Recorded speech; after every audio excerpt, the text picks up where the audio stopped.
Hello everyone, welcome to the stream for November the 4th. It is Wednesday today. And yeah, that's it. The voting, the big day is upon us. The voting is done. The people have spoken, and yeah, you guys chose Suiko 3 to be the next game that we play on stream here, which is you know, solid choice. I approve of Suiko 3. I mean, you know, I approve of all of the options that I put there on the poll, because that's why I put them there. Suiko 3 is an interesting one, though, because this is the one game on the poll that I haven't actually played before.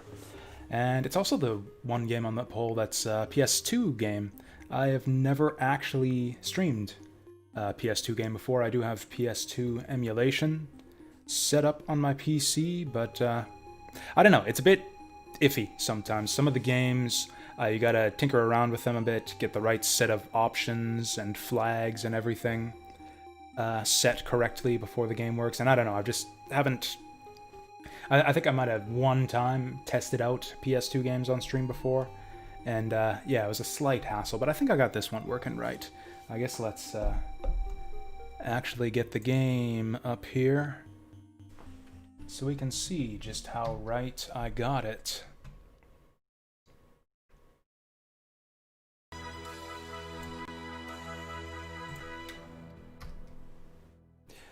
Okay, so far so good? No. I don't see the game on stream here. There we go. Nice fluffy clouds. Actually, that's kind of a dark sky. Or maybe it's just that the brightness is a bit low. Yeah, that looks about right. Anyways, I'll watch through the intro again, because why the heck not? I'm sure you guys watched it looping on the tiny TV in my pre-stream backgrounds there a bunch of times, but I want to see it in full. So I did do a little test run yesterday to make sure that I could get this game up and running correctly. But yeah, I haven't seen too much of it yet. This is a pretty blind playthrough. I did not play this game back in the day. I was kind of losing my interest in RPGs at around this time. That's a bit noisy. Digging this intro theme. Transcending time. Eternal life. The story never ends! It really doesn't. How many? There were 5 of these games in the end? I don't know if I'll play 4, because people say that it's shit. But honestly, if I threw up another viewer's choice poll after we're done this game, I bet you, ooh, there. Love never dies. I don't even know that that means anything. It's just a cool line. Oh, it looks like her love just died. Something sad was going on there. Love is over. Are they just gonna show us all 108 characters here in the intro? This is like a lot of different faces we're seeing here. I love this animation style. This reminds me of Avatar: The Last Airbender. Just sliced up a chicken. Good stuff. We got ninjas again. Excellent. Some kind of magic lady. Mysterious masked man. I'm not seeing any familiar faces in the intro here. Like, I don't know, as much as I like Victor and Flick, both Suikoden 1 and 2 kind of ended up becoming the Victor and Flick show a lot of the time. I wouldn't mind it if they didn't show up in this one.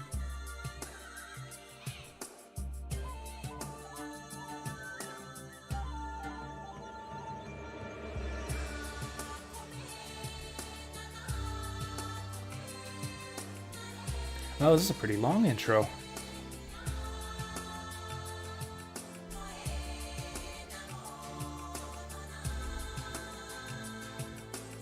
Oh, we got lizard people.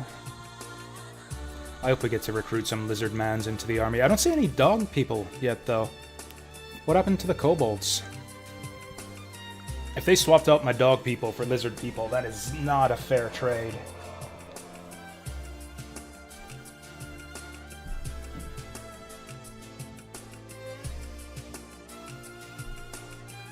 Who's that guy holding the staff? Who's that guy?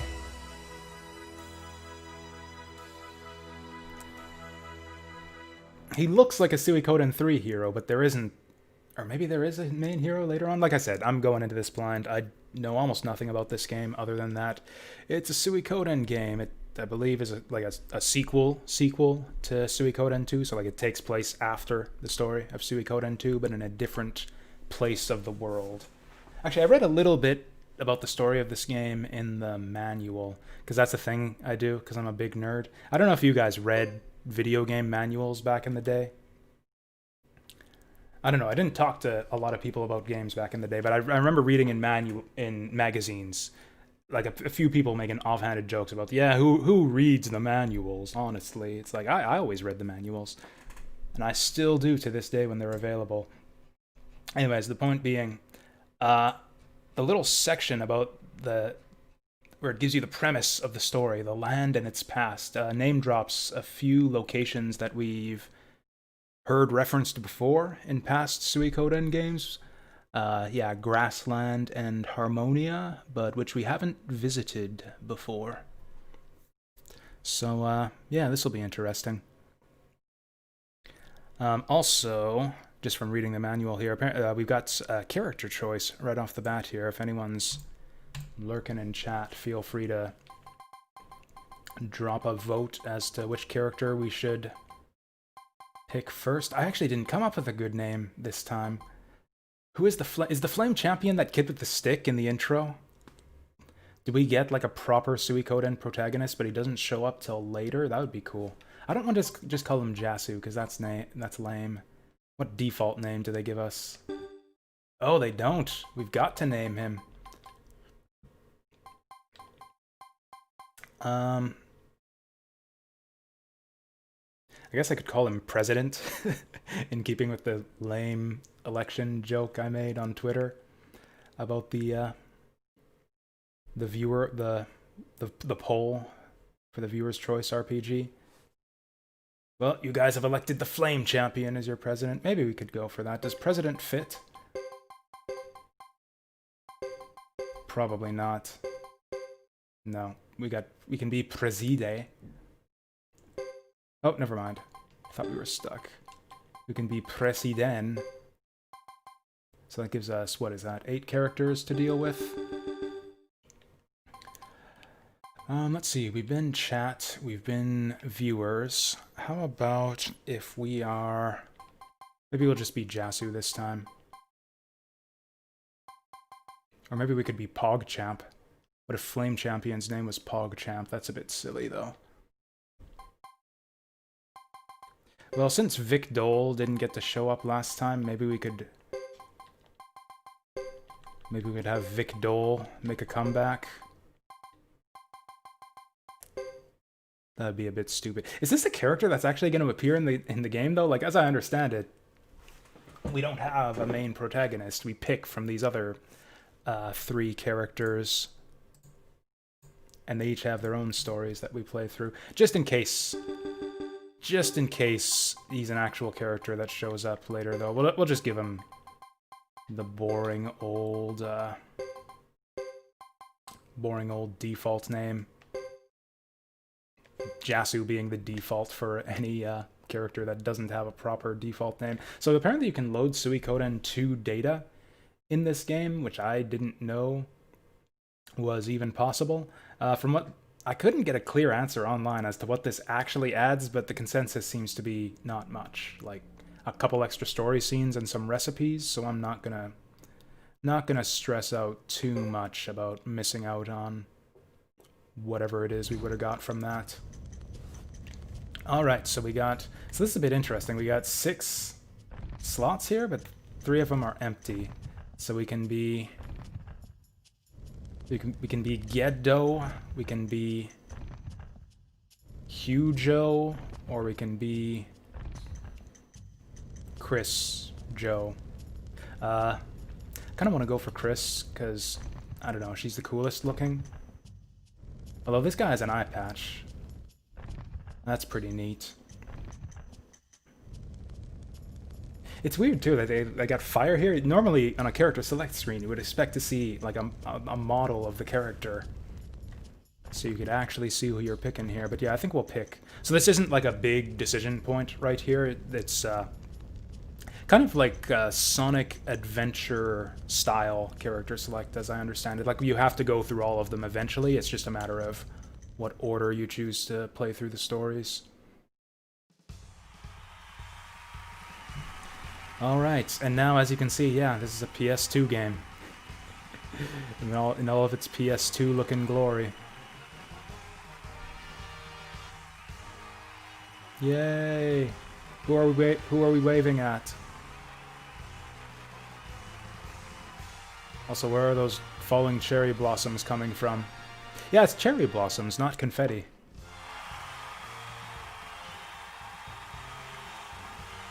Oh, hey, that's us. That's, Crease right there.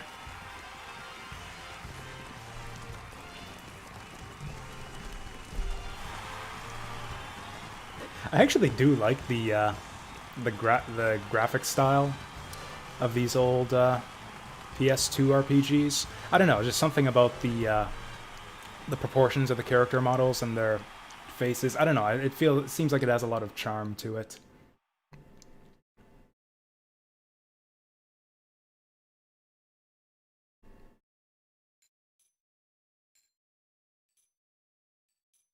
Yeah, I prefer, actually, in terms of PS2 games, I prefer these kind of, I don't know, kind of cartoonish looking character models to the more realistic ones. Like, I actually like the way the characters look in this game more than in games like Final Fantasy X. Rubbish! We knights are not clowns. I'm not going to read all the text because there's going to be a lot of text, and that'll throw out my voice very quickly if I read it all, but that's a good opening line there from Chris. Just like, what a crock of shit, I hate parades. Wow, I like this girl already. Look at her angry face, too. Yoshi Yoshi. Now, apparently we're a Zexen hero. So are we actually a hero? Or are we, like, are we gonna start at level 40 or something? Or are we gonna be just like a little level 1 bullshit character? Like a regular JRPG.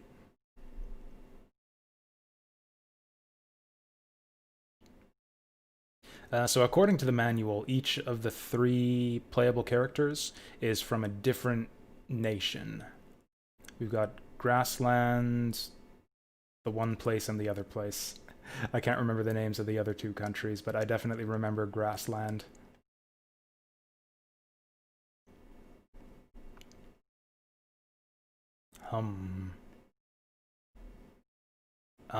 Actually, I just realized, is the sound not working here? There's no voice acting in this game, which I prefer. So But there's no music either. There are sound effects, I guess, during the cutscene. Like I could hear this guy's footsteps earlier. Maybe there's just no music in this scene. That's a nice teacup.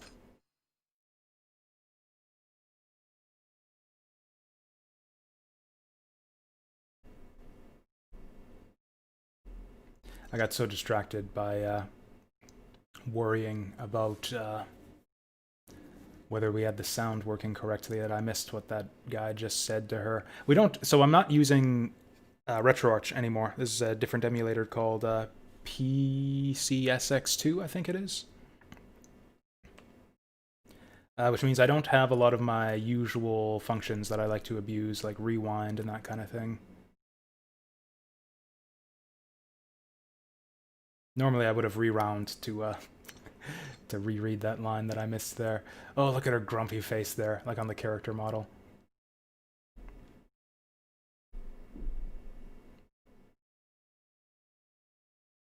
Yeah, I like how expressive her face is on the character model.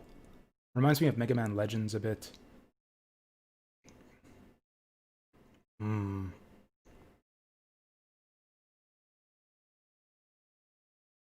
Pondering deeply about the state of the nation over her teacup. Okay, so we get a little intro scene.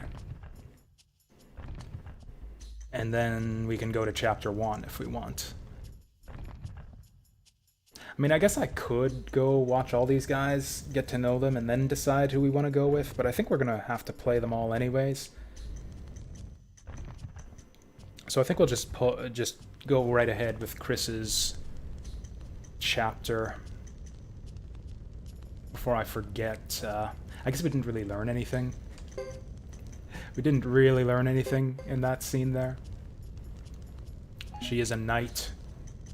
But being a knight isn't the most important thing, and she doesn't like parades. Or the council.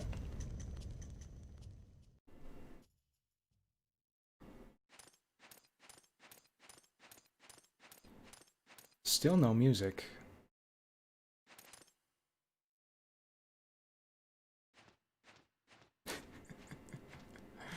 That kid is so cute. Is he supposed to be like her squire or something? I should have turned up the text speed. Yeah, Lewis. His name is Lewis. I think he's meant to be a youthful kind of guy. No respect for knights.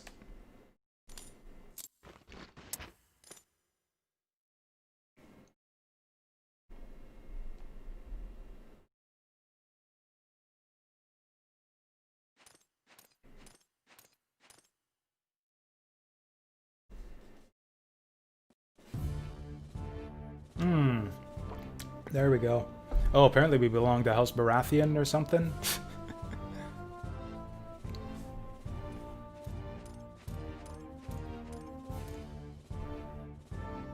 This doesn't take place in the,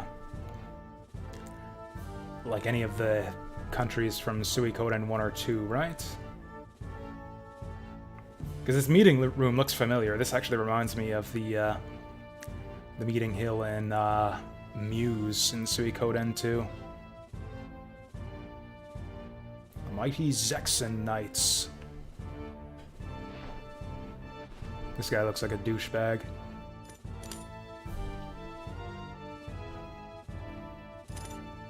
Yeah, praise the goddess.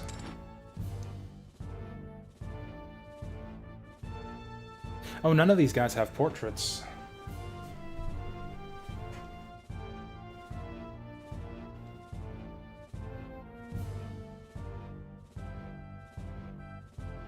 Huh.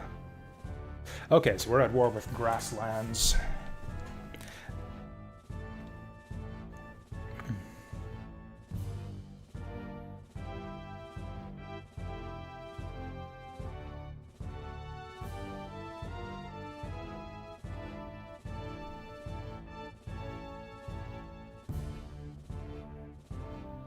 Oh shit, I hope that's true. I hope that's true, that we can just kill 7 enemies with a single thrust.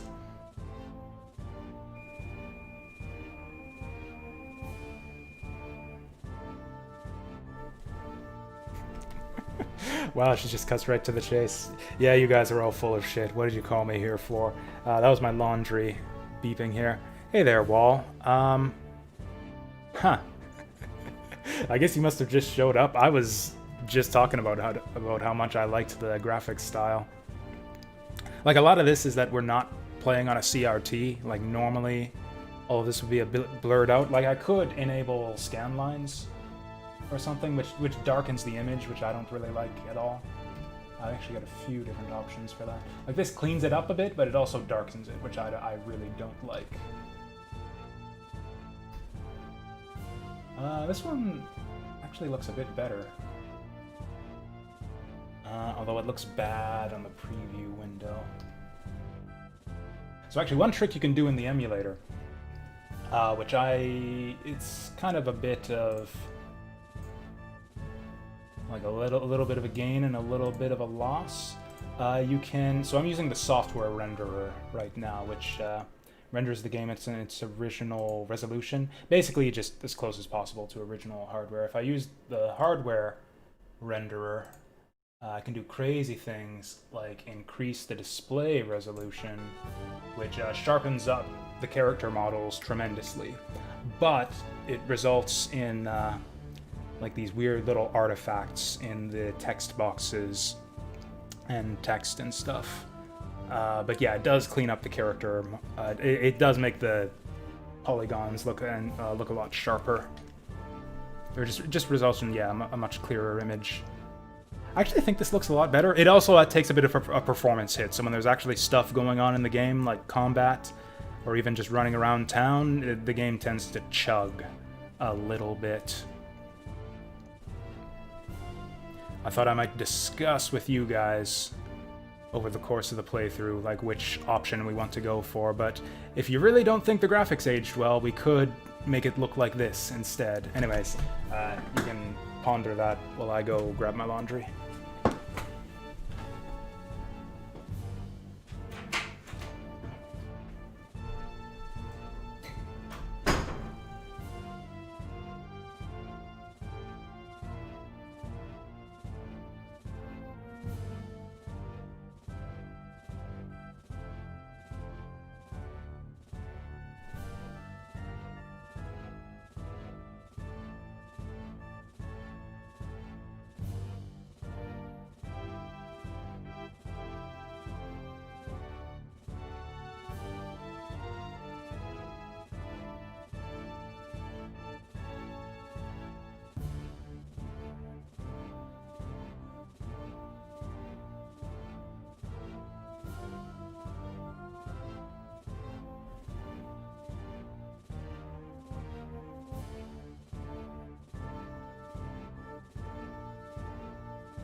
Alright.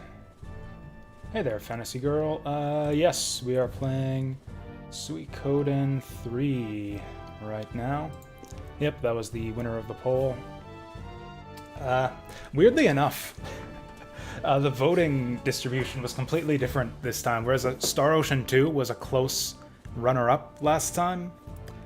I did a viewer's choice poll, to the point where I was considering just streaming Star Ocean 2 here instead of running another poll. Star Ocean 2 got 0 votes this time. But yeah, it wasn't really that close. Suiko 3 got 4 votes, and I think Breath of Fire got 2, along with Final Fantasy VII.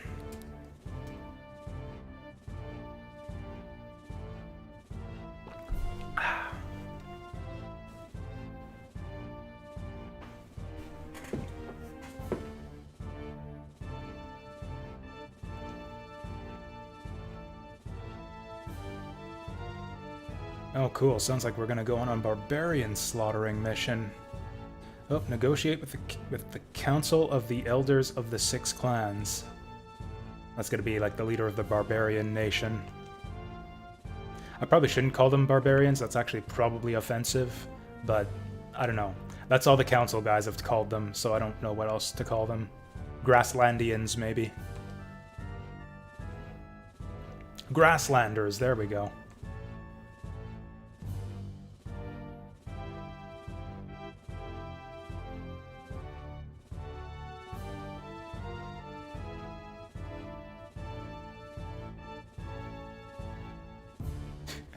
Ooh.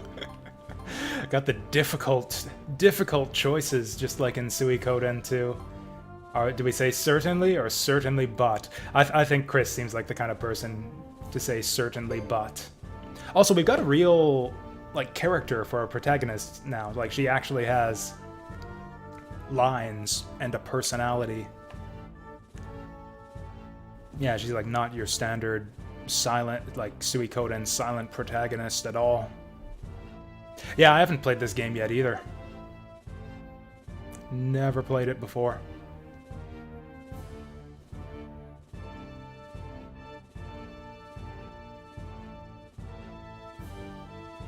That's probably why she's talking about how, like, they're all praising her on the glorious victory, and she's all like, I'm not sure it was that much of a victory. That's probably what she means, is that, yeah, we lost some guys, and this war sucks.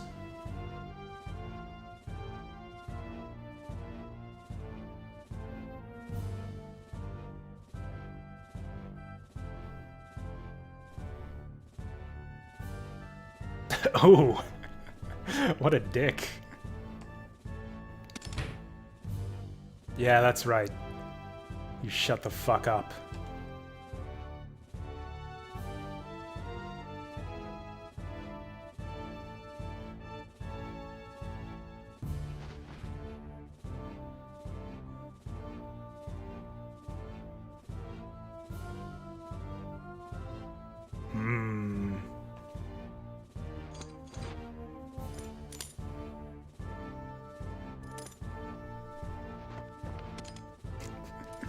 That's gotta be just like the standard, you know, standard thing that you say on greeting and parting in this country.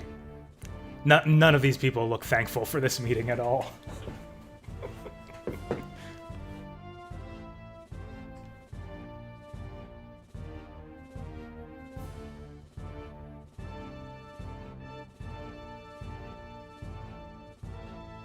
Oh, it sounds like they're trying to set us up.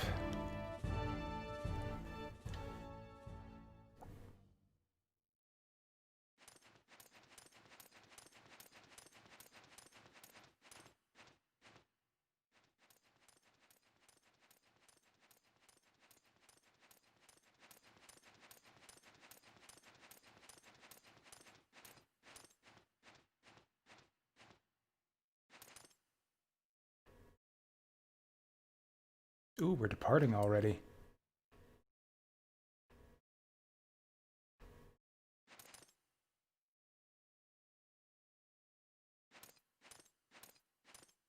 So is it just going to be the two of us? I was led to believe that we are the leader of some knights.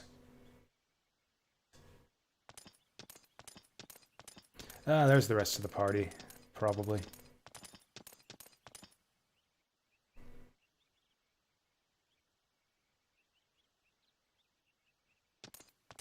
Until morning. Yep, until morning, apparently. Okay, so hey, we're in control already. Nice. So...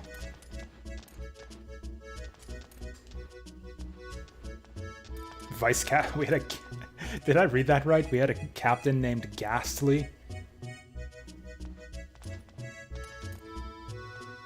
Oh, and Vice Captain Police. Ghastly, what happened to them? There we go. I skipped a word reading that.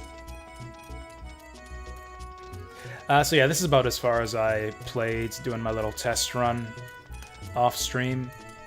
And yeah, I don't know, when I went...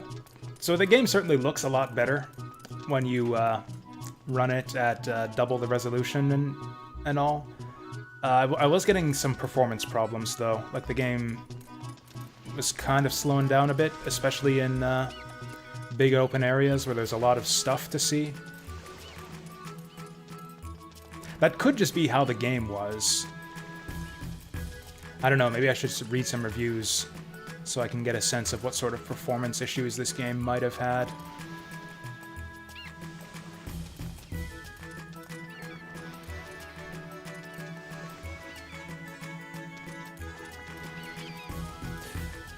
But yeah, I don't know, it's, this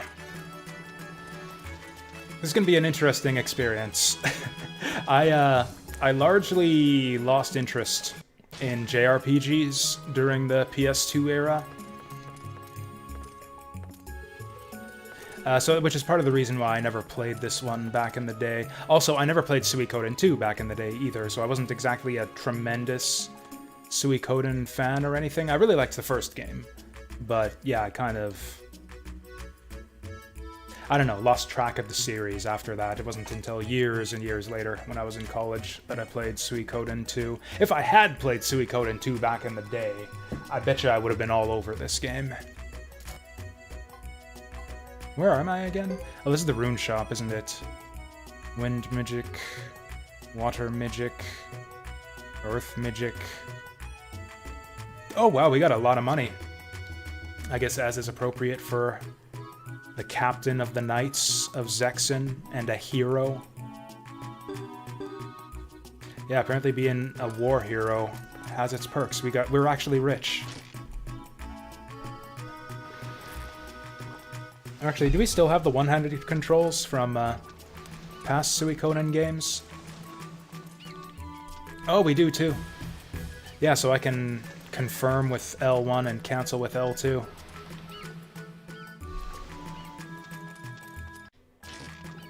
Although I don't need to hold down L2 all the time since I'm using the joystick. I can just run everywhere. Although I guess I gotta press something to... Actually, we should take this chance to set up our settings. So we want fast message speed. Triangle plus direction button, run versus walk. Oh, is that like... Okay, oh, for the D-pad controls. Okay, so if I hit the D-pad, I gotta hit triangle to run? That's weird and awkward. Oh, or I can use L2.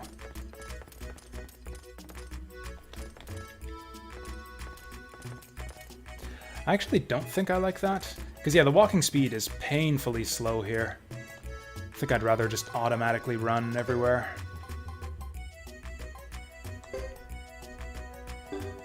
So if you set it up like that, then you hold down the button to walk. That's more like it.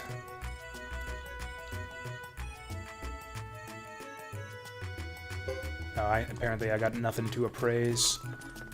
Will they let me in the back room here? I guess not. So, I guess we're kind of right into it, letting us loose in town. Oh, we got the trading post. Trading post's making a comeback, that's cool. Oh, so we can take our 200,000, turn it into even more money. Ooh, I forgot about that. We got ducks in this game. That might be a fair trade. If we got no kobolds, but ducks instead, that might be a fair trade. I might be happy. Might be happy to get some ducks in the party if we can't have kobolds.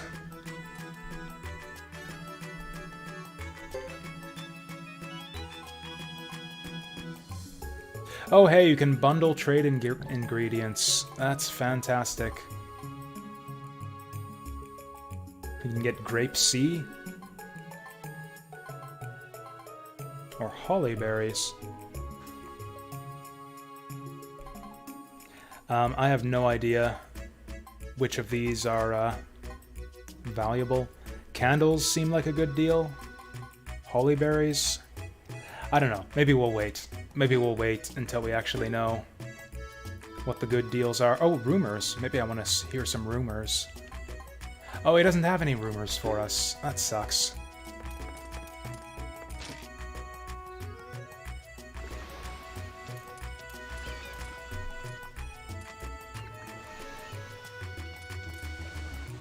Sir Percival, is he the one who died?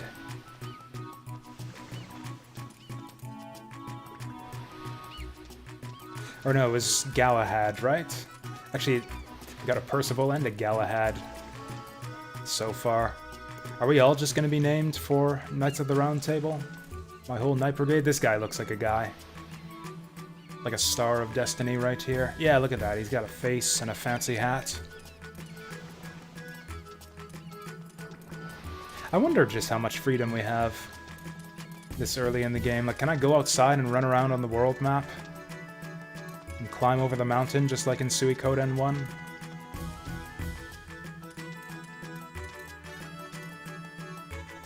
Are you kidding me? We can't talk to the dog. That's lame. What is this place? The lottery? Oh, okay, I know what I'm spending my $200,000 on now. Come on. Give me 10,000 tickets.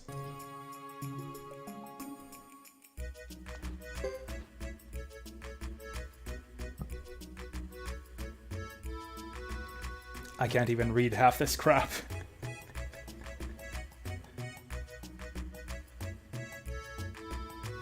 Am I supposed to be... Is this just incredibly fancy letters, or is this supposed to be some foreign language?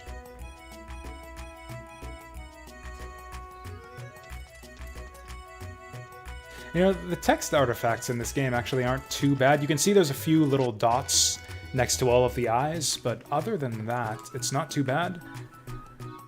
So yeah, I think I will keep it on the high resolution just for now.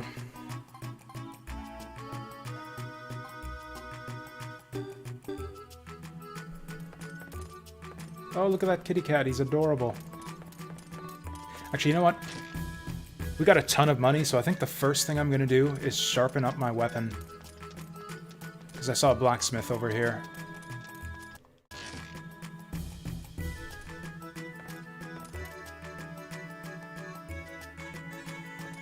What? Yes, I want to take care of my weapons. Sharpen them for me. What the hell? Oh, this... I didn't even see the guy sitting on the ground there. He looked like a bag of flour or something to me, I don't know. Did not register as a character. So we can forge that up to level 5. Ooh, and it's gone from a Let's to a Stenditch. Oh, it went from 5 to 6. Damn. Actually, it seems like she has really high stats. What level is she? Oh, it says right there, she's level 20. So yeah, she is like a war hero caliber character. That's kind of interesting. So like our character actually starts out with a decent amount of levels and equipment, which kind of makes sense because she's supposed to be a renowned knight. Kind of makes me wonder if something horrible is gonna happen to her. Like maybe she dies and then we control a different character. Because yeah, there were those 3 empty spaces on the character select screen.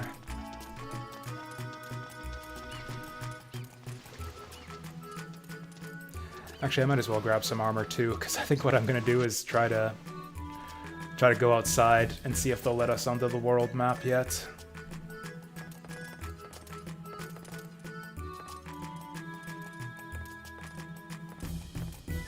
Huh. Okay, we'll have to remember this guy.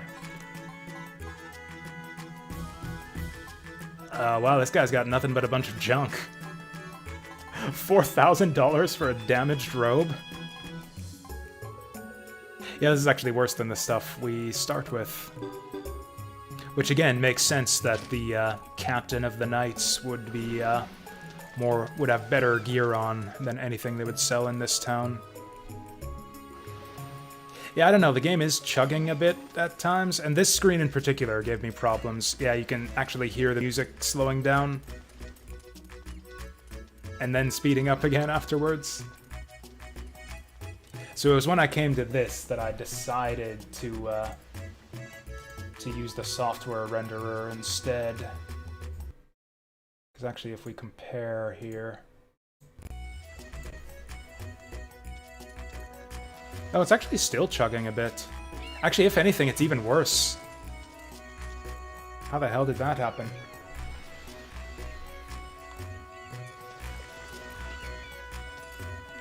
Now, this isn't necessarily an emulator thing.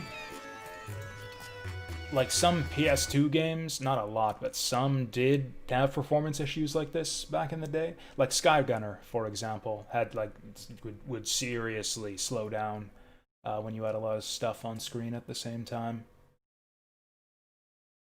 Maybe I just need a better computer. I've actually been considering getting a better graphics card, mainly for the sake of playing Cyberpunk. Hardware is always better than the software renderer? Well, we'll just go for that then.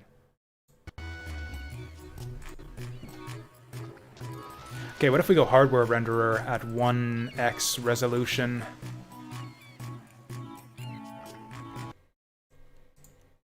So we'll go to native.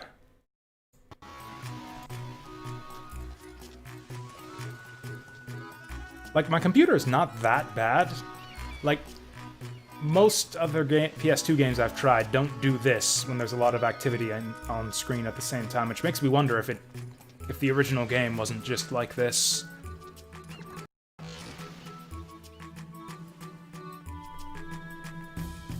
I don't know, I'm gonna have to read some reviews or something. But yeah, for now, I think we'll go hardware at 1x, because that just really bothers me. I don't know about you guys.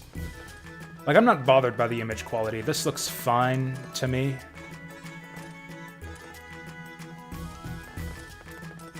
I mean, don't get me wrong, running at 2x resolution looked a lot better, but like slowdown and glitches and that kind of thing bother me a lot more than slightly fuzzy image quality.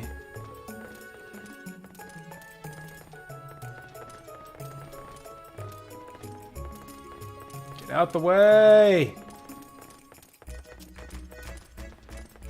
Give me something stiff. Hey, she's definitely old enough to drink.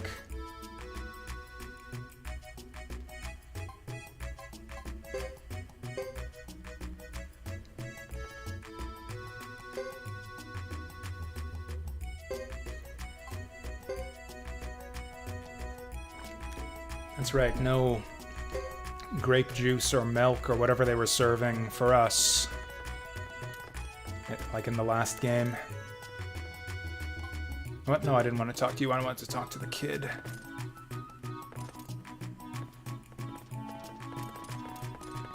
I wonder if there's anyone important staying at the inn. Actually, now that I'm playing this game, I might just invest in a graphics card. Just for the sake of being able to run PS2 games better.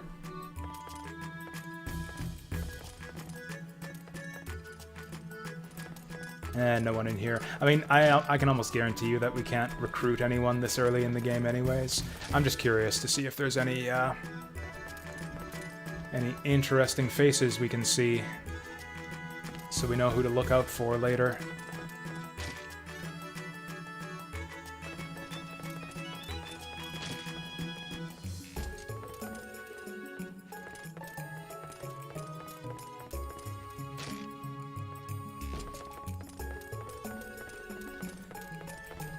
But yeah, so far the PS2 games I've tried have generally not given me any problems. It's just there have been a few exceptions, like Shinobi ran just fine. Skygunner actually runs better than it did on the original PS2. Klonoa 2 has always been a pain to get running properly. Here we go.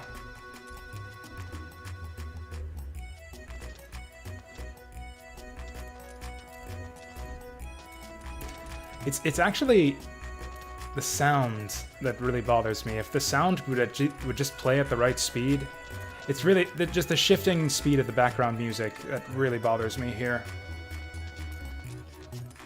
It could actually just be a sound emulation thing. It wouldn't surprise me if the game slowed down to about this speed in like a big open area like this, because some PS2 games did do this, but the sound emulation is definitely off.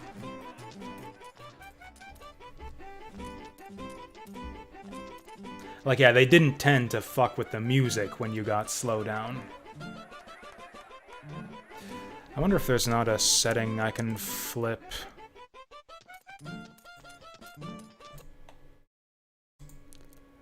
What if we went for this?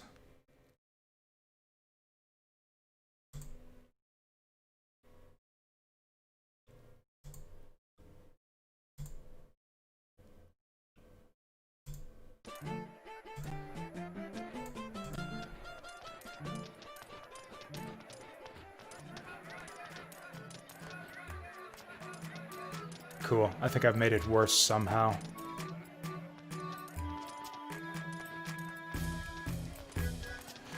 Man, this bodes ill, too, for once we get into battles and stuff where there's a lot of stuff going on. Yeah, apologies for the technical bullshit on stream here, but I think we need to get this under control. What emulator? This is PCSX2 version 1.6.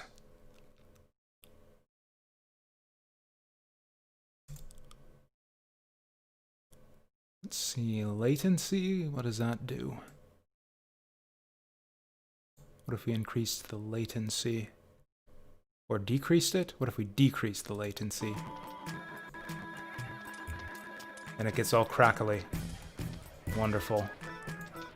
So that made it a lot worse. So what if we increase the latency?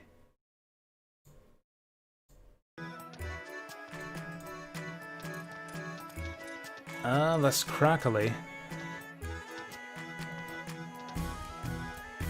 Preset option that enables speed hacks.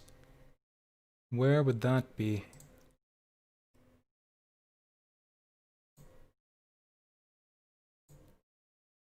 On the bottom left in config.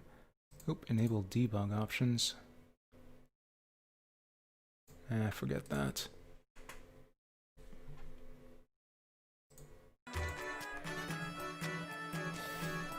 Bottom left.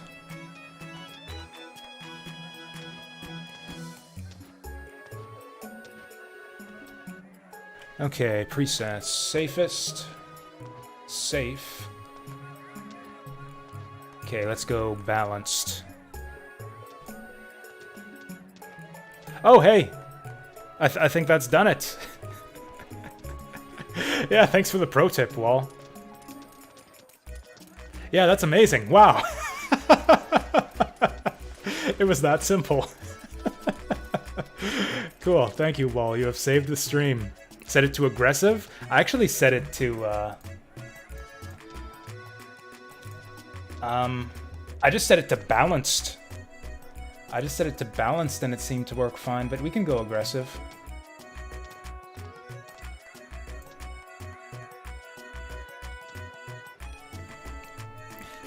I don't know, maybe yeah, but sure, we'll set it to aggressive and see what that does. Also, this might be getting a bit greedy, but I wonder if this will let us double the resolution again.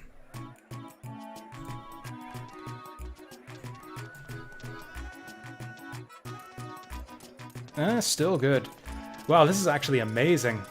I mean, okay, we're getting frame rate dips, but that, again, was pretty typical of PS2 games back in the day.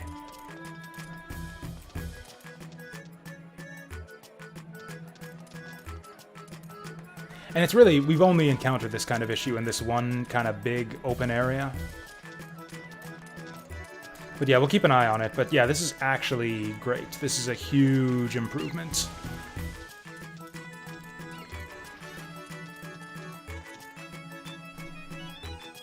Did that kid just call me a poor thing?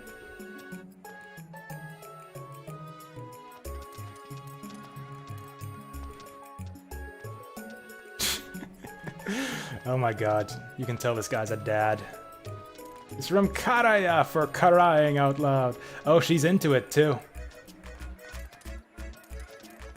He's a literal comedian. So these guys have got to be recruitable. Hey, I saw you and I saw this kid in the intro. Donations after the performance, please. What a thing to say. It's like, don't throw money at us yet. Keep your money to yourselves. Wait until the end of the performance. Well, does the performance ever end? Just sit here forever and don't give us money until we stop playing. What the hell is that guy wearing on his head? Also, what? Oh god, look at his nose.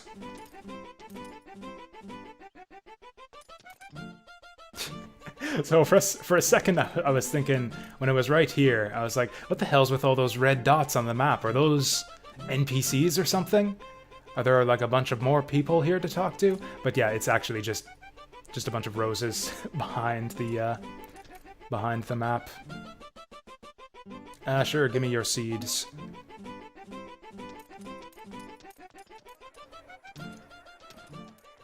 Oh yeah, also one weird thing, you've got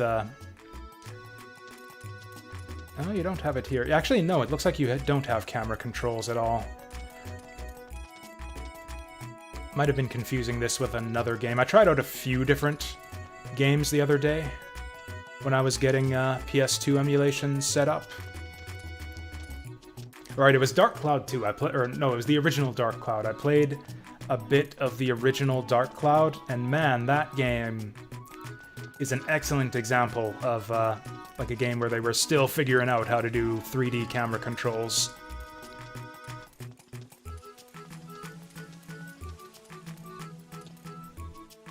Like, it controls kind of... I did not expect this girl to have a portrait. Who the hell is Melville? Are you... Oh, it's gotta be this kid. Oh.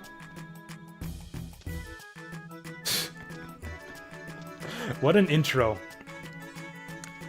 Hi there, I'm very good at smelling things. Okay, good. He didn't make it weird. I thought that was going to lead into, like, Kim smelling us. I was like, hey, I'm an expert at smelling things. Allow me to give you a demonstration. Ooh, I can pass.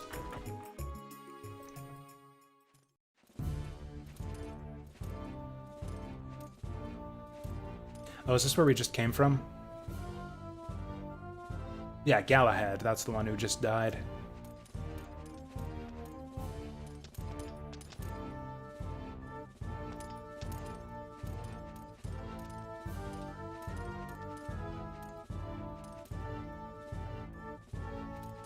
Oh, apparently there is a store somewhere here in the hall. I'm glad we came here. I bet you they have better stuff than... Whoa, what was that? Oh, it's sword practice, huh?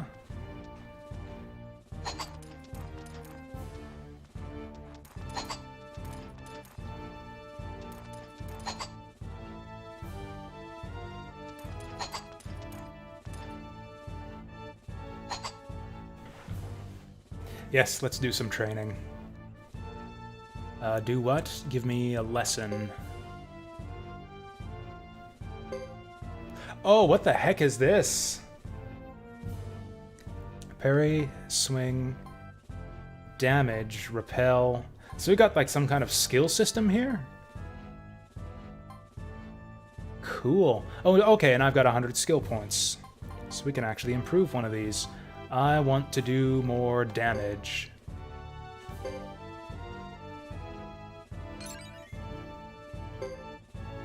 Cool. Now we are now C rank in damage. So this is cool. I wonder... Oh, learned skill. Okay, so we got an extra skill slot here. I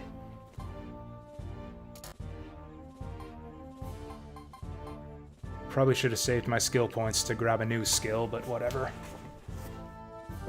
Interesting. So this is another way that they could really differentiate the characters just by giving them completely different skill sets. Okay, we can forget skills too.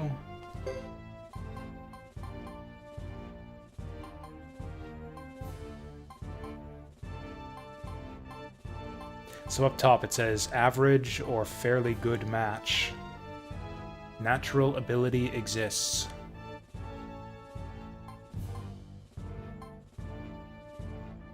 Oh, that seems to influence the cost to upgrade your skills, I guess. Because, yeah, the ones that say fairly good match and natural ability exists are cheaper. Whereas the average ones are more expensive. This one's more expensive because we leveled it up already, but I think it was 80 to begin with.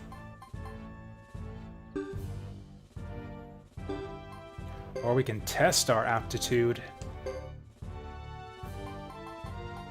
How does that work? It will take time.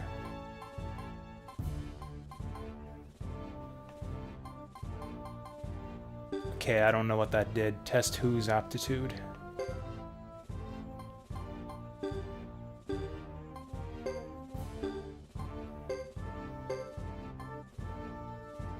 Okay, I have no idea what that aptitude test thing is. Notes. Training centers are for improving physical, direct attack, and defense skills. Test to find who is suited to which skills.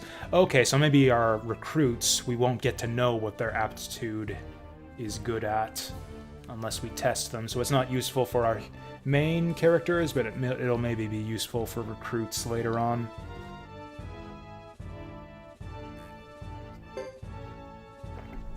Okay, this seems really cool.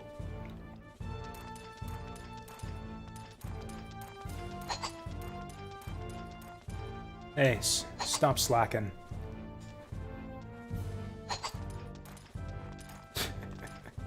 he just gives you advice on armor like a regular dude. It's just like don't mind me. I'm just lying here on the ground. Remember to polish your armor.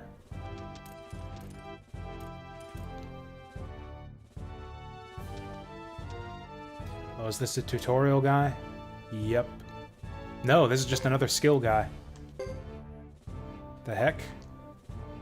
Oh, this is a magic skill guy. Okay. Oh, we could have learned magic? Yeah, I should not have just spent all my skill points at once. Oh well.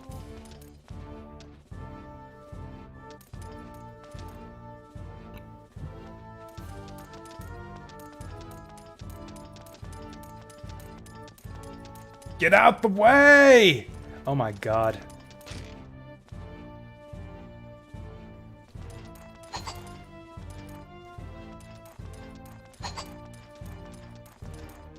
We got an inn here too.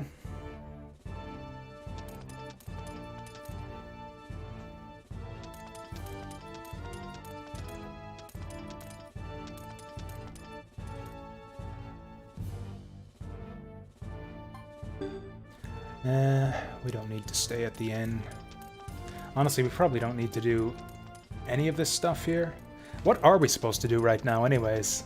I think they said our objective right now is to go to bed. Isn't that what they said? We'll head out tomorrow, get some rest. So actually, maybe I am supposed to stay at the inn.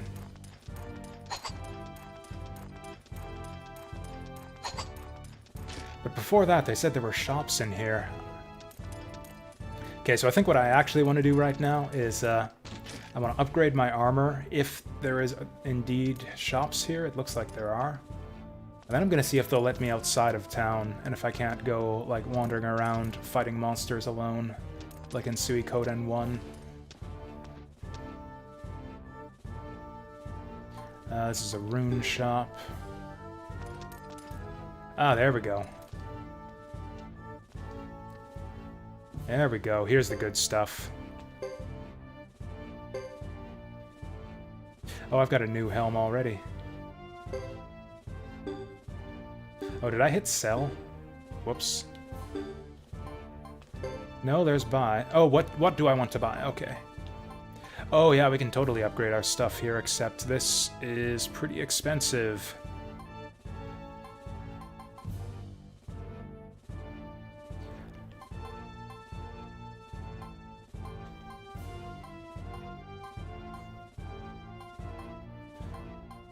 But apparently only the helmet is an upgrade. Yeah, we'll go for that. Get ourselves a fine helm. I'm probably going to regret this, because I bet you someone else who's about to join our party could have used that new helm, but whatever.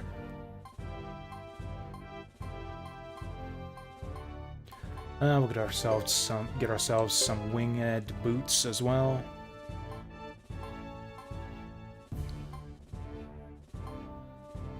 Oh, okay. So that'll upgrade our defense, but lower our rep and move.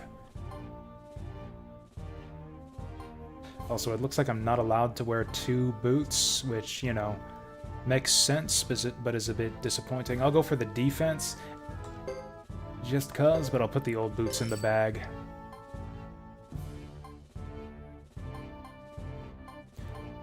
And I guess I'll get these because they're cheap.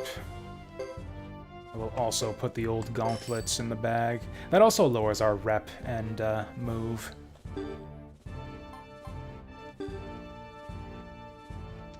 Also, do you see that? Defensive gear vendor is abbreviated in the top left as Duffensvendor. Like, you couldn't go, like, armor shop? I bet you armor shop would fit all in there, but no, he's got to be a Duffensvendor. A vendor of Duffens. Then they've got the supplies. Do I have medicine?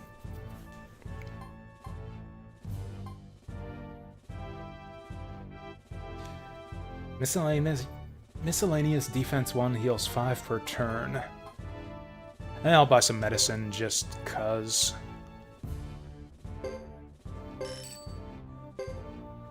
Just cuz I got money to burn right here. I'm probably going to regret that. Probably they're going to give me like 5 new people in my party. What is rep? Yeah, that's a good question.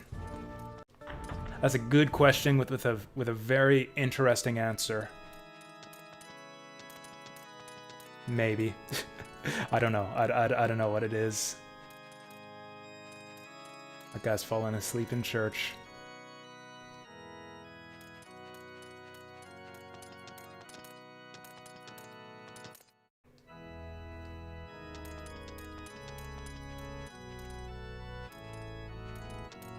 We haven't seen battle yet. In a second here, now that we got our armor upgraded, I think I'm going to try to go outside of town and see if we can't get into some fights. Just to see if they'll let us. And then maybe we'll see some battles, and then maybe we'll figure out what some of these stats mean.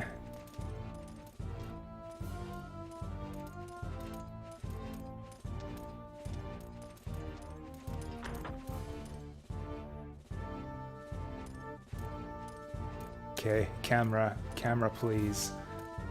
Oh, is this that guy? The guy at the big table we were talking to?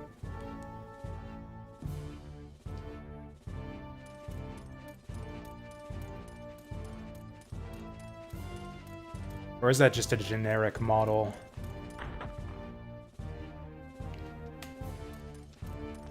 Actually, is there a thing in the menu to give us a tutorial of any kind?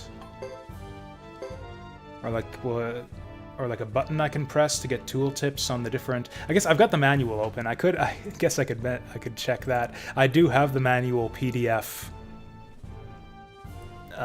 open in another window here. According to the manual, it actually doesn't say. It actually doesn't give you an overview of the of what the different stats are and what they do. Yep, starting the game, basic commands, runes, skills, equipment, status.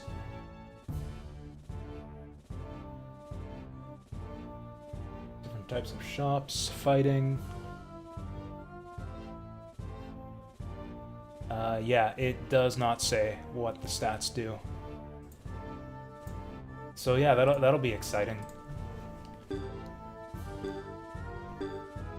So I've seen a little bit of this game's combat in action, just from seeing clips of it on YouTube. It kind of seems to be like a little bit similar to Grandia, just in that the characters like run around during the combat rounds, and positioning and movement seems to matter a little bit. My guess would be that Rep and Mauve have something to do with like how long you can, or like how far you can travel to hit the enemy in combat. Yeah, we're level 20 already. I actually thought that was a nice touch. I actually commented on that earlier, where like they introduce her as like Captain of the Knights, a renowned war hero, and so I speculated, I wonder if that's gonna mean that we don't just start out as like your level 1 like bullshit hero in training. But no, yeah, we start out at level 20 with some good equipment.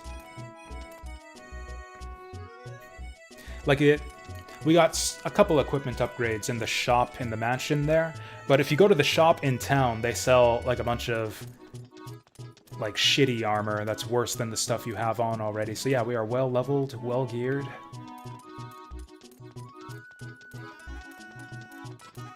Yeah, it's almost like Lady Chris here has been around the block and seen some combat already.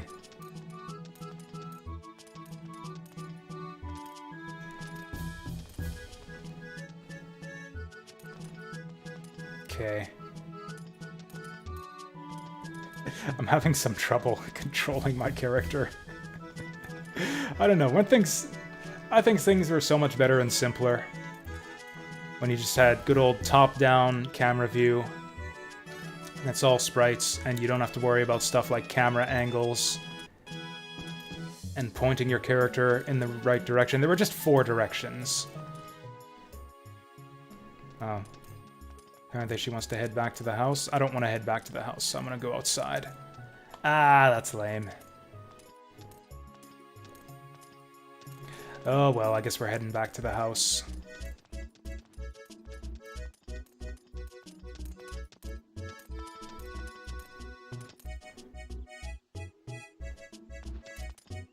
Also, apparently this is Zexin. Is that the name of this town or the name of the country?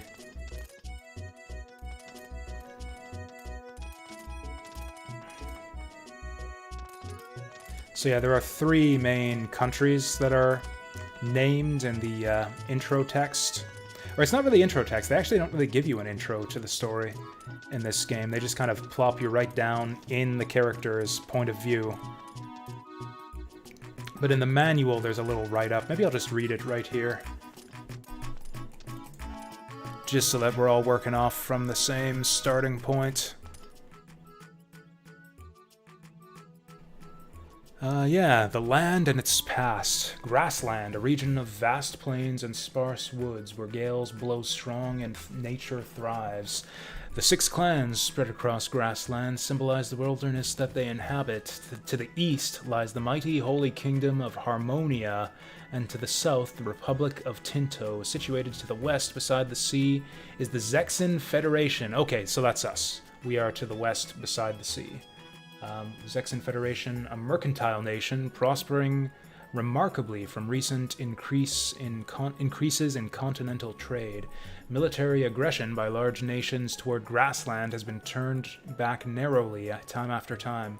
Confrontation between the 6 clans and the Zexuns has especially deep roots. Grassland continues to hang in a dangerous balance between war and peace. So yeah, the way it works is one of the main characters is from Harmonia, one from Grasslands, and one from Zexin, and that's Chris here. I think we've strolled enough. Let's have a rest. So Harmonia and Grasslands were name dropped a few times in Suikoden 2, but I think this is the first I've heard of Zexen.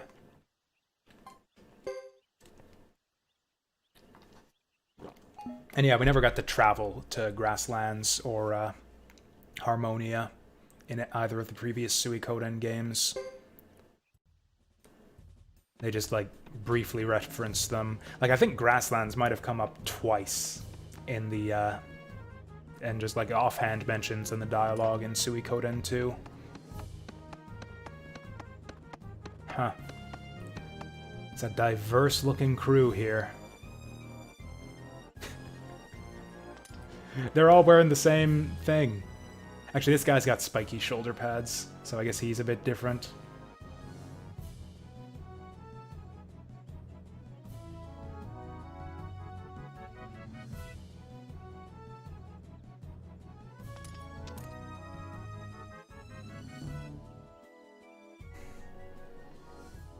Oh?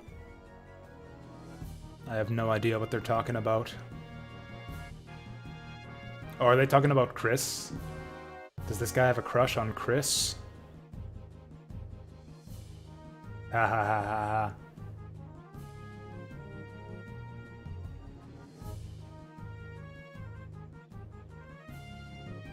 Oh, hey, there's some diversity for you. He looks like an elf or something. Actually, he looks more like a half-orc.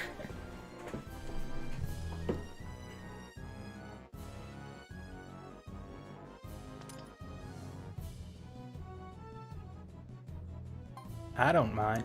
I think she would be the type to mind.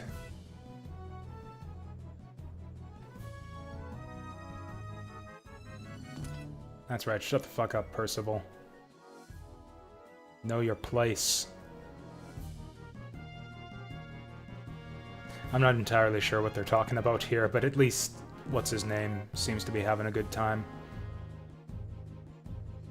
Okay, so Leo and Percival are staying behind, and we're taking the rest of these scrubs out.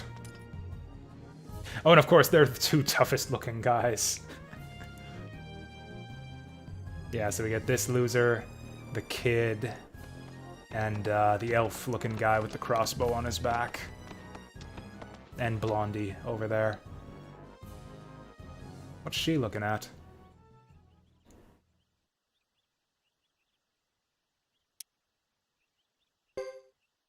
Salome, Roland, and Boris. And Lewis. Oh, we can set the order here. Okay,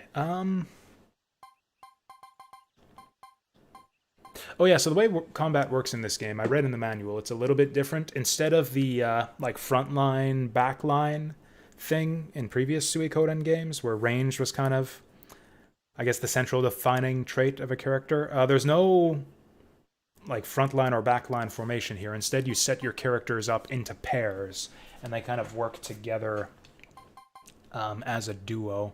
I think, and then one of them is in the front, and one of them is in the back. So you kind of do have a frontline, backline thing, but it's,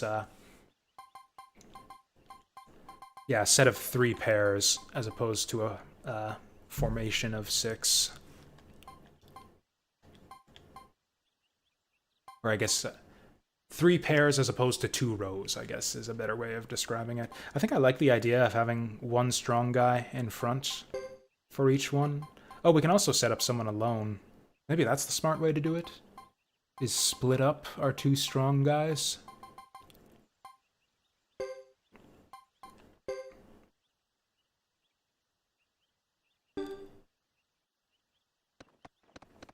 Also, do we want to leave? Oh, do we get to ride the horse? Oh, sick! We get to ride the horse! Also, apparently he's a unicorn. I think that's just part of his helmet, but I like to think that he's actually a unicorn. Also, he does that every time you stop galloping.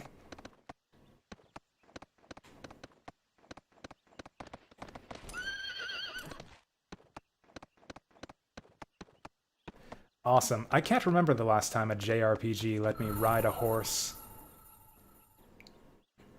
Actually, so the fact that I'm on a horse probably means that there will be no combat for this portion. I don't know, just assuming. Oh, is there a way to get rid of that? I don't like that memory card written thing up there.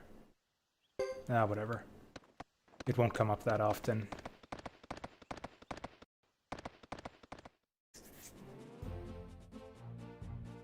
Oh! Okay, this is different. This was also kind of a trend in the PS2 era, is, yeah, the death of the world map.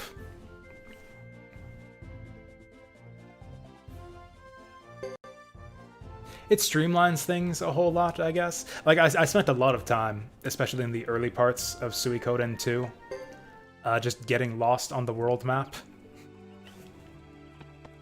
So I guess we don't have that to worry about anymore. I don't know, I kind of miss the freedom, though. I actually disliked this trend in JRPGs during the PS2 era. Really kind of started right from the beginning with Final Fantasy X.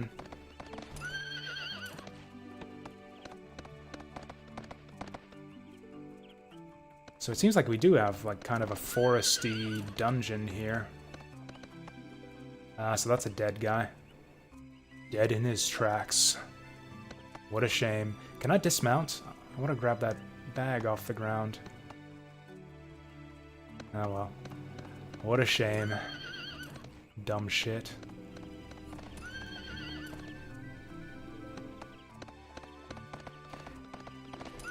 Yeah, I'm guessing that we can't get into fights here since we're on horseback.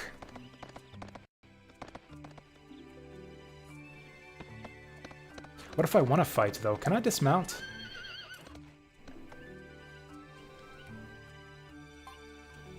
Actually, maybe let's just have a look through our menu here, just to see what we've got going on. So for runes, we've got a Phoenix rune. Double damage to a foe, lose balance. He's got a Sword of Rage with some fire magic attacks. Fire magic attack for weapons and raises fire resistance. That actually kind of reminds me...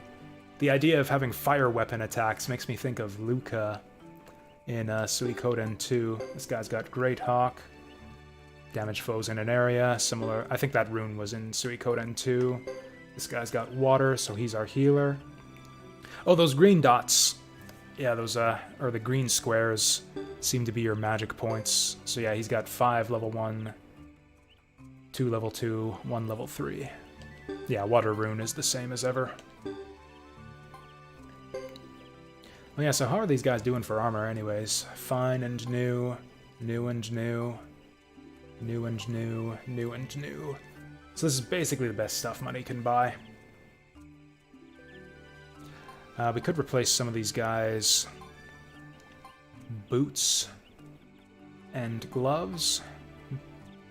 Maybe we'll do that. Maybe we'll give this guy... Oh wait, never mind. No, that's right. We had the shitty boots and gauntlets. We could give this guy some gauntlets. Oh, except no, that's actually better. That's actually better than gauntlets. Okay, so that's our items. What about skills? Okay, okay. Everyone else is a lot less skilled than Chris. Oh, they got E-rank skills too? Oh, we gotta train these guys up. Equipment I kind of looked at already. Status. Oh, and we got Lewis on support. Whatever that means. Is that gonna be like the convoy? Oh, he's the healer cook. Okay. Chris is attendant and an apprentice knight. He is too young to be allowed into combat. Okay, so he is supposed to be like a little kid.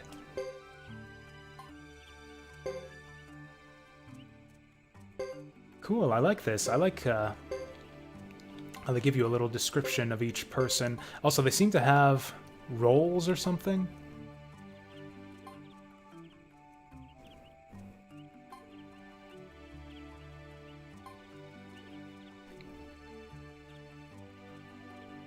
Oh, I see. So the names at the top and the bottom, it's just the other people that you're scrolling through. Slightly confusing the way this is set up. But yeah, you can see, like, yeah, Chris is a slasher. This guy's a guard, a slasher. Although I think he actually has a bow equipped. And an ice commander. And a healer cook. Captain of the Zexan Knights, she is called the Silver Maiden. And is treated as a heroine. Chris is a member of the 6 most renowned knights of the Zexen Knights. He is unrivaled in his sword-handling techniques and is known as the Swordsman of Rage. Oops. The only elf... Okay, so he is an elf among the 6 most renowned Zexen Knights. That's the only noteworthy thing about him. The token elf. That's all there is to say. One of the 6 renowned knights of the Zexen Knights. Oh, so he is a knight. He's just not dressed like one. He's a sure-footed strategist.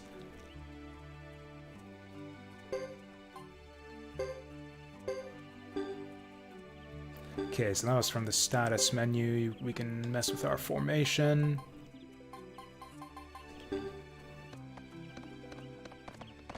Wait a sec. What if I check out the skills of Lewis? Automatically restores fixed percent HP after battle. Okay, that's interesting. And he can create special meals. So we got cooking in this game. I don't like this horse. I want to get off the horse. Yeah, this sucks. I want to fight stuff.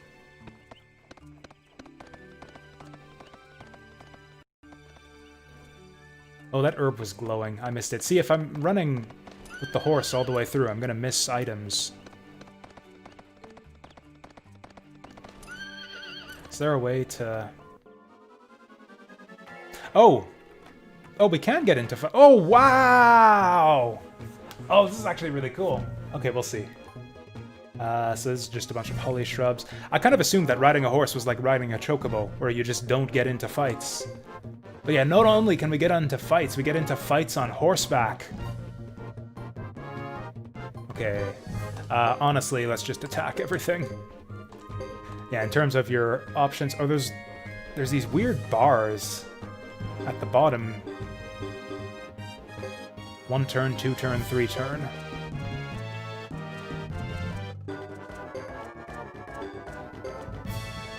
Yeah, there's those bars on the bottom right. So Chris, foot... I don't know what that means. I don't know what that means.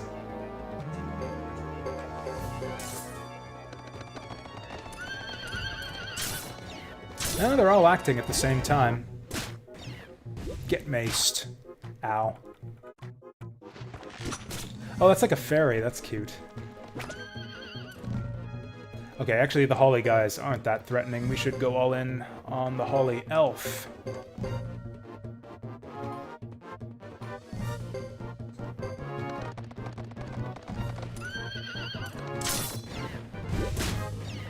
Oh, also, it looks... Maybe I miscounted. It looks to me like you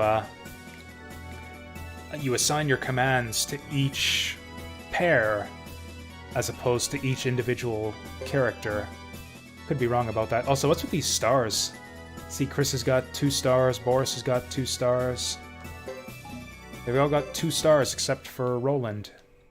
He's got no stars. Why is that? Is it because he's an elf? There we go, we got another herb here. If I can line it up. Pick mid-blossom herbs? Sure. Oh, gotta get off the horse for that. Maybe I didn't need to do that? Maybe they would turn into full blossom herbs if I would have just left them. Yeah, whatever. Oh, cool, we're going in circles. Is there a way to bring up the full map of the area?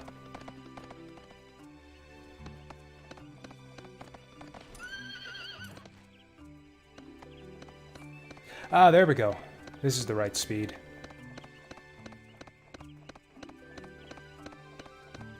So this constitutes walking speed for the horse, and I kind of like it better. Yeah, so Chris attacks. Yeah, you actually assign commands to each pair of units, which is a bit weird. Yeah, I'm not threatened by these holly shrubs at all.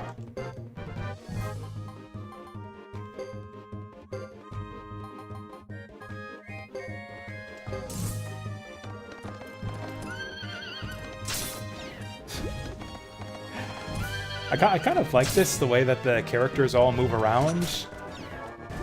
And it's like actually a little skirmish going on right in front of your eyes. Not a big fan of the camera angles. It's kind of hard to tell what's going on, thanks to the weird camera angles. Oh, they didn't actually attack who I told them to attack. Yeah, all these guys are still alive.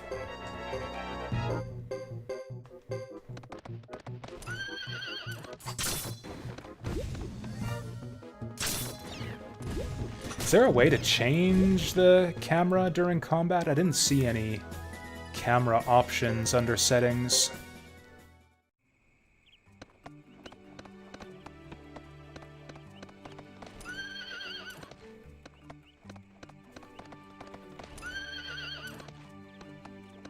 Yeah, galloping is too fast. I just want to go at a nice little canter here, if that's even what that's...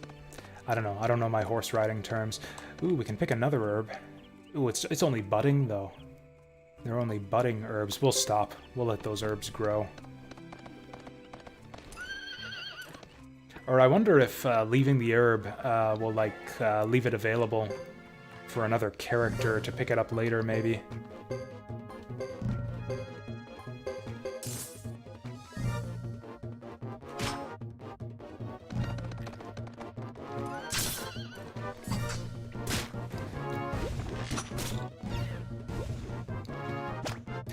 These fairies seem to be the only threatening enemy in these woods. Everything else is doing 1 damage to us.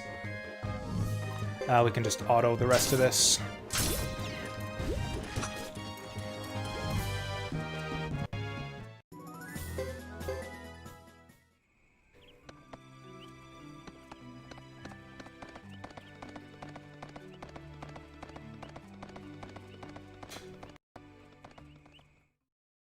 Oh, that was very short. I guess we're going to Brass Castle.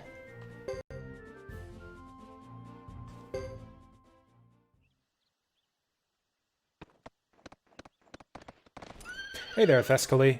Yeah, Suiko 3 was the clear winner with 4 votes. I don't know if I don't know. I kind of wanted to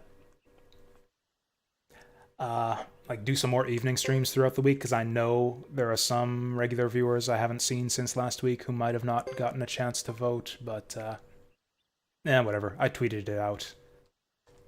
But yeah, Suikoden 3 won with 4 votes, and then Final Fantasy 7 and Breath of Fire had 2 each, so it kind of wasn't that close.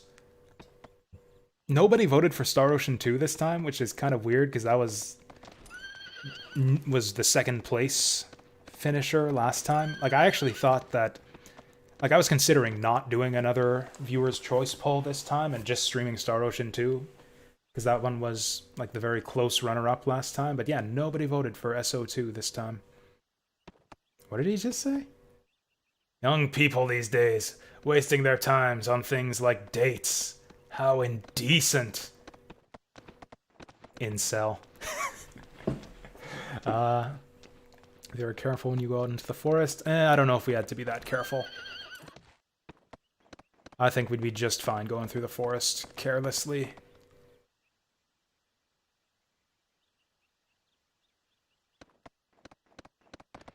Better options for games? It's the same options, though. The only new one was Suikoden 3.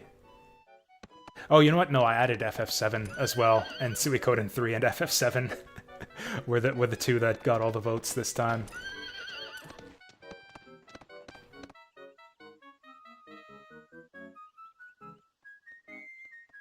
What did you say about Zexin Fool?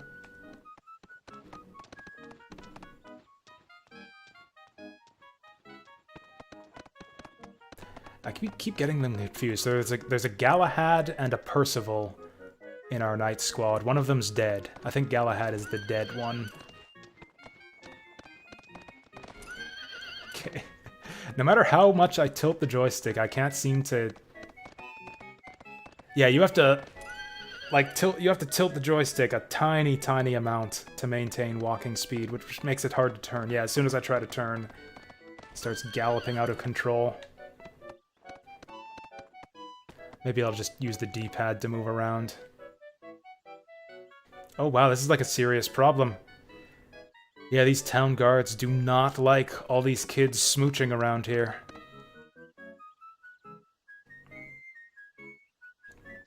Hear that sometimes you find very powerful monsters out in the plains and forests. That sounds like that would be fun. We haven't seen any powerful monsters yet. In fact, all the monsters we've seen so far do 1 damage to us.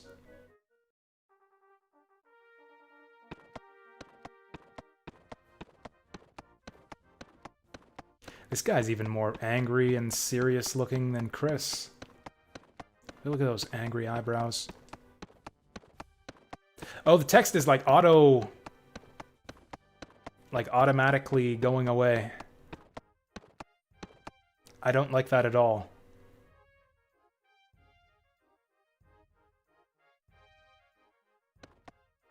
Or is that happening because I hit the fast text speed option, or is it because we're on like a cutscene where the text is timed to the animations? Oh, did we just get robbed? Oh, hey, I recognize you guys.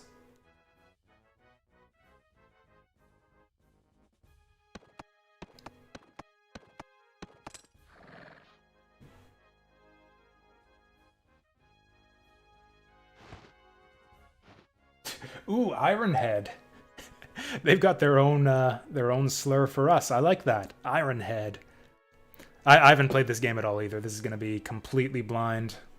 Did not play it back in the day. Have not ever played it.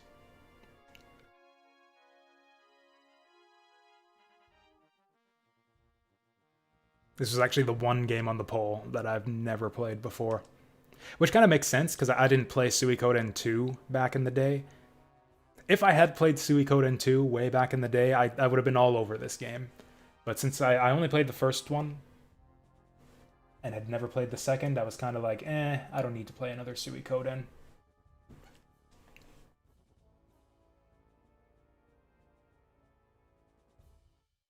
So at the start of the game, we had a choice between 3 different playable characters.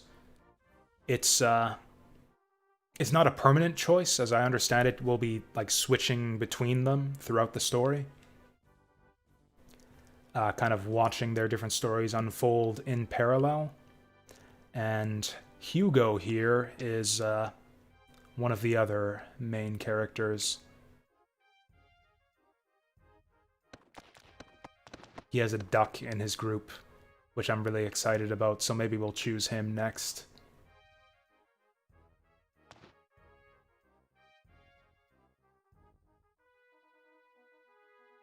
Holy shit. The elf is super racist. Who could have guessed? Who would have thought that an elf would act like this?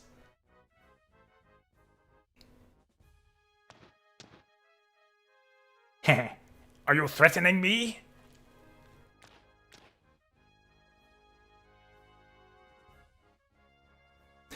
Also, their duck has a little duck emblem on the side of his helmet. It's not even a duck, it's like a little, like, bathtub rubber duck.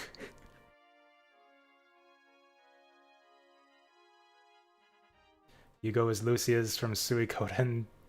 Okay, that's not information that the story has given to us just yet. I do have the no spoilers tag set up for this one, because I do kind of want to let this... I don't know if that's a major spoiler or anything, but yeah, I don't want to know anything about the story of this game going through here.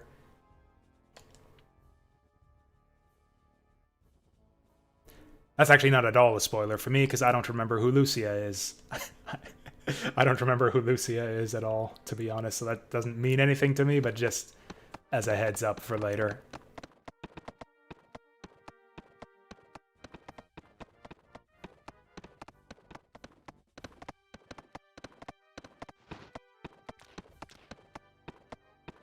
Kick him in the butt.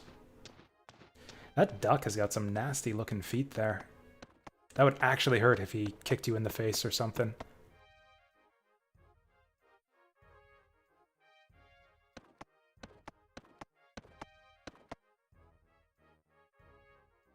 That's right, we're just asserting dominance. Projecting strength.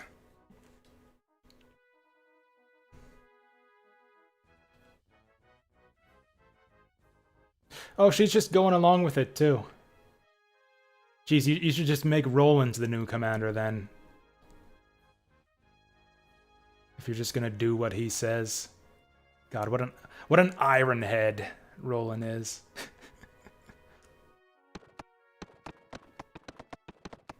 Oh, that's like the one detail you know about this. You know more than I do, then, because I know nothing about this game's story other than what I read in the manual.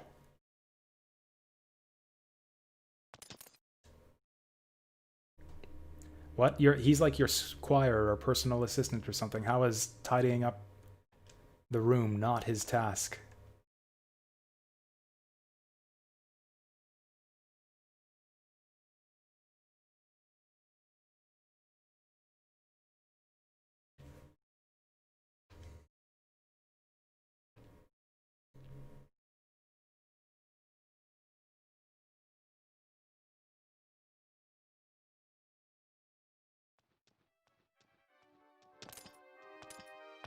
Okay, so I guess we're free to wander around then.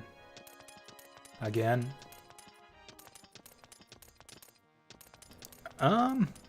Yeah, so I don't know, it's interesting. So, at the start of the game, we got to name someone called the Flame Champion. So, like, they ask you to input the hero's name, or input a name. What is the name of the Flame Champion? And then it asks you to choose from one of these three characters. Either, Chris, Hugo, or whatever the other guy's name was. The Eye Patch Man. So I wonder if maybe later on, like, these three will... Like, we will maybe get like a main Suikoden style protagonist later on, and these three will join his army, but yeah, I have no idea. It's kind of intriguing. Also, on the character select screen, there are 3 empty spaces. So it's like a 6-pointed star that you rotate around to select your character. And there are 3 empty spaces. Oh, you're not a knight, you're just a suit of armor. 3 empty spaces, so we might see some more playable characters later on. Didn't get this game in the UK. Yeah, I read about that. That's kind of weird. I don't know why. They just suddenly wouldn't release it. Because, yeah, the other Suikoden games came out in Europe. And, yeah, you can import Suikoden 2 data. I was not able to find a clear answer online as to what that actually gets you if you import your save data. It seems to be even less significant than whatever you got from Suikoden 2. That seems to be the consensus. As far as I can tell, it seems like you get a couple new recipes and a couple story scenes, and that's it. I don't know. The general consensus seems to be it's not much and you can safely skip it, but everyone was really non-specific about what exactly the imported save data gets you.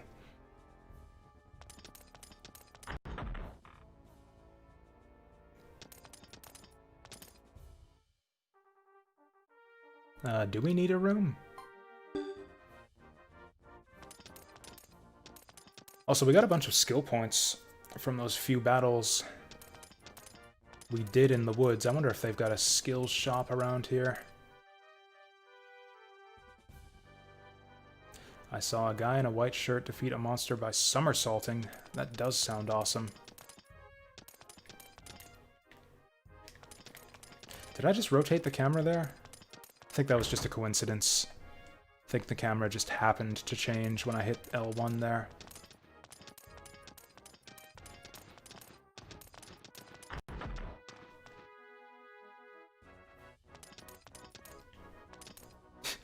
You know what? It really does seem easier to control this game with the D-pad.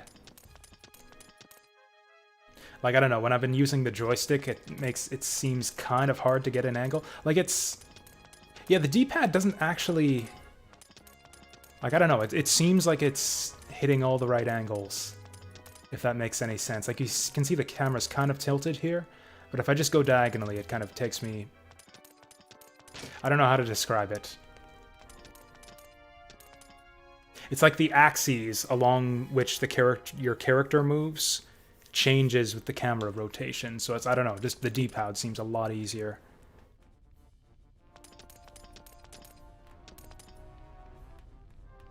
So yeah, we'll play this with the D-pad, I think. I don't know if you guys have noticed me having difficulty lining up my character to talk to people with the joystick. But yeah, I think we're going full D-pad here. Please don't put S4 as an option for the next game. I mean, I will. And if people want to vote for it, then I'll play it. I mean, whatever. If you guys don't want to see it, then just don't vote for it.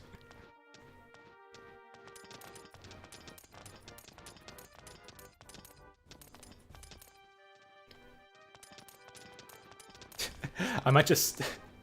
I don't know, maybe we won't do a viewer's choice poll and I'll just play Star Ocean 2 again next time. Like I said I would this time, even though it got 0 votes this time. I don't know, I was kind of hyped for some Star Ocean 2, and I'm a little bit sad that it got 0 votes. Or actually, if you go and check the link to the poll on my Twitter, you will see that Star Ocean 2 got 1 vote, actually. That was me.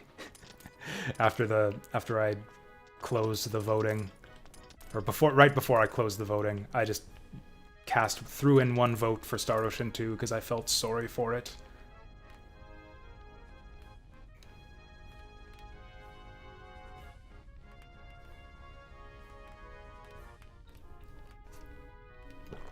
Oh, I don't have the rest of my party with me again, so I still can't manipulate their skills at all. Also, we got a lot fewer skill points than I thought.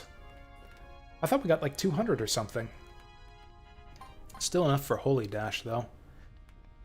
Which apparently will take time, but, you know, it's better than nothing. I'll get that Holy Dash.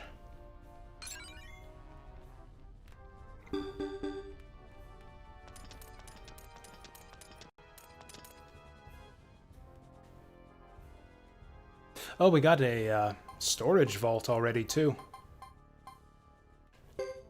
I don't even have my my castle yet, and we can already use the vault. Well, we don't have a drama producer or a farm yet, so I might as well dump these.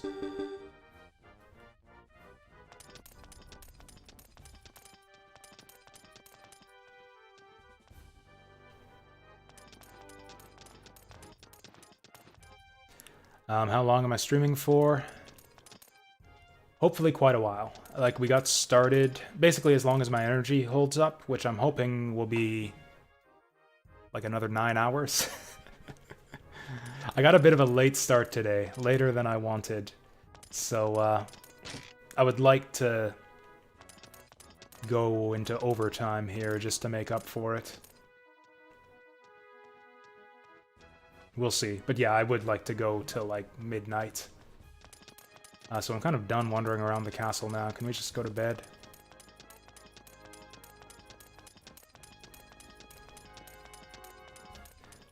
There is one good thing about S4, but it's a spoiler. So it's like one good thing, but I can't tell you about it. You'll have to play it for yourself. That's I mean, you're kind of making me want to play Suiko 4 then. If I gotta play it for myself to see it.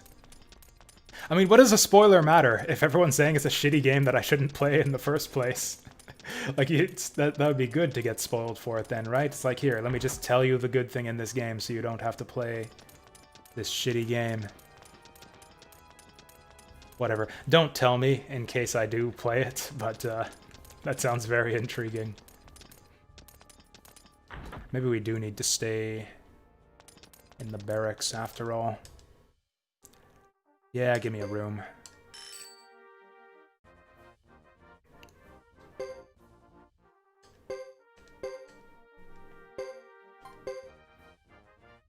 not worth playing it for.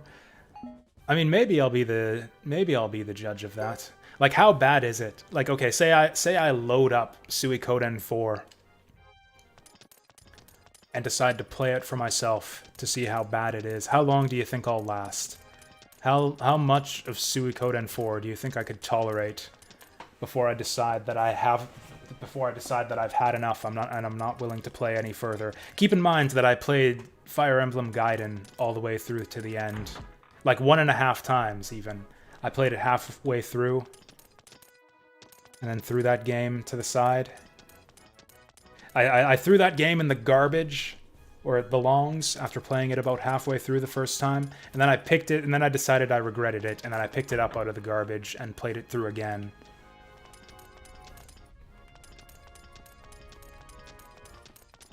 And then after the second time playing it, doing the full playthrough, I think my verdict on Fire Emblem Gaiden is that, yeah, that game does belong in the garbage, but so do I. So I kind of liked it. I don't know. That's my final word on Fire Emblem Gaiden. Oh, there's like a whole basement level that I never even found before.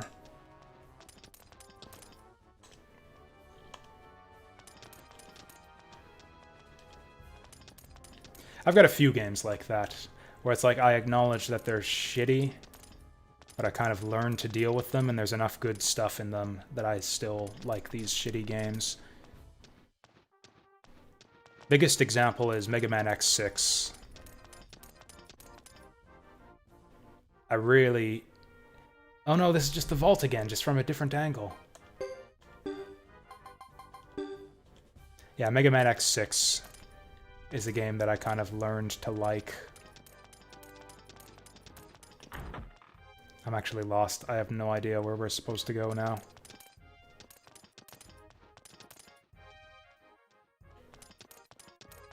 Oh, there's more shops and stuff in here, so maybe I missed some stuff in this big hallway. Oh wow, there's more to this place too. I'm not a big fan of the minimap, or I mean the minimap's fine, it's kind of necessary to navigate these towns just based on the weird or actually, here's the big problem. Why is there no minimap in here? But yeah, I'd rather... The minimap is fine. I guess I'm just upset that there's no big map. Like, can I bring up a big map of the whole town? Because that would be really helpful. Hey, get out here. What the hell, item shop guys out to lunch or something? Armor shop guys out to lunch. All the shops are just closed. Oh, what's all the ruckus here? What hullabaloo is brewing? Whatever is going on? Yeah, that's what I said.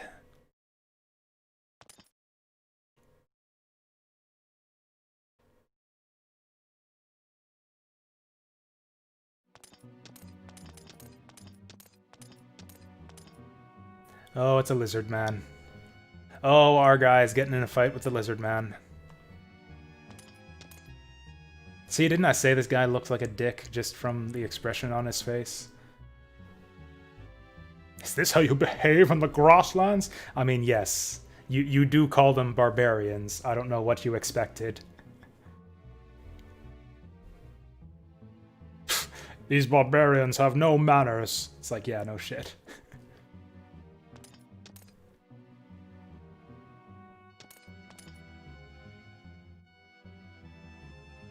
He called me an ironhead. Oh.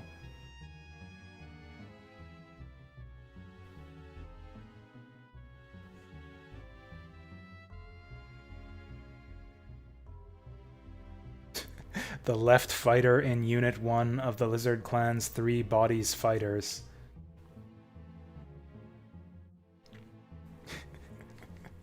Are the lizard men the Borg or something? I am left of Unit 1 of 3 unit... Like, what? It's got like a 3 serial number thing that he identifies himself by.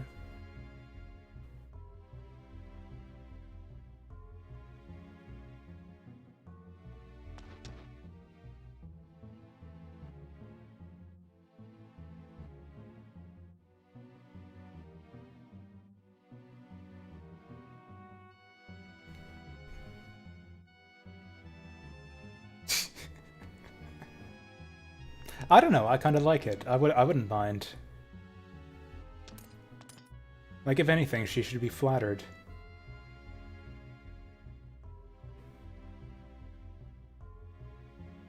The Silver Devil.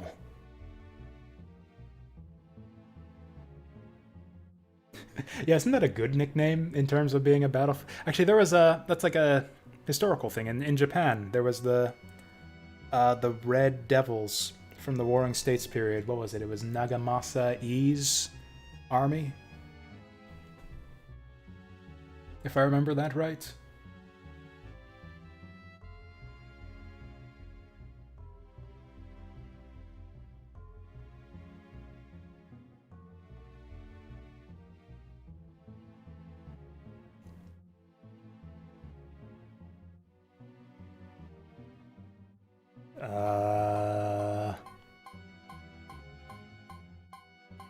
I don't know what the fuck that means. I accept. I accept the grides. Okay.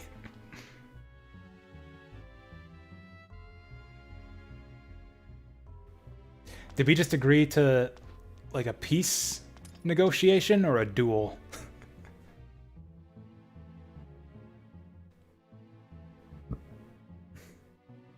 Okay, I got that.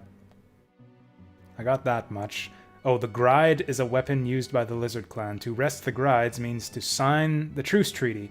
Oh, okay, so it's a peace. So it's peace talks.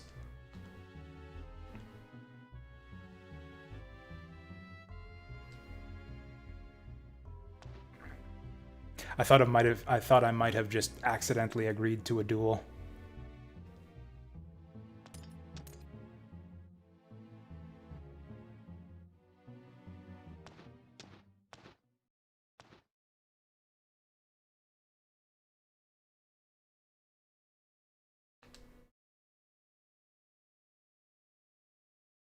Yeah, Mr. Angry Eyes there is a bit of a hothead.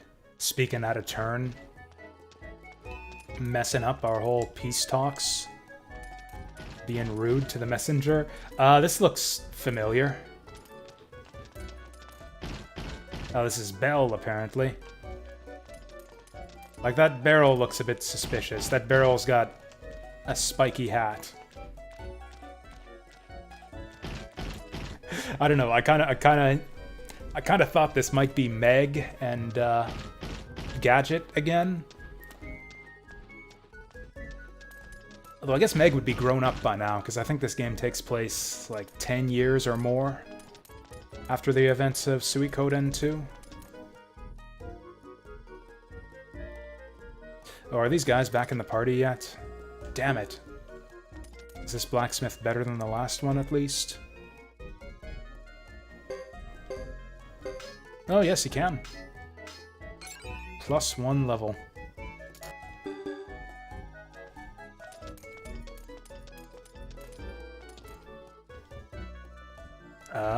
I don't know. What can you do for me? Apparently nothing. Also, apparently even the Grasslanders know her on sight. Hey, Duckman!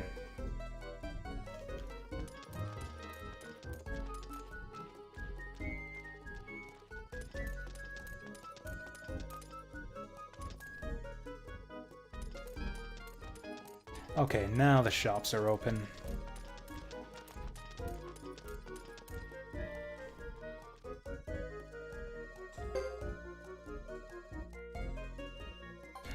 Yep, these are the junkie shops again. Forget about that.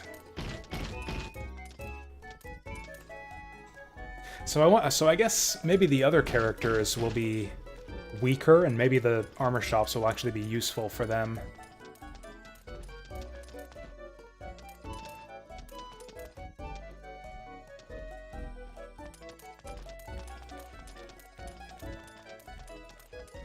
So now what do we do?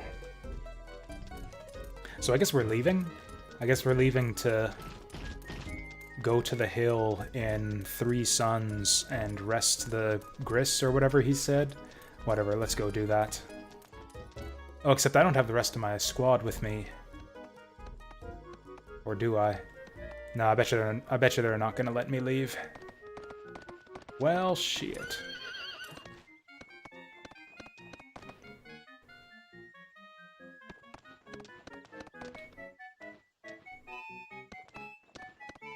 Are they seriously gonna let me leave on my own?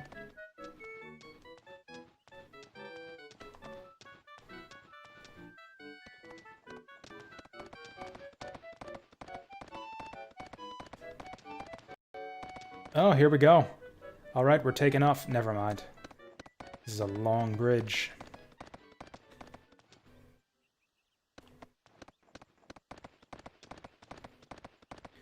So now we're into Grasslander country, huh? Oh, that's just a dog. It's just a dog. We can't actually go anywhere from here, though. Actually, it won't actually let me leave. I didn't press anything there. It just automatically took me back to town. I guess we should meet up with the rest of the party before we head out.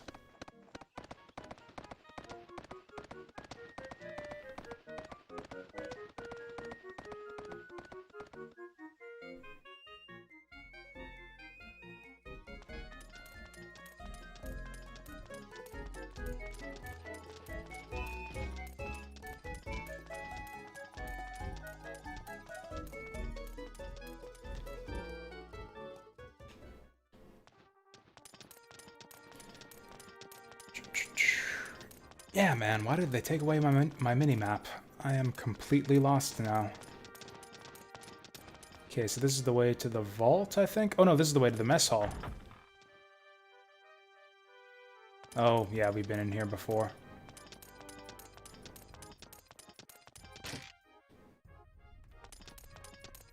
Yeah, we've been in here before. Well, okay, let's try going back to her room then, since we've already seen the scene.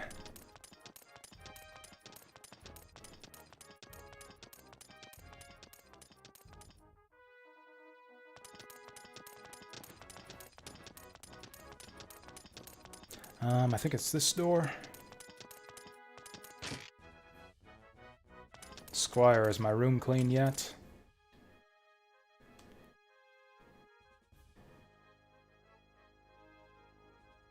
Let's go to bed.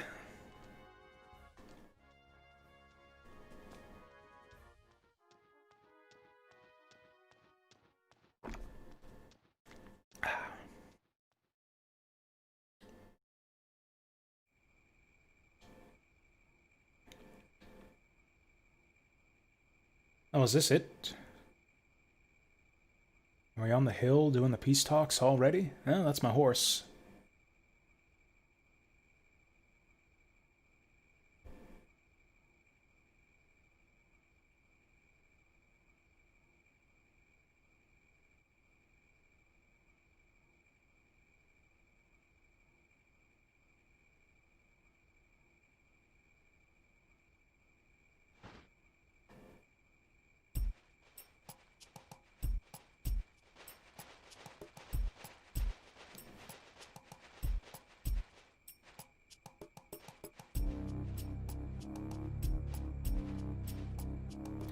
Those are some big weapons.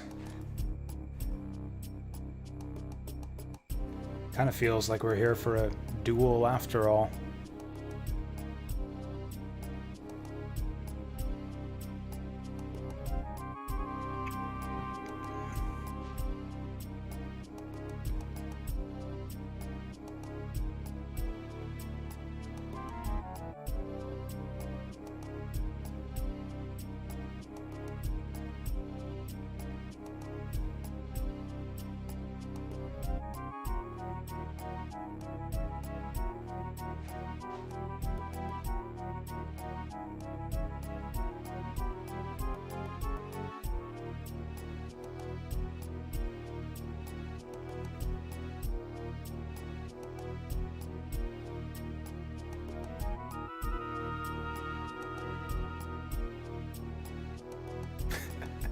That was mocking? Jeez, I'm not good at these, I don't know, highfalutin political negotiations. I thought she was giving us a compliment.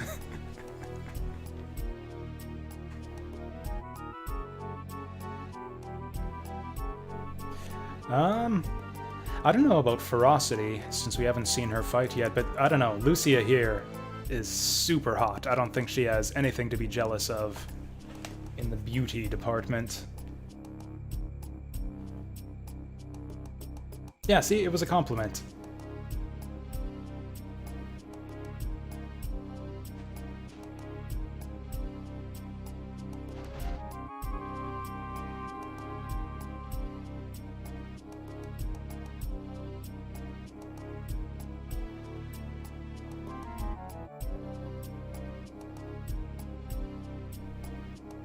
Oh, was that, Oh, was that the...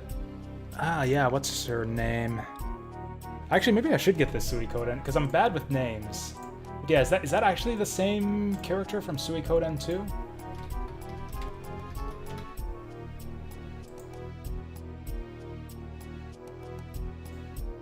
Oh shit, yeah, that's actually... This is the same person. Yeah, the, jester-looking girl from, Suikoden 2. Hey, Vasil. Hi. Yeah, thank you for the resub. Much appreciated. She got a haircut, I guess. Or I guess not a haircut? I guess you never saw her hair since she had that weird jester hat on. Or was that just her hair? Actually, now that I'm looking at the artwork on the wiki, that might have just been her hair. Whatever. Anyways, did not recognize her.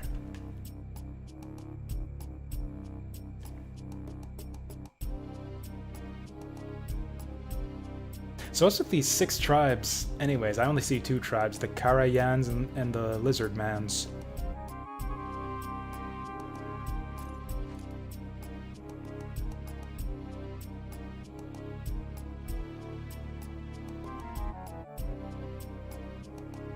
Ah, there we go. Chisha clan.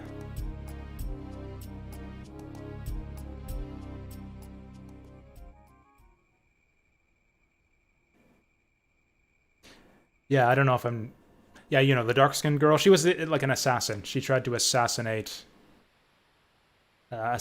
Chat in his sleep.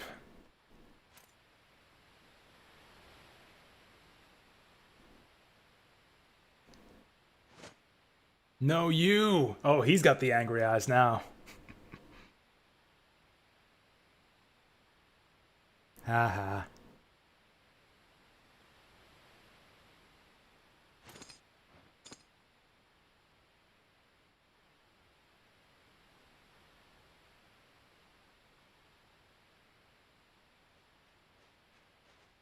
Well, that was simple enough. Cool.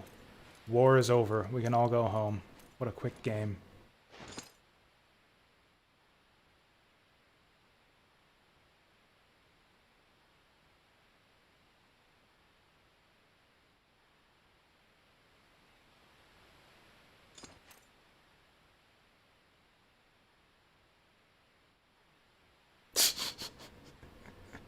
That's a good line. Worry less about the pomp and more about the circumstances.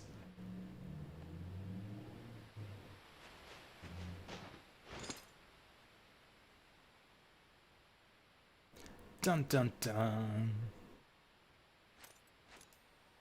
So that's bullshit. We've actually been backstabbed.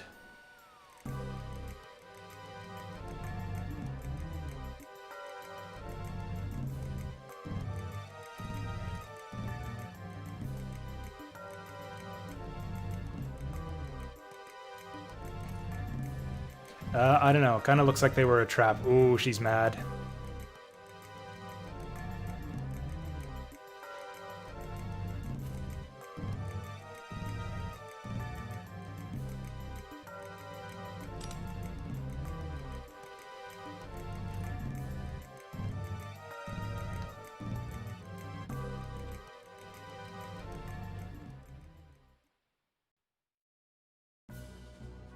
Oh, shit. Wasn't expecting this. Okay, we got a mass battle already. This... Stay alive for X turns. For underscore X underscore turns. Or is that blank times blank turns? Okay, so we gotta stay alive for X turns. Barbarians! This looks a lot less intuitive than the army battles in past games. I don't know what I'm doing. Select area of unit to move. Well, it looks like these guys are being threatened, so I mean, I guess we go up to meet them. Unit display off. I don't see how that's helpful.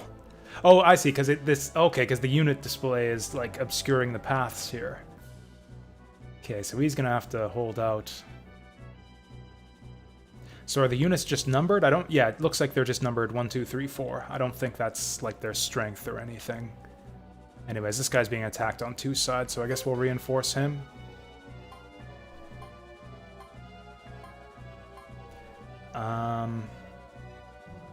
Oh, or are we assigning orders to everyone? Okay, you defend. You...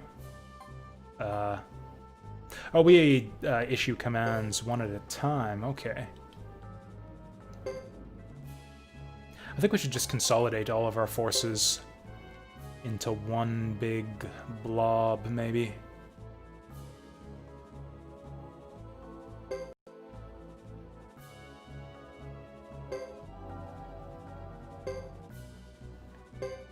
Can we get 4 in a stack? Alright, enemy phase.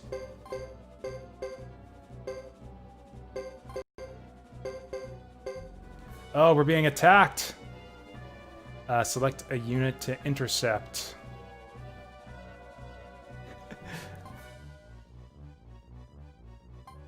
Oh, I see, so it's like a full... Okay.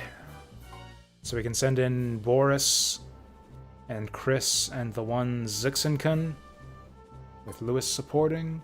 We can send in 2 Zexenkuns and a Zexenkun commander. So are we actually just gonna fight then? If we're just gonna fight, then yeah, let's just send in our main squad. Okay, so they've like mixed the regular battle system with the mass battles. Let's attack.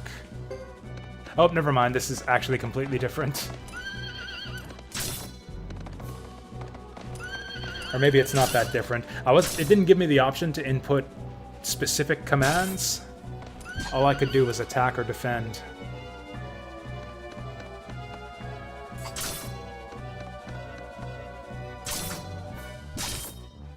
This is weird. I was kind of expecting a tutorial before they threw us right into this. Like, we got a detailed tutorial for mass battles in Suiko 2, and yeah, they weren't that complicated in that game.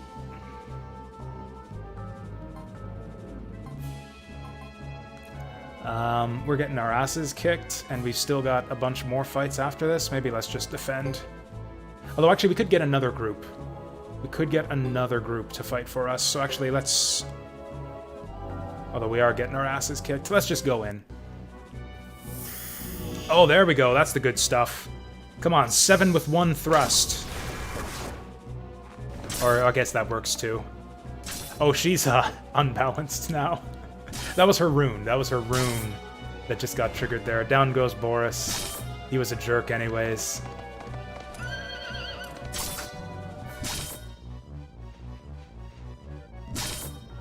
We're probably gonna die.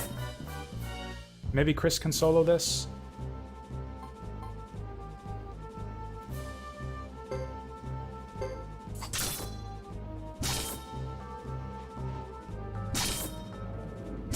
Actually, yeah, she totally can. Yeah, it turns out that Chris is a beast.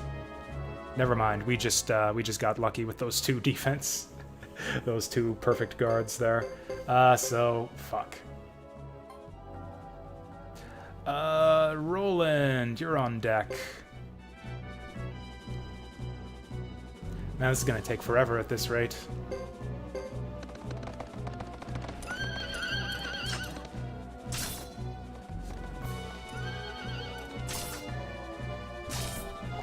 Oh, hey, these guys are pretty strong. These guys might have a shot. That's right, take them down. I hate how they're dividing their damage. Oh, one of us went down. I think we're actually going to lose this one too at this rate.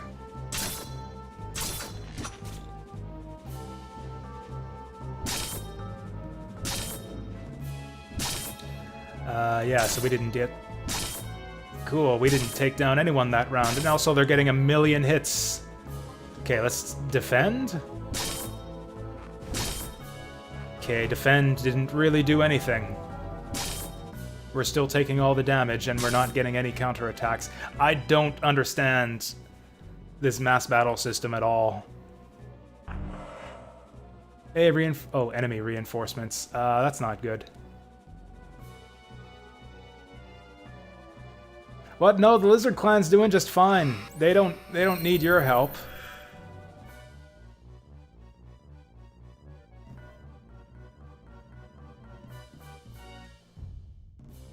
Hey there, Jakub. I'm way ahead of you on that one. We just finished Suikoden 2. Finished Suikoden 1 and 2. We're on to 3 now.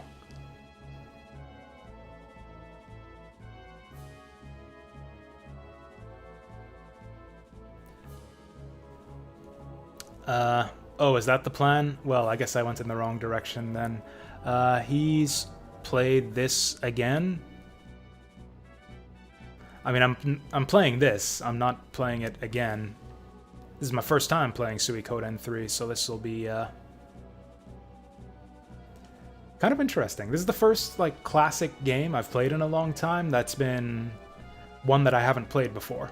It's not that often that I find old video games that I haven't played yet. Anyway, so I guess we're... Whoops. I guess we're running away. Yeah, I guess that'll work. Let's move everyone, and then we can just break through that tiny little unit of dagger guys.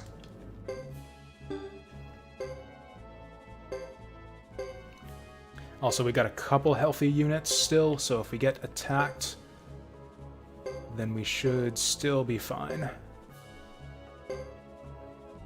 Also, apparently we get to restore a little bit between combat rounds.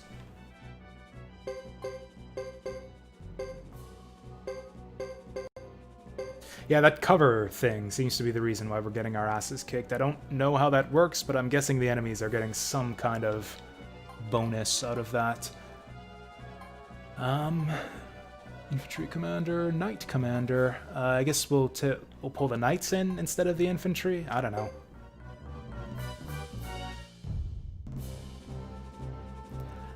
Let's just defend, I think. I don't know if that even does anything, but yeah, just to make sure our guys don't die.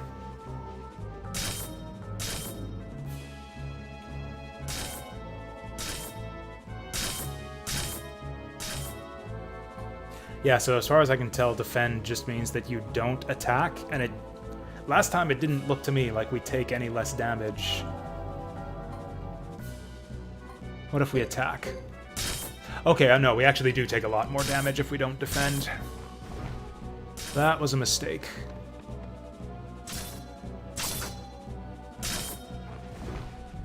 We're gonna die. Let's just keep defending. Although we're probably still dead. No, I don't think we are taking less damage there. I think it's just the damage in these battles is extremely random. Do I have PayPal for support? I do. Oh, do I not have a link on YouTube? It should be in the description if I forgot. Unless I forgot to... Yeah, it's the Streamlabs link down in the description. Yeah.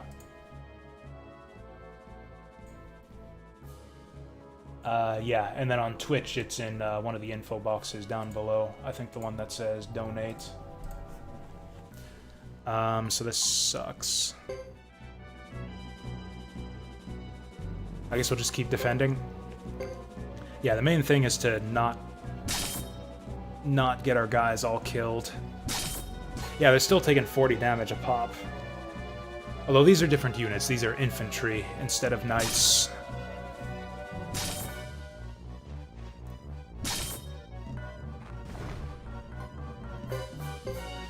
And whatever, let's just defend every round and see if that helps us at all. It really doesn't. Yeah, whether we defend or attack, our guys just get completely wiped out in 3 rounds. And escape isn't an option. Give you the PayPal address. It's the Streamlabs link down below. Streamlabs accepts PayPal. So yeah, that would be the way to do it.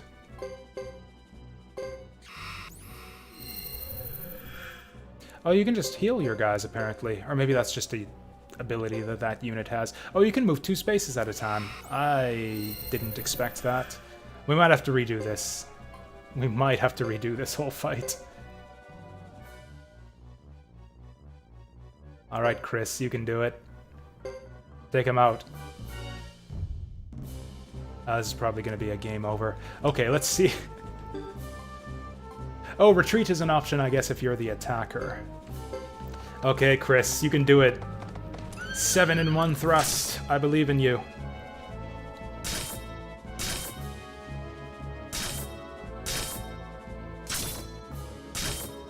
I don't think we're gonna win this. How do you need? That's, I don't know what that means. How do you need? What a question.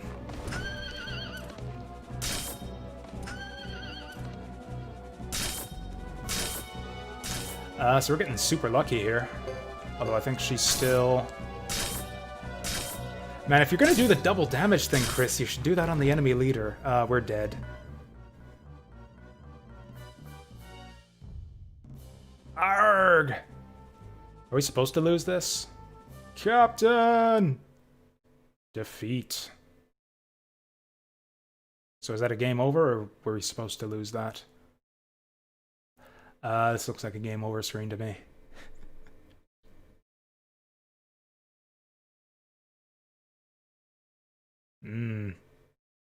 Yeah, this looks like a game over screen. If I give up, what happens? I don't think we're going to give up, but I do think... you want my PayPal email? I don't even know what my PayPal email is.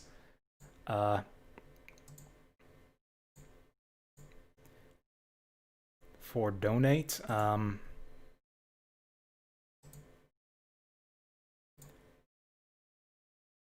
Let's see. I think it's given to you on the Streamlabs link. Like, Streamlabs is the main way to do donations. Like, yeah, you don't even need to... I don't think you even need an account to do this. You just, yeah, put in a name and an amount, and then you can do it through PayPal. Like, I don't know what else to tell you. You can just click the Streamlabs link. Just donate via PayPal? That's not necessary. That's not necessary. I'll let you watch for free. I approve of you watching for free. Well, okay, I'm gonna say no way to giving up.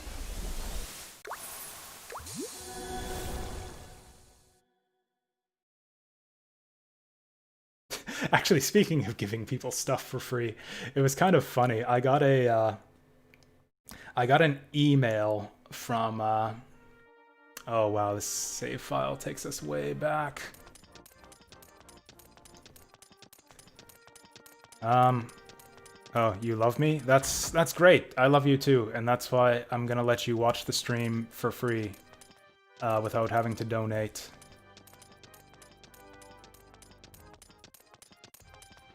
I guess we're... Oh, this is probably before we watched that scene in the courtyard, too. I can't remember the name of the company. It's like a video game promotion type thing. They gave me... they offered me a free press code for the Mobius front, which is a game I've been talking a bit on stream here. It's the new strategy game coming out from Zachtronics. You're a Turk from Germany? That's cool. Man, we get people from all over the world here. watching the streams. We got, what, one from England, one from Sweden, one from Russia from a while back, although I don't think he hangs out here anymore. There's a guy who lives in Japan who I chatted with a bit back on the, I think it was the Azure Dreams streams. Or maybe it was Vandal Hearts. Oh, no cutscene skip.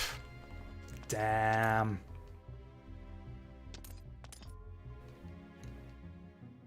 I know Erdogan. I don't think I do. Erdogan. Was he one of the city-state leaders from Suikoden 2? If so, I wouldn't remember his name.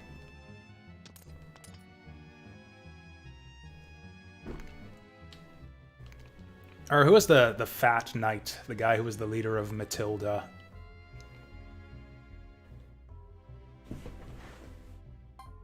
What's he saying? Let's see the other dialogue option this time.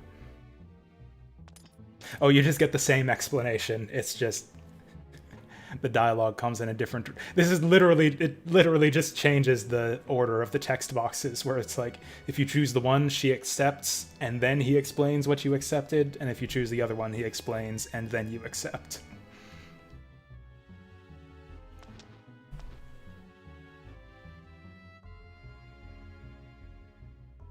Oh, hey, this is different. Human women hold no attraction for me, but you are in love with this one, aren't you? Why is... Did I just miss that last time? Why does he say that? Apparently, is that just random, or does he only say that if you ask for a translation? What is my opinion about Islam? I don't really have one.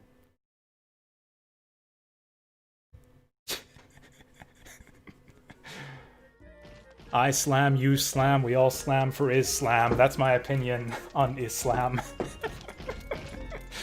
I don't know why that suddenly popped in my head.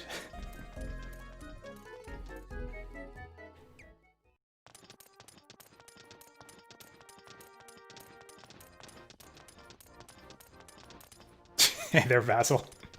Is that... What is that emote? Where did you get that from? Is that Miku Miku from Suikoden 2? Or is that just a regular Twitch emote?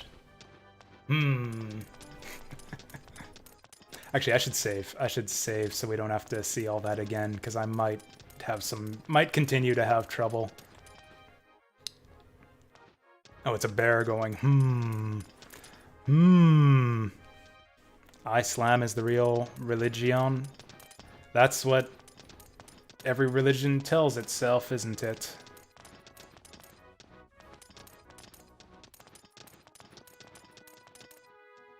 I'm not sure if I buy that.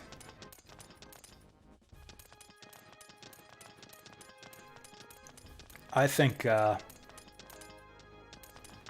don't know, I can't think of some outlandish religion to claim as my own. I think Jesus is the real religion. Actually, I don't.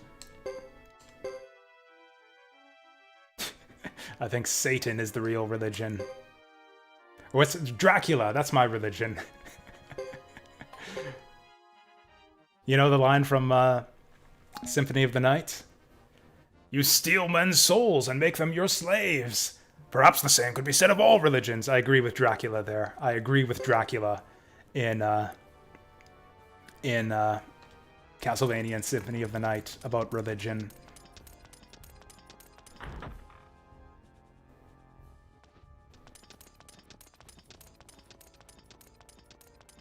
There we go. That's what I have an answer to that question now. Dracula is my religion.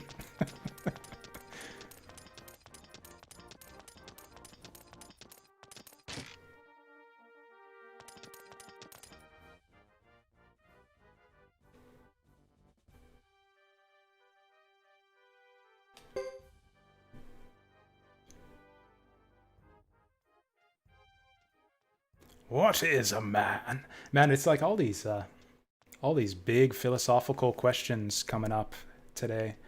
What is a man? How do you need? And what was the other one? There was one in the game, too, that I can't remember. One other silly philosophical question that came up in the game just earlier.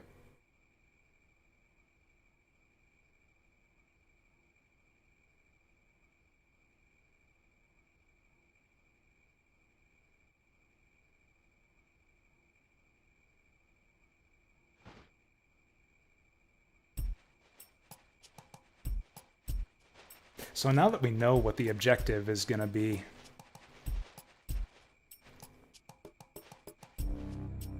it's from Castlevania? Yes, yeah, I know.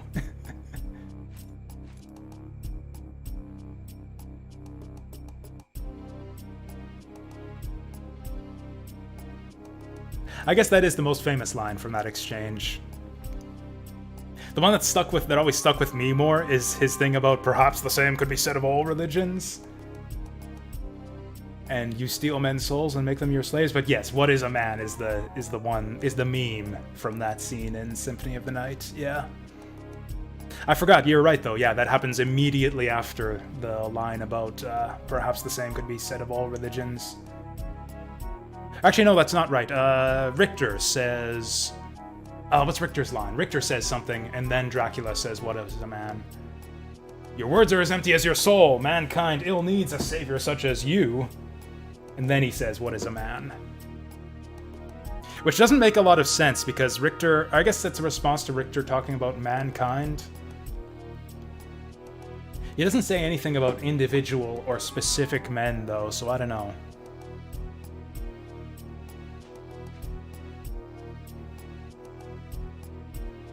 Yeah, so for those of you who missed this scene the first time, this is the chick from Suiko 2.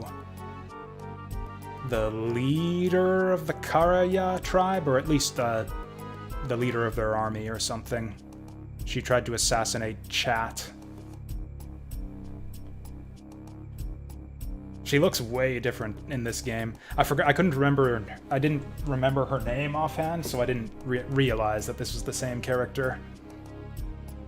She definitely looks a lot older in this game. I think this is meant to be something like 10 years or something after the events of Suikoden 2.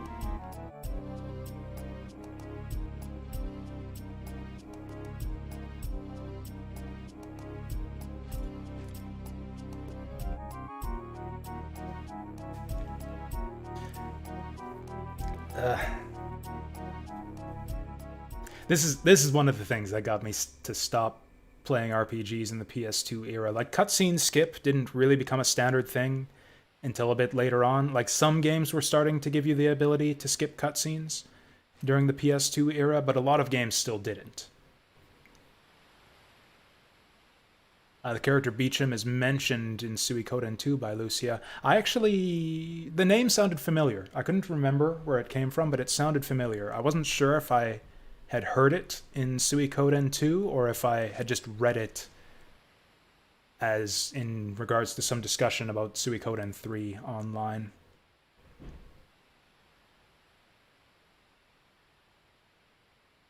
"15 years, okay.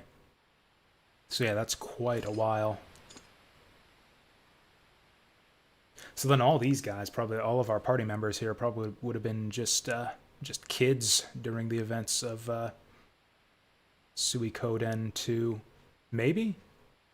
I don't know. I don't know how old Chris is supposed to be. She looks really young, but she's got, like, you know, she's a renowned war hero and great warrior and stuff, so maybe she's meant to be a bit older. I can't imagine her being older than, like, her mid-20s, maybe 30-ish at the most. She looks very young, though. Oh, she says, "I'm sorry, Beecham." I don't think I did defeat her unit in the last war battle.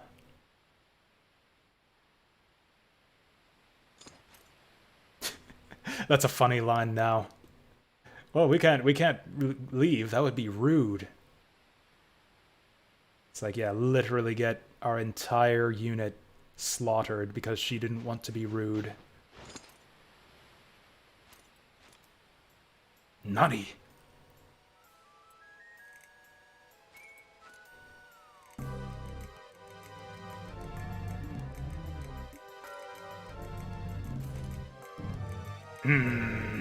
That angry face is great. I love that.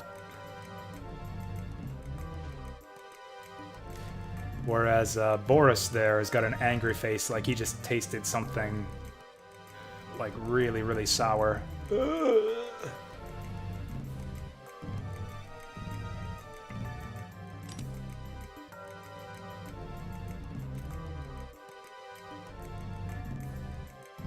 Maybe I should read the bit in the manual about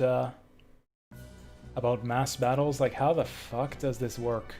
So there seems to be some sort of support or adjacency bonus, so I don't want to consolidate all my forces into one stack. I want to spread out and hold as much territory as possible to get those support bonuses. Group combat. At certain points in the story, multiple units... I don't know if you guys have seen the manual for this game. It's pretty cool. It's full. It's like, you know, one of those good old school style manuals. One little detail that I like is under the main headings in each section of the manual, there's like a little inspirational line to go with it. Like in the section for combat, under combat it says, "Winning takes more than strength." Or like, what are some other good ones? Under basic commands, what should be done now? The Trinity Sight System. We all see things differently. Oh, it's Trinity Sight System. That's something to talk about, because apparently every basic thing in an RPG needs to have like some kind of special name for it. It needs to be some kind of new system. The Trinity Sight System is the big selling point for this game, which is basically what they call it. What they call the fact that you have 3 different characters to choose between. That's it. We've got a special new Trinity Sight System, which basically means you can choose between 3 different characters. Surprised at how good the voice actor for Dracula was in Symphony of the Night. I actually really like the voice acting in Symphony of the Night. It has a particular style that I think goes well with the whole like kind of B-movie, like old-timey horror aesthetic that they have going on. I always thought that Alucard's voice, he sounds cool, but I don't think it really fits the character. And then Richter's voice kind of doesn't sound great, but it seems like it kind of fits the character. I always liked Maria's voice, too. Maria and Dracula and Shaft, I think, have really good voices in Symphony of the Night. Oh, and the Devil, too. The Devil card familiar. has a great voice. A switch! That guy. I don't know, maybe let's just move. Actually, Chris seemed really strong. So maybe we put her on the front line and have these guys support? I don't know, maybe I should just read. Okay.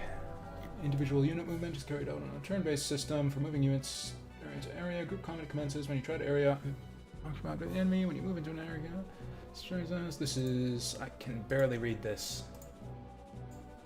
There we go, that's more like it.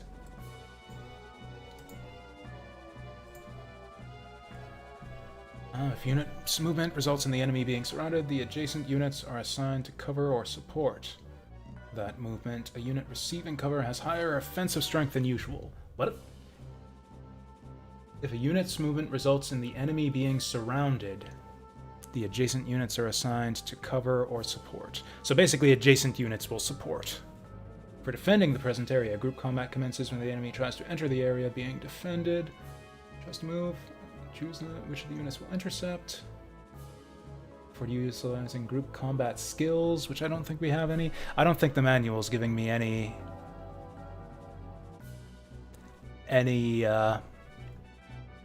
extra information here. It's basically just explaining what all the different commands do, which I kind of figured out already. It's not really explaining the way support or anything works. So let's just, here's what we'll do. We'll move Chris forward. We'll have these guys defend. We'll have these guys defend, I guess? And have these guys also defend and see if that doesn't help our combat power at all here. Okay, so he's going for it. His buddy is covering, but our units aren't. I don't know why. I don't understand this.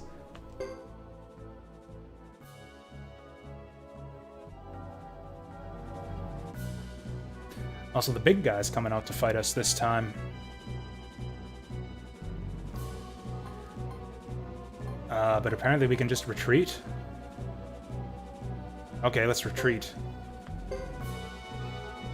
Oh, successfully retreated. Okay, so there was a chance of failure there, which probably would have been bad.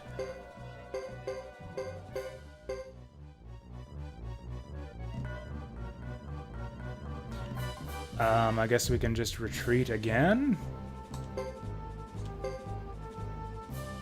Oh, we were attacked during the retreat. For 10 damage, 10 damage, 9 damage. There's a lot fewer lizard men attacking this time.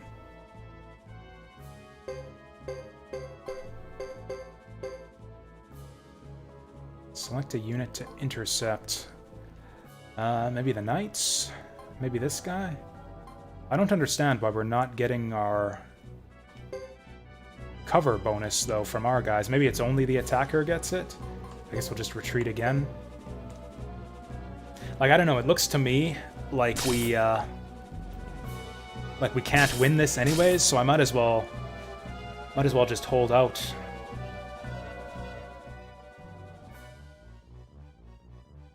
Also, yeah, if you retreat, you only take 1 round of combat.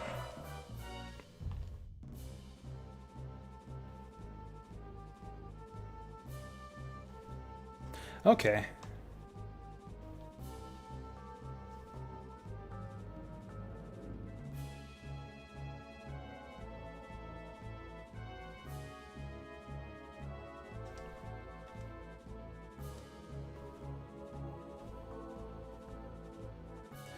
Okay, so we'll get everyone back here. And I guess we'll fight... let's get Chris to do it, because Chris is the man. Attack!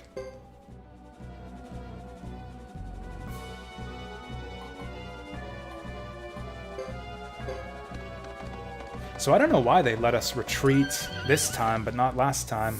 Oh, fuck him up, Chris. Do it! Boom! Oh, he's still alive. Okay, now he's not. Awesome, we got one of them down before he even got to attack. Also, this seems a lot more even than the last time we tried to fight. Yeah, the enemies were doing like twice as much damage last time.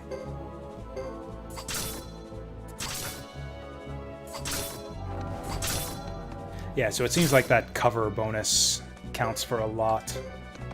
I think you get 3 rounds of combat, so this should be the last one. Looks like we're gonna win it. Oh yes, go for the big KO. Big unnecessary overkill. Victorious!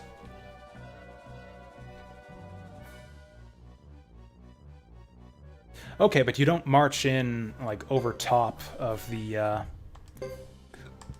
space that you just took over.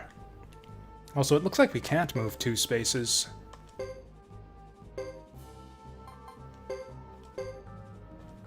I wonder if anyone can move to that space, or if just Chris needs to. Or maybe everyone needs to go there. This should be fine. They can't catch up to us.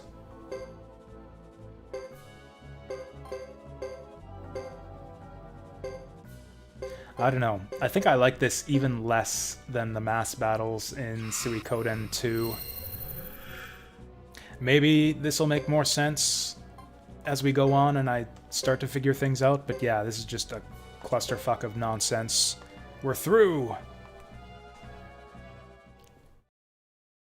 Also, I think the combat animations take way too long. Have to sit through like 3 full rounds of combat every time 2 units collide. which is like 4 times per round.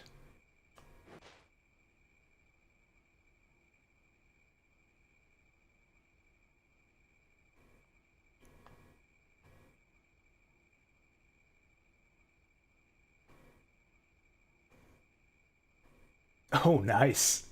Counterattack!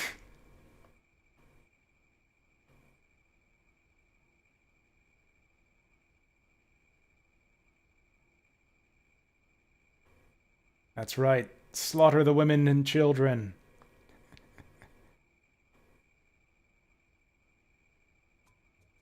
Wow, she's just going for it. Just, yeah, fuck yeah. Burn down their thatched roof cottages. Also, we got like a big grasslandy plain to ride through now.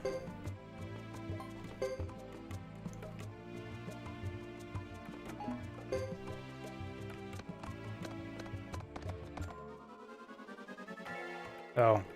Okay, I guess we'll fight this wolf first then.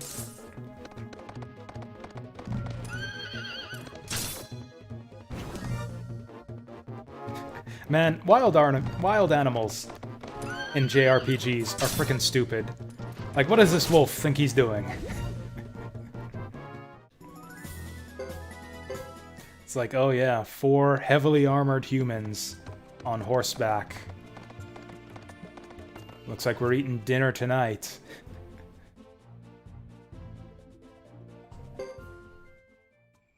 Oh, what have I done? Here we go.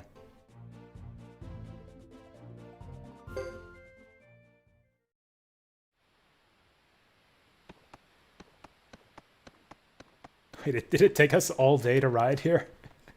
I think the whole diversion strategy isn't gonna work now. Like, surely the battle's over by now.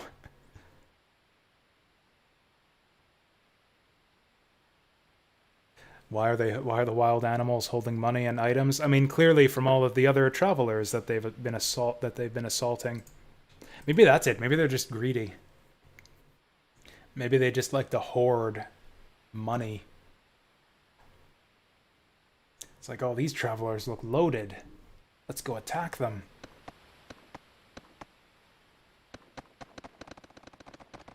Okay, so he just wants to, like, fake attack the village without actually hurting the people.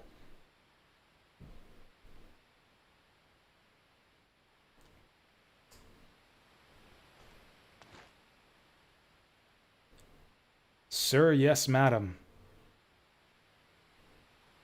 He's here to guard us. That's very kind, Lewis.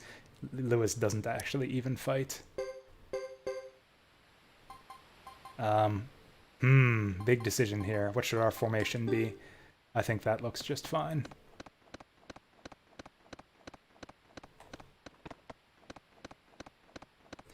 So apparently I'm not allowed a full gallop here.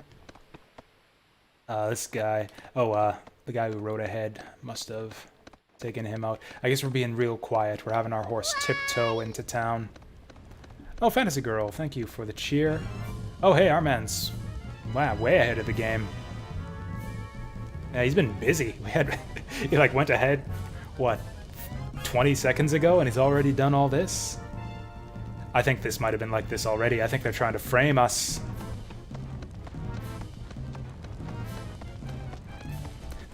That was one confusing card battle. It really was. Nobody warned me about this. Everybody wanted to see Suikoden 3, but nobody told me, like, oh, by the way, the big strategy battles are going to be even worse than Suikoden 2.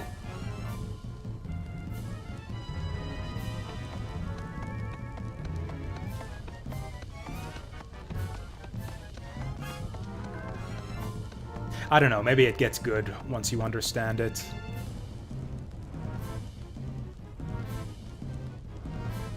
Really? Really, Chris? This is your biggest concern right now? All the shit is on fire and all the people are dead. But hey, here's this random suit of armor that looks like my dad's.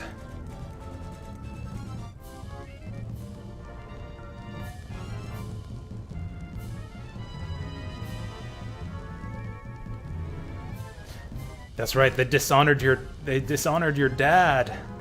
What are you gonna do? Burn the village down? Oh wait, that's happening already.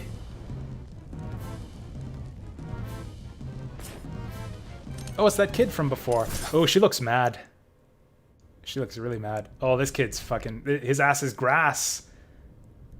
This Grasslander's ass is grass. Did we just kill him? Did we just fucking kill that kid in front of his friends?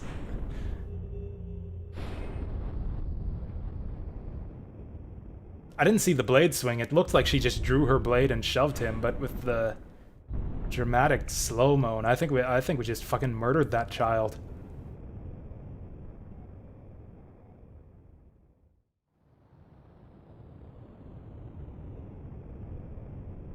Also, yeah. This looks really, really bad from their perspective. Hey, guys. Yeah, everything's burning behind me, but this isn't what it looks like.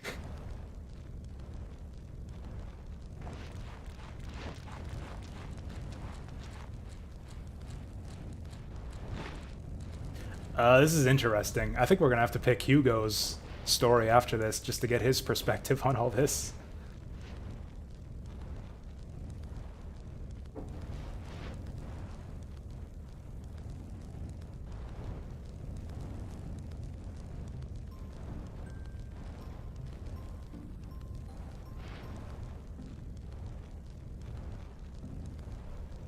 Why didn't they take my message? Oh, was he the messenger? Did we take like a fake message?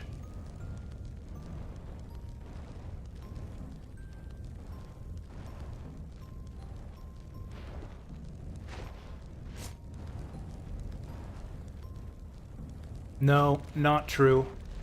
Not a lie. What's Duckman doing?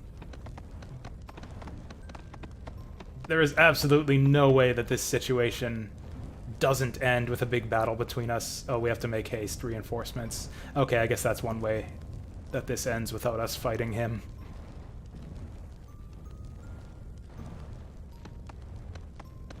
Hey kid, bye kid, sorry I murdered you.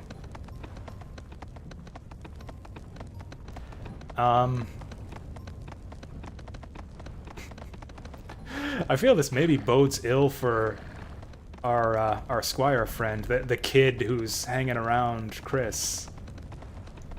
Because he seems to be about the same age, probably, as the kid we just killed. I think that somebody might take revenge by murdering poor Lewis at some point in the future.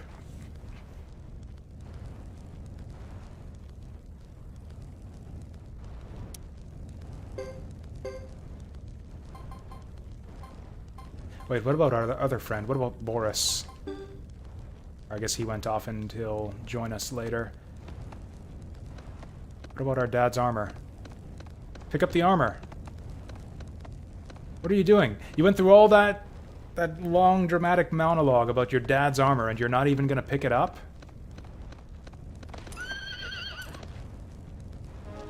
Eh. Fuck these guys. Cool battle music. For dramatic battles, I guess.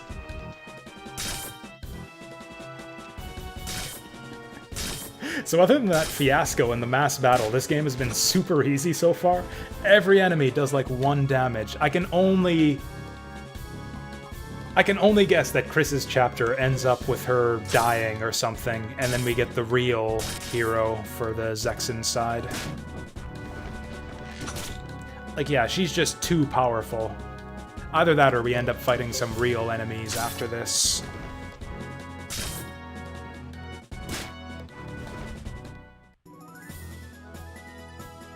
Level up, level up, level up. I mean, even though they're only doing 1 damage a hit, though, wow, we're getting quite a bit of experience from all this.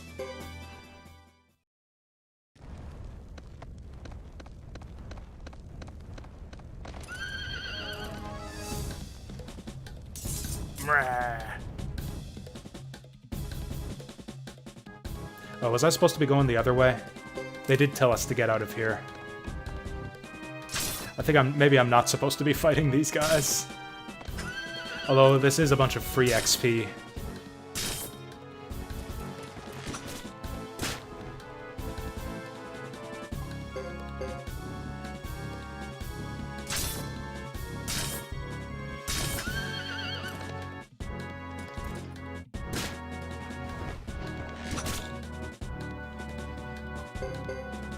Are some of my guys just not attacking some rounds? It seems like we only got 2 attacks that round. Or is it that some of the attacks are maybe happening off camera? Anyways, this is easy XP. I think we just want to kill all these guys. Yeah, I was supposed to run the other direction. Whoops.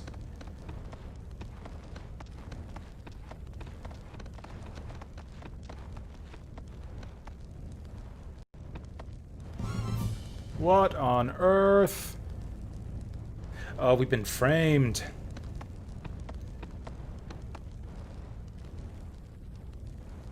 Why not?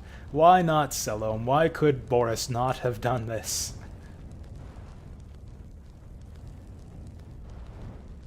This seems like exactly the kind of thing that Boris would do.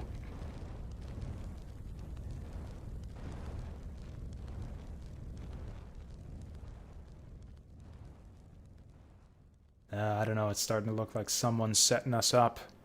Is that the end of chapter 1? Not quite.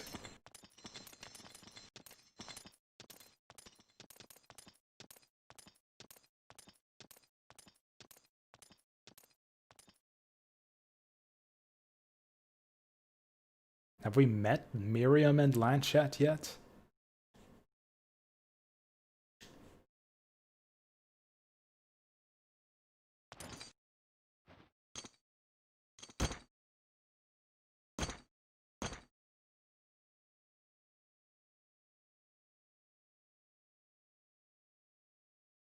I swear this is the way that, like, every peace talk in RPG history ever ends. A sneak attack, who could have guessed? Am I liking it so far?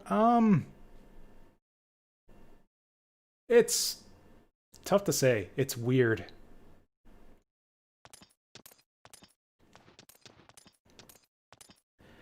It's an interesting story so far.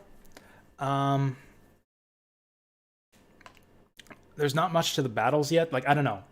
Everything just seems like a step back from Suikoden 2, which, you know, Suikoden 2 is a brilliant game and one of the best RPGs of all time, so it's kind of a high bar to clear. But yeah, the battle system is kind of slightly bewildering and seems like a step back from previous games. The mass battles are even worse than Suikoden 2 and are also just kind of baffling. I like the storytelling so far. The way they've set up the story is pretty interesting, so that has some potential.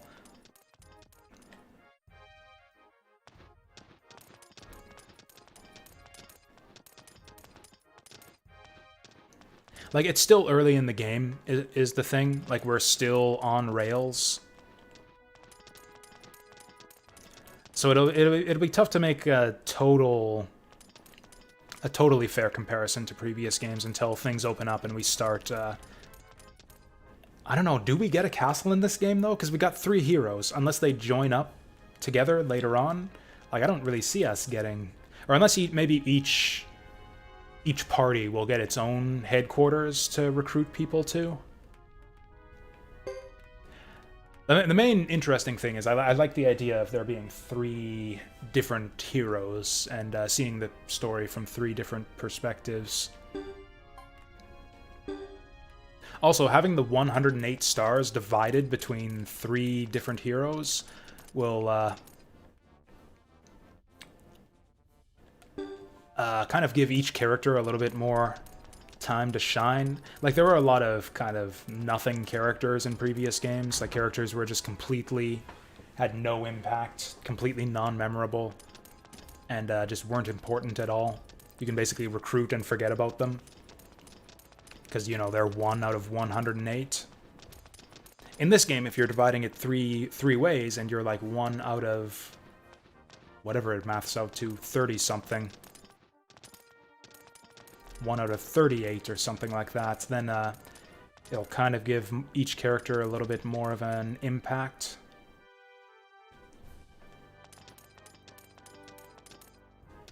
Where are we supposed to go right now?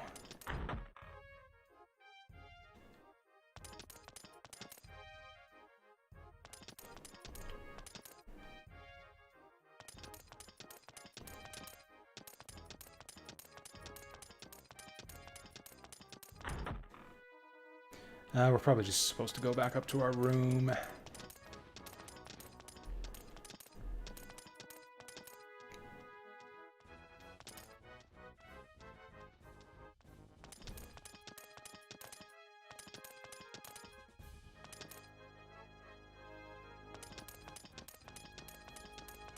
Also, we haven't seen the other main character yet, the guy with the eye patch. I wonder how he's gonna play into all of this.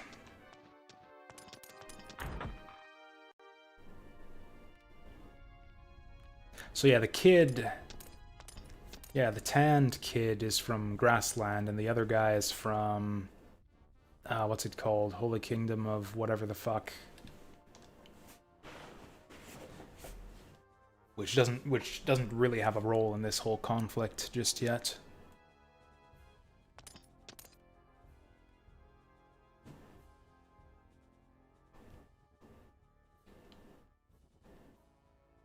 I don't trust Boris. I think he did it.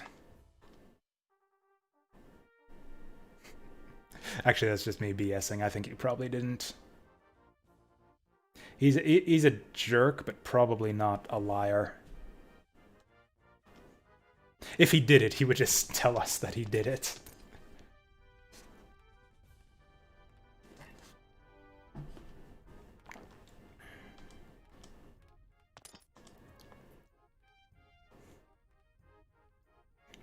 That's right, he cannot tell a lie.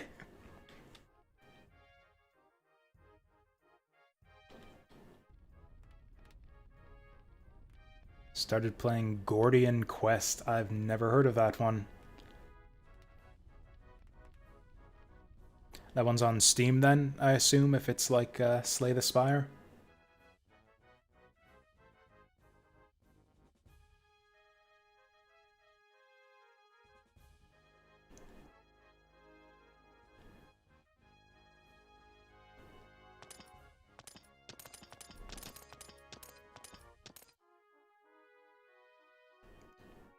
Oh yeah, I wasn't finished talking about the Mobius Front 83. So yeah, that's the new hex-based military strategy game from Zachtronics. It's coming out tomorrow, I think, so I'll probably buy that and play it on stream. I actually got an email from, not from Zachtronics, but like from the company they're using to promote their game, offering me a free key for it. Which isn't that unusual. Although, I don't know, it's kind of weird. It feels weird being offered, like, keys to stream games when I'm, like, streaming to an average of usually 3 or 4.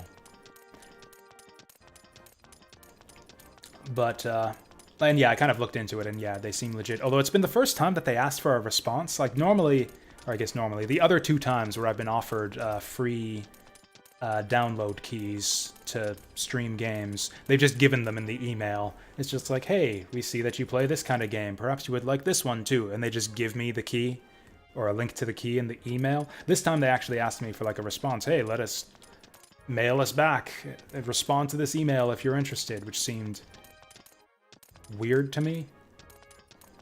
I decided not to respond just because I'm gonna buy it and play it anyways. And frankly, I feel bad for Zachtronics if they're like that hard up for coverage that they're offering free keys to like the tiniest of streamers. It's like, I was gonna buy it anyways. I'll just buy it and play it. I also got a bit paranoid where it's like, wait, if I agree to accept the key, are there gonna be like terms and conditions? Am I not gonna be allowed to be critical or whatever? I don't know. Maybe it's needless paranoia. I just kind of thought like, whatever. I'll just stick to the plan. buy it and stream it and just not have to worry about anything.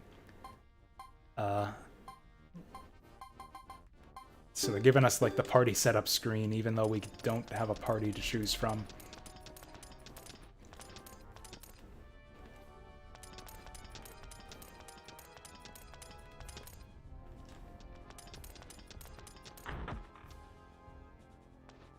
I think I know. I think I know why I was offered press free copy as well, because I actually follow Zachtronics on Twitter, and I retweeted their initial announcement of the game, so that's probably how I drew their attention. So anyways, I guess we're heading out. I guess we're heading out and heading back.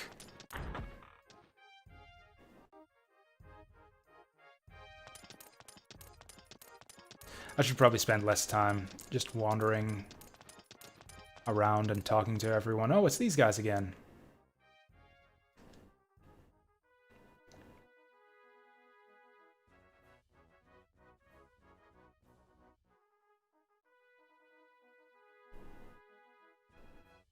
What's he talking about? He was chasing a rat instead of doing his job? What?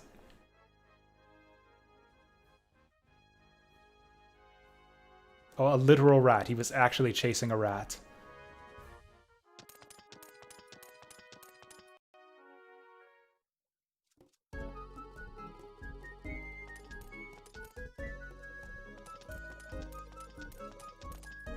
Oh, hey, there's actually more stalls out. I never did go this way before.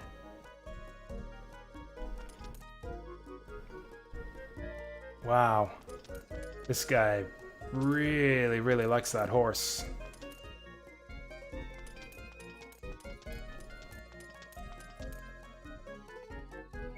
Random question, have I heard of Golden Sun? Or I guess of any of us?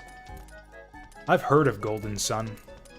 I played the first one for like 2 hours and nothing happened, so I stopped playing it. It wasn't 2 hours, I don't think it was quite 2 hours, but it felt like 2 hours. That game had an incredibly slow start, so I just dropped it. I've heard good things. I heard that the Golden Sun games actually get a lot better as you go through them, but I don't know. But they do also have a reputation for being really, really slow to start out, and I did not get over the hump back in the day.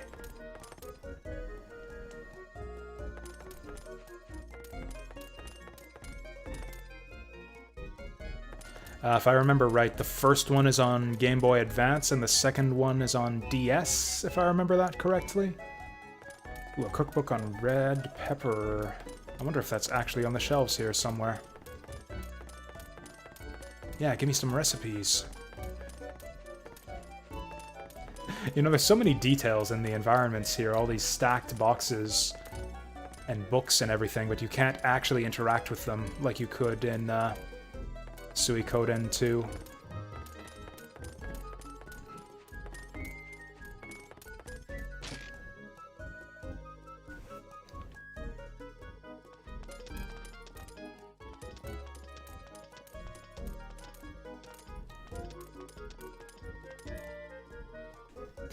You know, it's funny, actually some of my favorite PS1 RPGs also have extremely slow starts, like the intro to Star Ocean 2, actually. Yeah, Star Ocean 2, the game I almost played instead of this one, has a really, really long intro section where there's basically nothing happening. It's like you get in like a tutorial fight with, is that Jean? Oh, there she is! Looking as good as ever 15 years later. Hee hee hee.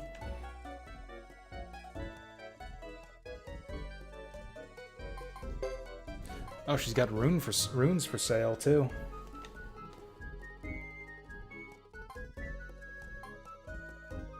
Seems like the runes are pretty much the same as in Suikoden 2. Also, apparently they're just selling shield runes.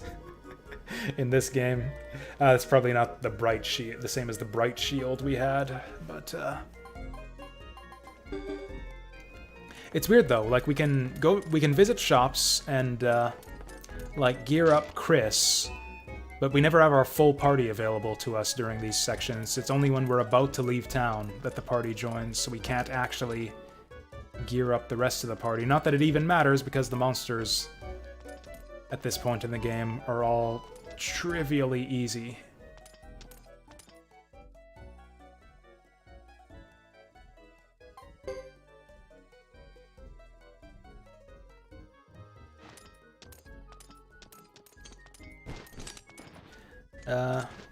So it seems like all of you guys know as little about this game as I do. Is she gonna ask him? Is she about to ask him again if he's a liar? So Boris, now that nobody's looking, to give it to me straight, did you massacre all of those people? So is it better to have them as a team or as two separate squads? We'll try that. We'll try both. We'll try both.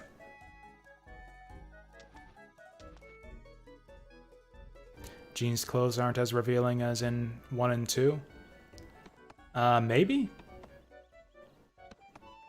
I don't know. If anything, she seemed more sexy looking than previous games, but maybe that's just the transition to 3D. I guess I'd have to check the artwork. I do have the wiki page still open. What if I look at Jean? What does the artwork look like?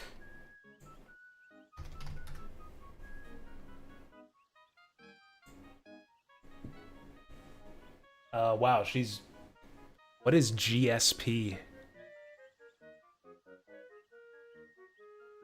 Genso Suiko. Whatever. The first artwork, the first character portrait, or the first bit of character art that shows up for her on the wiki page is for something called GSP, where she is wearing very, very little.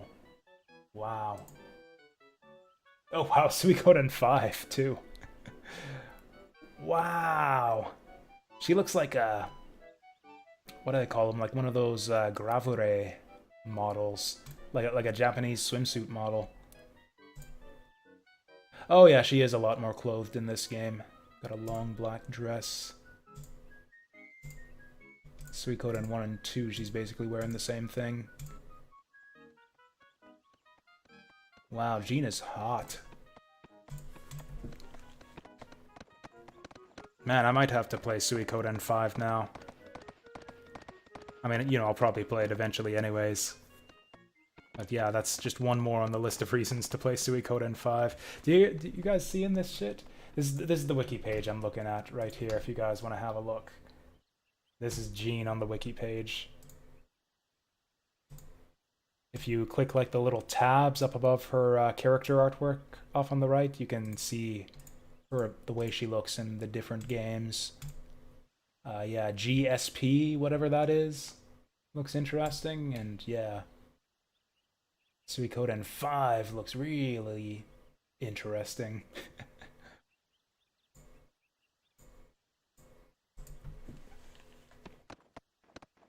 Anyways, what did he say?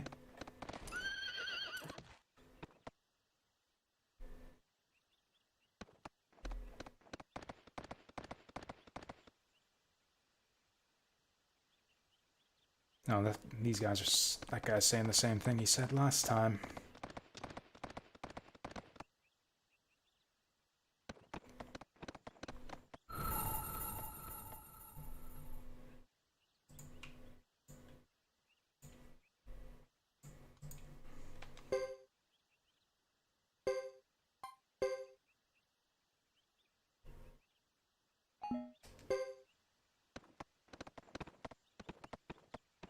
You know, I kind of do have a little bit of nostalgia, it turns out, for this old, like, PS2, these old PS2 style graphics. The way this game looks, the way the characters look, kind of reminds me of Radiata Stories, which is another PS2 game that I really like from back in the day.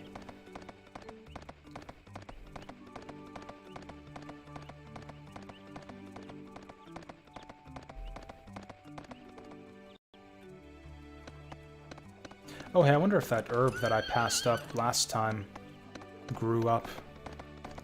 Someone got too excited drawing Jean. That's pretty much what it looks like, yeah.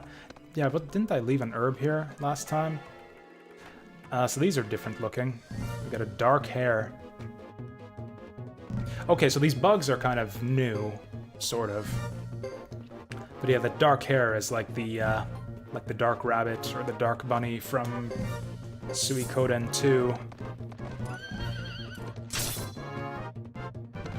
Oh, I think I get it. So they can't quite run all the way to the rabbit. So they run as far as they can, and then they attack whatever's in range.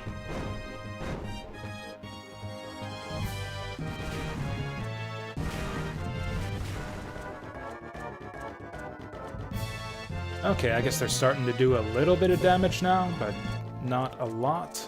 Okay, now we can get that hair. Oh, never mind. She's got to go around the beetle.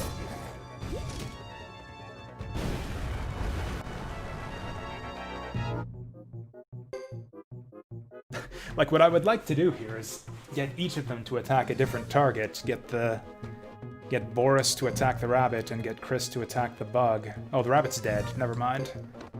We'll be fine.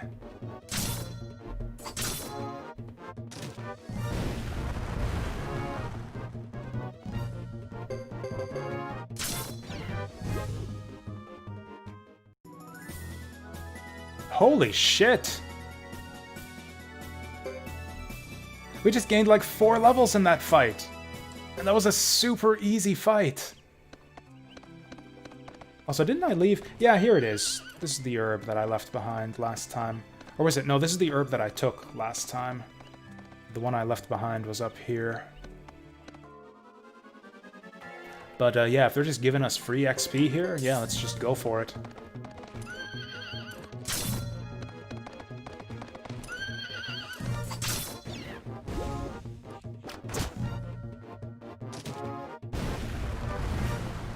Yeah, like the enemies aren't doing 1 damage anymore, but they're not doing a lot of damage. Oh, I would have gone for the rabbit. Okay, we are going for the rabbit.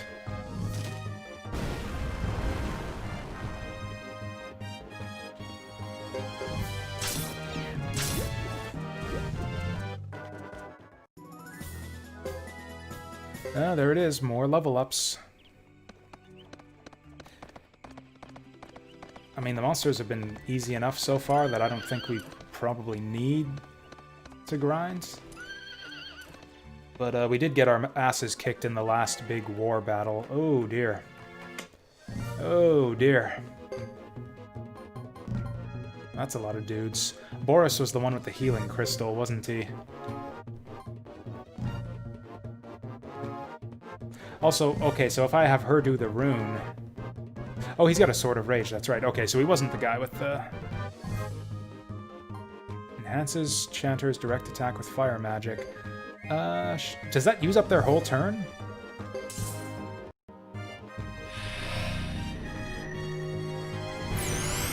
If so, that seems really annoying.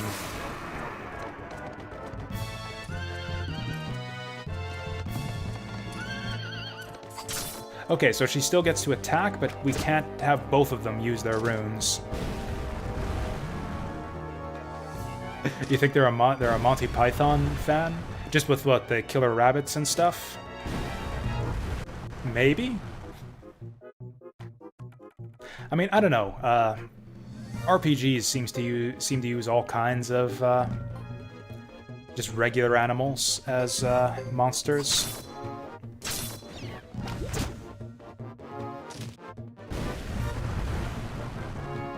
Although, I don't know.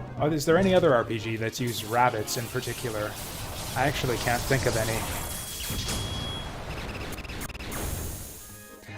Whoa! Where the fuck did that come from? Oh my god, no wonder these guys are giving out like 4 levels worth of XP. Jesus Christ. Do I have items to...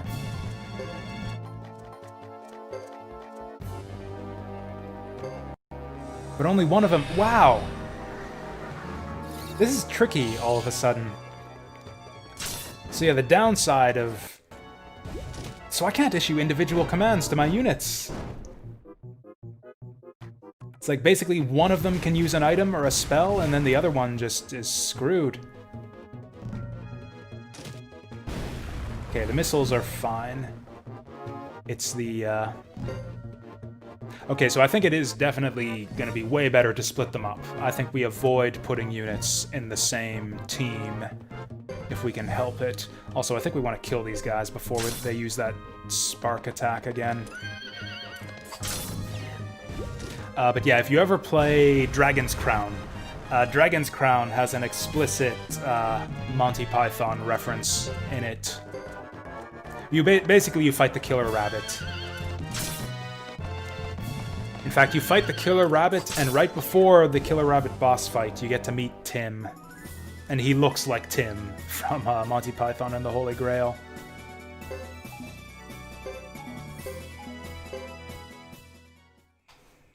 Yeah, you fight what is basically the Killer Rabbit from Monty Python. I can't line up to get that grass. There we go. Oh yeah, sure enough, the barely blossomed herbs have turned into mid-blossom herbs. We'll let that grow up a little bit more since we got tons of medicine already. We'll use the crappy medicine since we're outside of combat. That's not who I wanted to use that on.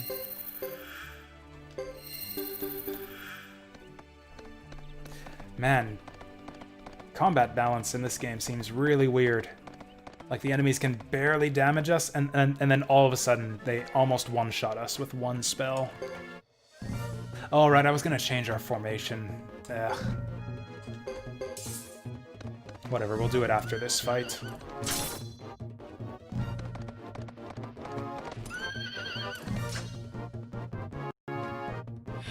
Oh, now he's casting a spell. Oh no, we're gonna die. Boom! Yeah, magic is insanely powerful in this game.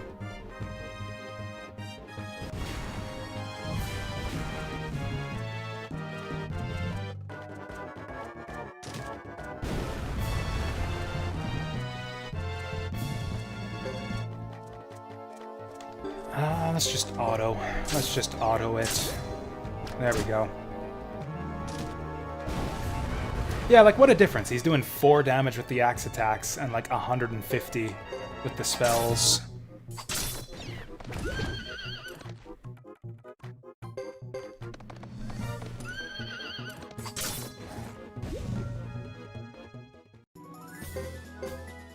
Okay, we're not getting whole levels out of these fights anymore. Maybe it's time to move on. Oh, right, formation. Yeah, let's split them up. Yeah, so I think we want to have our party in different groups as much as possible, and only pair them up if we have to.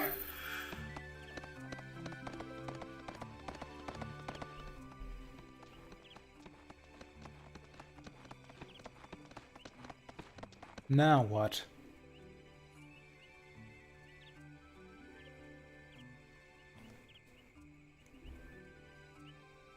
Huh. So if you look at his portrait in the dialogue box, he looks kind of, I don't know, heroic or something. And then his face on his character model looks like kind of evil.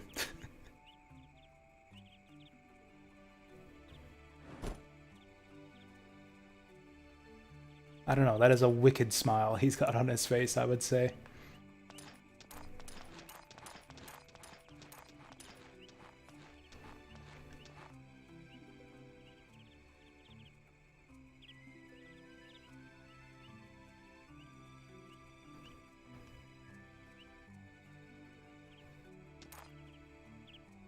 He's got fancier armor than we do. The big yellow bird on the front. Wait. Captain of the Maximilian Knights. Is that like our Maximilian from the last 2 games? Oh, there it is. To carry out my grandfather's wish to conquer evil. This is great. Yes, you're hired. Oh, also, apparently Chris's last name is Lightfellow.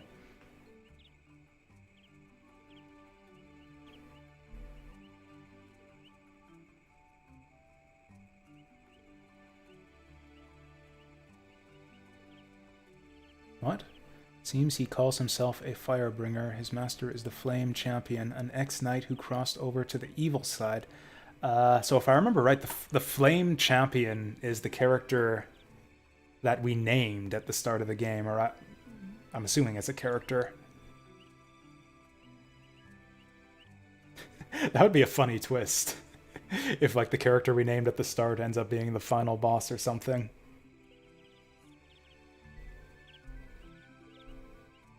I don't know, given that this guy is a Knight of Maximilian, I'd say it's more likely that he's just mistaken.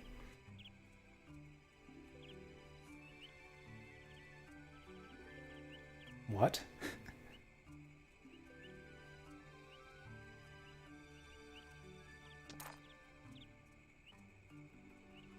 Oh, so this is like his Sancho then. Fred is Maximilian 2.0, and Rico is his Sancho.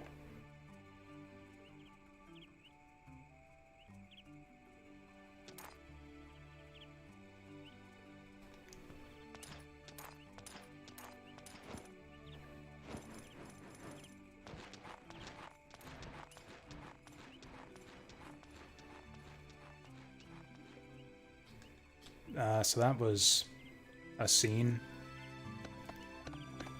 I bet you he'll meet up. I bet you he'll join a different party later on. What name did I come up with in the beginning? I didn't have anything good, so I just wrote in Jasu. So yeah, the Flame Champion is Jasu.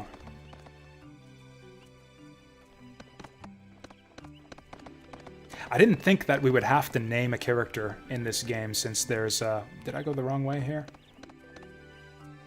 No, this is where we're going. Since, you know, you've got the 3 main characters who have, like, preset names. But yeah, apparently we're naming someone named the Flame Champion. I have a good guess who that might be. There was a character in the intro, in like the intro movie before the title screen, who looked a lot like he could be a Suikoden protagonist. He had like the red vest and the big stick and everything. So I'm guessing that's going to be our Flame Champion, and maybe he'll show up later on.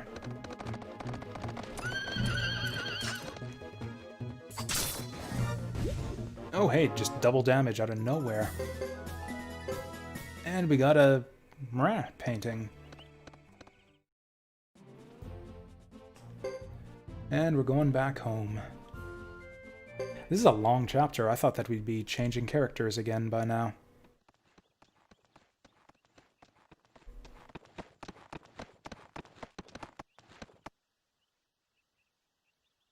I guess most of that time was spent just dicking around town unnecessarily.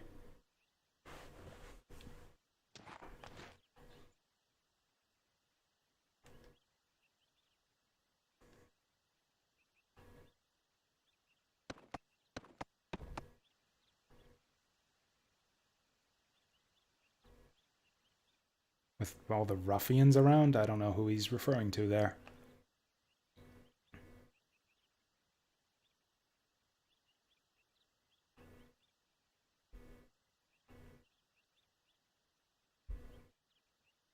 Yeah, you're a funny guy, Boris.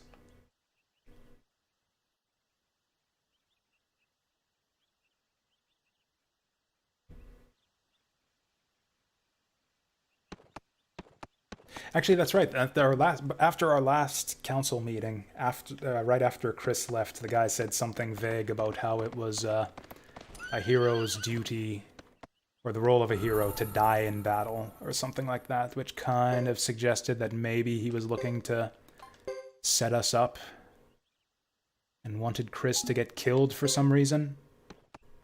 So it could be that they were the ones who set us up.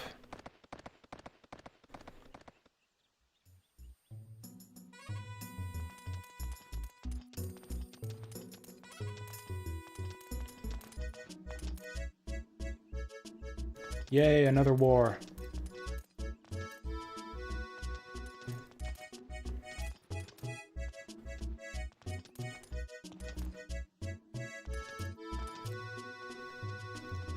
Oh, also, this is the first time we've been able to wander around town with a party member in tow. Let's go. This is a rare opportunity. Let's go to the blacksmith before he leaves us again.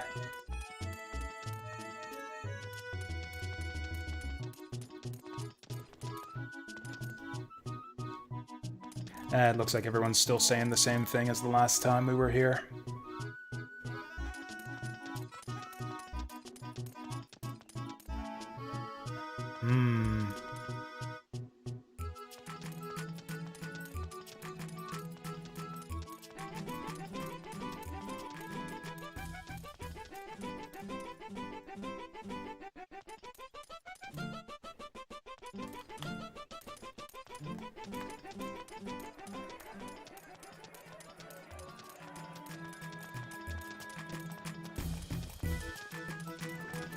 So there's the inn. I think the blacksmithery was over this way.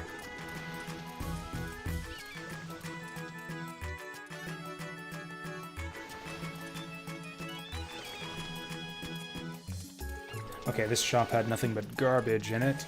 I wonder if this guy has anything different to say yet. Okay, yeah, basically everyone in this town is saying the same thing they said last time. We didn't see a trading post in that last fort we were in. Alright, let's get this painting appraised. What do we got here? It's graffiti! Apparently that rabbit was just holding some graffiti. So that's right, he was a bad rabbit. A dark, evil rabbit. Throwing graffiti everywhere. Where was the blacksmith again? I think it was actually back this way.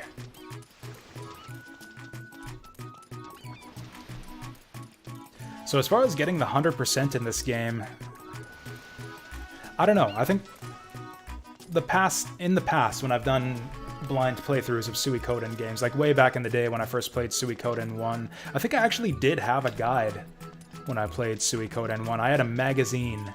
It wasn't like a full walkthrough, but it was just like a list of all 108 characters and a very brief explanation, or actually just a very vague description of how to get them. Can we play the lottery yet? I want to play the lottery. Nope. And then in Suikoden 2, I'm pretty sure I used a guide so as to not miss out on any characters. I don't really have plans to do that in this game. I don't know, I'm just kind of assuming that as we go further forward in time, that just the, as game development sensibilities evolve, that these games will just be less and less likely to have permanent missables in them. Like, Suikoden 1 had a lot of really obtuse missable characters, where it's like, if you don't recruit this character in this specific time window, you can't ever get them. Suikoden 2 had a few of those, but it was kind of a bit more obvious. Like, oh yeah, this character can fucking die if you're not careful, and then you don't get to recruit them.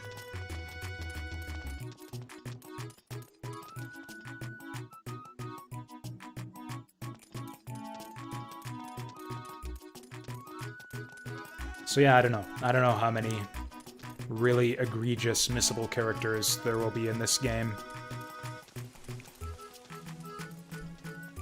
But I'm not planning on using a guide. I would ask you guys for advice as to like who to watch out for to make sure that I don't miss out on any of the really easily missable characters, but apparently none of you guys have played this game before either, so this will be a trip for all of us. Boulder Dash!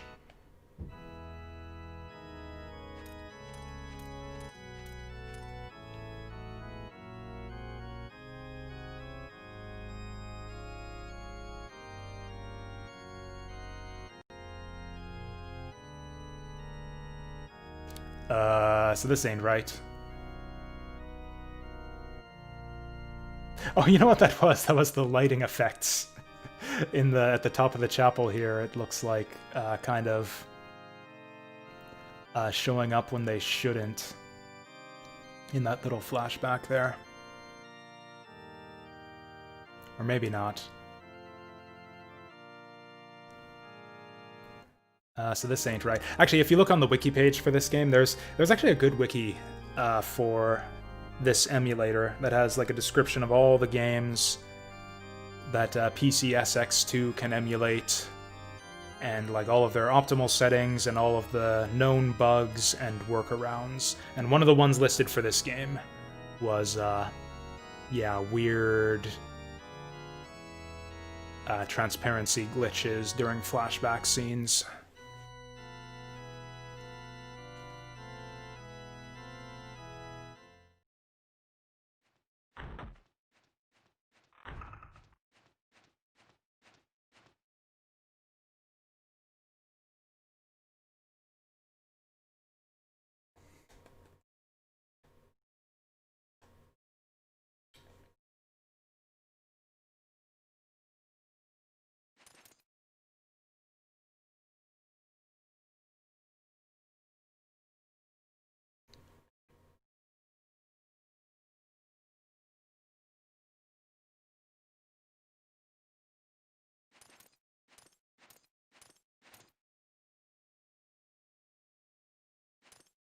It's kind of, I mean, I get,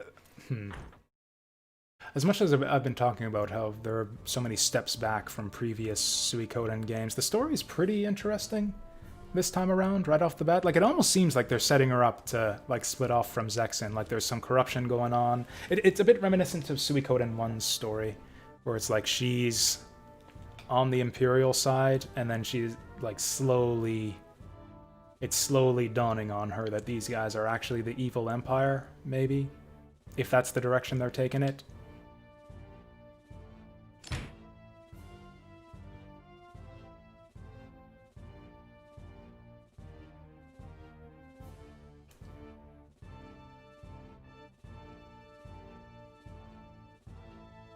Yeah, isn't that right? What is she talking about here? Or is she suspicious, maybe, of these guys? Or, yeah, her question is, what was the point of the negotiations in the first place, I guess? She's not accusing them of doing anything nefarious to interfere with the negotiations. She's just suspicious of why they sent her in the first place.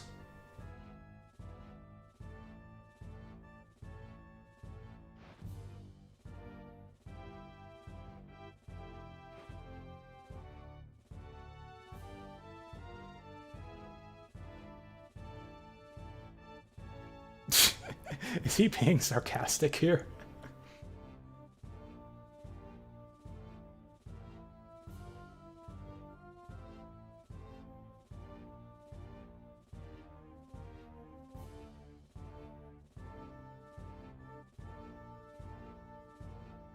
Harmonia, that's the other kingdom I keep on forgetting the name of. Dunin, I don't think we know what that is.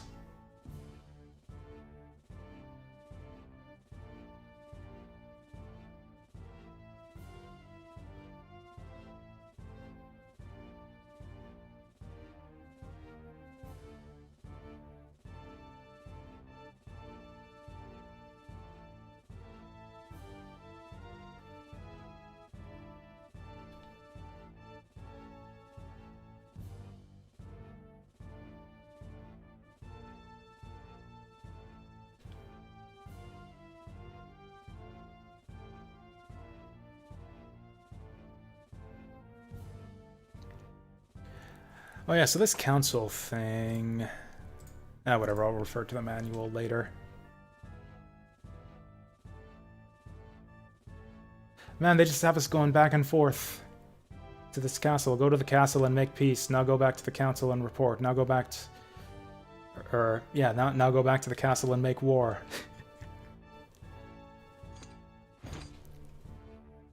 Dunin is the name of the country you created in Suikoden 2. Okay, Do we know that, though? Like, if this is your first time... Like, if you've played Suikoden 2 and you're just starting up this game, would you know that? I don't think that name came up at the end of Suikoden 2.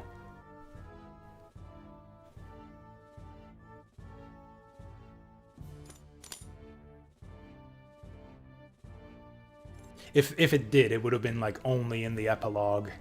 It would have been, like, one line. Became the president of the newly formed Dunan Republic. Which is probably why I didn't remember that name.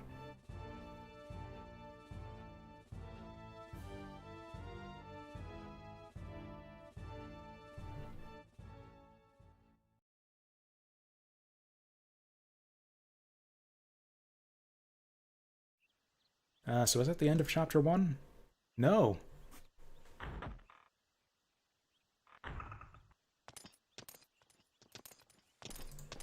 The big lake in Suiko 2 is called the Dunan. Oh, I did not know that.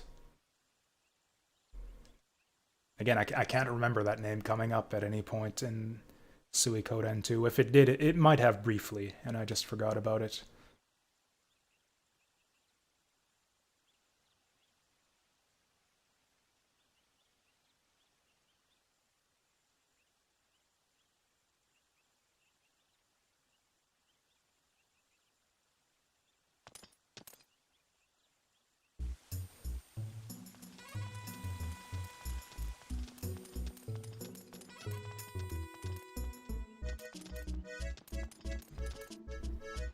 But yeah, I think it was in... Plague 1 through 6 Talk about State, Superman, and 6 in Council, 6 in Night Captain.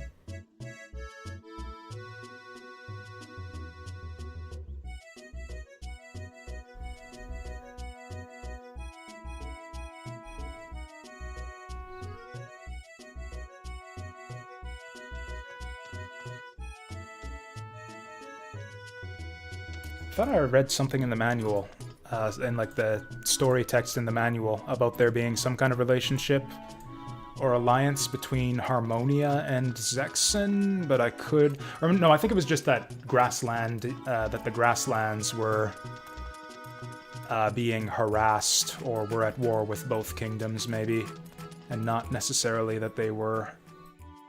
that the two kingdoms were allied with each other.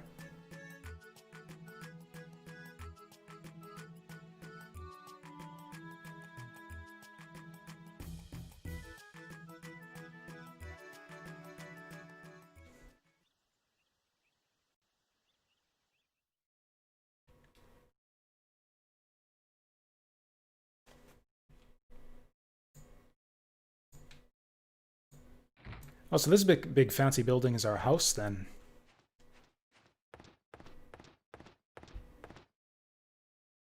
Yay, bath scene! This is gonna be hot.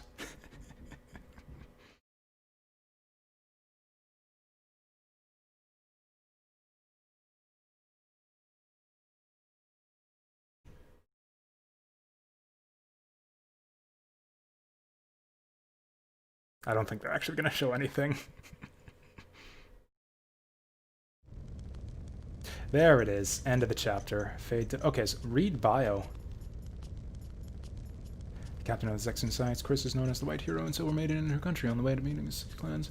Sneak attack by the Grassland Allied forces surrounds her, following the advice of the...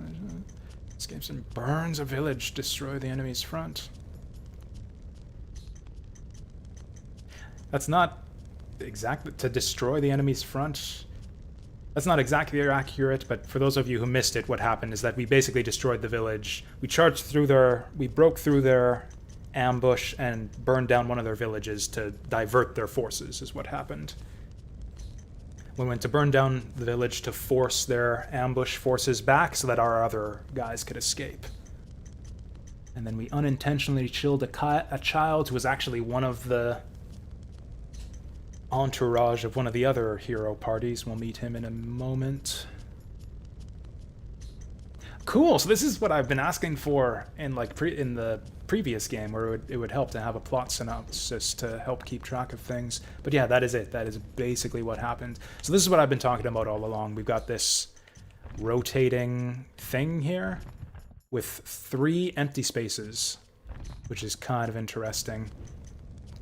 So this guy we haven't seen yet. I think he works for Harmonia, who hasn't showed up in the story just yet. And this is Hugo, who is from Grasslands. He actually did show up a couple times in Chris's story. So we'll start off with Hugo in just a minute here, but before that, I'm going to take a quick refreshment break.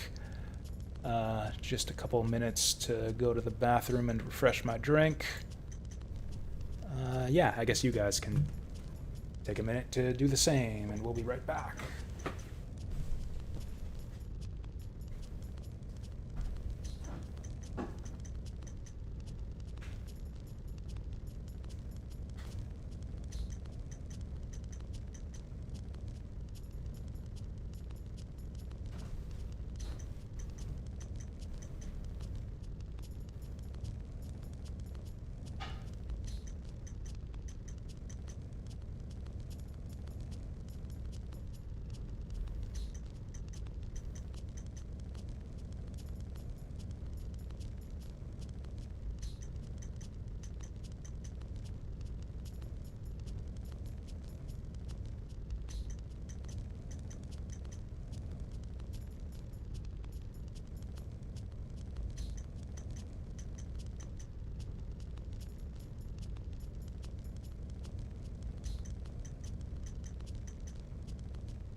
Alright, and we are back. So earlier I was starting to make a point that I don't think I finished. So like Suikoden 1 and 2, as much as there were kind of differences in the details of the story, they kind of have the same basic premise. Like a hero brings together 108 stars of destiny to defeat an evil empire. That's basically the first two Suikoden games. Like the details are a little bit different. Where it's like in the first game, it's a rebel army, and in the second game, you're beating back like the evil empire is foreign invaders, and the internal politics are a bit more complicated on both sides. But there's basically just hero assembles an army and defeats the evil empire type stories. Whereas this game seems like it's going to be really different. Like what's going on here? It's like we haven't gotten to the point where we can start recruiting stars yet. But like, is it going to be what, 3 heroes, or like a hero brings together 33 stars of destiny to fight 2 other heroes with an equal number of stars of destiny? Like, what's gonna happen here? Or is there gonna be like some foreign or like some darkness looming behind the scenes that's gonna be the real evil in the end?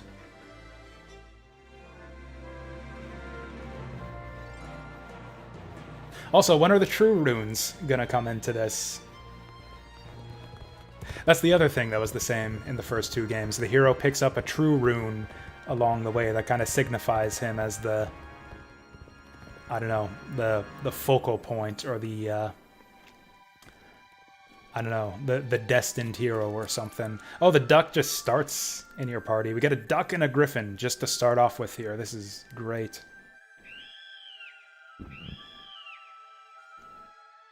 Definitely already a much more diverse crew than the just like 5 knights wearing identical armor that we had in Chris's group. Also, I wonder if the griffin is like a giant monster, like in Suikoden 2, like the type that takes up 2 party slots. Also, that is a cool thing that we're riding on. It's like some kind of like goat unicorn llama.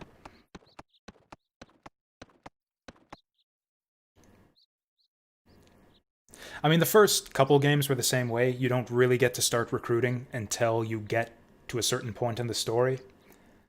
Usually, once you get your castle is when it starts.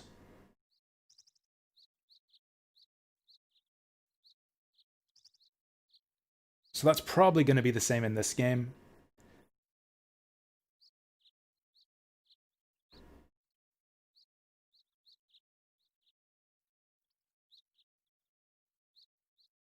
Although I don't know, maybe the 3 stories will converge and we'll all end up in this on the same side, and then we start recruiting stars. I don't know. I don't know if the 3 character gimmick is going to be a thing that goes through the whole story right to the end, or if it's just for the early game and then we'll all join up later.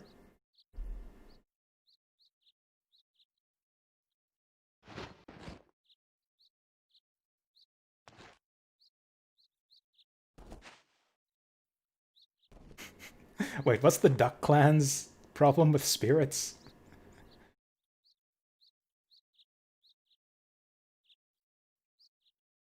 Fubar. We've got a griffin named Fubar.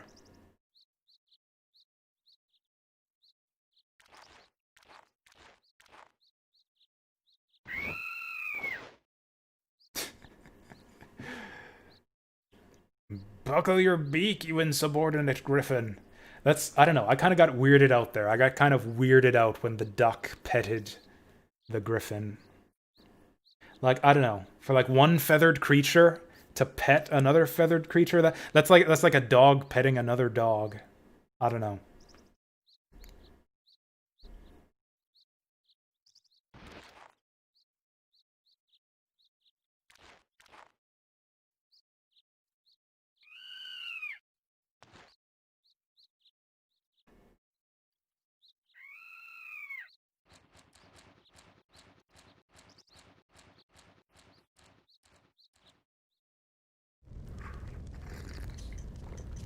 Oh yeah, could I play Chris's Chapter 2 if I wanted to? I can actually just do her Chapter 2 if I want. You don't actually have to play through them. I assume if we go far enough with one story, we'll just reach a stopping point where it won't let us forward anymore until we do the others. Is that the same Griffin from Suikoden 2? I don't believe so. He certainly doesn't have the same name, at least. The Suikoden 2 Griffin was named Feather, I think was his name. And this one is named Fubar. So, yeah. Probably not. Not that I would know the difference. All Griffins look alike to me. So this is Lulu. So, okay, this is definitely... Yeah, it's like showing you each side, the different sides of the story. Because, yeah, for those of you who only read the synopsis of Chris's plot and weren't here for when I actually played through her story, yeah, this is the child that she murdered.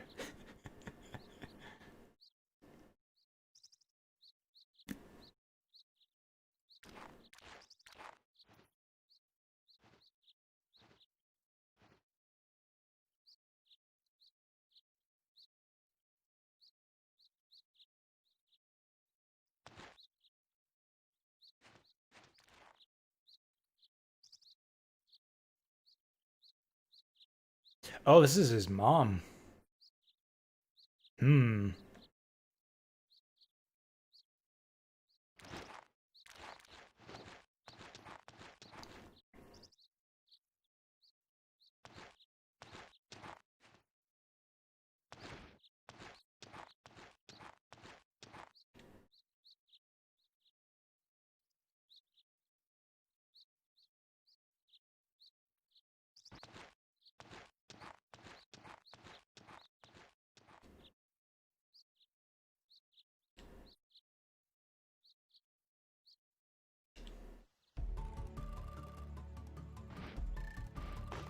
I'm actually glad that we did Chris's story first now, because I totally would not have recognized her if no one had pointed out to me that she was the same character from Suikoden 2.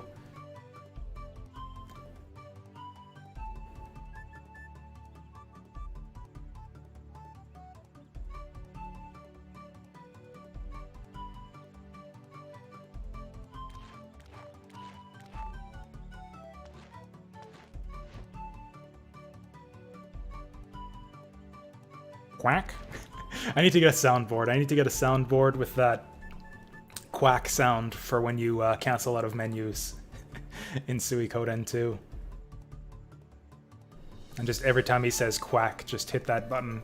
Quack, quack, quack.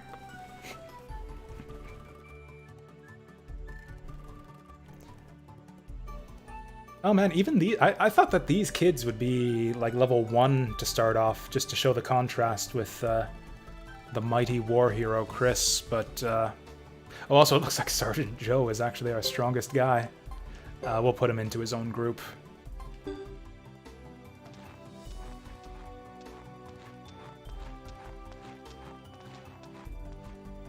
So it's a pretty different scenery compared to the first story we played. We have seen this village before. A little bit in Chris's story, although it's a lot less on fire at this point.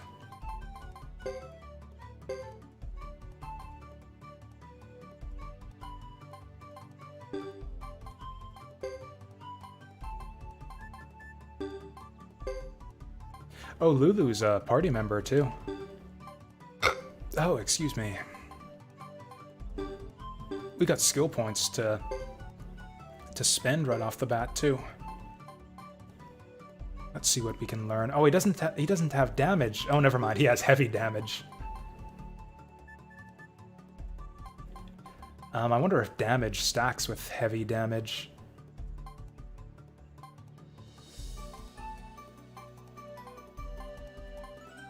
Probably want to take... Oh, he's a perfect match for Repel. Maybe we'll take that then, since it's cheap. Although I am a fan of damage.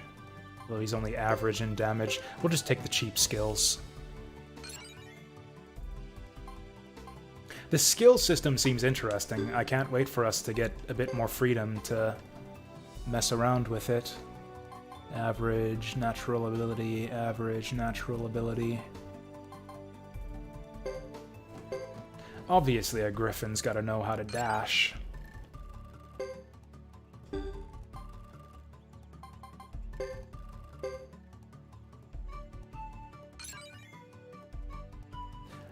I probably shouldn't even bother training up Lulu at all, since we know he's gonna die anyways. Hopefully no... I mean, so far so good, but yeah, hopefully no snacks today. I'm trying to cut back. I've actually been keeping track on my calendar whenever I give in to temptation. I just mark it with an X. I've got 2 X's this week, once on Tuesday, once on Sunday. Tuesday was just yesterday, so yeah, I would like to avoid snacking on today's stream. Although I'll probably grab some cup ramen for supper at some point. Maybe after we're done with this this story here.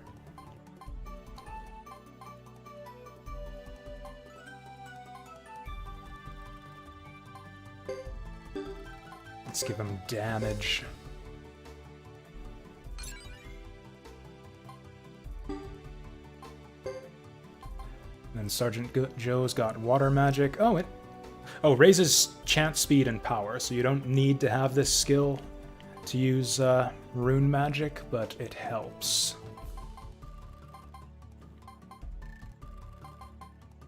Raises speed of weapon swing. Oh, so is that what determines if you get multiple attacks? That seems like that would be good. I'll take that.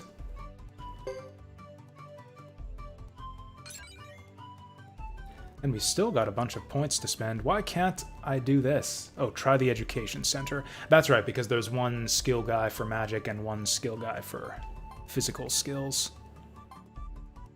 Hey, Severus, add some green onion. I do not have any green onion. I'm all out of green onion at the moment, sadly.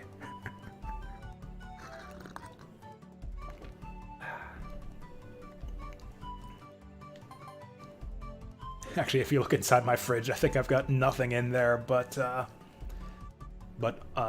almond milk and hard seltzer. Yeah, I think that, and a pitcher of water. That is literally everything in my fridge at the moment.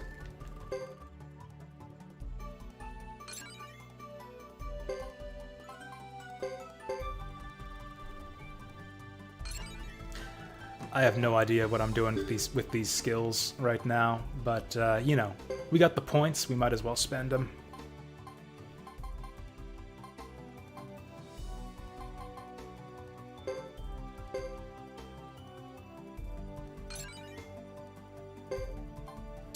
How many points did Hugo have? 160. Obviously we put those in heavy damage, right? Ooh, counterattack sounds good too. Maybe we go counterattack and heavy damage. There we go. Or we could get swing and accuracy. Heavy damage is heavy damage though. Yeah, we gotta go for heavy damage.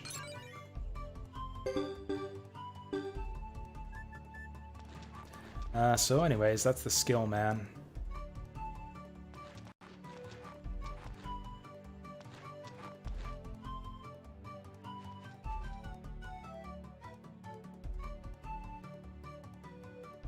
Ooh, she's cute.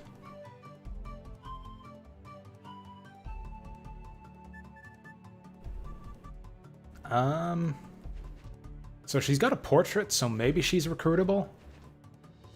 Maybe she survives the town massacre?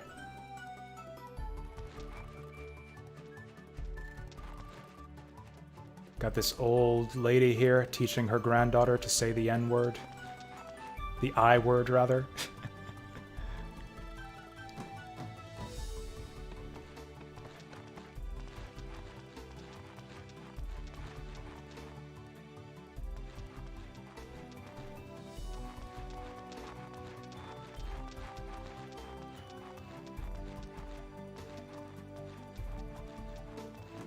Come on.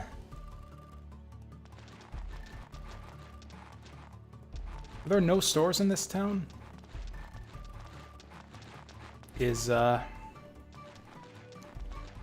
Is money just not a thing among these grasslanders? Hey dude, where'd you get the armor from?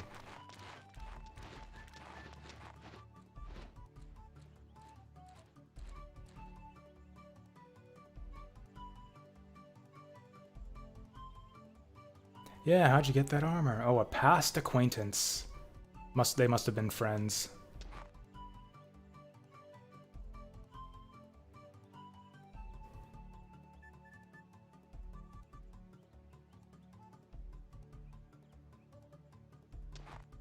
Oh, how long are they gonna keep teasing us with this? Actually, this is interesting. This is what I like about games with stories like this, where you get to see different perspectives. Where it's like it kind of changes things depending on the order that you do things. Like this scene with the armor plays a lot differently for the player. Reads a lot differently for the player when you've done Chris's scenario first and you know that that's her father's armor. I mean, frankly, yeah, it plays completely differently having done Chris's story first when you know that she's gonna burn this frickin' village down.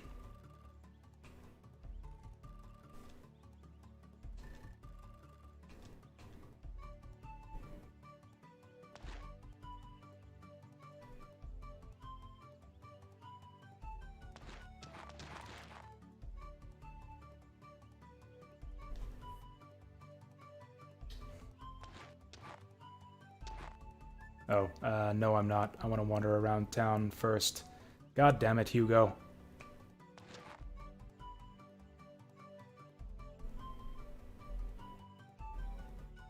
Okay. Nice side view profile of Lucia here. I wouldn't have suspected that she had ones this big just based on her Suikoden 2 sprite art.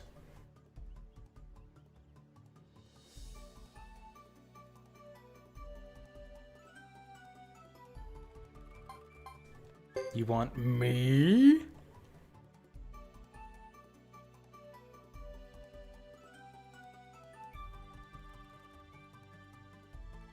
It's actually interesting who Jimba really is. But spoilers.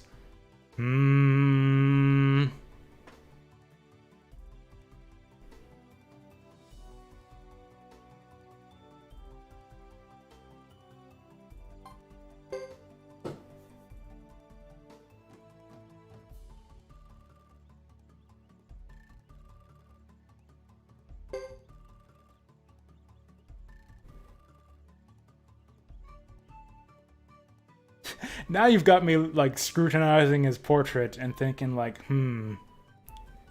is this a guy we've met before from, like, a previous game or something? He doesn't look familiar. I guess he could be, like Sheena, all grown up and moved out to the wilderness for some fucking reason.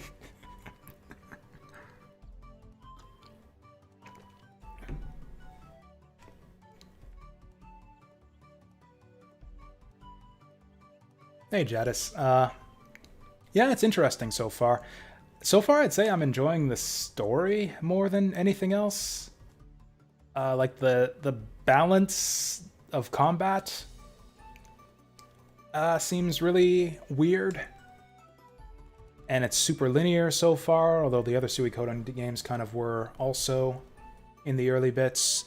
And the mass battles are just completely baffling. We've seen one big army battle so far, and I still don't understand what the hell the rules are for army battles in this game. I read the manual. I read the manual's description of how army battles work, and I still don't understand it. Nobody warned me about this, but I think that the mass battles in this game are even worse than Suikoden 2. The answer is right in my face.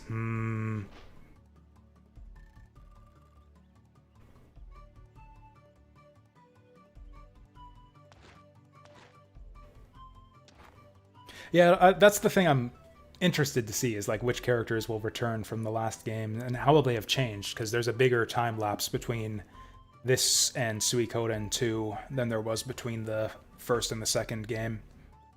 So, like, yeah, this is like Lucia 15 years later, as opposed to seeing, like, Victor and Flick 2 or 3 years later, or whatever it was. Also, yeah, we got ducks. I haven't seen any kobolds yet. Maybe there aren't any. I didn't see any in the intro movie, but we get ducks in compensation for the dogs, and I think it's a step up, I think.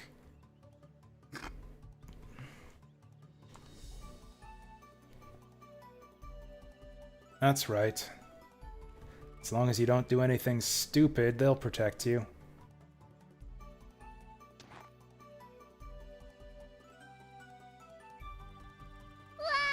Oh, you know what? Fantasy Girl, thank you for the tip. Much appreciated. I'll have to... Well, I can't pick up snacks with that tip anymore since I'm trying to cut back. That'll cover my next... the next batch of coffee that I buy. I don't know. I have a feeling like maybe it's better if you stay home and be a family man, kid. Oh, is that... That's not what I thought well meant.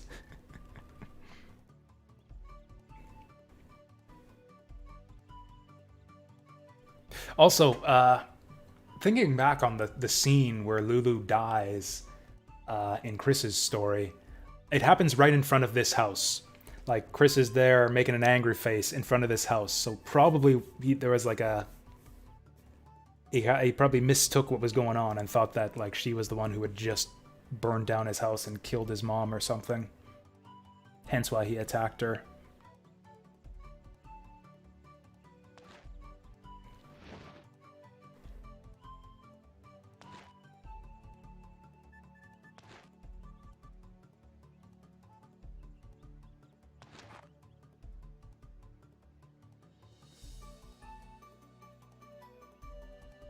Also, her new portrait has me completely, like, changing my thoughts of her in the first game. Because I thought that she was wearing, like, a jester hat in Suikoden 2.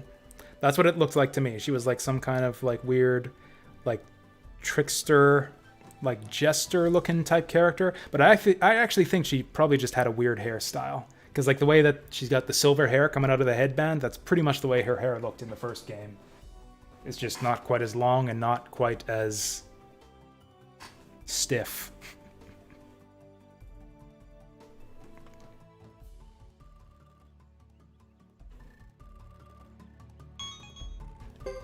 Alright, we got a letter to Zexen.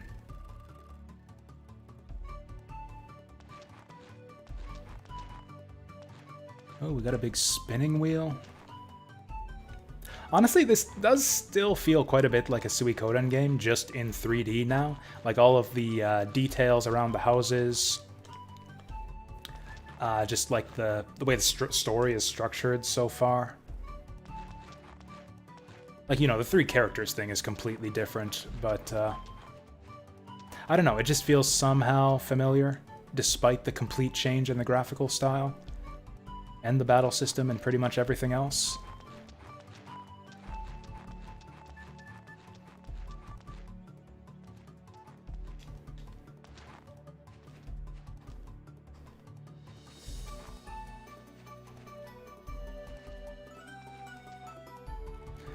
Do we want to stay? There's no point, but we might as well save.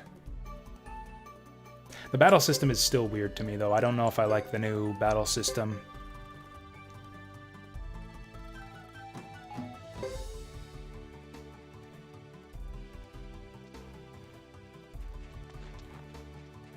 Oh, hey, it's another duck. Oh, sure, I'll take free medicine. Oh, I haven't even tried to use magic yet, but, yeah, like the weird pair-up system, I thought it was such an interesting idea when I read about it in the manual, like, oh, characters form pairs now. I wonder what that'll let them do, but really all it really seems to do is restrict their options. So it's like, yeah, if you want to use magic or use an item, like one of your characters is gonna miss a turn, basically. That just sucks.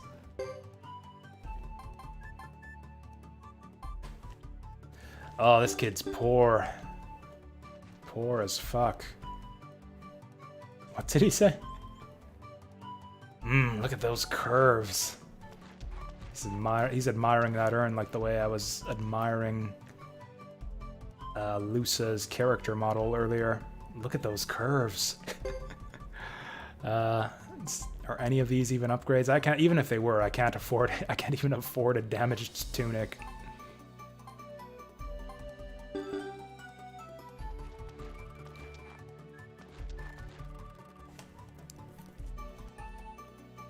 So it's like the shops are completely useless for both characters, for both Chris and Hugo, but for completely different reasons. For Chris, it's because her starting equipment is all better than the stuff you can buy in shops anyways. So, and she starts out rich as hell, so she can buy anything she wants, but it's all crap anyways. And then for Hugo, the stuff in the shops is all right for him, but he's so poor that he can't afford it. I think I'll just spend all my money forging up my weapon. Yeah, what the hell, we'll forge up. No, I won't. I'm not going to waste a dime on Lulu, since we already know what happens to him.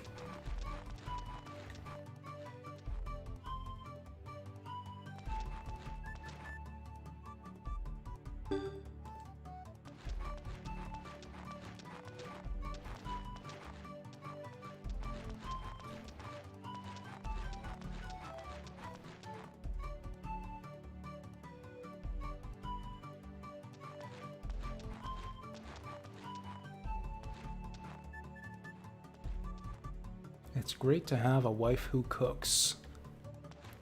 I mean, I'm sure it's great to have a husband who cooks also. I mean, really, just if you're going to form a breeding pair, it kind of makes sense if, yeah, one of you can cook. At least one of you needs to be able to feed the family.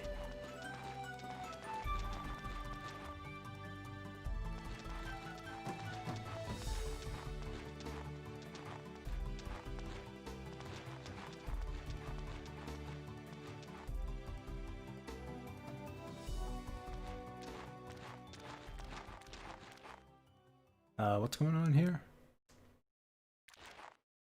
Oh, this is our house. That's right, I avoided going in here earlier because I thought that would advance the story, and I wanted to look around.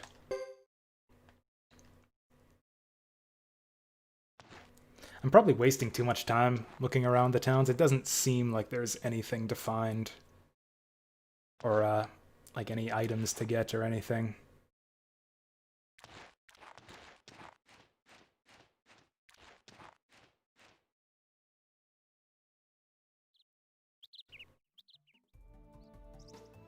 $10 outfits sounds like a lot. That's probably excessive, but then I guess it wouldn't take up that much space since he doesn't wear pants.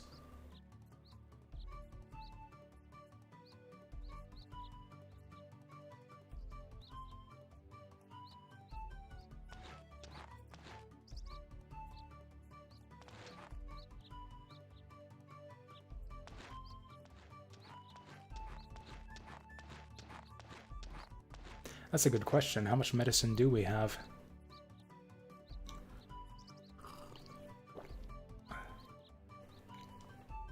Also, we're going to be going through the same regions that we did in Chris's story, aren't we?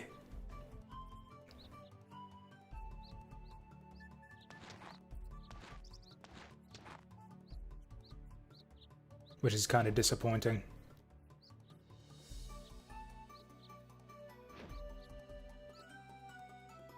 Yeah, I'll be fine. Oh yeah, no horses either, that's gonna suck. Although, do horses actually give you any kind of bonus in combat?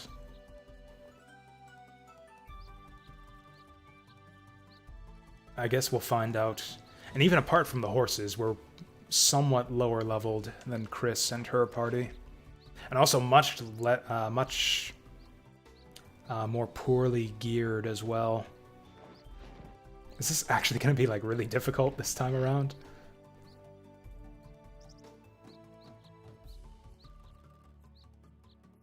Oh, poor Lulu's being mother smothered here. Laugh it up, fuzzball. Featherball, whatever. Hey there, Suge Bear. You think it's disappointing as a whole? I guess we'll find out. I mean, the people who suggested it seem to like it well enough. Like, everything I heard from the people who said I should play this game generally indicated that it was a worthy sequel. I mean, you know, not as good as Suikoden 2, I don't think. Or I think one person might have said they actually prefer this game to Suikoden 2, but...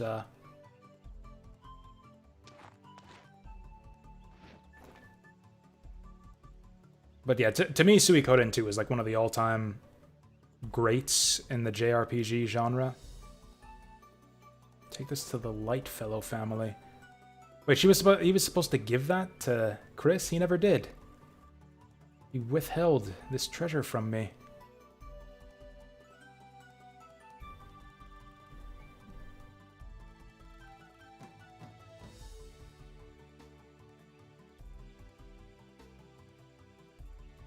Okay, so that must have also belonged to Chris's dad.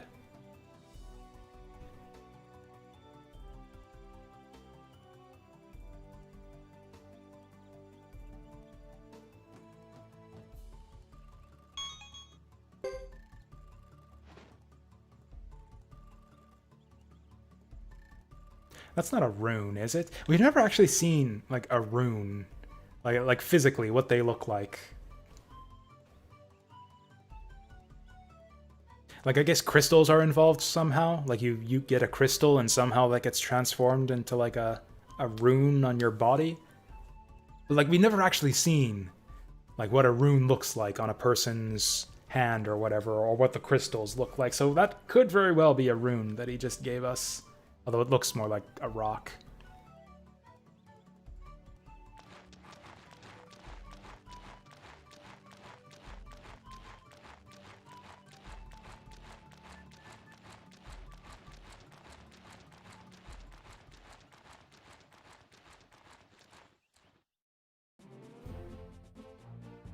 Oh, hey, we actually got a couple places we can go to here. Okay, so that's, yeah, way over to Chris's town. So we can go to the plains.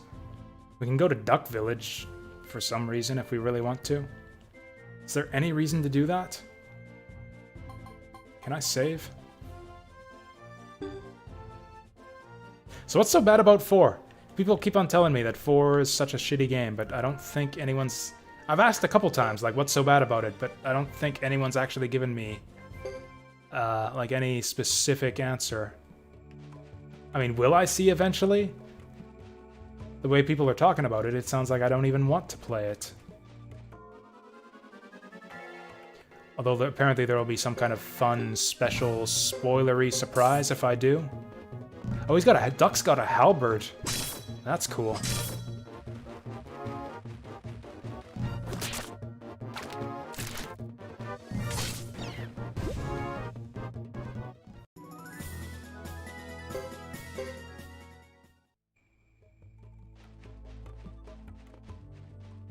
It has a good strategist who's drunk all the time. I mean, that sounds like fun.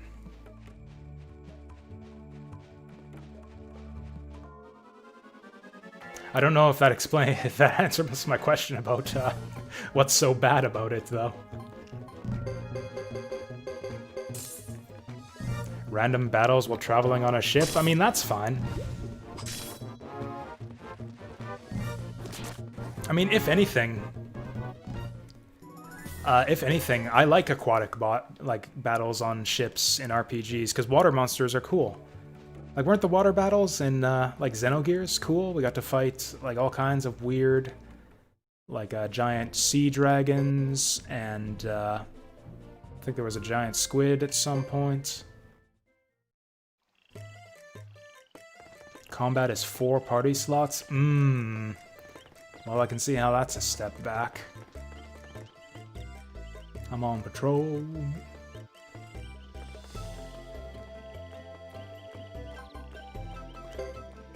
Yeah, give me that toy duck.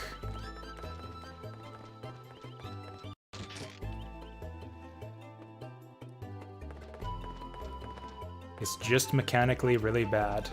Okay.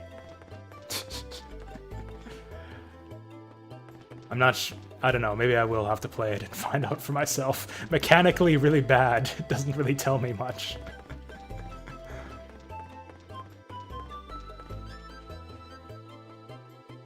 Oh, this is a rune shop. Actually, what runes do they have for sale? We got Goss back. Oh, hey there, quiet guy. The encounter rate is borked. That's terrible. That can be a total... That alone, that encounter rate alone can ruin an RPG for me, so that's definitely specific enough to turn me off of it. The world map is borked. Like, if it's difficult to navigate, I can see that. Actually, a lot of early JRPGs had that problem. Like, the world map in, like, Dragon Quest, like Dragon Quest 1, and the first few Ultima games is a huge pain in the ass to navigate. Like, the way those old games are intended to work is probably they expect you to draw your own map to map out the world map. That was in the days, like, before mini-maps and that kind of thing. So yeah, it was really helpful if you draw out your own maps in those old games, which I'm not a fan of doing.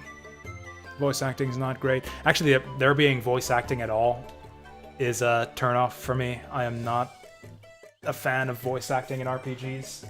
I think it tends to mess with the pacing of the cutscenes. Generally, the games with voice acting tend to be overwritten and have badly paced cutscenes.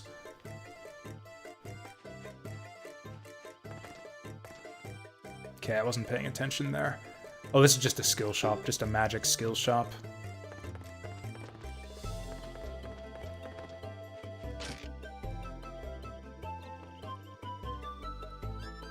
Five is okay.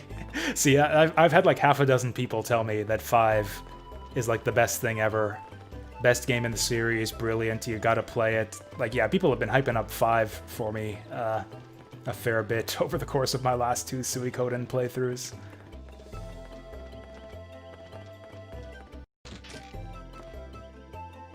The thing is, I don't care if the voice acting is good, because I tend to just skip the voice acting anyways. Like, I'd rather just read at my own pace. That's the problem, is if you wait for the, if you wait for the dialogue to be read out to you by the voice actors, then it just takes forever to do anything. Like, it actually just doubles the playtime of the whole game if you wait for the voice lines instead of just read at your own pace and just mash that X button.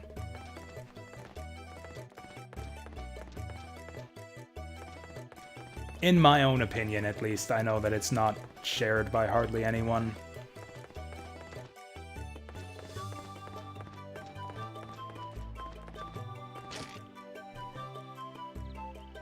It looks like there's nothing interesting to see here in Ducktown, other than a bunch of ducks. Which, you know, what did you expect? Wait a second. Wait a second. Can you cheese the lottery in this game?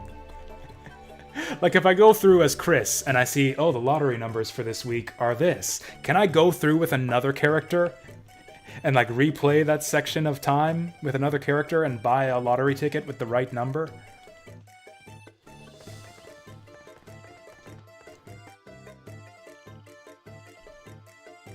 Oh, this guy lets you buy lottery tickets. Okay. Hugo was born into poverty. So yeah, he should buy lottery tickets. I'm gonna spend all my money on lottery tickets. Maybe I should have read the lottery tutorial before I did that.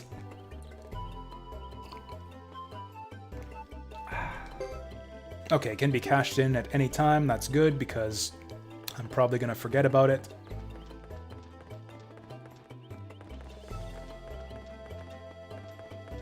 Oh, you can't buy specific numbers? Well, that's lame.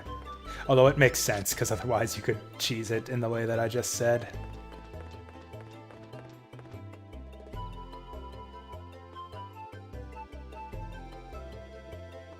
This guy looks familiar. Not like from a Suikoden game, but I think he's a reference to an anime character.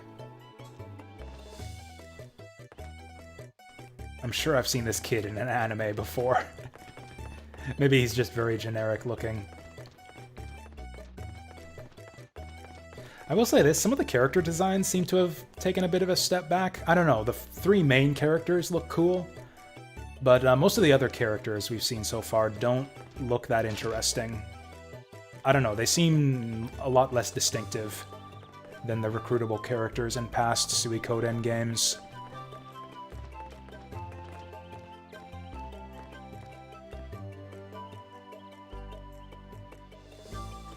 Sure, I'll take your book. Why do they give you the option to refuse items? Why would I want to do that? Or unless maybe you want to save it for a different character? I don't know, maybe he'd give that book to a different character if I said no.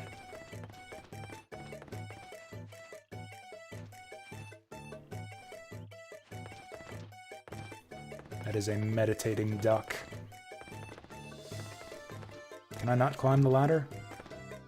Ah, you gotta hit X.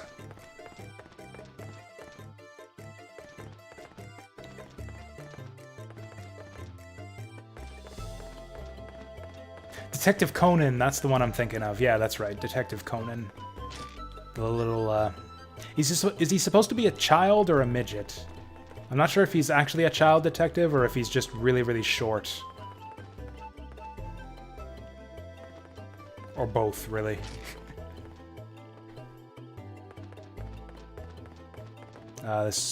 We were just in here.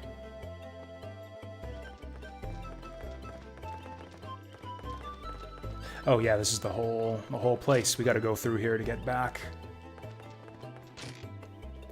The way the camera works in this game, it's so confusing.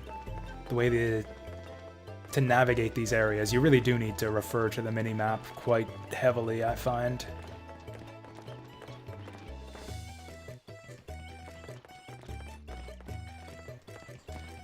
Well, anyways, this was Ducktown.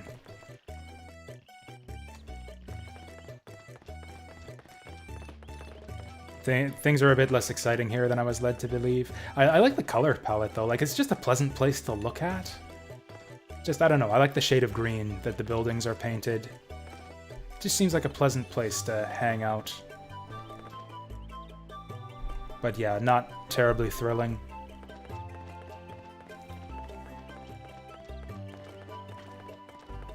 I don't know, I feel like I've been lied to all these years. I was led to believe that life was like a hurricane here in Duckburg.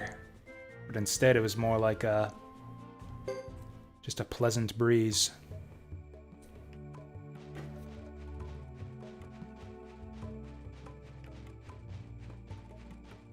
Okay.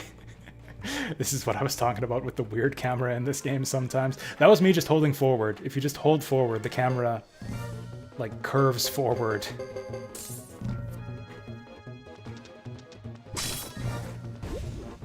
Like I said, I've been playing a little bit of some other PS2 games just to get my PS2 emulator set up properly. And yeah, you can definitely see some camera issues with a lot of these early PS2 games. Even more so than the PS1 games, I find. Like, PS1 games tended to have a lot of fixed cameras, not a lot of games with, like, a heavy degree of camera control. PS2, I think, is really the era where you started seeing, like, full 3D games, big open worlds to run around in, and, like, camera controls. And those... Who's poisoned? Oh, Sergeant Joe is poisoned. He'll just have to deal with that. Like, I played... Just when I was doing my test runs, I played a bit of Dark Cloud, which has serious camera issues, where the camera just, like, whips around wildly if you try to control it. And it's best to actually just ignore the camera control buttons as much as possible, unless you really, really need to rotate and see something. Armored Core kind of has camera issues, but you can argue that it's kind of part of the game, since you're controlling this big, clunky, unwieldy, giant robot. So it kind of makes sense to have clunky camera controls.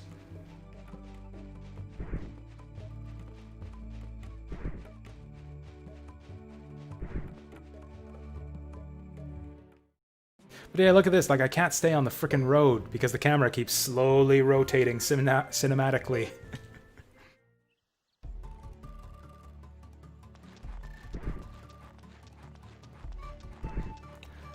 So yeah, let's go home and rest, I guess. Or I guess not home. We'll have to stay at the inn.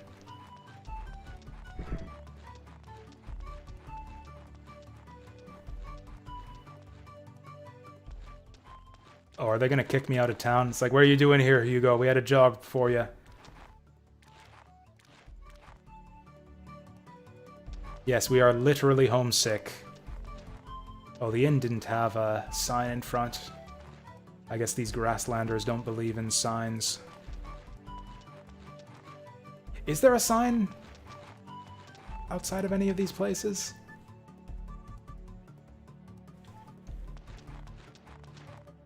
Oh yeah, the axe bunnies as recurring enemies. I actually like that in like in all of these game series that made the transition from 2D to 3D. It's always interesting to see like an enemy from a 2D series make its first appearance in 3D.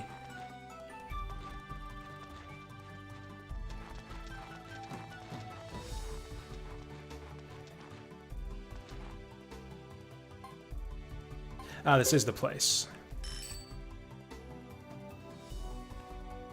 Yeah, like a signature enemy type thing. Yeah, rabbites, cut bunnies, slimes. Is there one for Final Fantasy? Final Fantasy is more about the like the signature like mascot characters rather than enemies. Like you got your Moogles and Chocobos are kind of the series staples. Well, actually even Moogles I think have been getting left out of the series lately. Like I think Final Fantasy X I don't think had Moogles.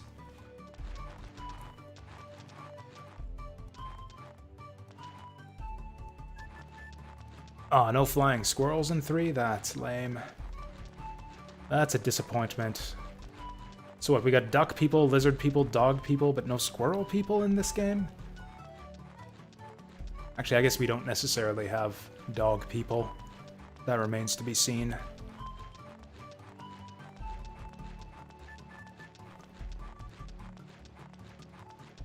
Man, what's with this long, pointless path at the start of the village? Just waste my time. I know why it's there. It's so we can have that big dramatic approach for Chris's scenario, but... Oh, Moogle dolls? I don't even remember that.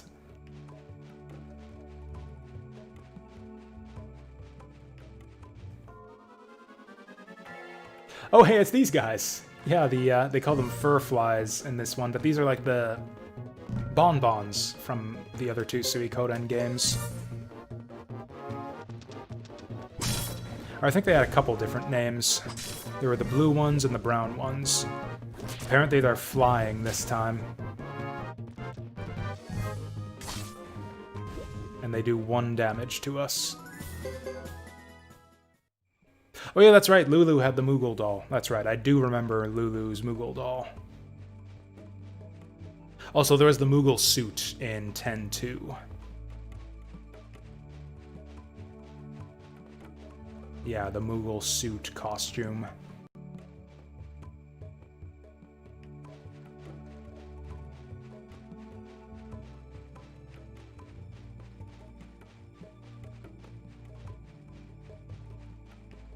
Well, yep, here's some planes. Let's run across them and sometimes get into random battles. Okay.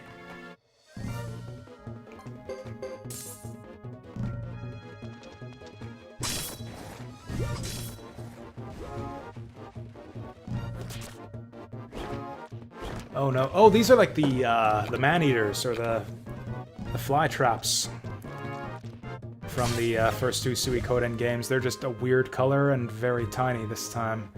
Also, my guys are unfriendly now. I have no idea what that might mean.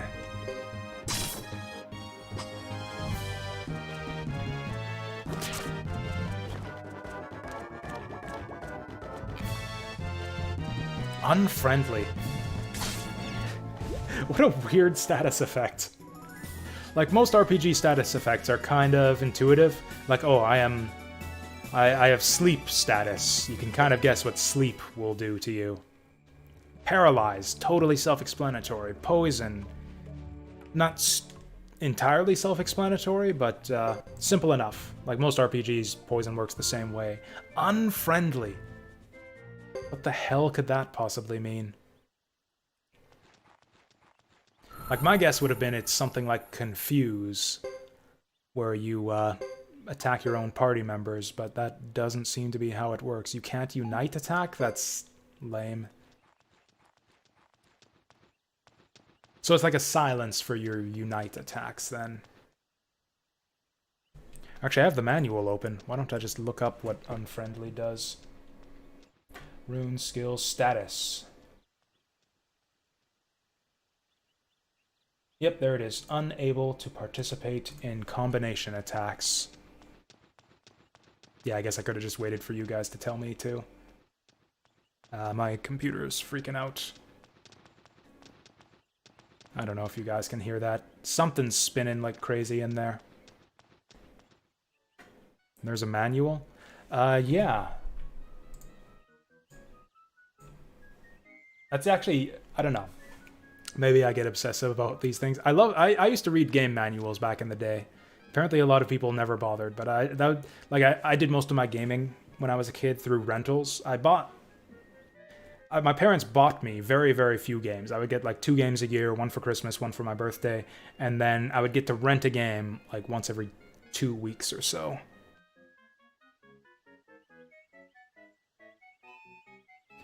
And like I remember on the car ride home, I would always read the manual of whatever game I got for that week.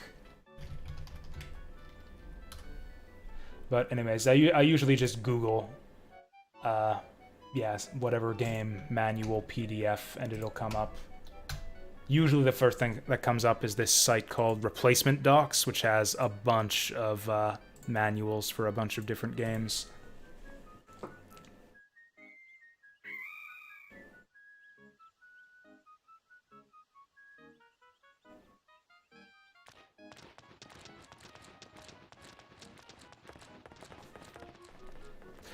The manual for this game I have found to be not especially helpful.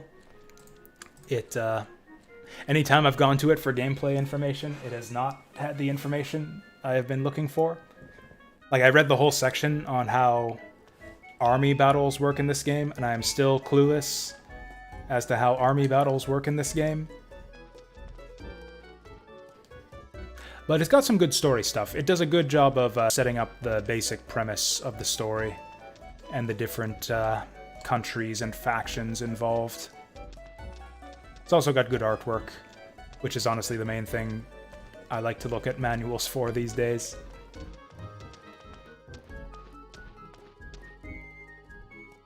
Yeah, I actually do have some money now.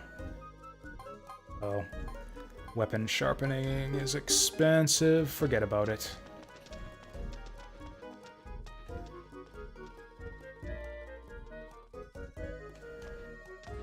Oh, is this all it's gonna be? Is just every Iron Head is lusting after Lady Chris? Oh, there's the Barrel Girl again. Did this... Oh yeah, this shop had some decent stuff. Although it's actually still apparently worse than this... What is the point of these shops, then? If it's all just crap that's worse than the stuff I start with.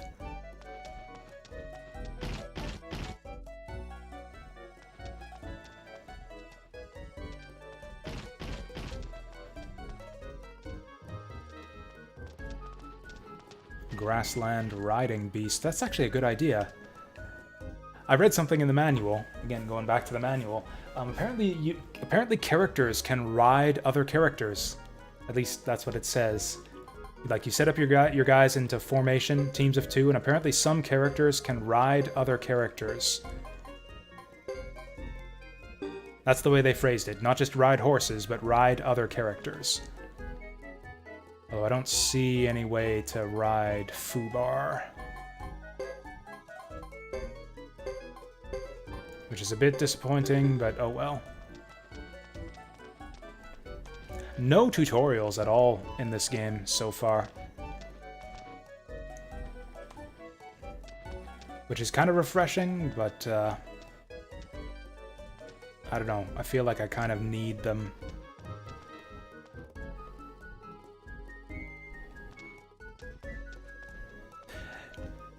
I think I still remember there being some decent manuals in the PS2 era. Quiet Guy. That might have been the start of the decline. PS3 era. Like, yeah, PS3 games, manuals just weren't a thing anymore. You would get, like, some shitty, like, black and white garbage with barely any information in it. Screw you. Oh, did he say stand clear? I wasn't paying attention. My bad. Oh yeah, this is that weird scene from earlier. Where if I advance the dialogue, yeah, it goes away automatically. 4 has good army battles. Maybe that will be a reason to play 4. Come on, Lulu. The first guy told you to watch where you're fucking going. This is totally on him.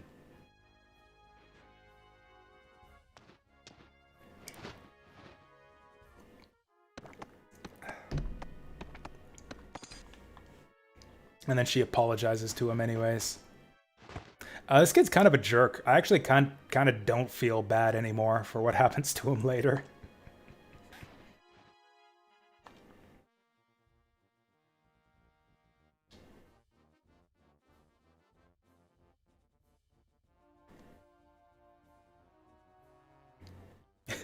I like how she immediately identifies him as a Karian by his clothes and not by his skin color. That's very progressive of her.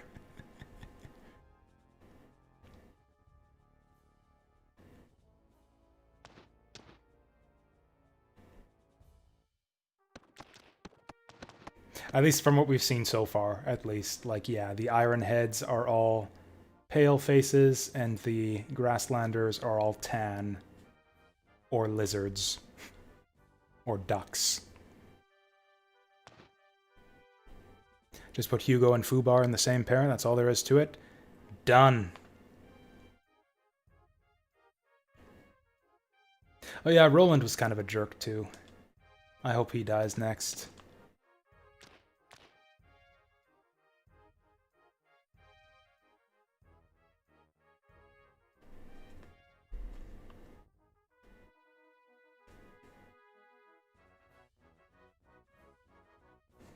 Yeah, so we got a lot of direct interaction between Chris and Hugo during the first chapter, but nothing with the other guy yet.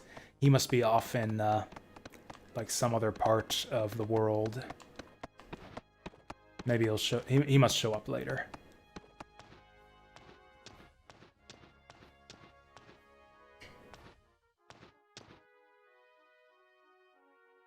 Everything I've heard about Iron Heads is true.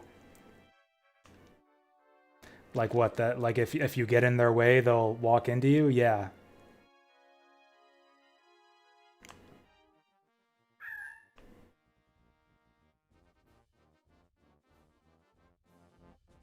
Not here, Fubar? Did he just curse?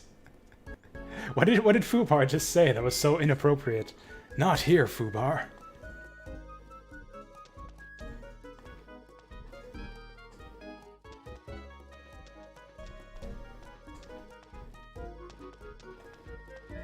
Ooh, Gedo is the best of the 3. Well, I guess we still have that to look forward to. Yeah, we'll probably get... Assuming that the lengths are about the same, we'll probably get to do Chapter 1 for all 3 characters today to start things off. Oh yeah, so I've kind of changed up the schedule a little bit. I'm not going to be playing... Because yeah, this is kind of a special thing. Since this is our first day of Suikoden 3, I decided to play this all day. But we'll go back to doing Suikoden in the evenings from now on.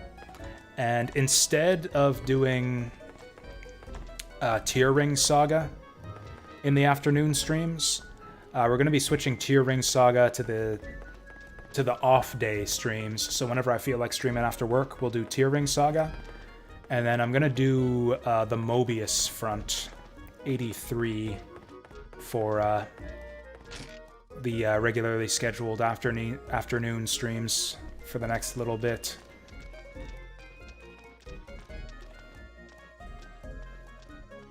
It looks like all the townspeople are saying the same thing they said to Chris.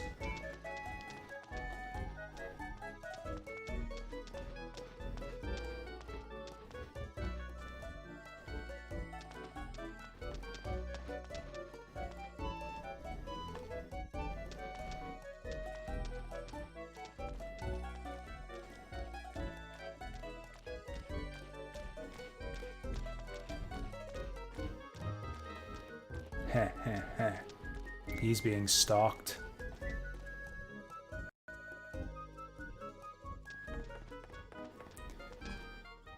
So where are we going right now? Oh, that's right. We still have to go all the way to the capital to deliver this letter. That's right.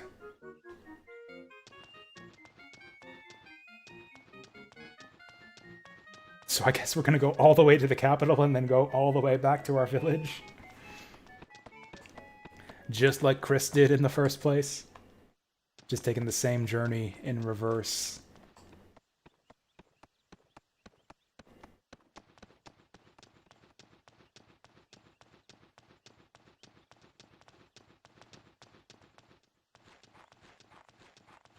You know what? I'm gonna save just in case something happens.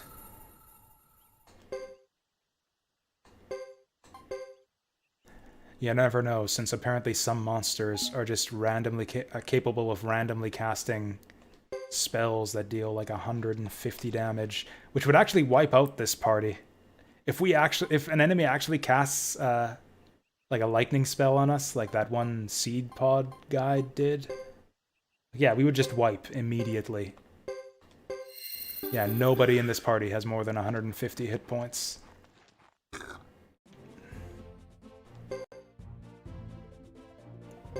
It wasn't a rare or powerful mob, though. They were just regular enemies. It's just... And they only did, like, a pittance of damage. They did, like, 5 to 10 damage with their physical attacks. It's just one of them had that one lightning spell that did, like, 150 damage to everyone if he decides to do it.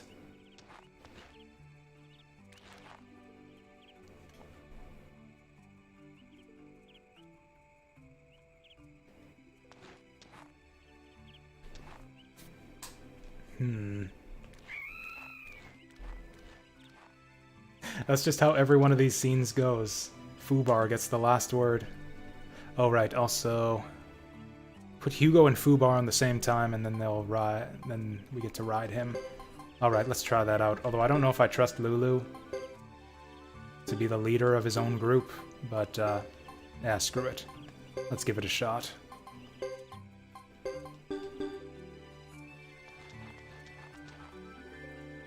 Yeah, I've actually noticed that too. Yeah, the detail in the animation is about on par with Suiko 2.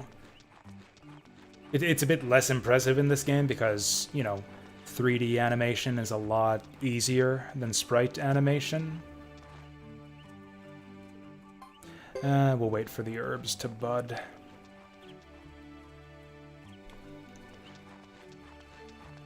But yeah, the Suikoden series in general is really great about just attention to detail with little things like that, especially character animations.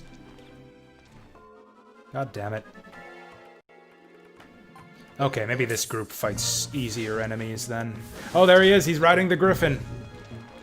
That's actually awesome. He does a shit ton of damage now, although I would rather have 2 separate attacks than one big one against a group like this.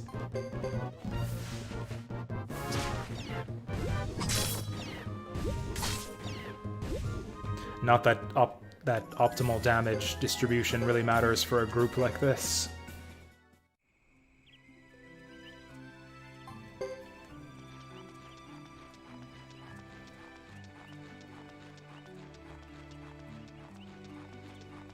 Oh, we can actually cut... We actually don't have to follow the trail. We can just cut through the grass.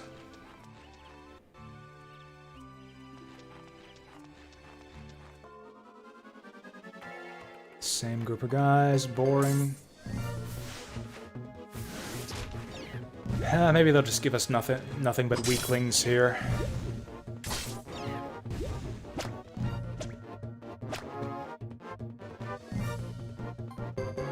I don't know, this is pretty weak sauce. Like, the last two Suikoden games didn't have trivially easy enemies that do 1 damage in the early game.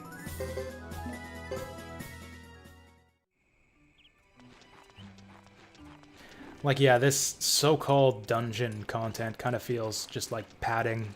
Just like we threw a dungeon in here so that we could say this is an RPG instead of a visual novel.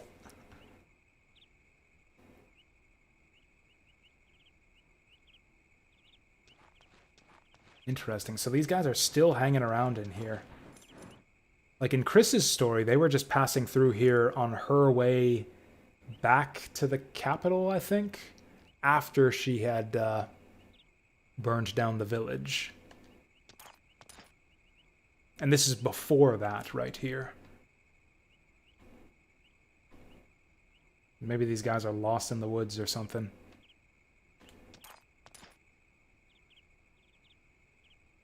Good day.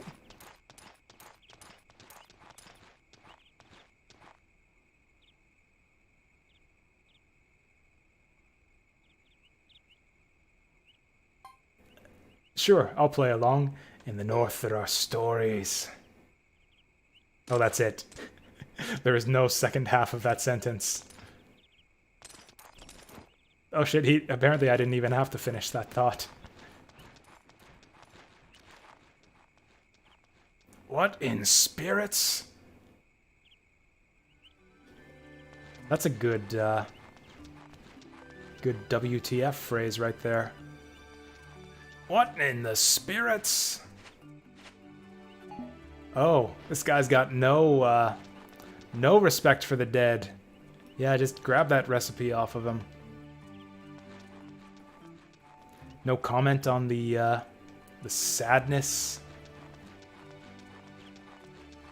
of the knight who perished here like Chris. No, he just loot the body. There's nothing here.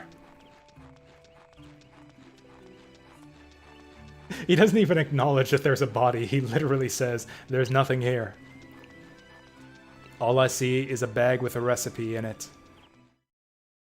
Nothing else here that we need to concern ourselves with. Are they even gonna let us into the city here? Like, aren't we still technically at war? The peace treaty hasn't been made yet.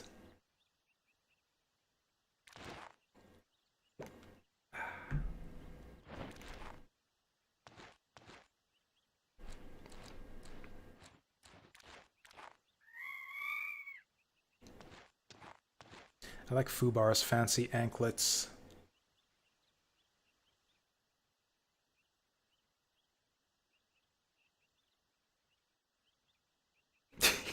I was gonna say, like, having a duck man with a soldier helmet walking around isn't also weird.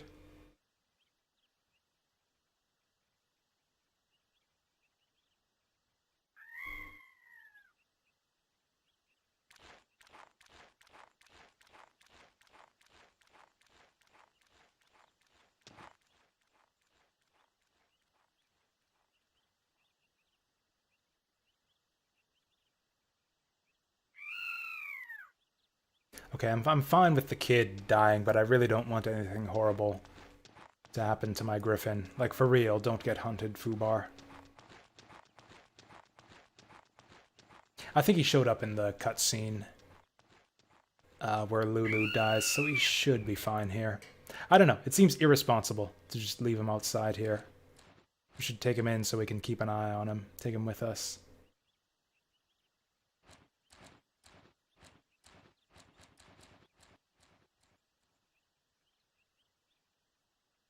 Dude, you're gonna walk right past that save point? I guess we can go to the inn to save. Oh, never mind. Here we go. Okay, so Fubar is left.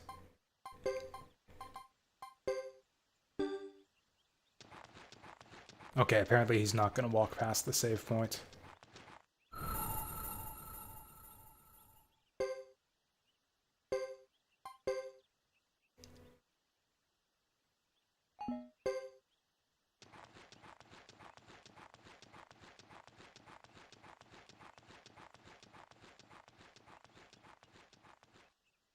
Like honestly, yeah, I think the benefit of having Fubar around is worth getting a few weird looks. Like yeah, we need him for protection, you know? In case the Iron Heads decide to attack.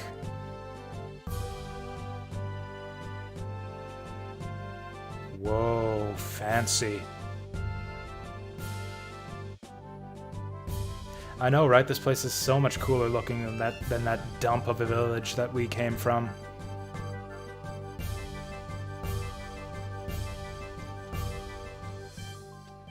If you can even really call it a village. This actually looks like a city, you know? Like, look at all those houses. Whereas, like, the village we came from is like, what, 7 huts? Like, maybe a couple dozen people living there?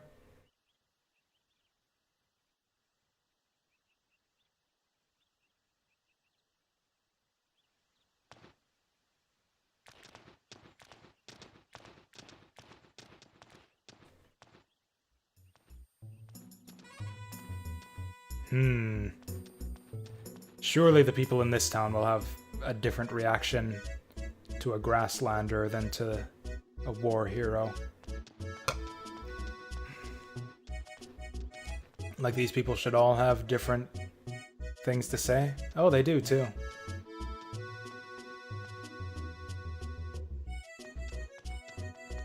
Wait a second, they'd never heard of Karaya? Oh, it's just the dumb kid hasn't heard of it.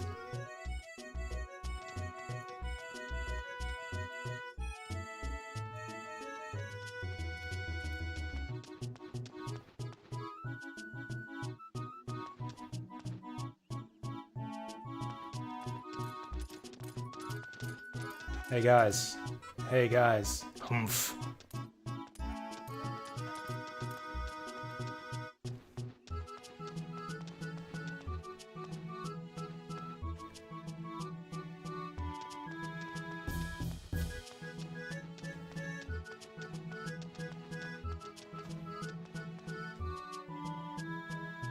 Oh, you know what? There was a trading post back in Ducktown, wasn't there? I knew we were coming to this place, so I should have bought something. I should have picked up something from the trading post instead of buying all those lottery tickets. Well, who knows? Maybe the lottery tickets will pay off.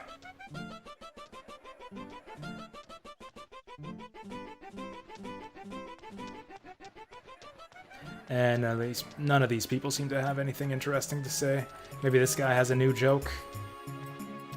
Nope. Actually, it looks like most of the townspeople have this, just say the same thing.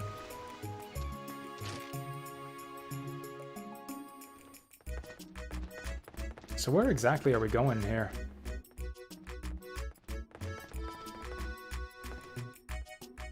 Yep. I guess we're either going to Chris's house or to the big town hall in the center. Actually, there was a dude over here, wasn't there? No, he was over the other way.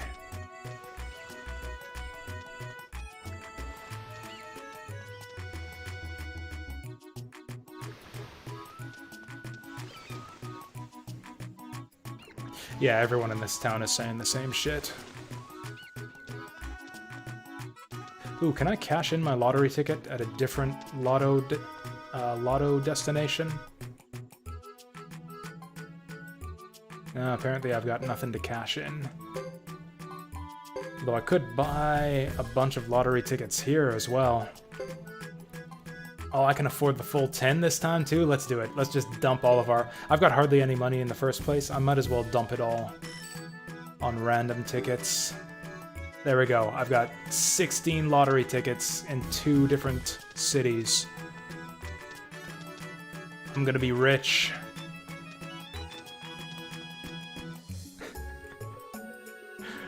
What a dumb thing to add to the game. Who decided that, you know what the Suikoden series really needs? It's like, what do we need for the 3rd game? We need innovation, something to really change the game. A lottery. That's what we'll do.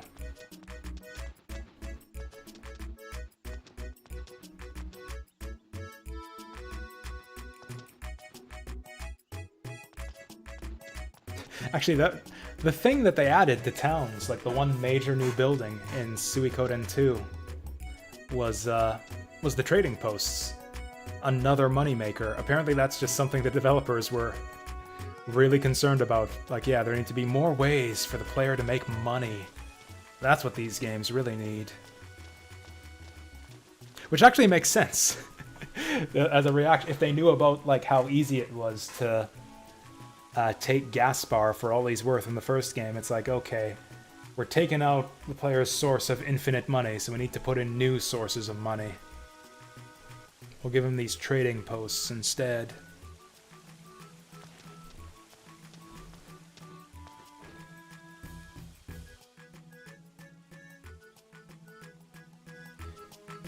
Also, frick Lulu, stop pointing at people and calling them iron heads. You're gonna get us beaten up.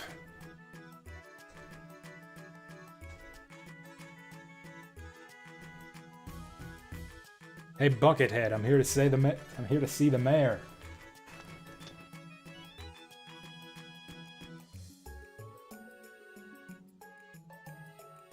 Oh, he's one of those like British royal guards. Very serious, not allowed to speak or laugh or anything.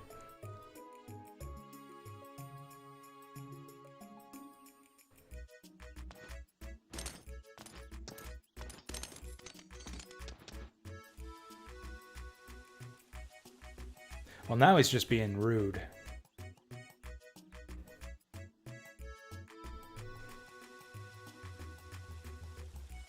Oh, Duckman's gonna do something. Duckman's gonna make a move. Hey there, Saturn Meteor. Yeah, this is a PS2 game. Alright. Work that silver tongue, Duckman.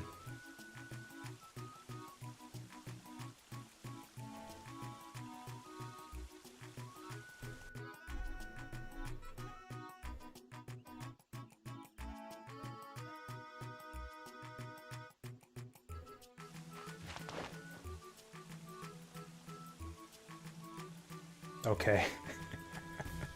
Just look at him! Oh, you need proof? Just look at this random kid right here.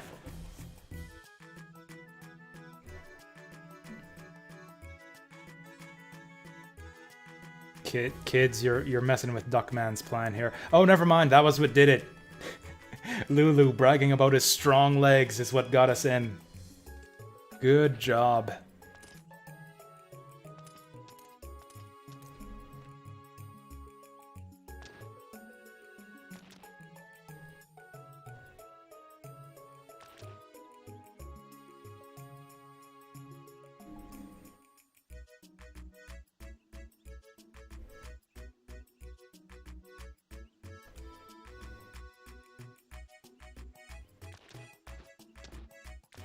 A lot of nodding going on here. Yep, patience and respect. Listen to the Duckman. Honestly, the Duckman, you would think just based on the way he looks, he would be like some kind of ridiculous joke character, like Gengen or something like that in Suikoden 2. Just like a sort of pompous, self-important, kind of stupid. He actually seems like kind of like the adult in the party.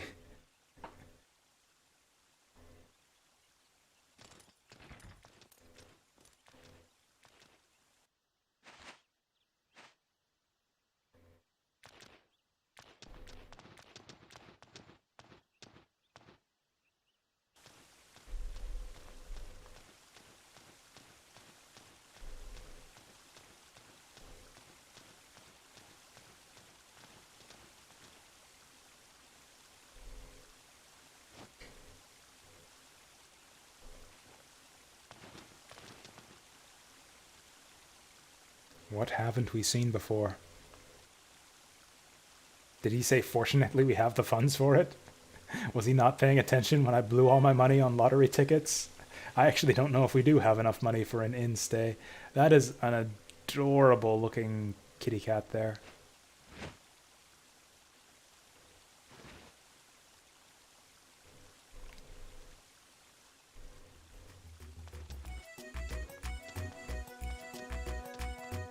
but apparently it doesn't want to talk.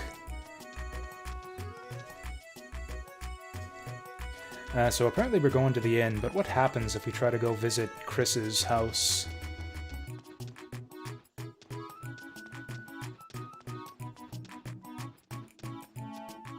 Yeah, have a good sleep, Severus. We'll catch you later. I'll be playing this again tomorrow evening, around about 6 o'clock. 6 o'clock my time. It's 8:20 right now, my time.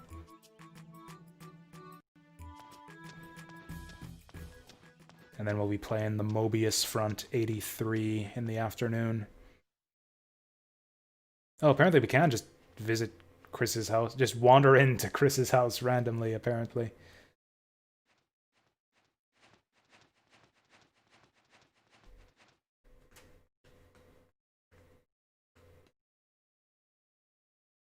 Wait, why have we come?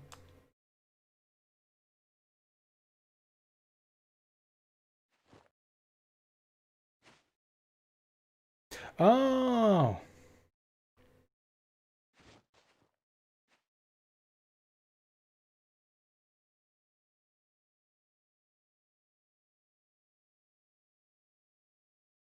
I don't know how he knew that this was their house. Maybe it was on a sign out front.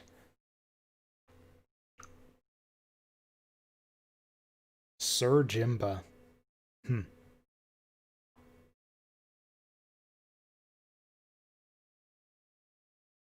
Is he actually a knight somehow, or is that just, I don't know, or is he just being polite?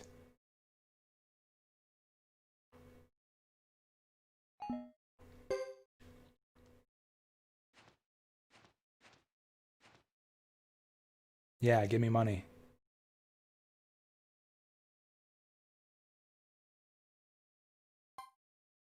Money!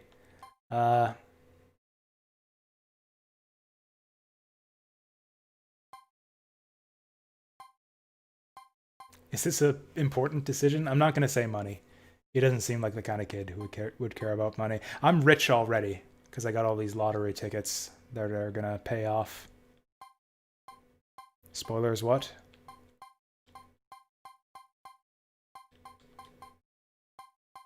Anyways, I'm going to say it was a favor for Jimba.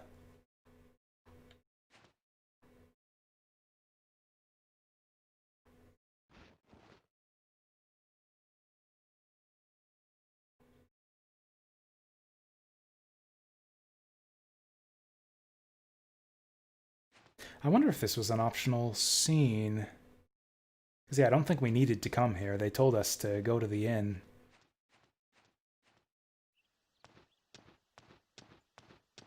Unless if we went to the inn, he would have said, oh yeah, I've got to drop off this pentagram thing. Oh, so this is a nice little garden. We never got to see that in Chris's story.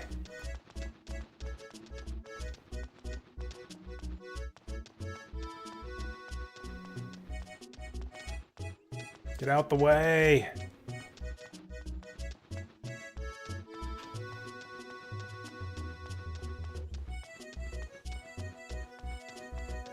Wait, is this the way we're going? Yes, yes, this is the way.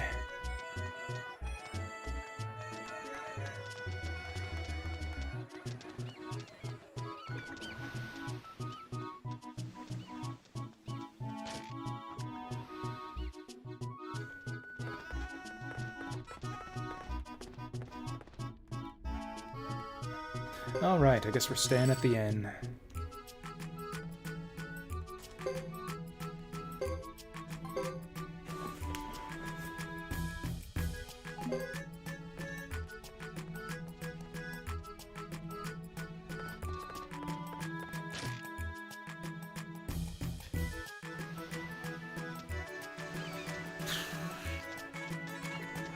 Man,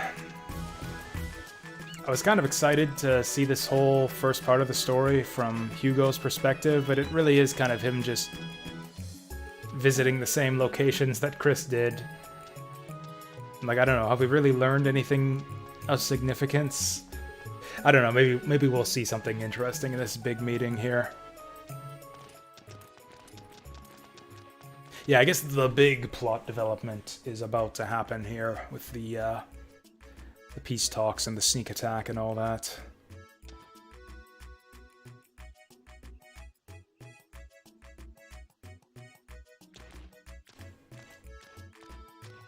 Okay, so I guess we're looking around again.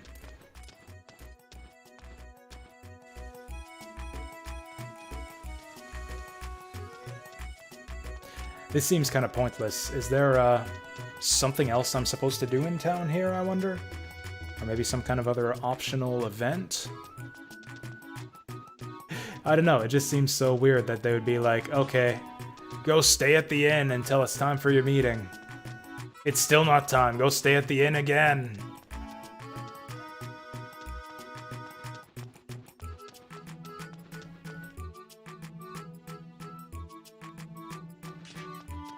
Like, there's nothing of interest. Like, as far as we know, there's nothing of interest here in the town. There's no reason we would want to go anyplace specific.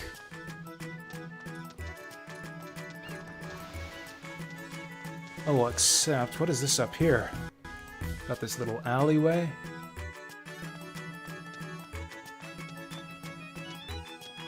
Oh, there's got to be something good hidden in here. Oh, we can sneak into the back of some shop. Yeah, go through the window. Burglarize this shit.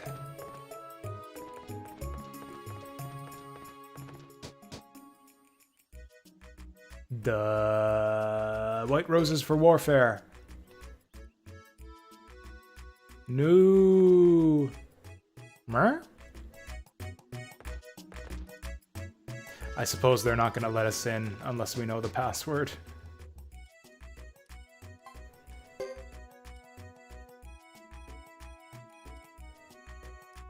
Well, okay. What building is this? I wonder if this is some kind of secret we can uncover, or if it's something that'll happen later in the game. Let's try and figure out where this is. Maybe if we can go through that building through the front. There will be someone there who will tell us the password. Oh, it doesn't look like we can get at that building from the other side. Well, in that case, let's maybe just stay at the inn. Also, do I have any money? No, I don't.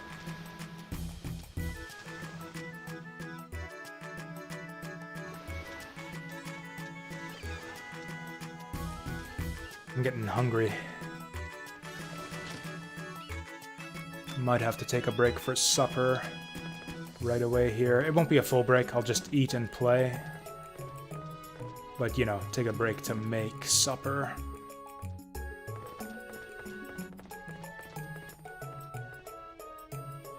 Is this just gonna go on endlessly?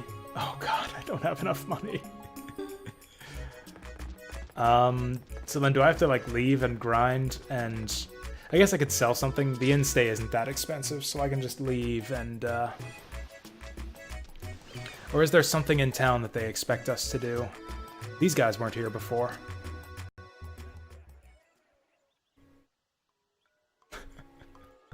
Look at this friggin' guy.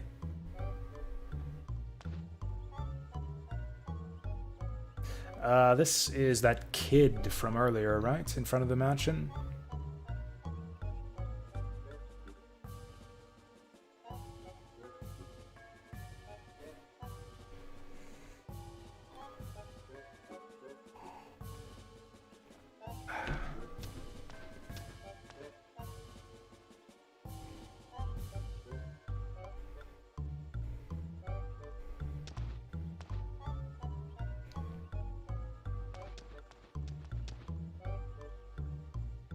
That guy's got huge earlobes. And then they've disappeared. Northern Mountains, he said? This does not involve us at all.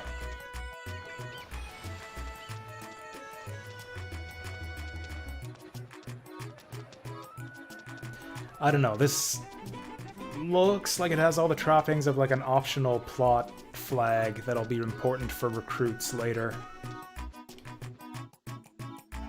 Or maybe this is it. Maybe this is just, yeah, and then Hugo decided to make a pointless diversion into the mountains to help some random kid. And that'll be what we do to advance the story.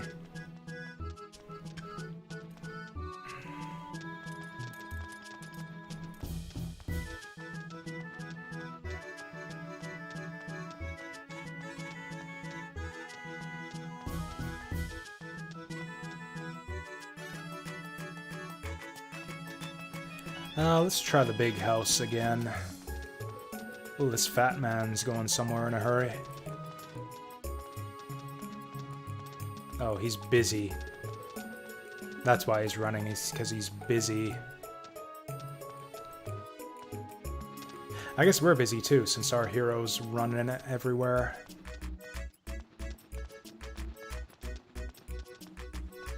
Oh, those other kids are gone from this place.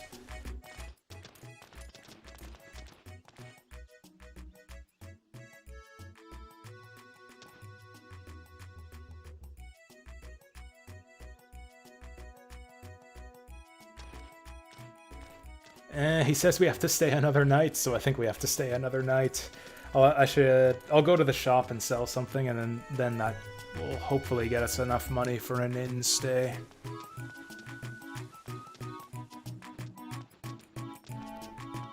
Will they let us out of town, though? Like, what if I didn't have any money or possessions, and I just can't afford an inn stay? They've got to let you out of town for that reason. Is the lottery finished? Nope.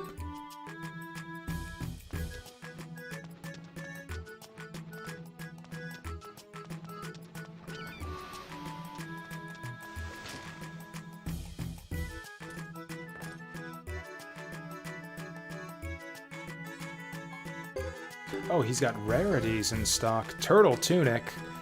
There's no way I could ever afford that. What did we start with? Like $1,000? No way we could afford that by this stage in the game. Become alert after 4 turns.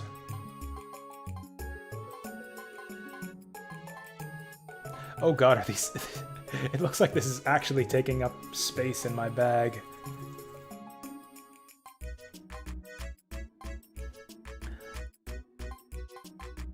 Maybe we'll just sell this. This was just a random drop-off of an enemy, right? And I don't... I guess what does alert do? I guess I can check the manual for that. Alert. Magical offensive capability is raised 50%. That actually seems really good. Oh, hey, Peacock. A big leap in the graphics department? Like, from what? Like, if it's... It depends on your perspective, I guess. It looks nice. I'll agree that far. Like, if you think of it in terms of, like, the standards of the time, like, Suikoden 2 is kind of at the top of its game. It's like state-of-the-art 2D pixel graphics. It's like some of the best 2D sprite art on PlayStation. Or arguably even in, like, RPG history. Whereas this is kind of like middle of the road PS2 3D graphics. Yeah, I'm just gonna sell that alertness crystal. Nobody can use magic at this stage in the game anyways. It looks nice. I do dig this graphic style. But like it's not as impressive to me as Suikoden 2 compared to its contemporaries. Whereas like Suikoden 2 looks better than almost every other 2D sprite-based RPG, this kind of looks about as good as all of the other 3D RPGs on PS2. Maybe a bit better. It's again, it's kind of the same things that I liked about the Suikoden 2 sprite art. A lot of it is just in the details. Just like the, bottles and glasses and stuff on the counters, all of the objects you get to see around each of the rooms. Just really bring the locations to life, I think. The character animations, too. I like the character models as well.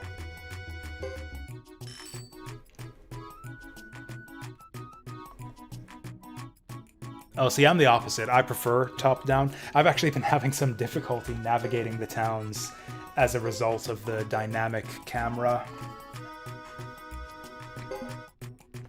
I don't know, I find it makes it difficult to get a lay of the land and kind of figure out where you actually are in relation to everything else.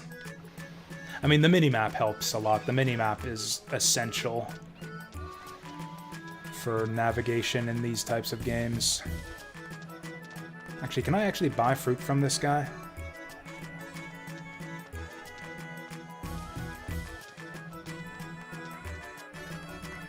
That one guy, ooh, she's envious of my dark skin. It's like reverse racism right there. So, wait a second. So the last time she saw a Karayan here was apparently years ago. Yeah, apparently Karayans are a big rarity around this town, but yet, if you go to the armor shop... Like, yeah, the guy who runs this place is obviously a Karayan, right? Or is he just very tan? Is he just a very tan local? Like, between the headband and his skin color and, like, the pattern on his apron, I think he's, like, one of our people. But I don't know, maybe he's just very dark-skinned.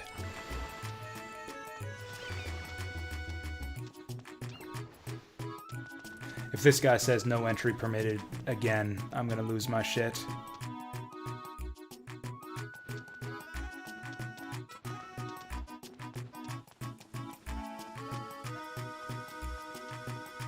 Honestly, I think Lulu's gonna lose his shit too.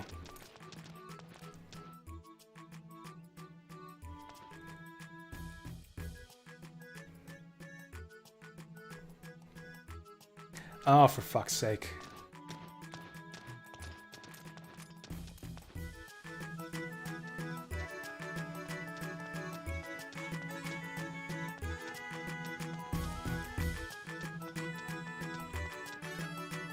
I'm slightly confused now. Like, am I supposed to be doing something with that kid who apparently ran off to the northern mountains? Is that a side quest I'm supposed to be doing for recruits, or is that something that'll pay off later?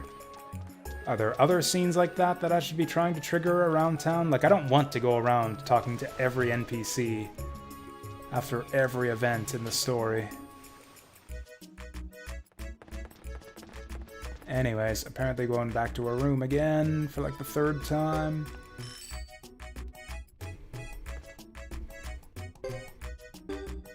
Yeah, I'm not even gonna bother saving this time. I'm also wasting a bunch of money at the inn here.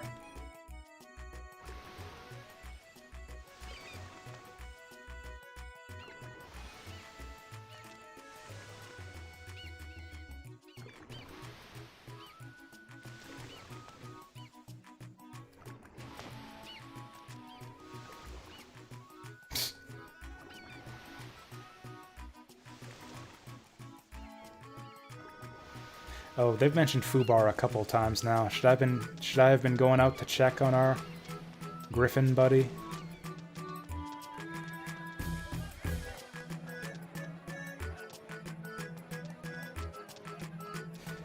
Gotta say, Hugo's story is getting off to a real dull start. Chris's was pretty interesting. A little bit of intrigue with the council. And then again with the peace talks and all that. Like, yeah, almost every scene in Chris's story had something interesting going on. Whereas, ever since we left our hometown, every scene in Hugo's story has kind of felt like a waste of time.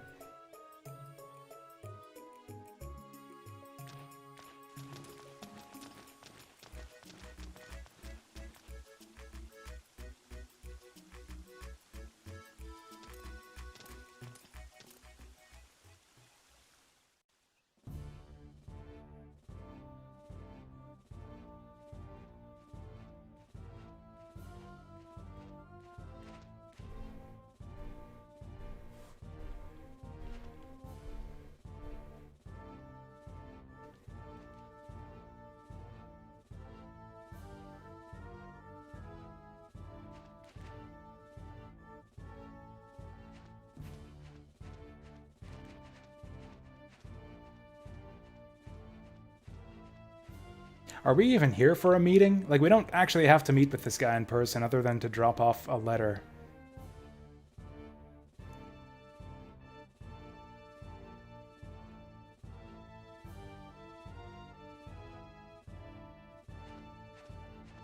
Like, this should not take more than, like, a minute.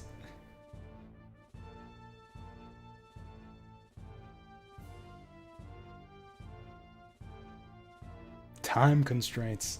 It'll take, like, 10 seconds.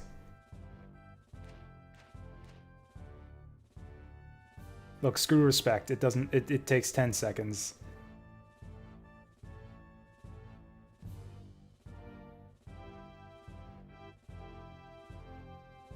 Petalit's good as far away as Joustin.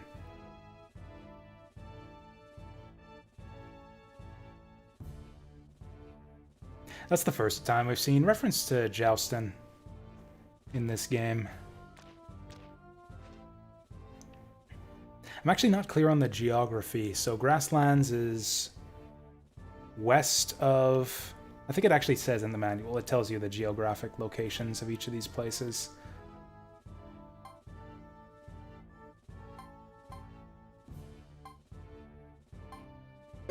Yeah, she said to deliver it in person.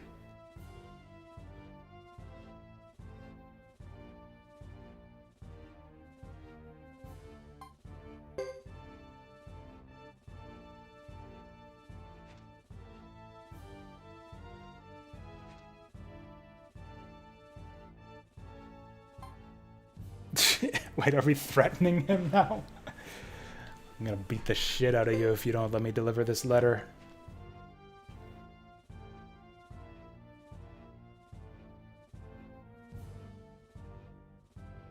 Oh, I see. A Karayan fighter as opposed to a child.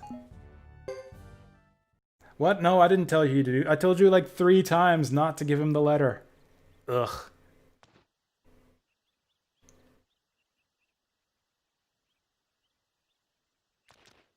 Yeah, why didn't they send an adult?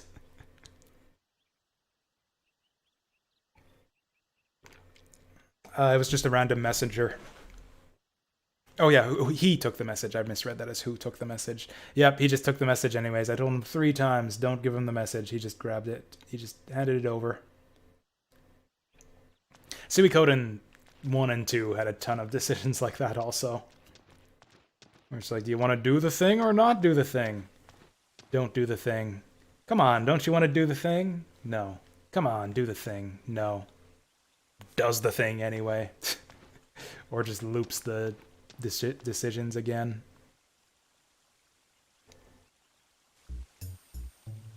Well, at least we can tell our sister, or no, mother. It's our mother. She looks too young to be his mom.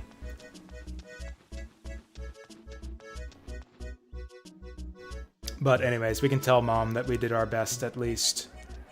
Turned him down 3 times before the game forced us to hand it over. Not that it matters, because she's probably fucking dead anyways. Oh no, she's not. She's not dead because she showed up in the army battle. So she's alive, but everyone else is dead. There's a save point up here, so yeah, we don't need to go to the inn again.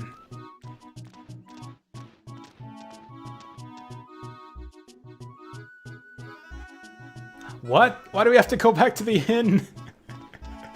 Why do we have to go to the inn before we return? I've seen enough of the fucking inn. God, these guys just draining all of my money for nothing. Yeah, I think an inn stay is like $250.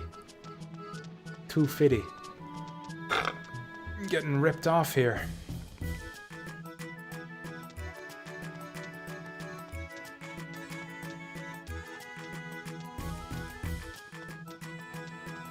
Damn it, I can't see where I'm going.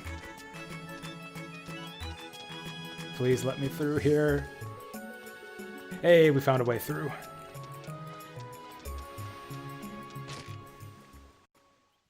Wait, if they won't let you out of town and you have to stay at the inn, then what if you ran out of money? Because, yeah, I couldn't actually stay in the inn on the second night. Because I didn't have enough money. I had to sell something at the shop.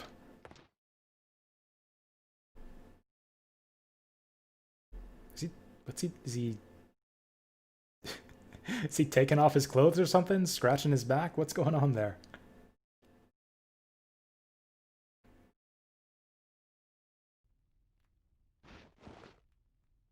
I have no idea what he just did.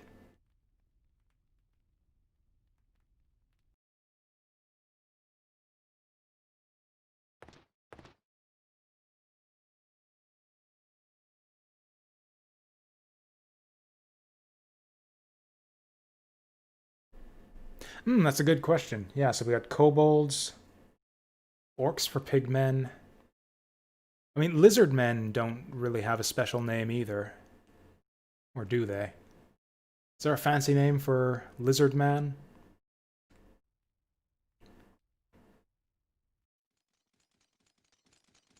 I actually don't know if we've seen like an official in-game term for the race of duckmen yet. I've just been calling them duckmen.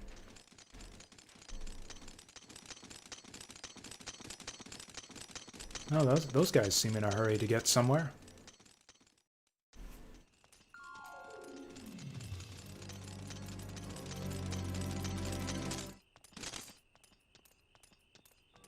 Oh, hey, they're going into the inn. There must be some kind... Oh, it's spiky pads.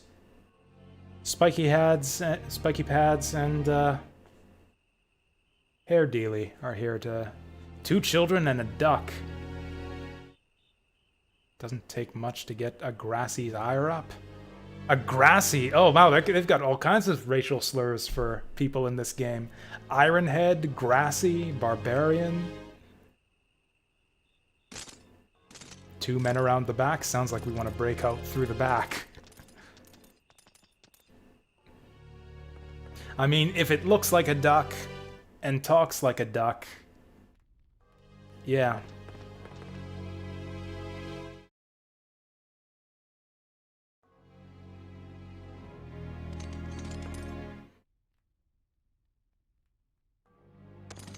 Oh, well, if they're just here to ask questions, I can answer some questions.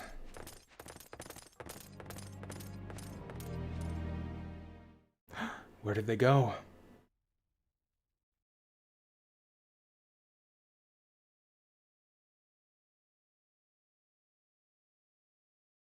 Outplayed. Wait, did you seriously not post a guard at the front door to make sure they didn't sneak out or anything? You fools. Yeah, they call them iron heads because he's got a head full of iron instead of a brain.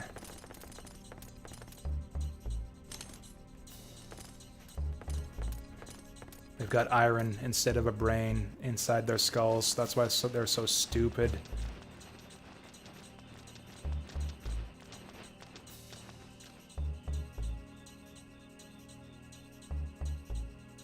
Well, Lulu seems to be having a good time, at least. Actually, that's his only portrait, isn't it? That looks like the portraits don't change their expression at all. I don't think they did in Suiko 2 either.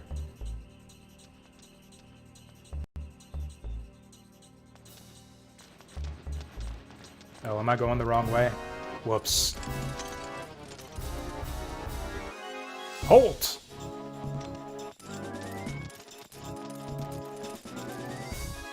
Oh hey, this is different battle music, assuming we are getting into a battle here.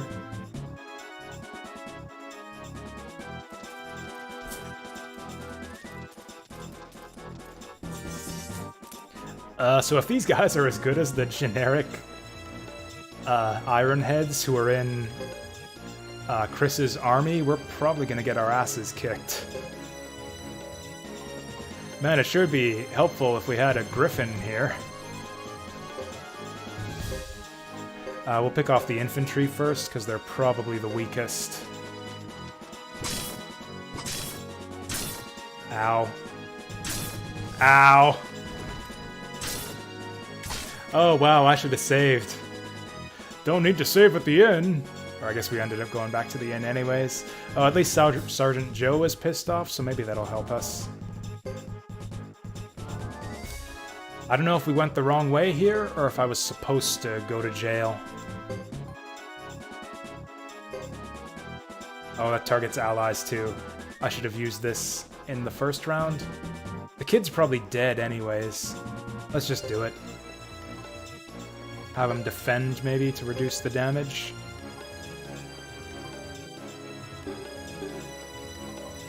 Or maybe attack first and hope that he gets it off before the Duckman does. Oh, did we... What happened to Breath of Ice? What the fuck happened to Breath of Ice?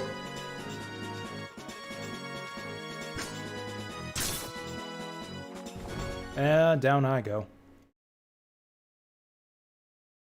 That sucked. Anyways, it looks like I took a wrong turn there. I thought we were supposed to go to the exit of town, but it, like, started me right in front of the mountain, so I thought, oh, maybe we'll just go assassinate the council while we're here. So I think this will take us back to our last save, so we'll have to repeat the scene in the town hall again. Fuck. I need to get in the habit of saving as much as possible in this game.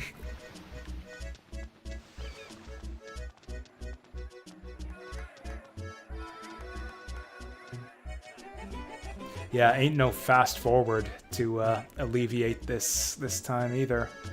At least I don't think this emulator has a fast forward feature. I didn't see it in any of the options or anything.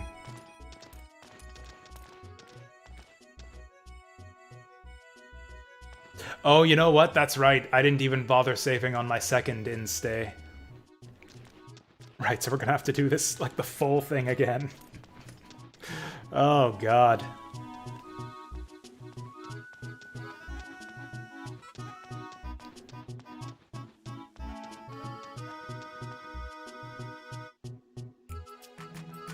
Maybe I should have set up my characters a bit more. I do have a bit of money. We could at least get our weapons sharpened. The difficulty spikes in this game are stupid. That's what it seems like. It seems like the difficulty is kind of all or nothing.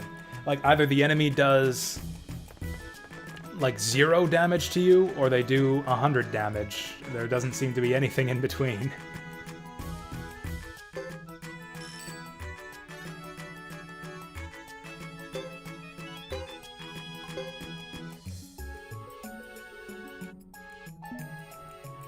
Like, I think we were meant to not do that fight. I think I just went the wrong way there.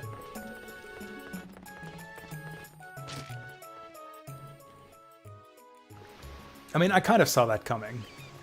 Because like I said, we've seen generic knights in combat before, and they were pretty strong. Like, they were about as strong as the guys in Chris's squad.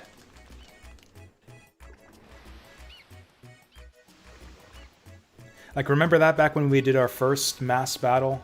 And it's like, oh, I got these shitty generic knights. They won't be any good. And it turned out that they were just as strong as the actual named characters in Chris's party. So yeah, I kind of figured we would get our asses kicked by those guys. It sucks that they didn't let us run away, at least.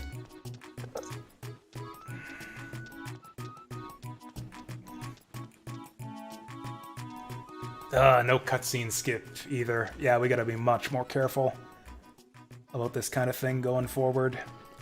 Save often and don't fuck things up.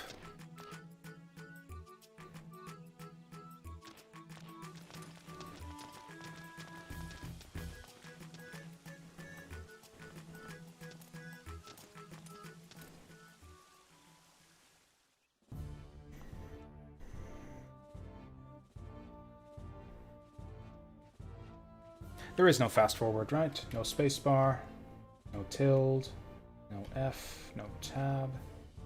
Oh, oh, there we go. Frame limiter disabled. Okay, so this is as good as we can get for a fast forward.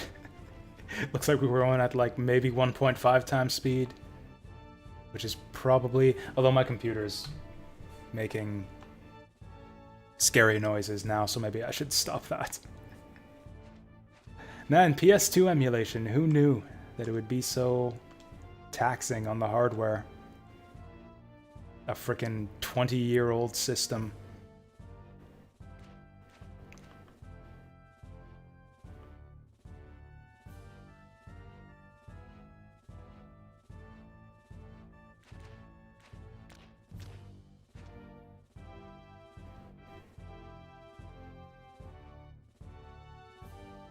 Okay, I wanted to be careful about not just mashing X all the way through this, because I absolutely do not want to give in to this loser. I'm not handing over this letter until the game forces me.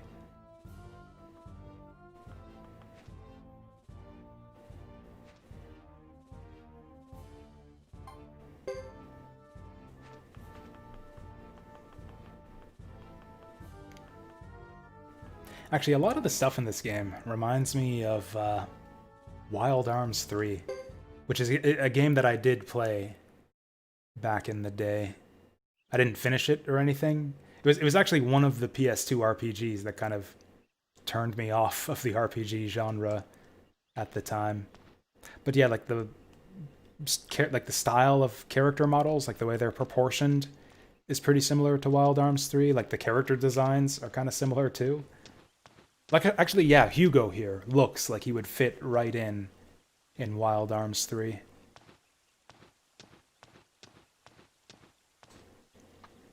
The way the combat plays out as well, with the characters all, like, running around and stuff. Oh yeah, we didn't get the chance to save when we went back to the inn the last time. It just immediately transitions to the big escape sequence.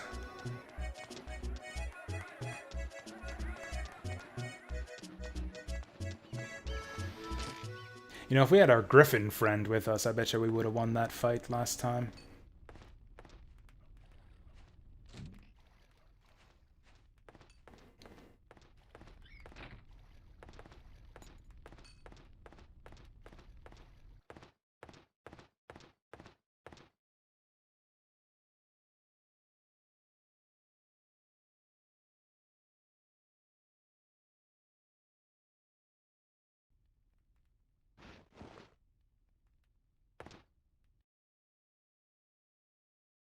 What other RPGs did I play on the PS2 back in the day? I played Star Ocean 3, which I did finish, although I didn't like it that much.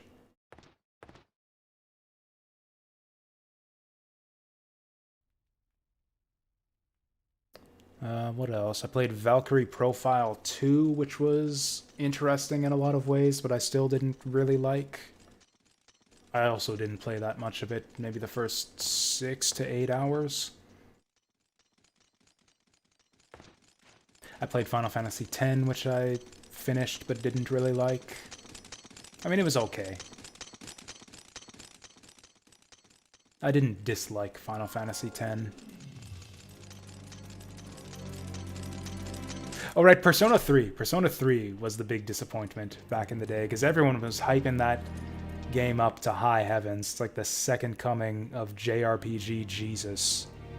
I did not like Persona 3 at all. I thought it was one of the worst RPGs I had ever played.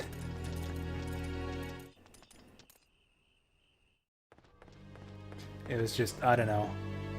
Nothing happened in the story. The story unfolded at a glacial pace. The characters seemed completely flat and uninteresting. The combat had nothing to it. Like, there was nothing at all that I liked about Persona 3.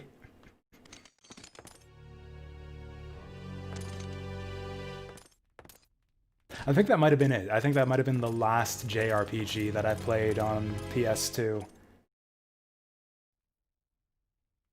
The point where I decided that, like, yeah, this has just gone in a different direction and these games aren't for me anymore.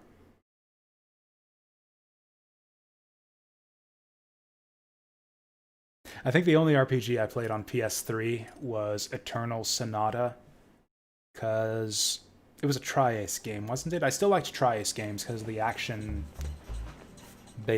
combat systems. But yeah, Eternal Sonata was actually a good time. I thought it was a terrible game, but like terrible in kind of an entertaining way. Like kind of a so bad it's good type thing.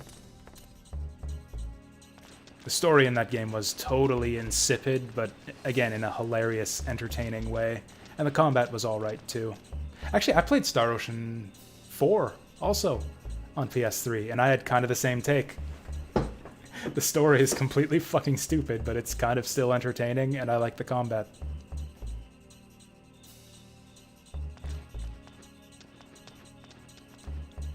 Like, yeah, they start us out right here, which makes me think, okay, they want me to run this way, but...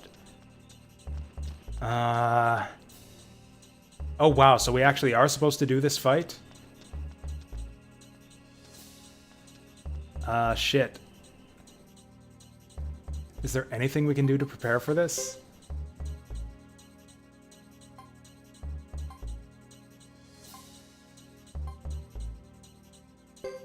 Yeah, this all sucks.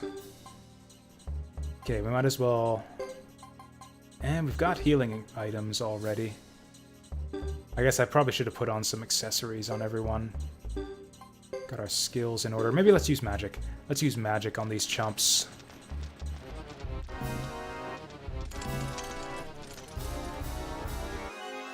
I like this battle music. Maybe this is the boss theme. Maybe this is meant to be a boss fight.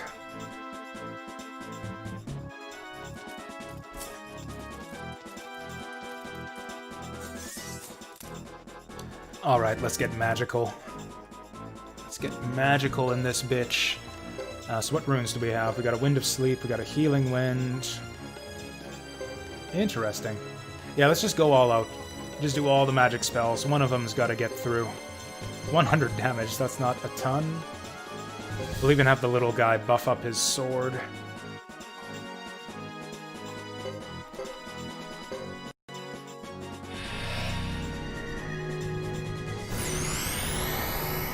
I do regret not sharpening Lulu's weapon now. And then he just runs right up in there. Genius. You're a genius, kid. Well, okay.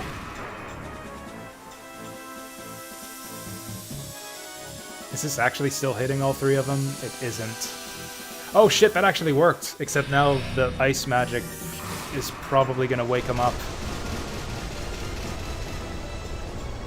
I don't know, in some RPGs magic damage doesn't awake sleeping guys. Well, that's a shame. The one guy's still asleep, at least. So this is horrible.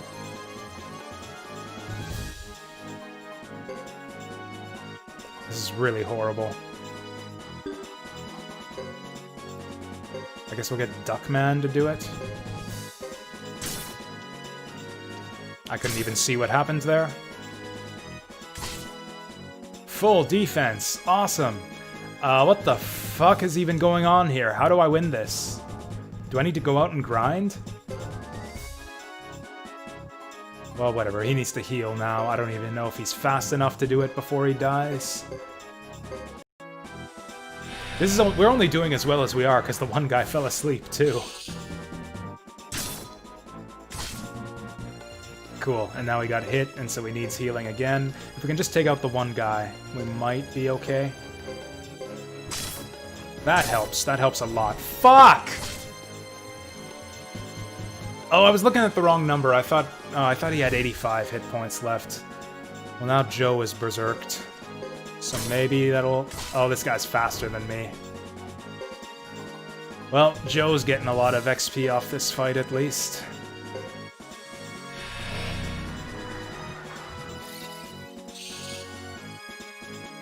Wow, that sleep effect is amazing. Do they just sleep forever until you whack them? That Berserk is doing a lot for us, too. Holy shit. Please don't tell me there's another one after this. Well, at least Joe got a lot out of that. He's level 20 now. He gained like 4 or 5 levels. So that was ridiculous. Okay, the rest of the guys are on their feet now. Well, maybe Joe will be powerful to babysit us now.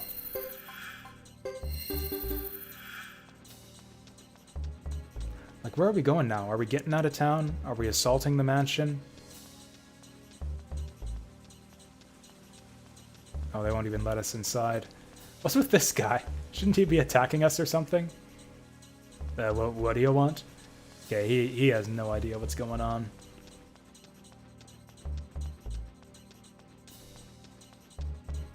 If they make us fight another trio of guards, that's just going to be absurd.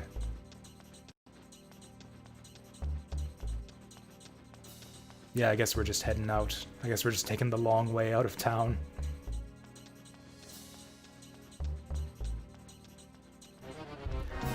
Son of a goddamn. What, they were gonna capture us anyways? Oh, you gotta be kidding me. You gotta be kidding me, there's 4 of them now.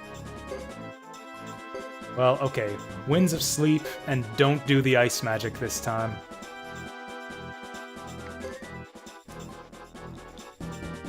And I think I'll just have these guys defend. I don't think I want to attack until I know who's gonna fall asleep from this. Oh, fuck off! Oh, that's such bullshit. You lose the magic spell if you get hit, so there's no point in using magic at all unless you're the fastest fucking guy on the field. Wow. This is impossible. We have to go grind.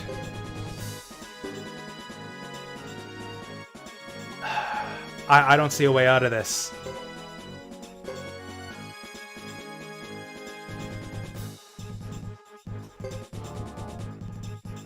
I guess Joe has gained 5 levels since the last fight, so maybe he'll carry us through this.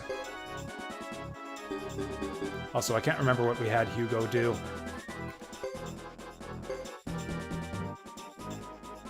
Oh, he can only lunge himself.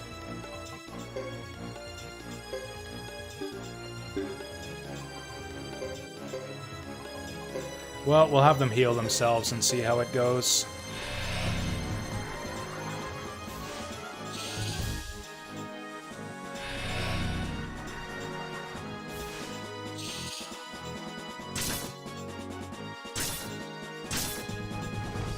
Yeah, Lulu just dies in 2 fucking hits.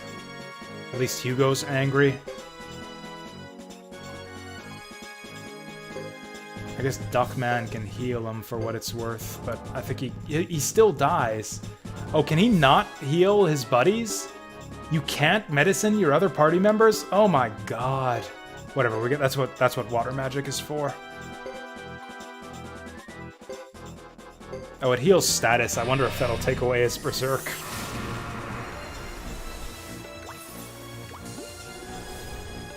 Okay, looks like no.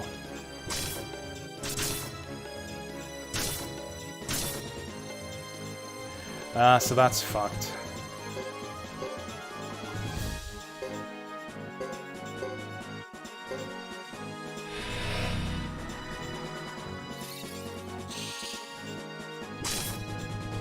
Well, that didn't kill him, so we're probably dead now. Yep, down we go. Do we even have a path to victory here? I think this is just a wipe, no matter what we do.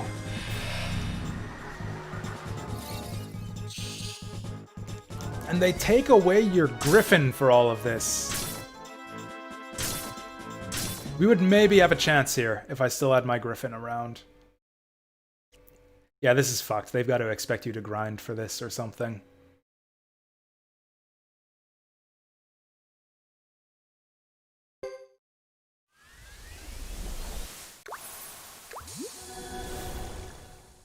Yeah, I do not understand how they expect you to win this fight at all.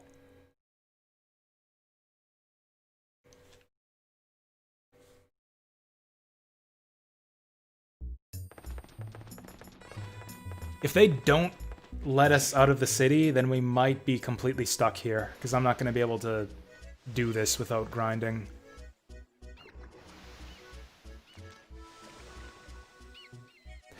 I don't know. The encounter balancing in this game just seems completely inept so far. It's like enemies do 1 damage or they do 100 damage. There's just no in between. Care for a tip? Sure. Like, if it's just a basic gameplay thing, like I'm missing how the game works, that's fine. Like, is there a benefit to pairing up that I'm missing here? If we get a stat boost for pairing our guys together, then that would help us a bit. I split them up because I noticed there's all kinds of downsides to pairing up your party members. Like, if one of them uses magic, then the other one basically loses his turn. Or an item, for that matter. Okay, looks like they do let us out of the city. So this'll help us a bit. Or it could be that there's a recruitable party member that I missed somewhere in town, too. If we get Hugo and Lulu in the same party, you can heal them with Kindness Rain. Okay, that's something. Although it doesn't actually matter, because Hugo dies in 2 hits anyways. So that'll help once we get buffed up.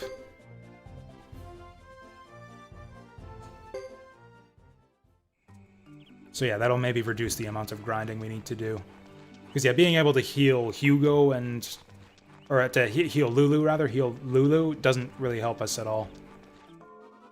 Yeah, I know what you mean. I noticed that. The fact that it heals both people in the pair. The only problem is Lulu dies in 2 hits anyways, so it doesn't matter. It's like you heal him, and then the 2 enemies attack him, and then he dies.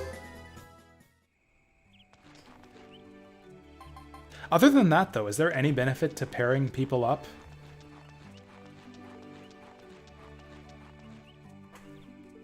Like, it seems like a waste. It seems like it just restricts your options in combat. Or I guess maybe if one person casts a spell, the other one might provide cover.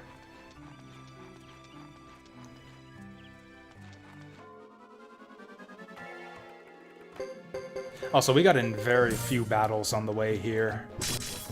So it could be that the game just expected us to do a lot more fighting than we did.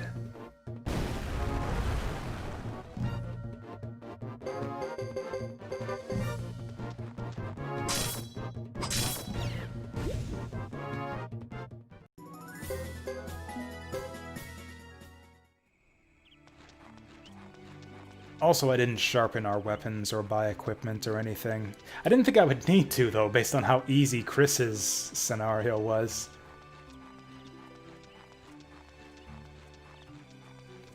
Yeah, I'm not going to bother taking that because I've got plenty of herb.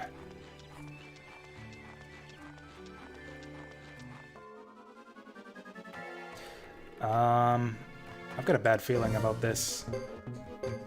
Like, these guys are about to fucking kill us.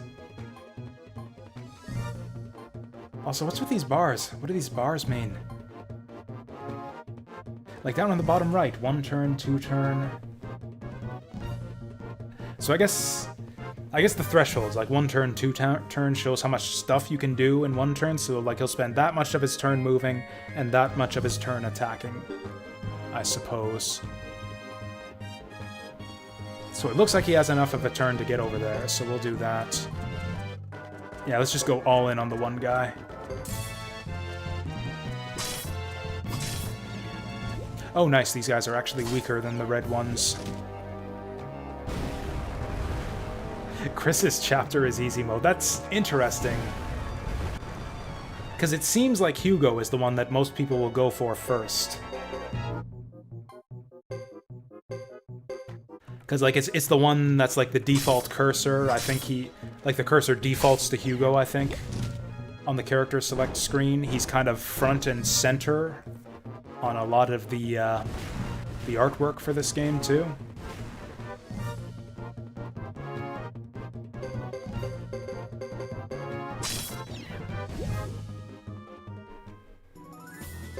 Also, I didn't even notice that Chris's party had a support healer, because I never needed it. Every monster just does 1 damage to her party. Are we still healthy? Not super healthy? We've got so much medicine, though. Might as well use it.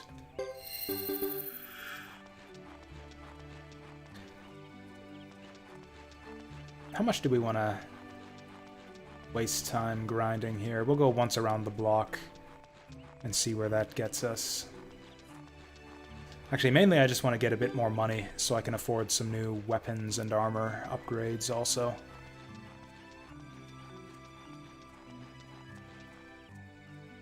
I know, right? We got so much medicine, I'm like deciding not to pick up medicine when we find it.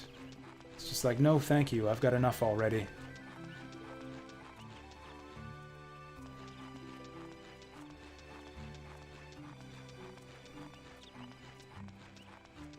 Can I get some encounters, please?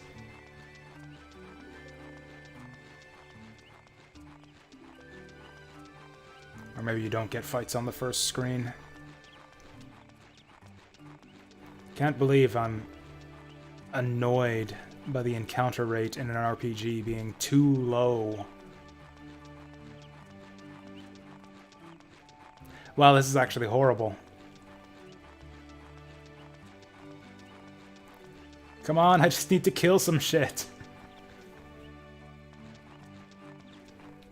There we go. Or maybe we need to step off the path. Oh, and it's just a bug. Just one piddling little bug.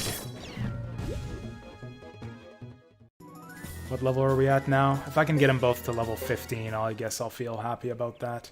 Or if I can get them both above 150 max HP, I was gonna say, but it doesn't seem like they're getting that many hit points per level.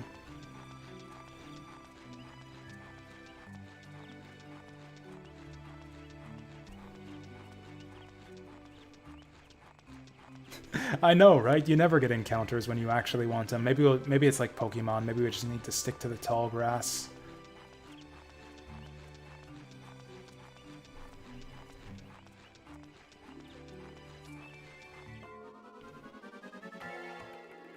Holly Boys. Of course it's Holly Boys.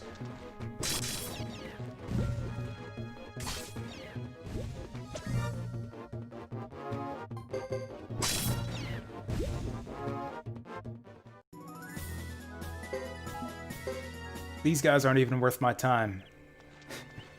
They're worth so little experience. I'm getting hardly any money out of this either. I don't get it. Like, yeah, grinding isn't really efficient either. Normally you get, like, if you're under-leveled in a Suikoden game, you get jacked up real quick just by doing some encounters in the area. Just because of the way that experience scaling works. So it doesn't seem like we're under-leveled. At least not to, you know, the monsters in this area. Just under-leveled compared to these ridiculous soldier fights.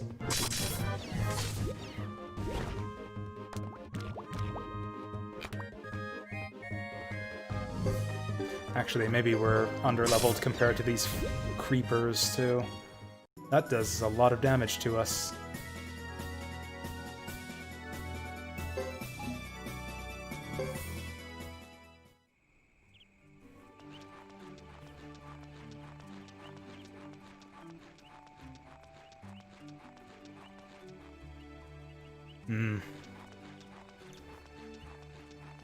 I mean, yeah, I definitely having too high of an encounter rate is a much, much bigger problem than having too low. Like, I would never quit an RPG over having too low of an encounter rate. Where I have definitely quit RPGs in the past for having too high encounter rates. I can't actually see how much XP I'm gaining from these fights, because the skill numbers just cover it up right away. Whatever, we're getting shit for XP here anyways. This is a waste of time. What we should do is use our money to buy new gear and spend our skill points as well.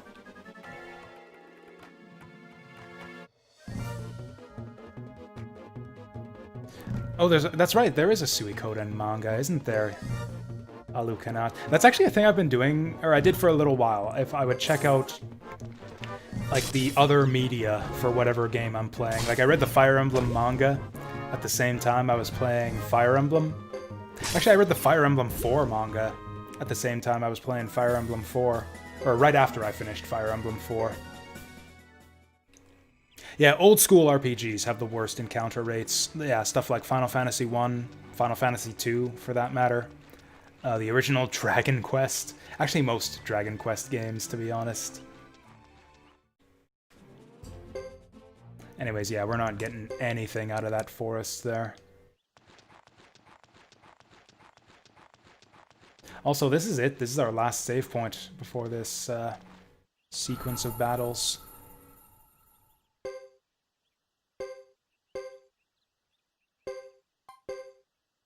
Why the hell is no the default option when I go to a save point?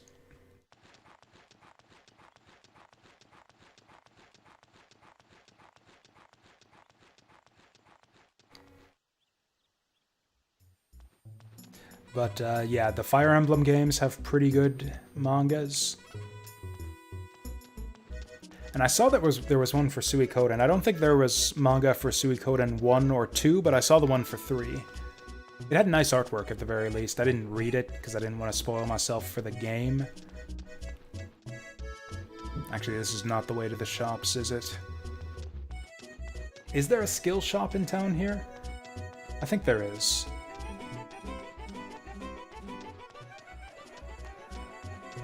For a skill trainer, I don't think it's really a shop because it doesn't cost money.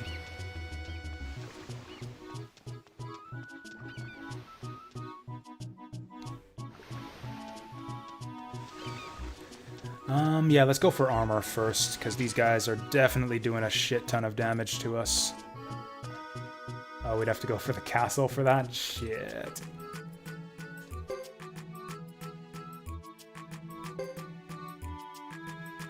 Yeah, the armor here is all worse.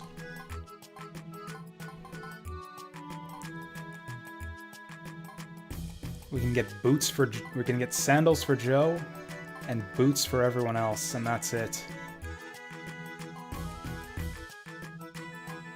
And boots are really expensive. Well, okay, let's get the duck some sandals. And I mean, this is probably the only useful thing we can do with our money. Sure, defense +1 for these kids, because why not? They got an open slot anyways.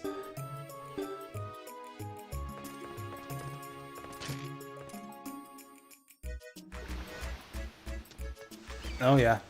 So like the translation was incomplete. That was the situation with the Fire Emblem 4 manga. Yeah, the translation project was abandoned, so you could only read like half the series. Maybe later. Maybe later we'll save scum the lottery tickets. The problem is there's not really anything useful we can do with our money now. Like, we'd be doing all of that for a +4 to defense from those boots, and that's it. Yeah, maybe if we can get our weapons strong enough to one-shot these guys. Also, Lulu's got a shitty weapon.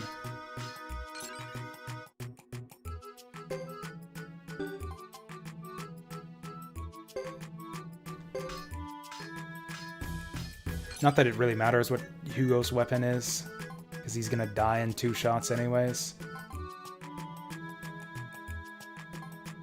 Yeah, 2700 is a bit much. I don't think it's worth 2700 for another weapon upgrade.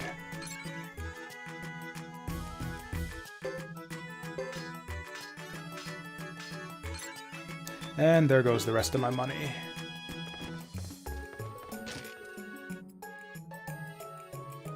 Also, I'm gonna try the whole pairing strategy here. Let's pair up Hugo and Lulu. Maybe that'll help Lulu get protected as well. I'm assuming that the instay will heal our guys up. Maybe it won't. Although we won't get into the fight right away, so if we don't get healed up before this fight, then we'll have a chance to apply medicine first anyways.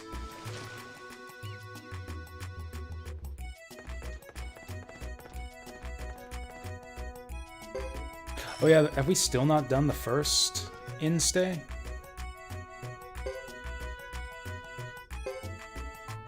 Oh yeah, that's right, because we just reloaded the save, because we just failed again.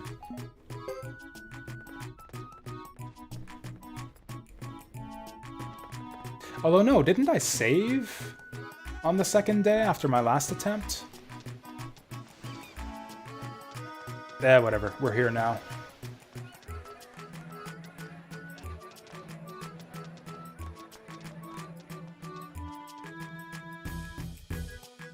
Why do we have to fight these guys anyways? They just want to ask some questions. That's what the guy said, right? We're just here to ask some questions.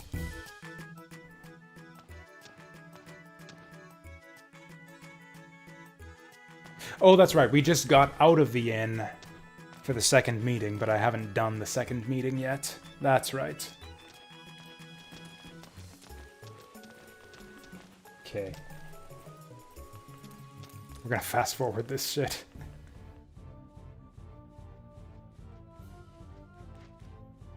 I don't care what kind of protest noises my computer is gonna make. We're fast forwarding this shit.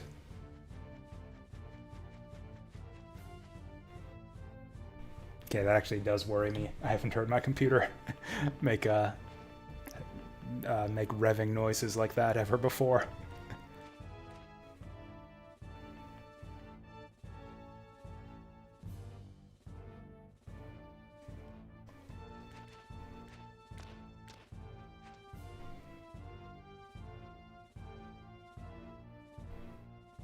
Whatever happens, we still gotta stubbornly insist on following Mom's orders.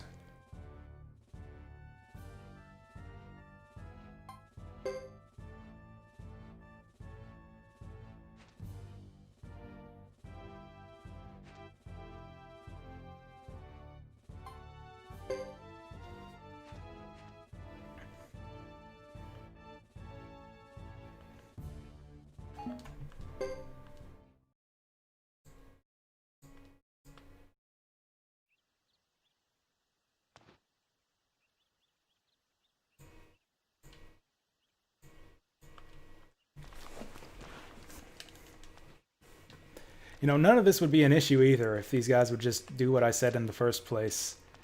It's like, well, okay, we delivered the letter. I guess we can get out of here. Then when you try to leave town, the duck's like, oh no, we gotta go back to the inn so that we can leave town tomorrow. Because I just love hanging out in this boring, stupid place that we've been in for 3 days already. Just love it here so much. Excuse me. We've been stuck on this fight for so long too. I totally forgot to eat. I was gonna grab supper after we were done this scenario.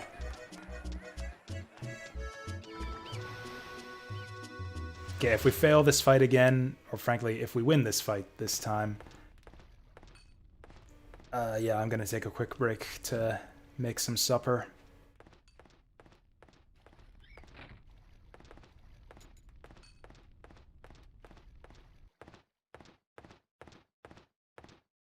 I mean, it's a little bit refreshing to have to play a challenging JRPG for once. Like, I don't think I got a single game over in at any point in my playthroughs of Suikoden 1 and 2. Yeah, I do not think we saw the game over screen once in either of those games. Xenogears, we lost a couple fights. Or we lost one fight a few times, is the main thing I remember. The freaking Ramses fight. Or it was the Ramses-Miang combo, where Ramses reduces you to 1 hit point, and then you've got another fight after that.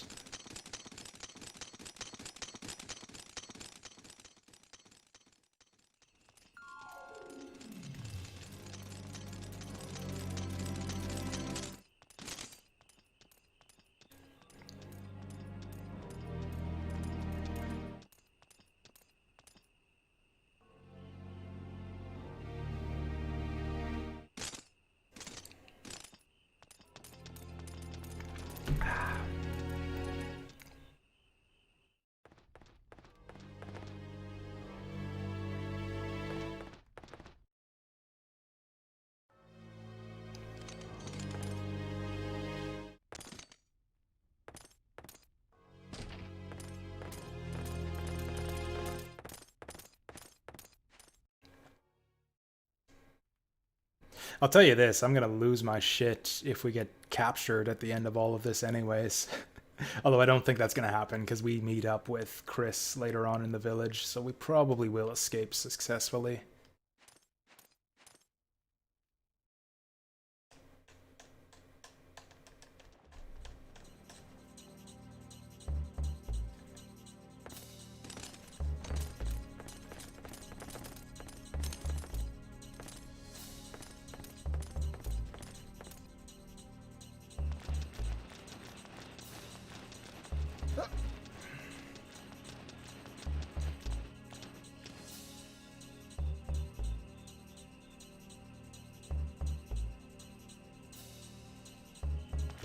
Okay, should we use Hugo's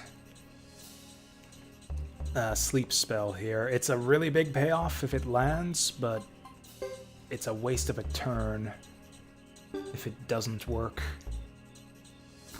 In fact, the only reason we landed it last time is because the enemy happened to miss their attack.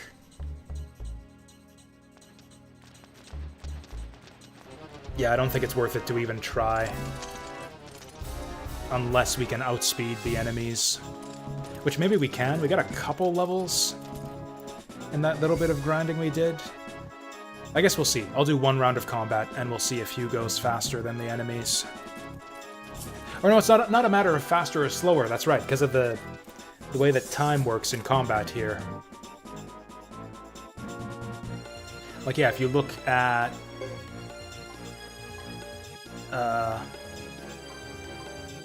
yeah, our wind rune here, it shows you down on the bar at the bottom. It takes you that long to charge up your attack, to charge up your spell. So yeah, the enemies all get to go before us anyways.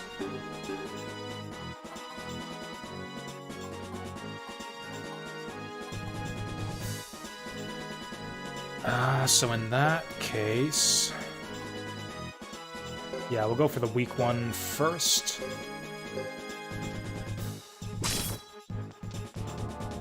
He's gonna be big if we can take him out in one go. So he's gonna fucking die in one hit, in one round again.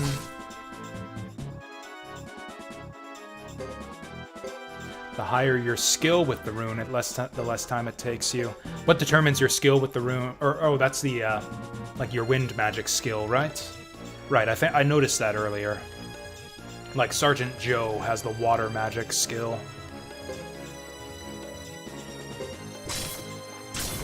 So that helps. Oh, that helps a lot. I think he dies in one hit. Yeah, we'll have Joe make the attack. Oh, nice. Sucker just wasted a turn.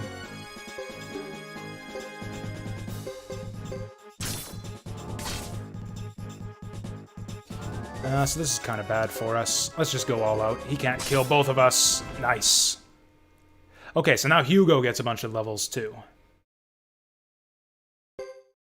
And actually, Sergeant Joe doesn't get any for some reason. Oh, he's still level 20.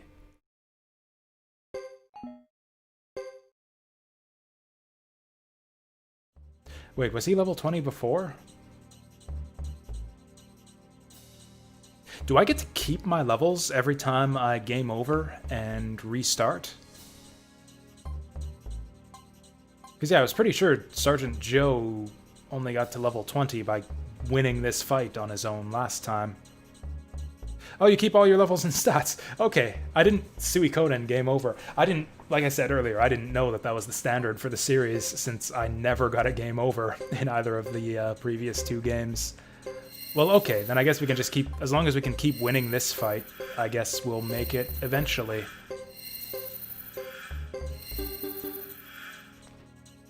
And yeah, just like that, Hugo's above 150 hit points, just like we wanted him to be. Okay, so we got a much better shot this time around at the next fight.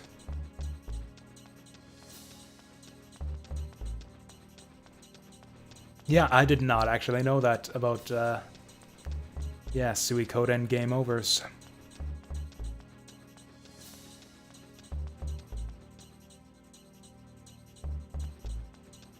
I bet you he gained enough... I don't know. Do I want to try this?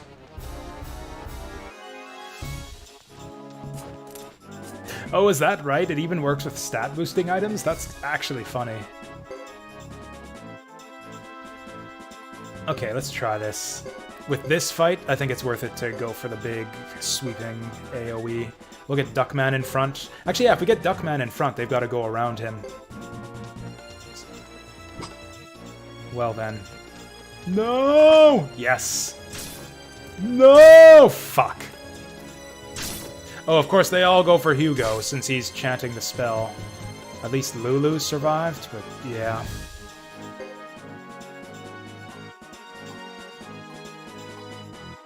I guess we can go for this idiot, and then, yeah, heal Hugo and Lulu. Oh yeah, he can quick cast this one too, since he's got the water magic skill. Nice.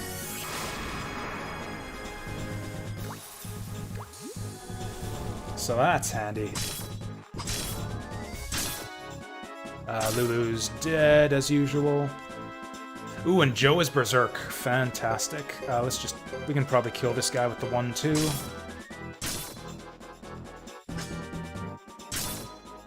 Hugo's having a bad time. I hate this. How it just decides to attack someone else if they get in the way. Like, just go around them. Just run around and hit the guy that I fucking told you to hit. You imbecile.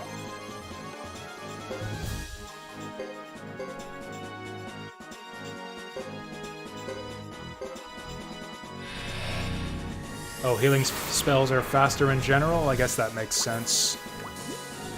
They would be pretty useless otherwise if you didn't get your healing until the end of the round. So this is bad. Well, we can do this for a couple rounds.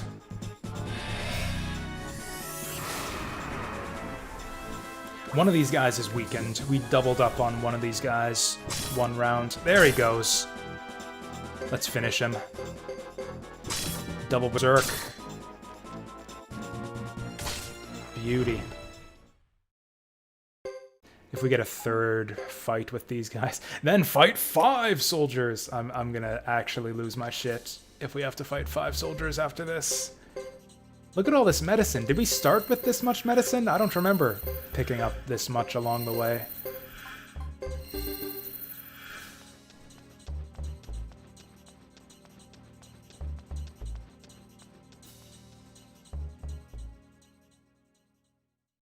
Isn't the gate gonna be closed at night?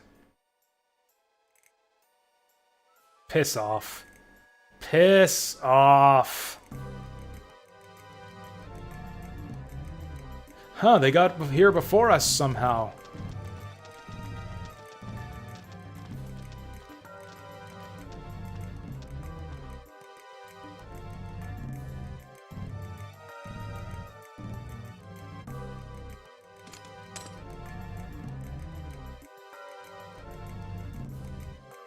Okay, so this is happening at the same time that the peace treaty negotiations broke down.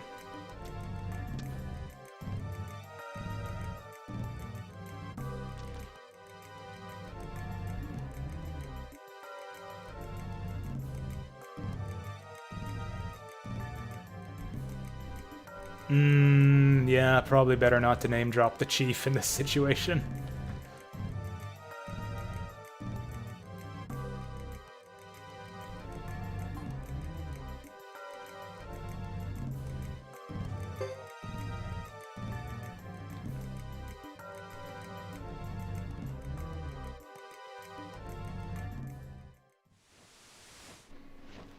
Hey, Griffin buddy to the rescue.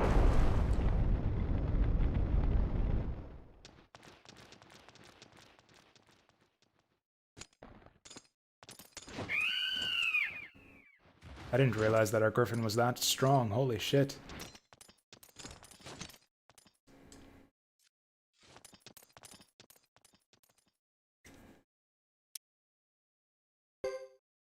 Yeah, so since these knights are pretty strong, I think we want... Okay, so Hugo can mount Fubar. But Lulu can't for some reason. I guess because Fubar is his pet or something, or his best buddy. Also, I think I will pair up Joe and Lulu just because, I don't know, maybe that'll keep Lulu protected. Because yeah, if we have to fight more of those soldiers, then this is... Oh, come on, don't walk right by the save point. Don't walk right by the save point after all that, you idiots!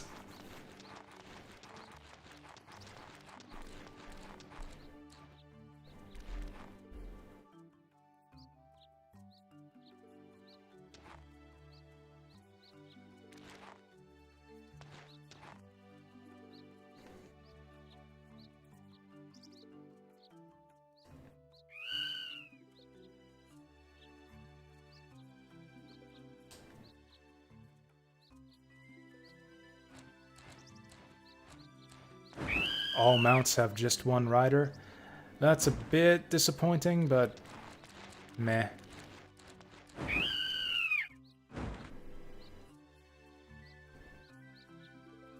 Oh, actually, I wonder if him being mounted means that they might have a unite attack together. I didn't actually try it. Actually, I didn't check to see if any of these guys have unite attacks. I don't think I saw any. It would kind of make sense for us to have some, since we all seem to be the best of friends here.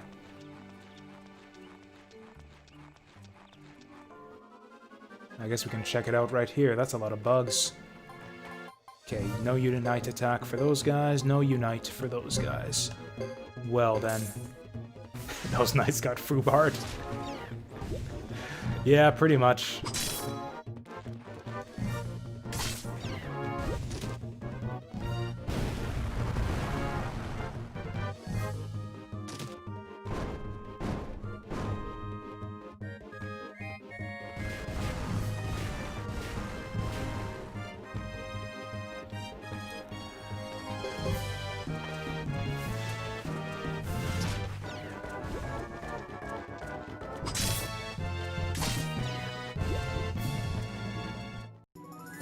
I don't know, combat in this game seems kind of weirdly, unnecessarily complicated.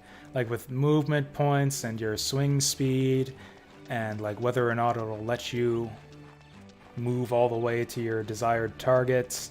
I don't know. I don't know. I would rather it would just like combat in Suikoden 2 again. I think I would prefer Suikoden 2 style combat again, just with 3D graphics, as opposed to this.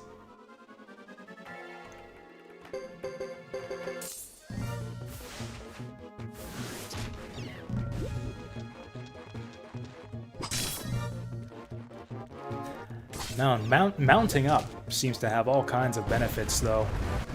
Whereas, like, putting your units in pairs together doesn't seem to help all that much. Like, being mounted. Like, look at that. 218 damage? I think that's more than the two of them could do separately.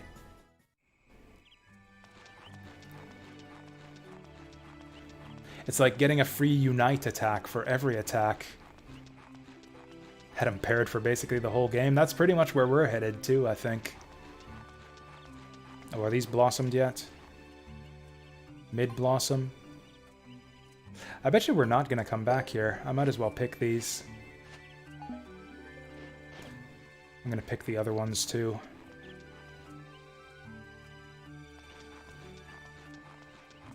That's what Suiko 5 is like? Like it's like Suikoden 2 style combat? Yeah, I would prefer that, I think.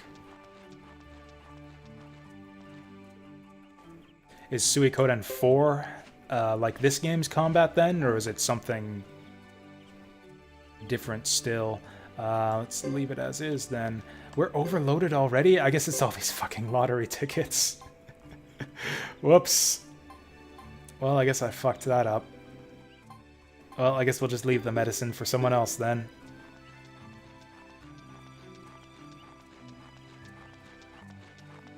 Oh, that's right, because yeah, you mentioned that Suikoden 4 had the, what was it, 4-man teams? That seems lame.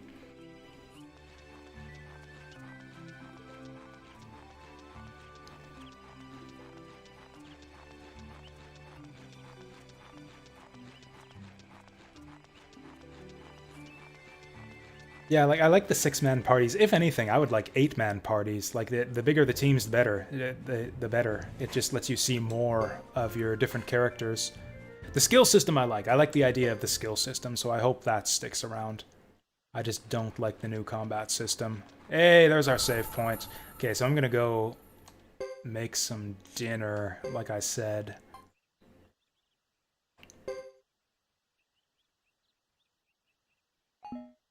It's not going to be a big long break or anything. I'm just going to heat up some cup ramen. And yeah, we'll be back in just a bit. Ooh. My floor mat's getting all torn up. I should probably replace this. What the hell is this?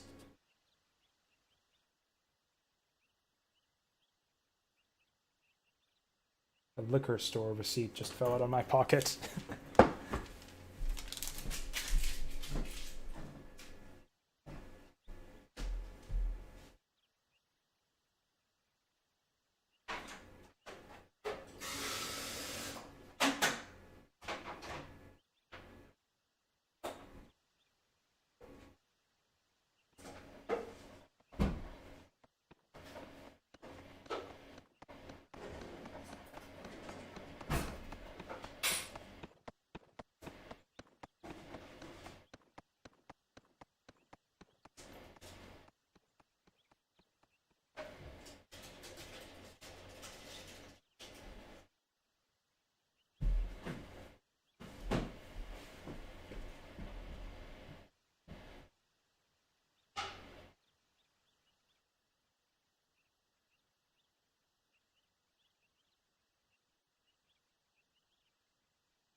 Okay, that'll be ready in 3 minutes. So let's see. Let's see if we can get anything done before then.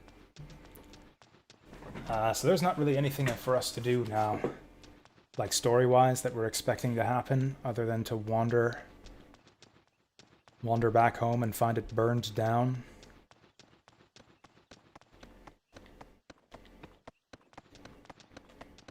Okay, so apparently we're walking through here after the big betrayal at the peace talks. So these guys probably aren't going to be too happy to see us. In fact, why are they even letting us through here?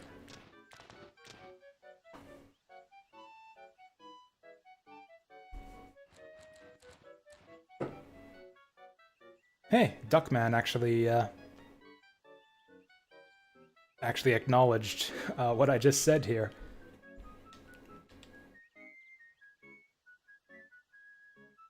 It's fine. Just act natural. Apparently word travels slow. Wait, so word of the attack has traveled all the way back to the capital, but not to this fort that's like halfway to the capital? How does that work?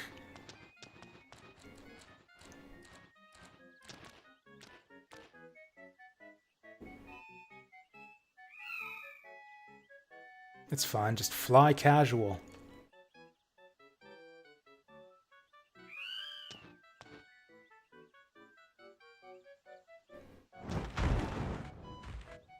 Why doesn't he just fly us over one at a time?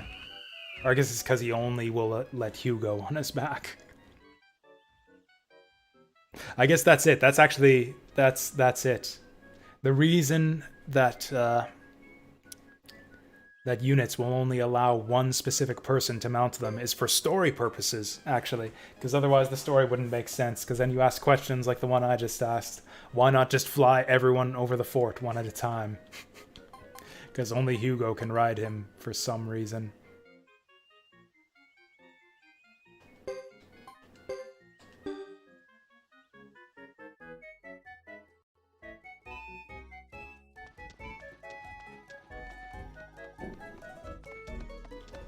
Oop, Yandere girl is still admiring his straight ramrod.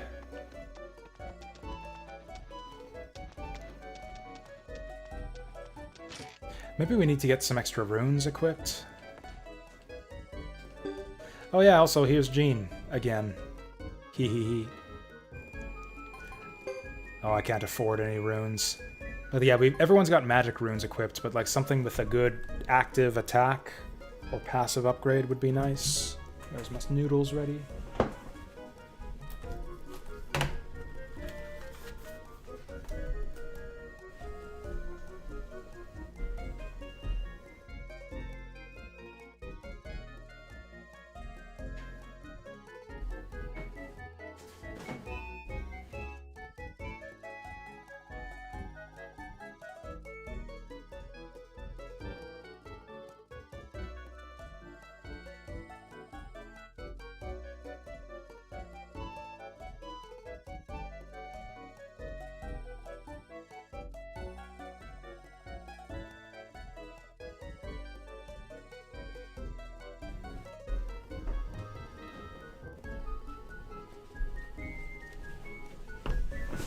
Alright, last time on stream we had the kimchi noodles. These ones are spicy flavored. And we'll see how spicy they are. Fubar has standards. I know, right? It's like I was saying earlier, like there was that weird bit where Sergeant Joe pets the griffin, like on his feathered head, and it's like, that's weird for one feathered creature to pet another feathered creature. Actually, even though we can't slot any runes, I am curious, do we have extra rune slots to work with even? Oh, I can't even check. Can't even check without a rune to equip. I know, right? It's spice flavored, or spicy flavored. Oh shit, it's gourmet spicy even. Damn, I didn't realize this was gourmet spicy ramen. That's quite a deal for $1.50. Look at my rune menu. Oops, that's skills. Oh, do I have all... So do you just have all 3 slots unlocked without the need to level up in this game? That's kind of nice. That expands our options by quite a bit. Oh, this is a skill shop. This is the skill shop. I wanted to go here. Yeah, I did not realize that about the lottery tickets, Jadis. We're full up for a little while now.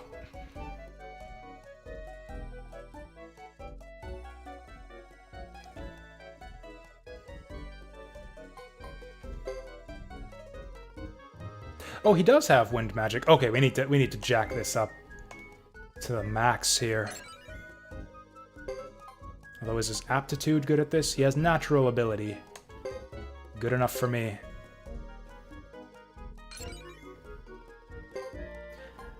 Do we go for one more? I think that magic is just useless if you don't raise its speed all the way, so yes. I think we just go magic all the way.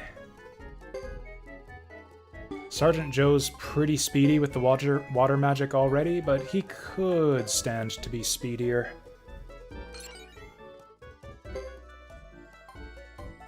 Oh, he only has 4 skill slots. He is a very unskilled duck. I'm gonna save the rest of his points. Also, the kid doesn't have a magic skill, does he? I guess that's my fault. I put the damage on him. Did not realize the value of magic skills at the time. Is there a regular skill guy in this town? I think there was. I think he's somewhere in here.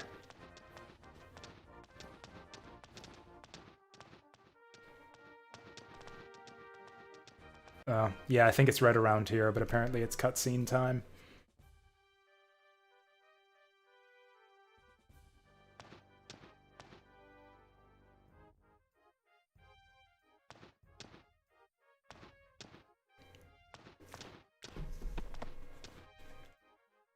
They're gonna force me to walk right past the skill learning door, aren't they?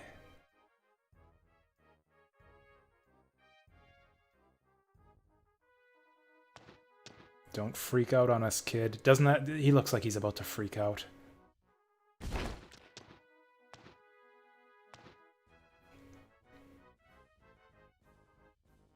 I know, right? I like Sergeant Joe. He's like the most sensible guy in the game so far. He always says what I'm thinking. Smack him again, Sergeant.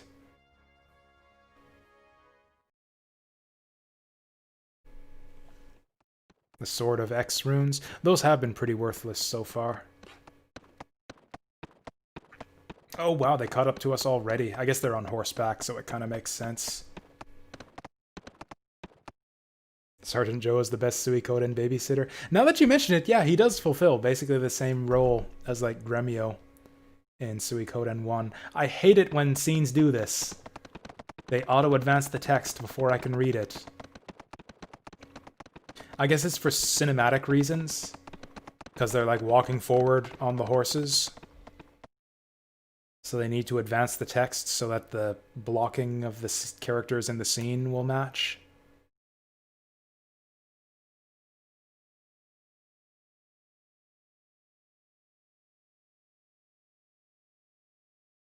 Nah, it can't be him. Another duck. Yeah, okay. For a second I thought they weren't gonna recognize us.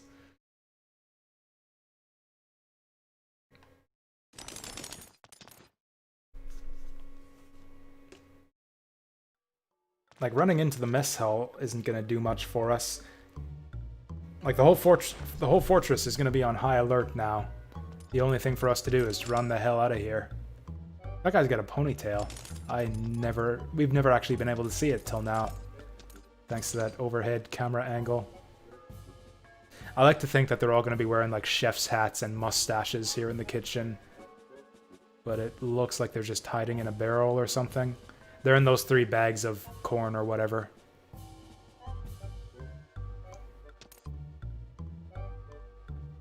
Look inside the bags, you idiots.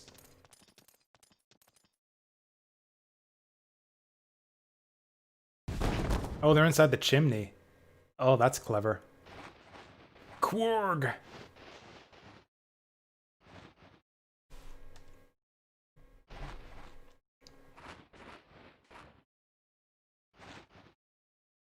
Well, shit, we're all dead now. Everyone's broken all their limbs.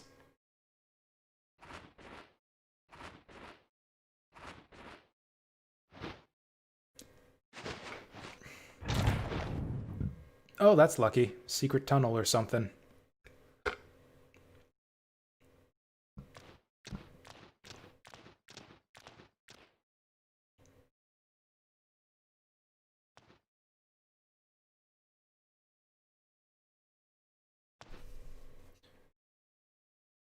Secret tunnel under the chimney.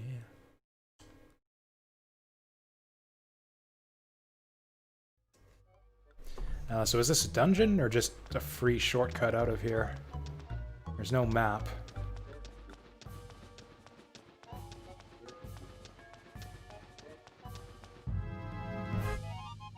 Oh, these are the same spiders that we fought up in the plains. That's lame.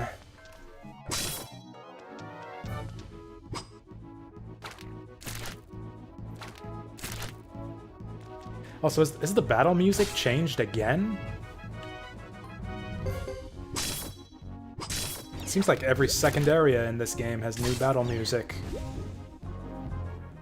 Is he poisoned or dying? Oh wow, he's like critical. Lulu is. Let's fix that. Oh, we didn't get a chance to rest either. Well, whatever. We want to use up some of this medicine anyways.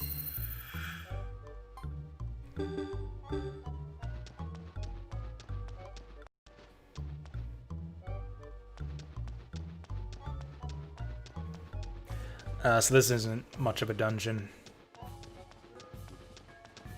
Really just kind of a hallway with the occasional random battle.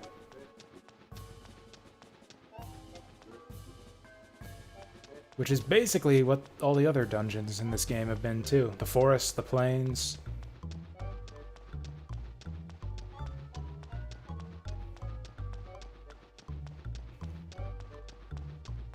There seems to be kind of a shift in dungeon design in PS2 RPGs in general. Actually, a lot of them had very straight-ahead linear dungeons like this. Final Fantasy X. This game. Actually, Star Ocean 3 had kind of maze-like dungeons, and they were actually kind of obnoxious to navigate. I guess everyone was just, like, terrified of, like, making big 3D labyrinths and afraid that the player would get lost.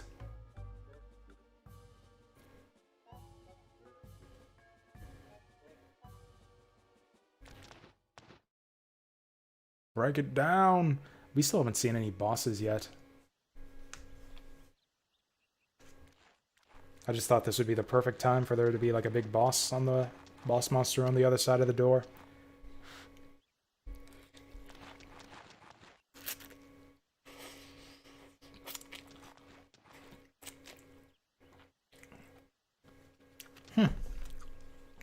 This really is spicy gourmet flavor.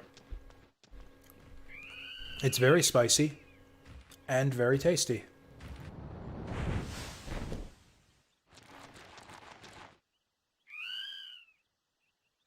That's very spicy. I'm gonna have to get some milk right away.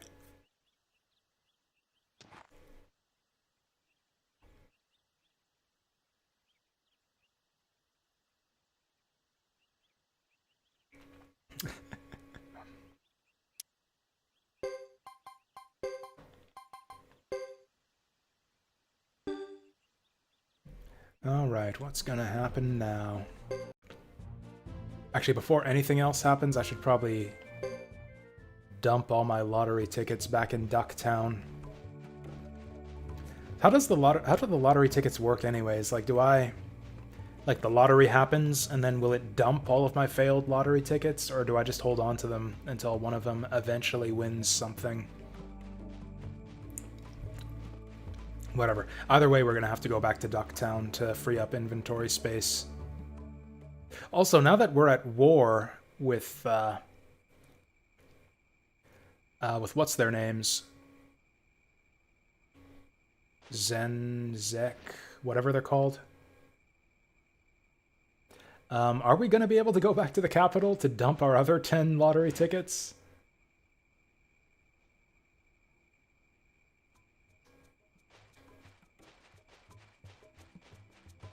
Oh, you can just dump them yourself. Okay. That's probably what we'll do. I'll probably just dump those 10 tickets.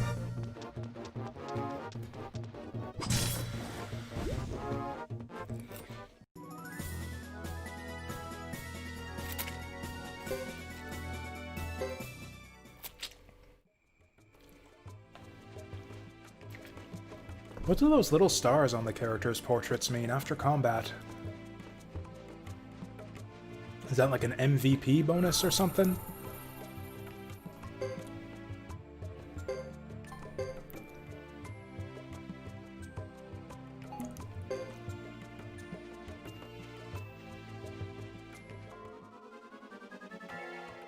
A lone bunny rabbit. Number of kills. Ah! Does it mean anything? Oh wow, that dark rabbit was worth a lot. Holy crap. That was the easiest level's worth of XP I ever made. No, don't go to the village. Go to the duck village. Ah, fine. And this scene we've basically seen already.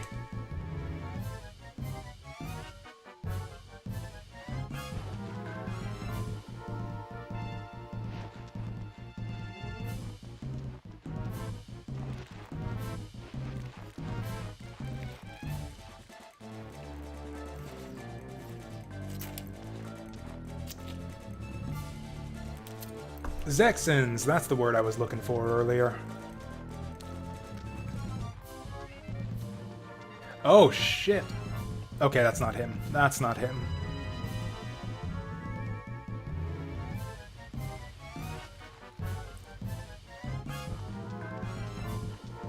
This would be a huge shocker coming up right here if I hadn't played through Chris's story already.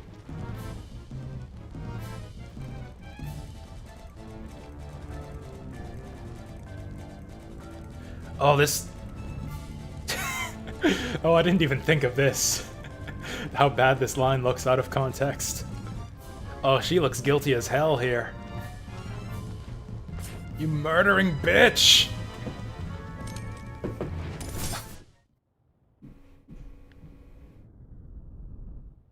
Took him out in one blow. One slice is all it took.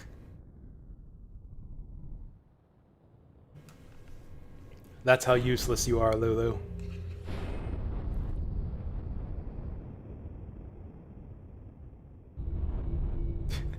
For real though, if I hadn't seen this already in Chris's story, I probably wouldn't believe that he would be like gone permanently. Actually, I guess we're not positive that he is. Maybe he didn't get slashed that badly. Maybe he'll snap out of it. Because yeah, I guess Chris just ran away after this.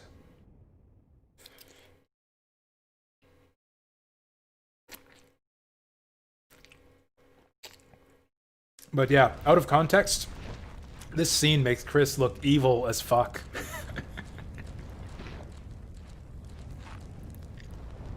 You don't think Leknat is coming for Lulu? Eh, you never know.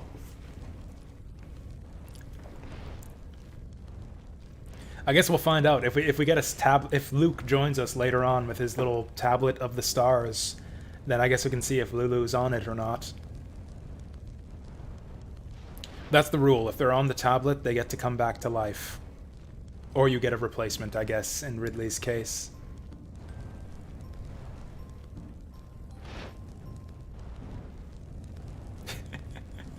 Yeah, that kid was kind of a douchebag.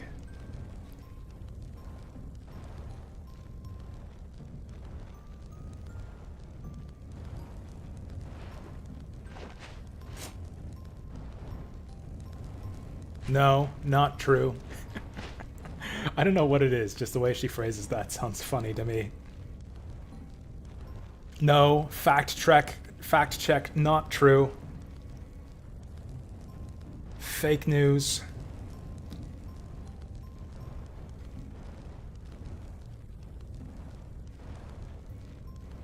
Kibba would beg to differ. Was he a Star of Destiny? I don't think he was. Was he? I don't think he showed up on the tablet.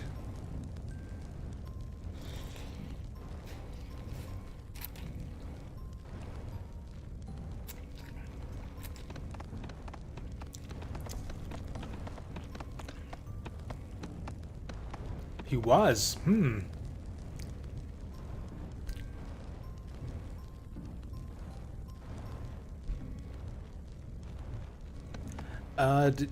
does he die?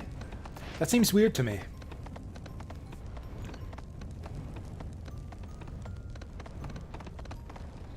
Because, yeah, normally having a unit dead and grayed out on the tablet means that they don't count towards the full 108. Unless he died after you cash that in, after the Nanami event. Or I think he dies right before, technically, but maybe doesn't get grayed out until after.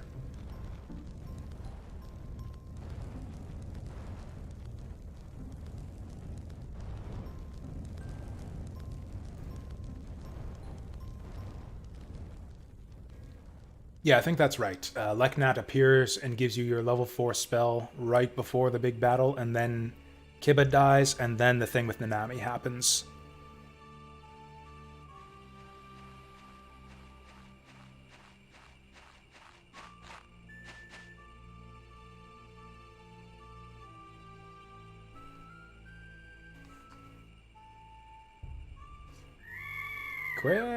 There we go. Get Fubar to deliver the eulogy.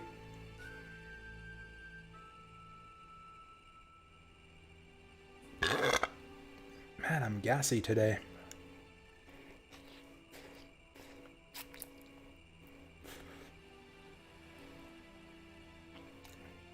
Yeah, those are his priest clothes on his front legs there.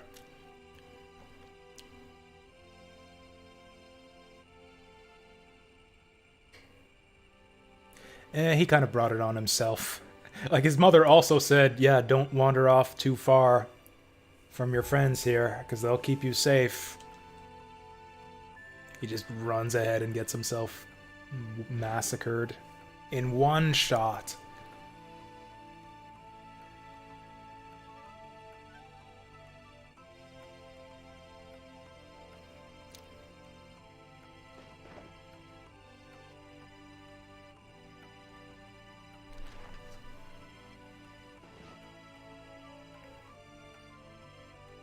What? Oh, shit. I mean, again, Joe's kind of right here.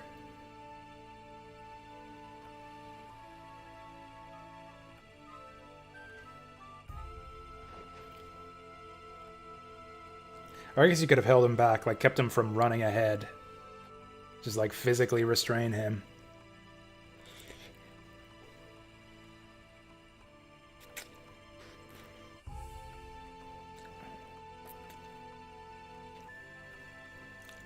I know, right? Lulu totally had it coming.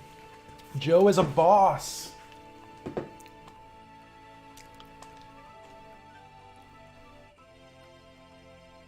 That's right. He who lives by the sword. That's right.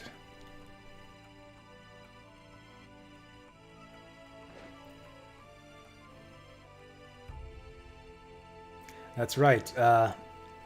Lulu died like a man, like a true warrior, and then next it'll be your turn. Because you guys all suck compared to Chris and her entourage.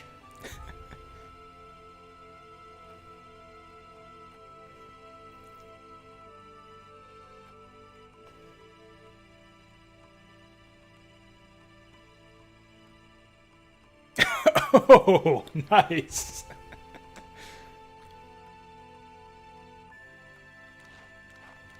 Wow.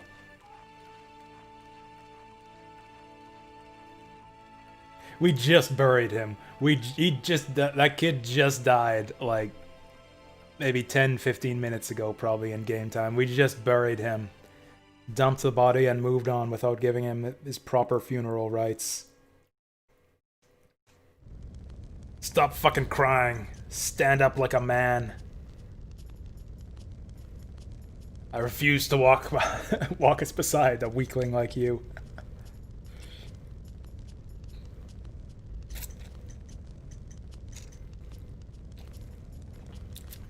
I have no humanity or compassion. That's because I'm a duck.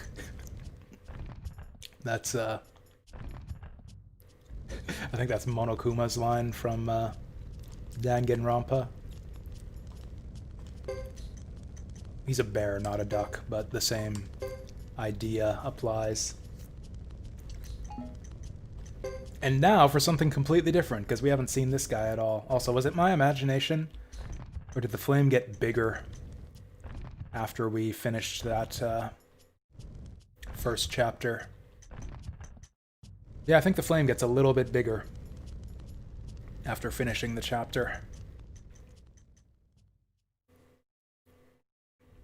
And then we'll get 3 huge flames, and then we'll summon the flame champion. Or something, I don't know.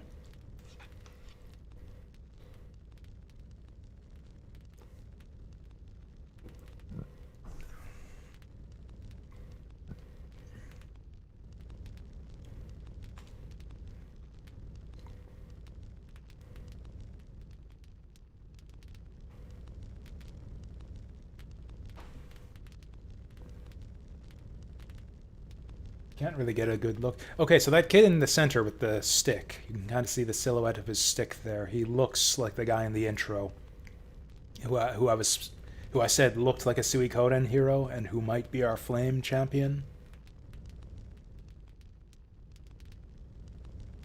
Guy on the left looks like a knight, and the guy on the right is too dark, too shrouded in darkness to really get a good look at. I have no idea what that has. Maybe it's Ghetto. Maybe Ghetto was the guy on the right. So that was incredibly vague. Oh, is this the same bar? Is this the same place that the other guys started out in? I thought that since we didn't see this guy, he might start out in a different part of the world.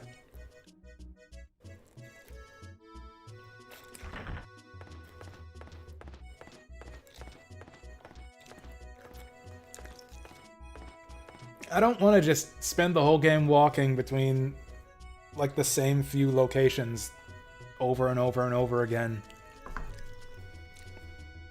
Is this gonna be like this the whole game, where it's like all 3 characters just are treading across the same ground? It's like, yeah, Chris clears these 3 areas, then Hugo clears these 3 areas, then Ghetto clears these 3 areas, and chapter. Also, none of these guys is Ghetto. We still haven't seen him. Outside of his portrait on the character select.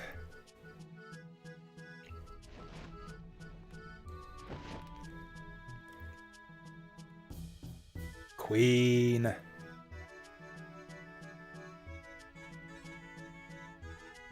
I like these guys already. I think this might be my favorite party.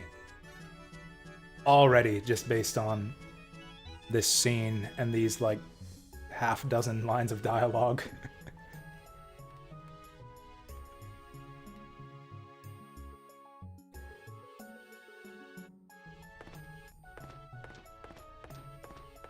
Welcome to Boringville? Oh no.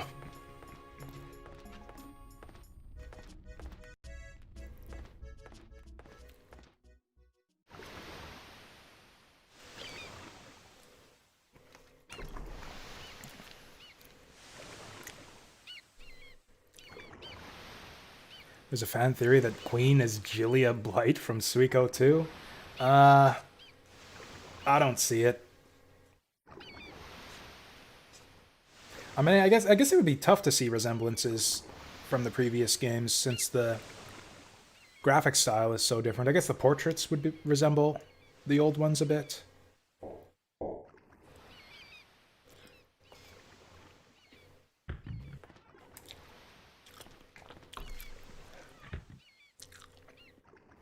Although, I mean, I didn't recognize Lucia on sight, or whatever her name was, the tribe leader lady.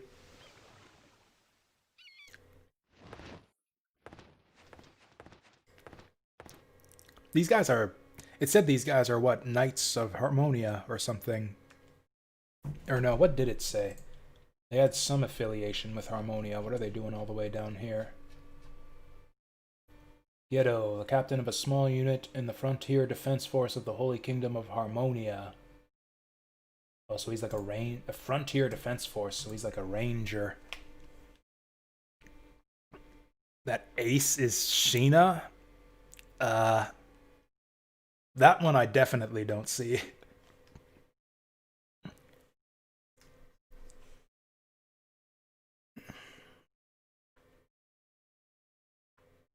Firebringer.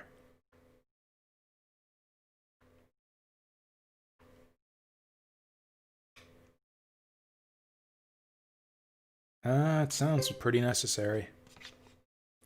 Necessary to what? I don't know, but sure.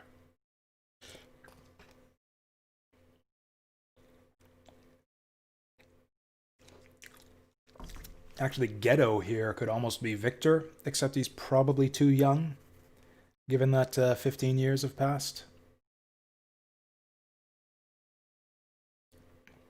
Also, his personality is completely different. But, you know, his hair is kind of the same. Also, I guess he's a bit gaunt looking.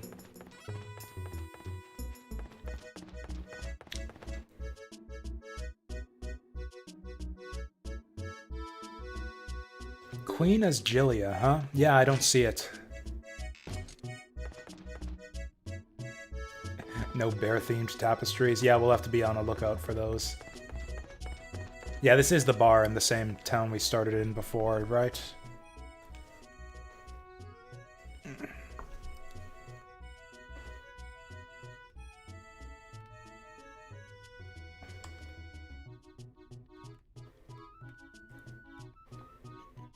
Well, at least we have 3 brains in the party.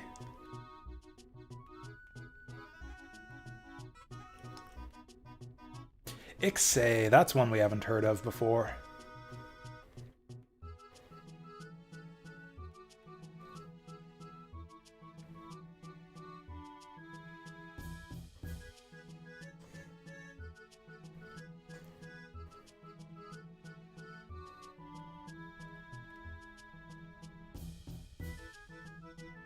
Also, if Pilica would be all grown up at this point, too. I was thinking, if this is Jillia, then who's looking after Pilica? But yeah, I guess she would be all grown up.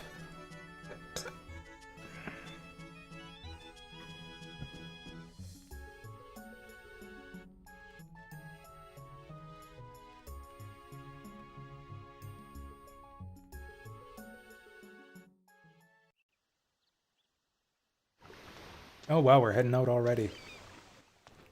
Yep, this is the same. It's the same inn.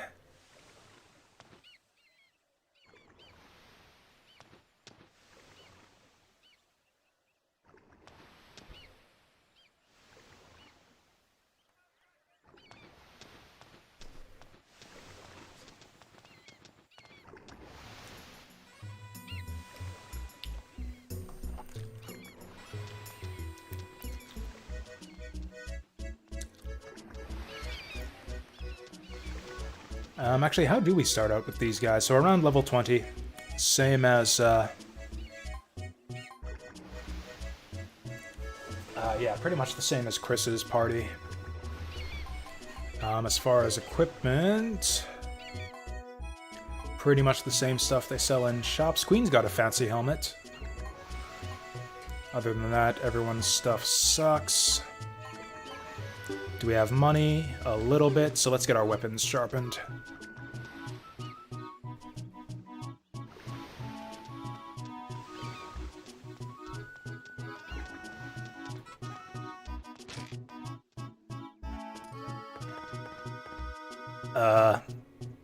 Mind the... I don't mind you guys talking around plot-related stuff, but yeah, do mind the no spoiler tag for this one, since I haven't played this game before. Actually, let's train up our guys. Oh wow, everyone's got awesome weapons other than this guy.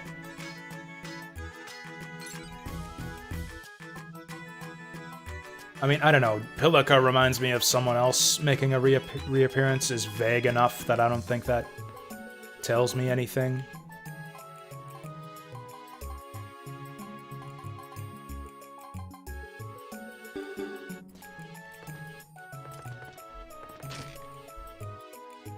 It just seemed to me like the conversation was kind of trending in that direction of talking about reveals from later on.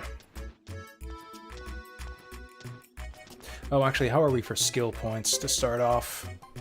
Not really any to spend, so let's just get out of town.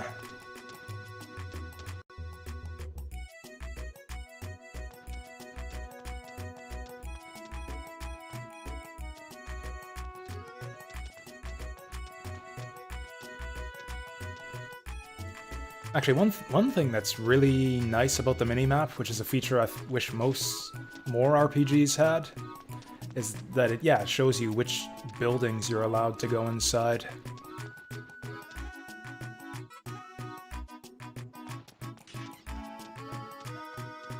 Although it shows you as being allowed to go inside Chris's house, even though you can't as the other characters. Do these guys have anything different to say? Wow, disrespecting. Even a gruff-looking mercenary. Or I guess he's not a mercenary. This mercenary-looking frontier soldier. Anyways, I guess we're going through the woods again. For the third time now. Really sixth if we include the backtracking from the other two stories.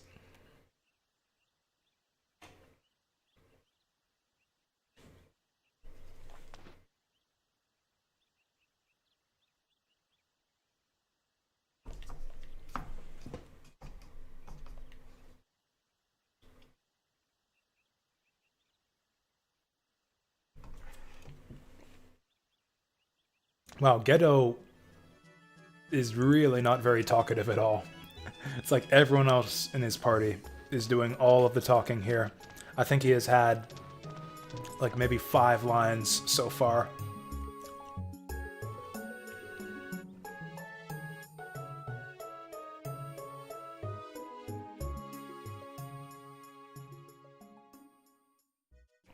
At least you're not running boringly across the world map. Actually, yeah, if they were going to structure the story like this with a bunch of like retreading old territory, yes, it actually really is helpful that they took away the world map. It would suck to have to, traverse like a big open world map this many times over, repetitively.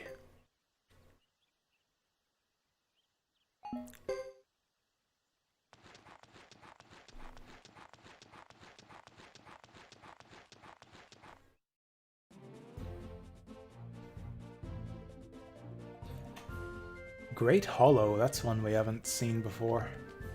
Also, yeah, apparently we're not going to the Brass Castle, so okay, this will actually be something different after this.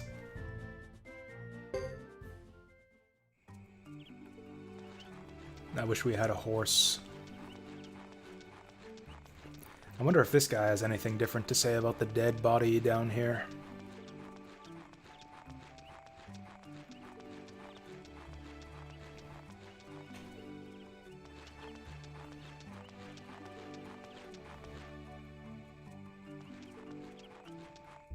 Oh, hey, the bag is gone. Oh, hey, haven't seen this guy before. The music is different here, isn't it?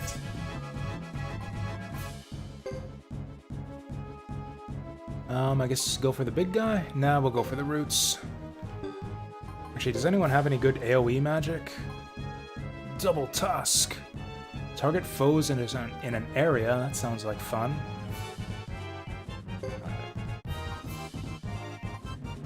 Ooh, 900 divided among foes. Might as well, huh? Might as well do it.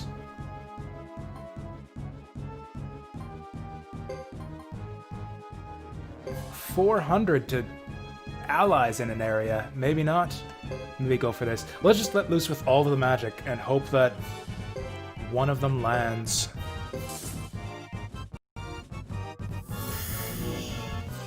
Oh, I got the zone's rare encounter.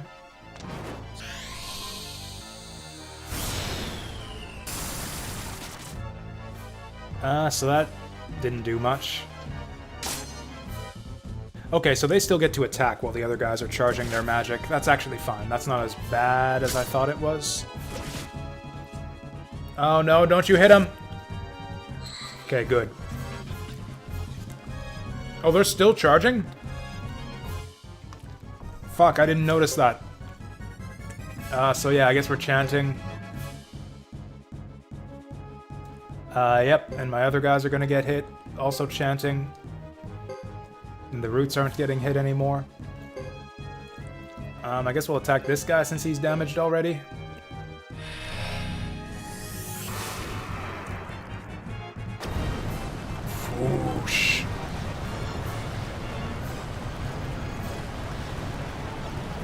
That's a lot of damage. It's a good thing none of my buddies were caught in that. He didn't die after taking, what was that, 500 damage?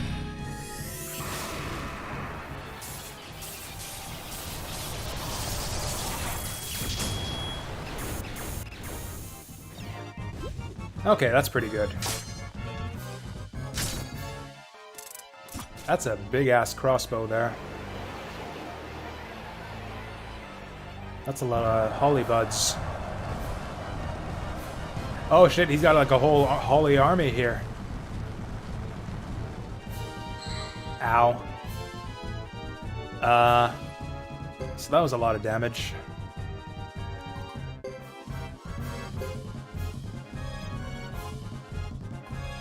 Ooh. Okay, I see now. Yeah, so that takes like a turn and a half to charge up. Maybe let's just go all out. We don't have any AoE healing, do we? Damage plus unbalance. That actually sounds alright. If it actually works, I'm going for it. Oh, he doesn't even have a rune. I've got tomato juice. That doesn't heal very much, though. Actually, wow. Yeah, so each of these guys can only use one healing item. Oh, and they can only use them within their own party, or their own pair. That sucks. Okay, so I guess... Will Thunder Runner... Oh, did that hit my own guy? It might, depending on how they move. Let's just attack, then. Yeah, we'll use an item here. Medicine C on Queen. Jacques can heal himself. Although it's not going to be enough.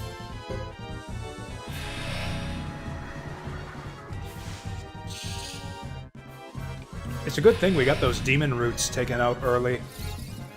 This is like a real fight. This is almost like a boss fight. Okay, I noticed those roots were doing like 60 damage a pop. He's just gonna do this every round, isn't he? Did I get all my healing off already?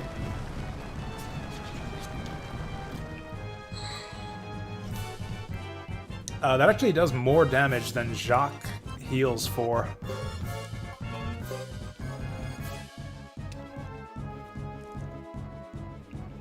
Oh, lightning is just foes?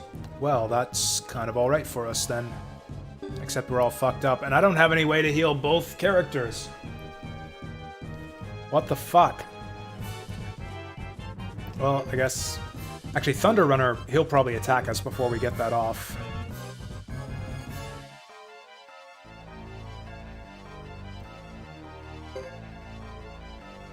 Oh, Double Tusk, that's a... Is that a Unite attack? Oh, Combo Attack! Damage one foe once per battle. That sounds good. Oh, Gran...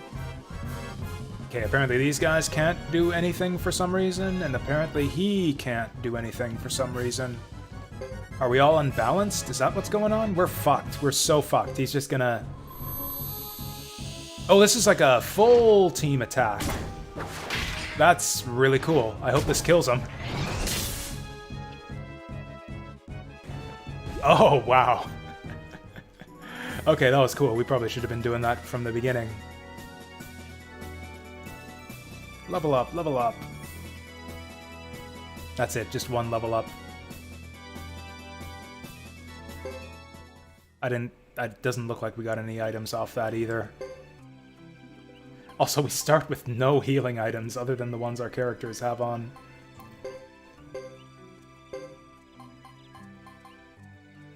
Do I have any better healing? 90 hit points. 150, that'll do.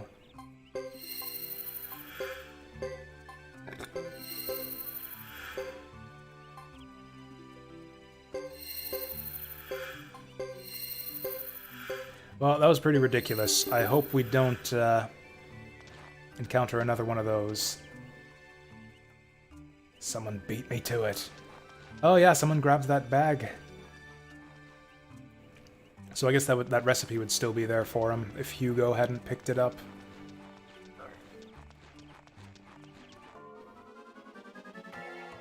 So these should be super, super easy then.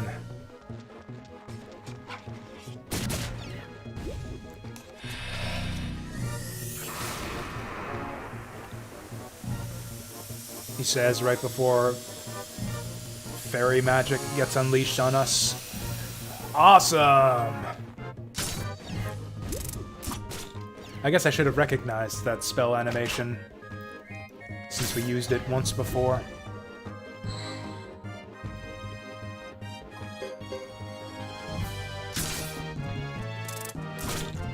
So these fairies are actually kind of tough.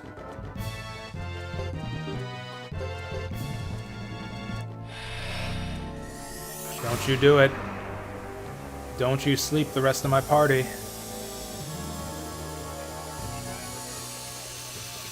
Oh, for fuck's sake. Okay, the archer's still good, and down she goes. Excellent. Getting a lot of skill points out of this, at least.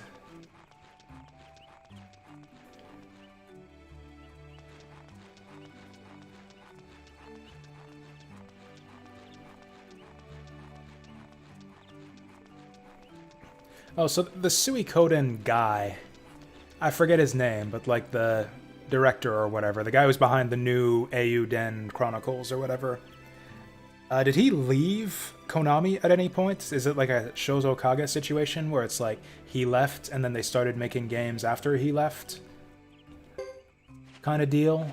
Or was he involved in all 5 Suikoden games?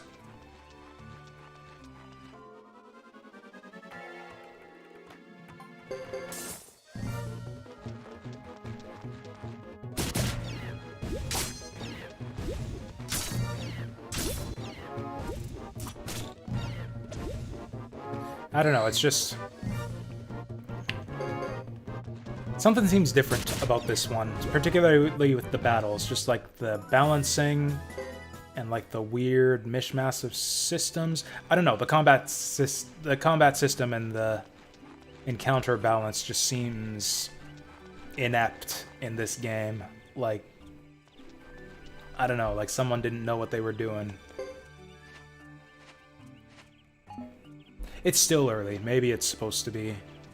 I don't know, but then the difficulty is really spiky. Like, for some encounters, it's super, super hard, and for everything else, it's trivially easy.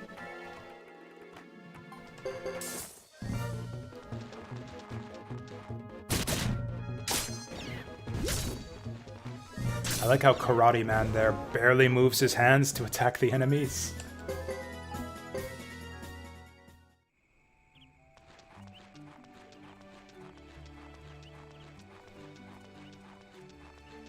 It's like his regular combat stance is like this, and his combat animation is like, "Fuku!"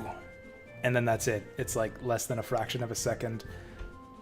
I think I'm gonna go to Brass Castle just to save, if they even let us in here.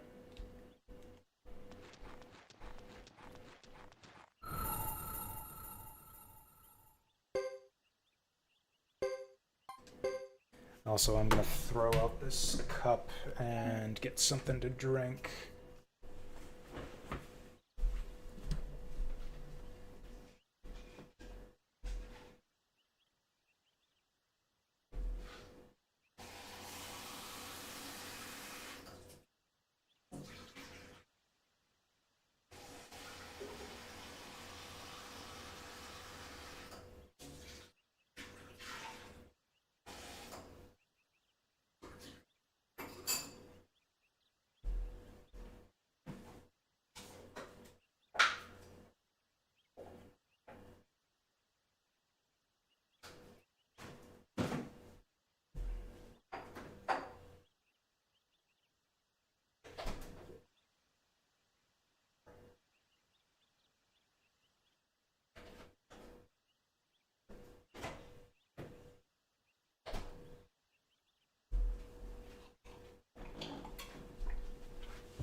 But yeah, it seems like we kind of start with a limited supply of healing items with this guy.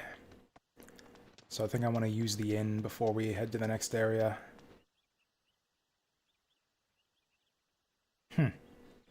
So there's Roland.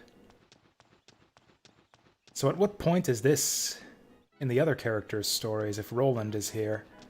Is this like when they just arrived? Or is this before Chris's story started and he's like on his way to meet her at the gate or something of the other town?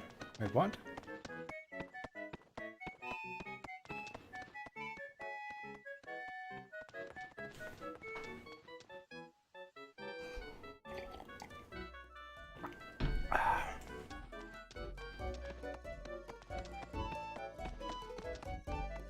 Also, now that that guy has mentioned it, there is a lot of smooching going on in this town.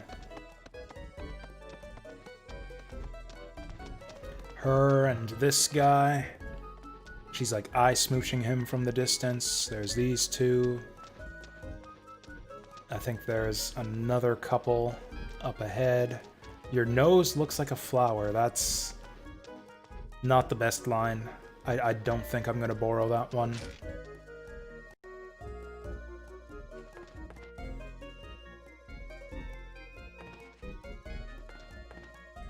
That guy is crazy about Genie. It's bizarre. He even dreams of Genie. I want to, like, drag the person who wrote that line outside and beat the hell out of him.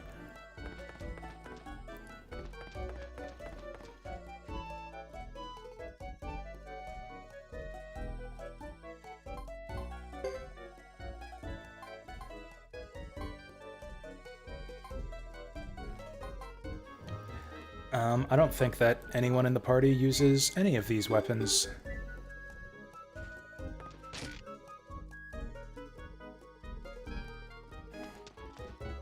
Actually, what do we have in our inventory right now? Medicine C.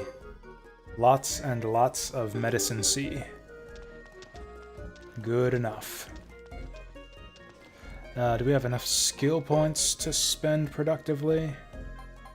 We got a few. Yoshitaka Murayama was the director for the first 3 games. Okay. Okay, so he was still involved for this one.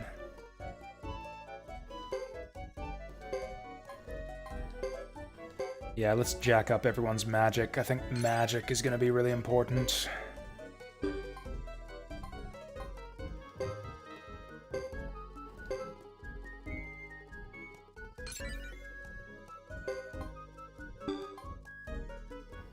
Ooh, only 2 people in this party have magic skills.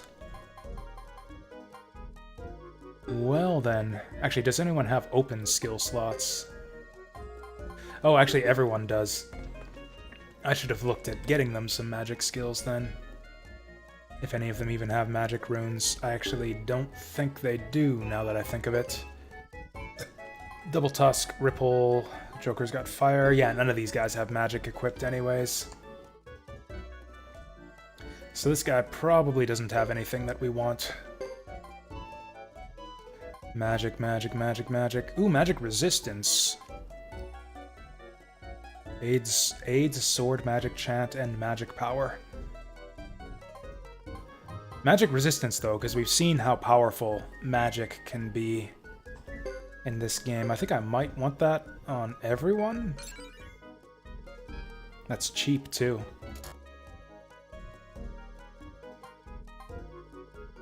Maybe just give it to everyone who has, like, natural ability or better.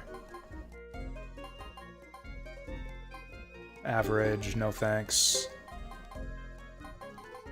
Average. Is nobody else proficient in magic resistance? Average. Oh, he's got some.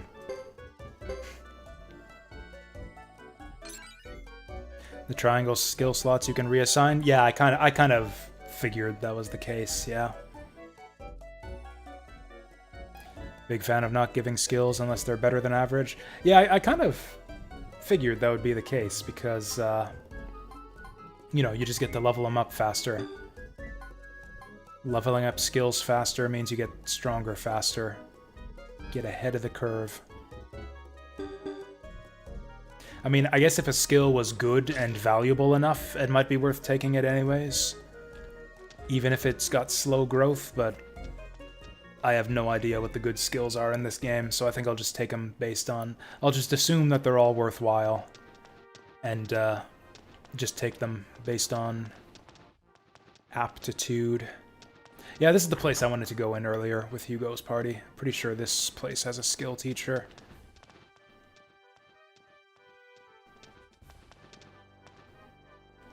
Huh. So is Chris hanging out here right now? What if I go up to her room?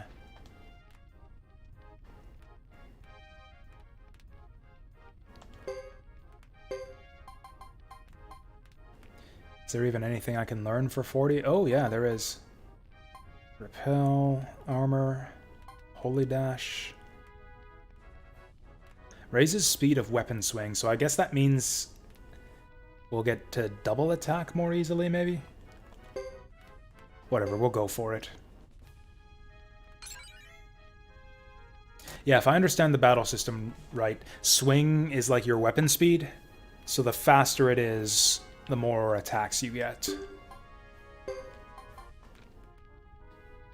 Oh, hey, this guy's a perfect match for it, too. I wonder if we can't just jack that right up, then. Is there anything else he can learn good? He can do Holy Dash good.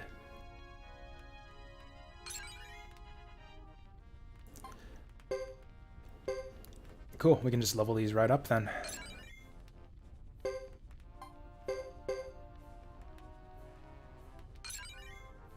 Yeah, look at this. Yeah, so this is natural ability versus perfect match. It costs as much to go from E to D than it does for these to go... Whoops.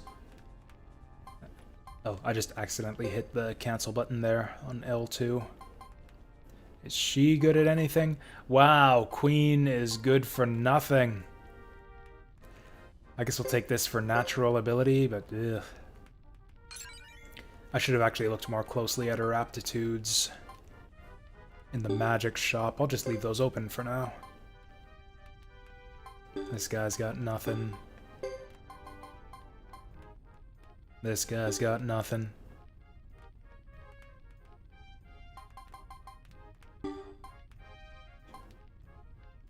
And do I level up her Holy Dash? I'll keep saving up with her.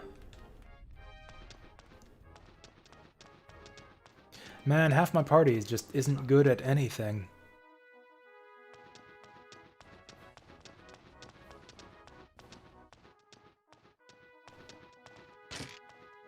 So is she here right now? Did she leave the capital basically at the same time we did? It kind of looks that way.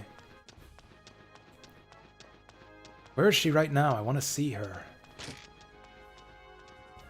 Swing is really good for anyone that's good for it, useless for anyone else. Dual wielders and fencers get good swing. Yeah, so basically stick with the strategy of always give skills to people who have good aptitude at it, because I think that's pretty much what I'm going to do. It's like, hey, their aptitude is good for a reason. Maybe give this skill to them, because it's meant for them. Our party is a queen sandwich. We can fix that, I guess, but maybe I like it that way. Actually, what kind of characters do we have? I kind of assumed that this would be kind of an optimal setup here. Also, I forgot to check the little biographies of Hugo's party. And now we'll never get to see Lulu's. I forgot to check these for all of his guys. And yeah, Lulu's dead now, so we'll never get to read his.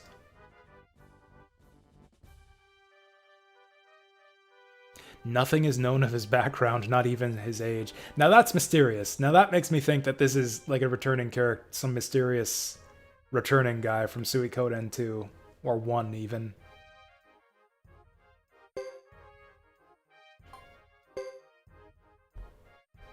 Ace and Joker have a unite. We might have to try that.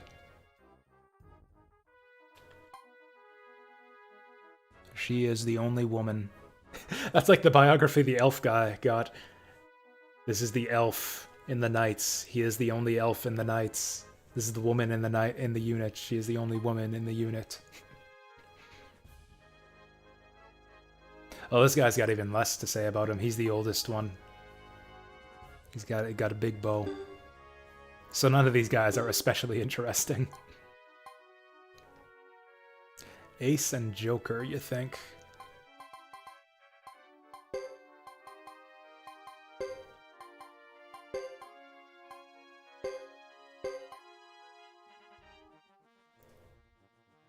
Oh, what's this? Mercenary B, Mercenary A. Oh, that's our Unite attacks, isn't it? Oh, so you can see in advance then, if you've got Unite attacks with each other. That is handy. So yeah, it shows us right there. Joker and Ace.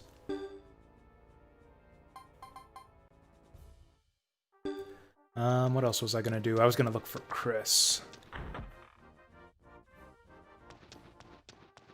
Not that it really matters, we have absolutely no reason to be here.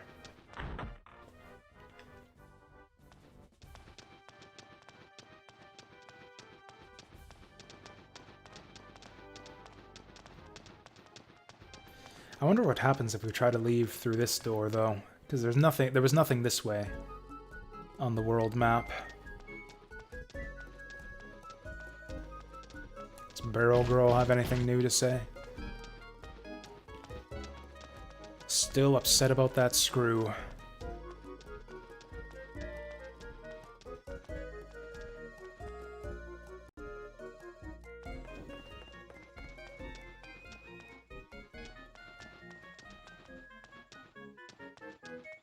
That's some nice looking scenery there. Just look at that horizon.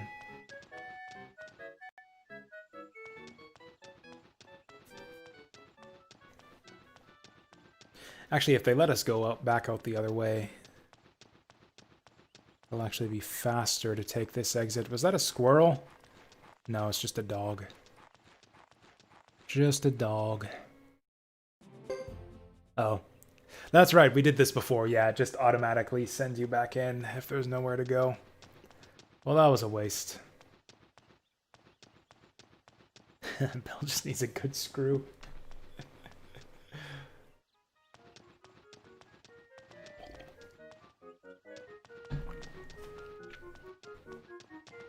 For real though, that's horrible. She looks like she's like 10.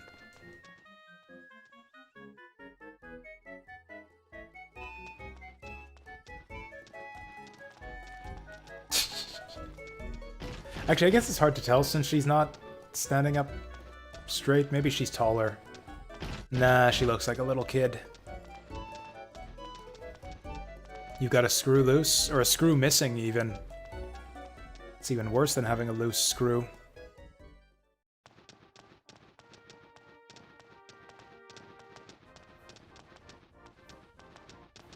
Actually, my old computer chair had a missing screw for the longest time.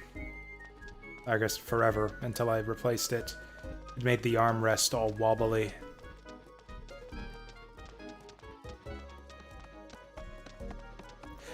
It's like one of those things where like you wouldn't notice it if you're just using the armrest as an armrest, but like if you try to wobble it around, it would move a bunch. And I couldn't stop wobbling it, and it got really annoying.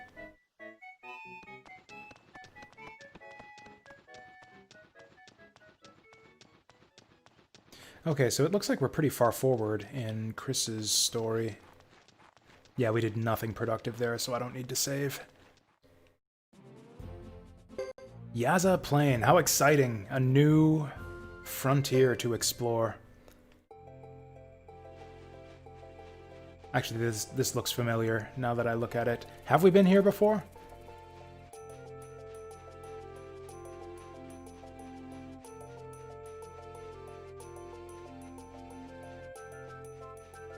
I think we've been this way already. Or maybe all planes just look alike to me.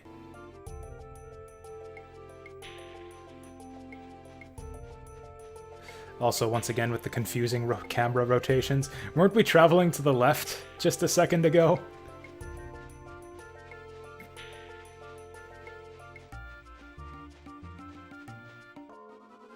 Bong.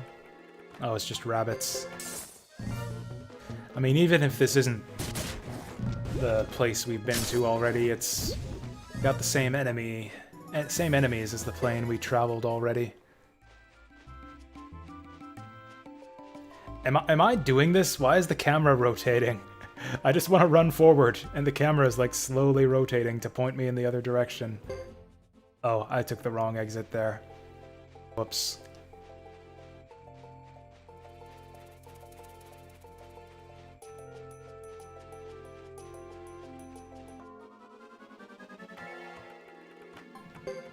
Oh yeah, let's see that Unite attack. Mercenary A.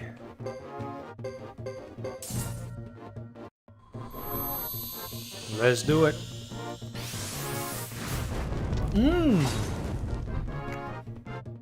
That was cool. I dig that. Oh, that was not cool. Wow, those boars. They weren't doing that much damage to Hugo's group, were they? Oh, he got unbalanced after that attack, too. Down goes Jacques.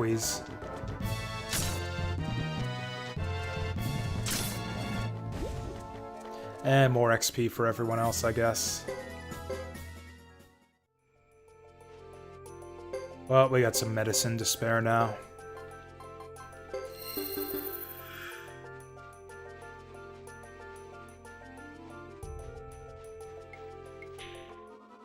Bong.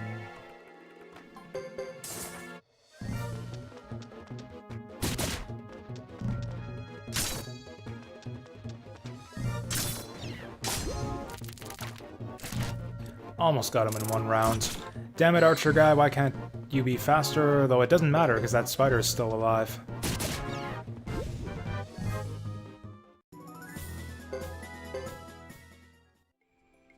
Oh? I guess that's right, because unless, like, the skill points you gain scale up the same way experience does. Because, yeah, the reason it's easy to get new people in the party in other Suiko games is because of the XP scaling. That makes it easy for people to catch up, but if they didn't have something in place like that for skills, then yeah, that would just mean it would take forever to get your new guys' skills caught up.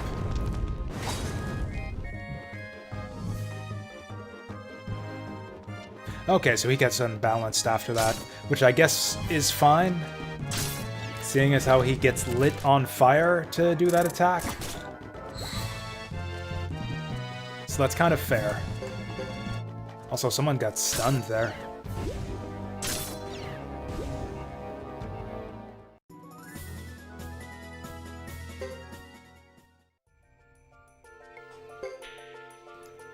Ooh, we ain't got no antidote. I'll just wait for his hit points to get super low, and then heal him with an item. Generic skill point lump in future games, like party skill points or something. Like Valkyrie Profile had a cool thing like that, where it's like for solving puzzles you would get party XP, which you could distribute however you wanted, and that was good for leveling up new members.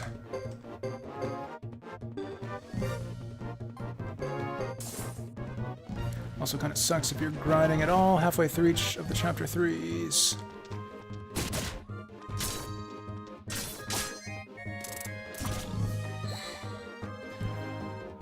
Yeah, it really annoys me how some of my characters don't attack the target that I tell them to attack. I wish there was some indicator for like whether they're able to get into range to make the attack. Well, that's a shame.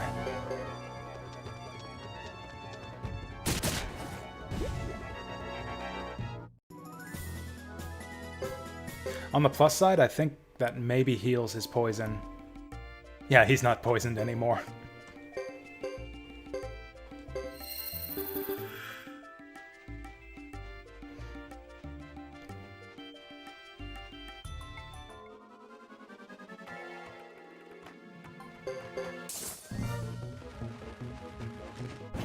That's a speedy boar. Man, these things do a lot of damage. Boo.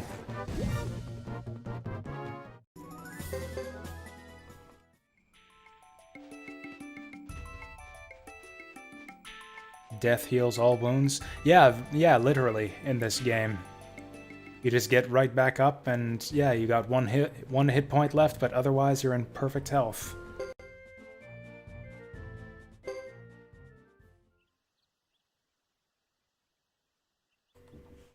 So what are we doing up here? Oh yeah, we're chasing the flame demon or something like that.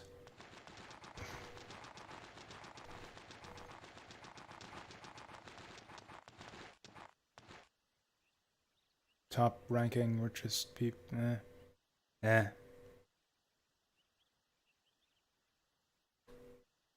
Oh, we come this far without a plan, now what? Oh yeah, this is like a continuation of our conversation back in the bar. We've got 5 brains to work with. Surely one of us has a good idea. I ain't got a brain. I ain't got a brain. Ace, it's up to you. Oh, Ace has the plan. That's good.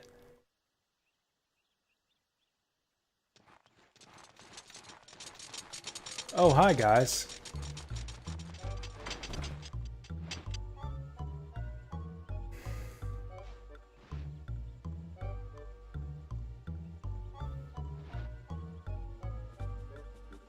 Who's missing here? It's Jackwheeze.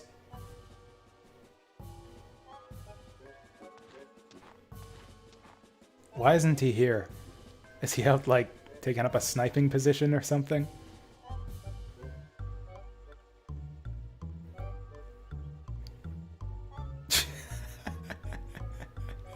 Doesn't even try to back him up.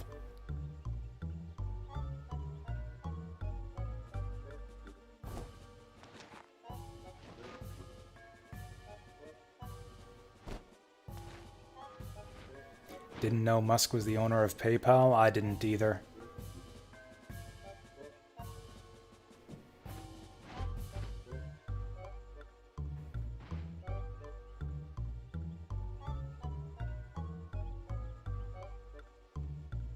Yeah, that sounds great. Who wouldn't want to go to Mars?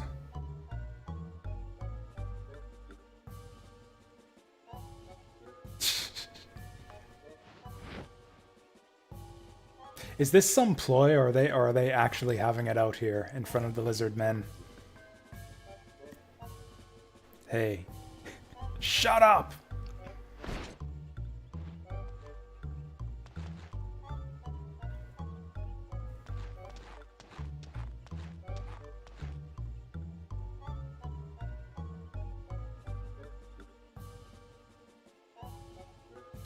I am the warrior ghetto born from the flame.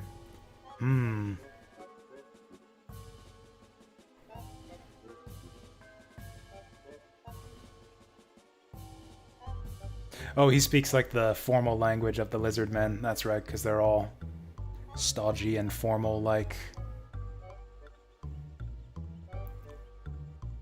Oh. I actually never did notice that. That's really funny. That's a fun little, I guess you could call it an Easter egg in their naming conventions.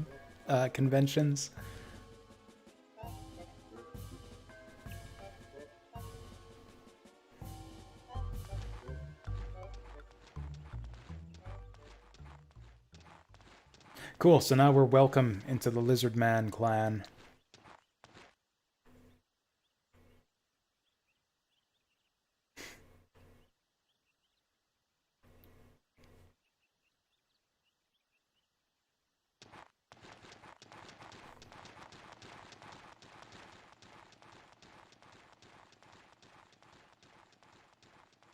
What's with her? What's she doing smirking at the camera here? Oh, yeah, I commented on how he was missing. How boring.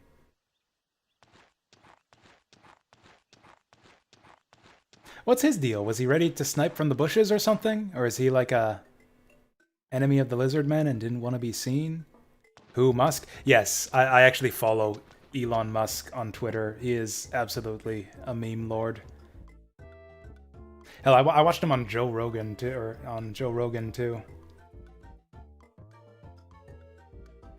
That was a great podcast. Like, there some great GIFs came out of that one. The one with him in the joint. Hmm? Memes like internet? Yes, meme like internet memes. Yes, that's what a meme lord is.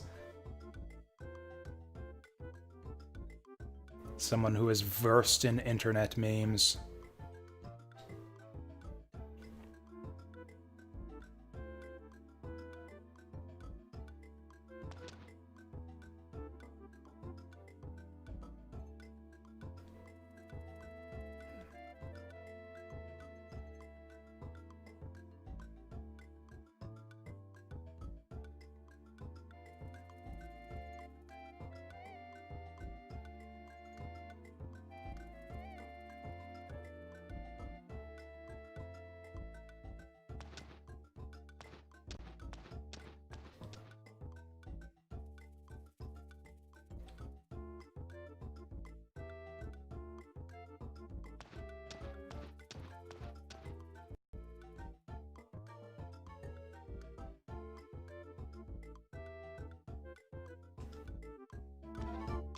Well, I guess we'll do what he says, because I don't want to get attacked by lizard men. Although, what if I do wander off? Ha! Screw your rules. Oh hey, this lizard man is chill. This is the cool place that's good to relax in. Also, I kind of want to find a save point.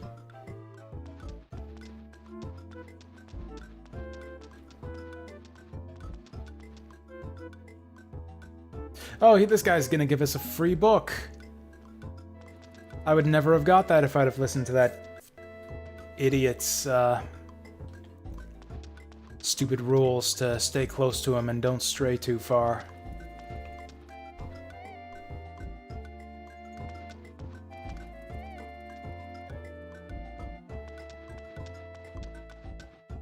Oh, this guy looks different.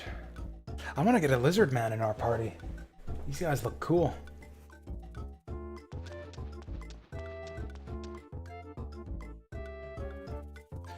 Ooh, this guy teaches Bujutsu.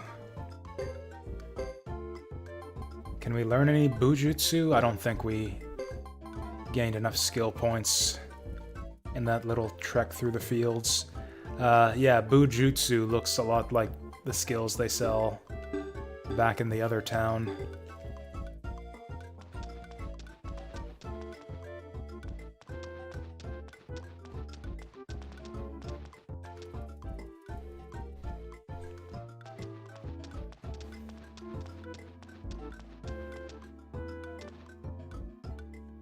What's this guy doing? Dude, are you cutting yourself?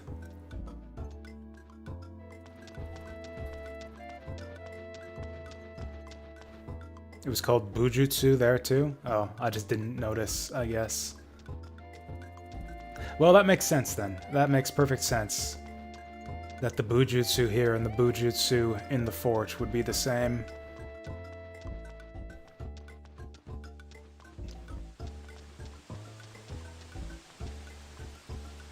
Oh, hey, it's this guy again. This guy was the negotiator with Chris and her gang.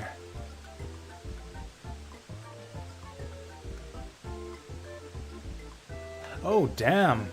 Oh, damn. What a find. Heals HP by walking and 15 HP each combat turn. That seems juicy. Although, frankly, 15 per turn isn't very good, and I might just sell it. I'll probably just sell it. Oh, hey, there's another human here. Hello, fellow human. We got an iron hammer. Upgrades weapon level by 9. So is that something we're gonna give to our blacksmith later on, or does it actually just... you use it on your weapon and you go up to weapon level 9?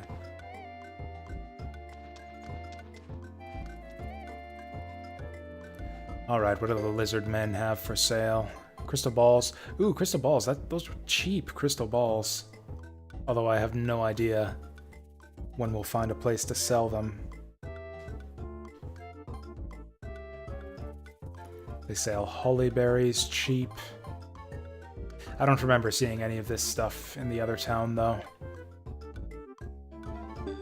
We'll just leave it be for now because I don't want to care. I don't want to make the lottery ticket mistake again, where I just end up lugging a bunch of junk around in my inventory for God knows how long.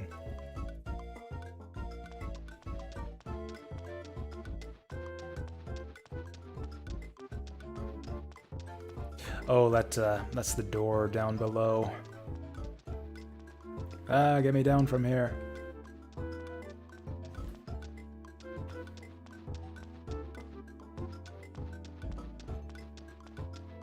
I think I hate the music for this town. I found it kind of catchy at first, but now it's kind of starting to get on my nerves.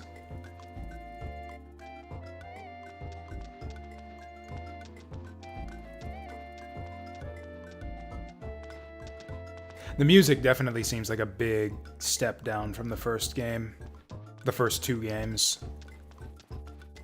Other than, like, maybe a couple of the battle tracks. Yeah, I haven't really been that enthusiastic about the music so far.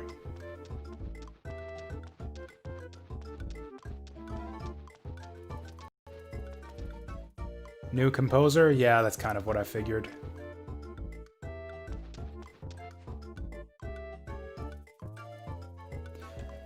Supplies, huh? Blade tail ornament. That actually seems awesome. 6 defense, 10 skill, but I don't have anyone with a tail in my party. You know what? Let's just get some medicine D for the road.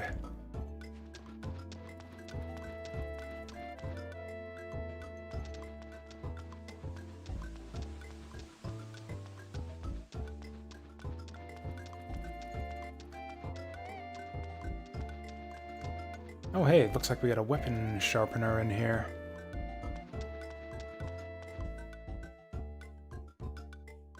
Oh wow, these lizard men are so generous. I love these guys. They were such jerks to Chris and her party. I guess that's fair, since they're kind of at war with her. But yeah, with humans they're not at war with. Yeah, these guys seem totally friendly. That's expensive, but that is a good upgrade.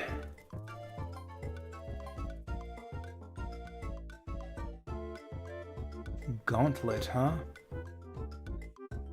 Oh, that's just a no-brainer. I think we want Gauntlet on everyone.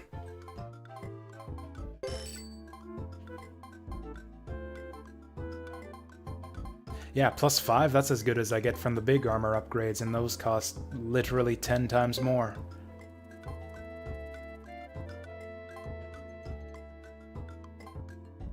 I think we'll just put it on the people who have a open slot, though.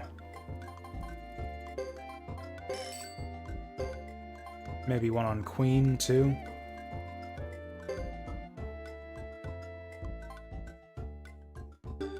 Joker doesn't really need it. Why does it say that Joker goes +5?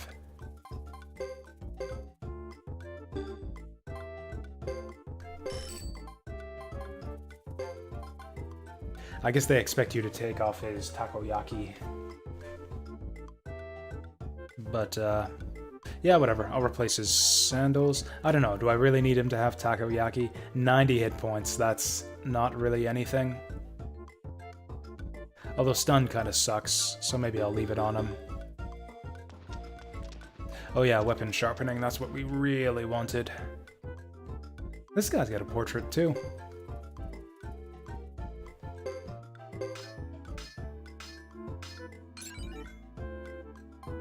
Cool. Rather than forging up everyone's weapons, I think I'm just gonna focus on Gedo.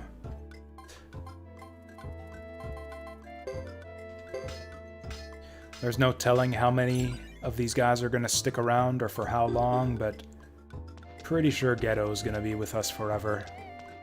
You know, him being one of the main characters and all. Just watch, he'll like die at the end of this chapter.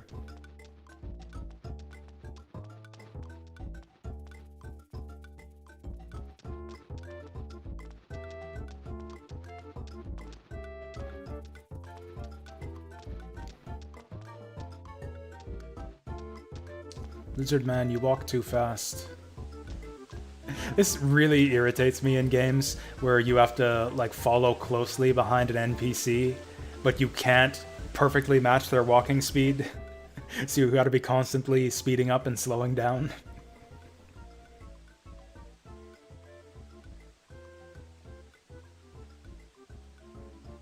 Actually, what game was it? Yakuza 0, which I played a bit of off-stream, solves that problem. In any situation where you have to follow an NPC, you can just hold down the follow button. It's like L2, you can just hold it down and you'll automatically follow them at the same pace.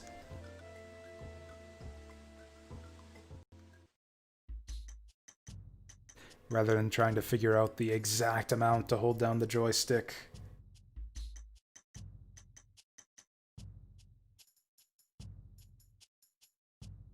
Oh, hey. The Lizard Man chieftain is surrounded in mystery.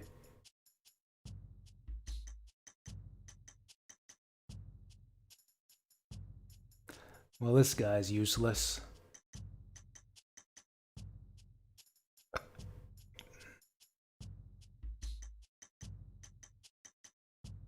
He's got big feet. That's all we can really tell about him.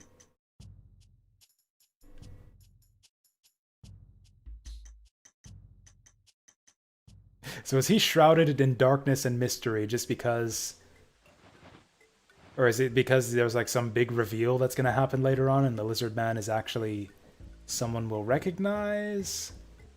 Even though we've never met a Lizard Man before in previous games? Or is it just that, you know, they didn't want to be bothered to draw a portrait for him, and yet he seems kind of like an important high-status person? So they just said, fuck it, he'll be shrouded in darkness. And that way we don't have to make him a portrait.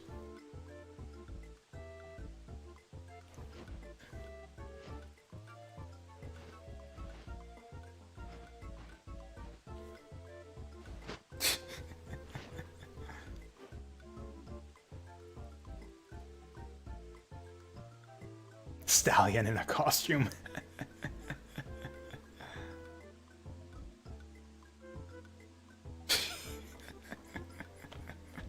I like Jacques here. I think he might be my favorite character in this party. I was just about to comment on his absence there. It's like, man, these guys are always beaking back and forth at each other. And Jacques just has nothing to do with any of it. And then he pipes in, I liked his story.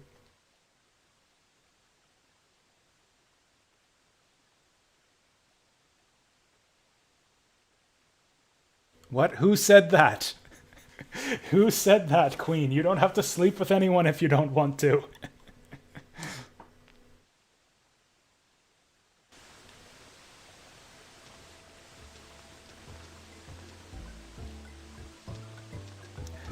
So we're allowed in the inn, I suppose that means.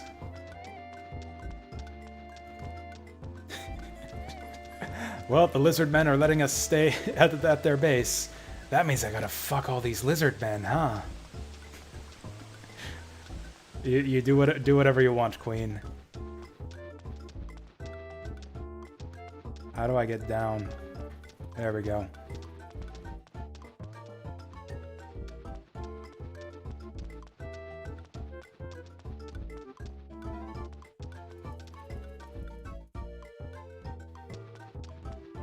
Wait, wasn't this the inn?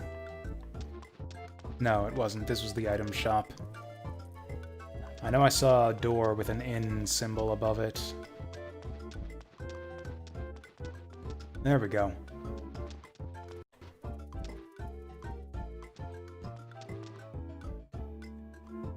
This is where the lizard men sleep. It doesn't look very cozy. Ooh, as chilly as we want. Good night, fantasy girl. Have a good sleep. I'll be back on tomorrow afternoon with Mobius Front, and then more of this in the evening.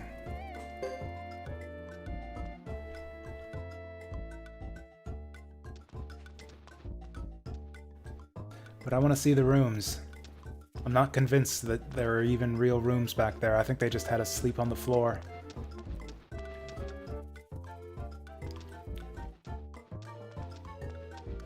So anyways, hooray, we can stay at Lizard Man Town now.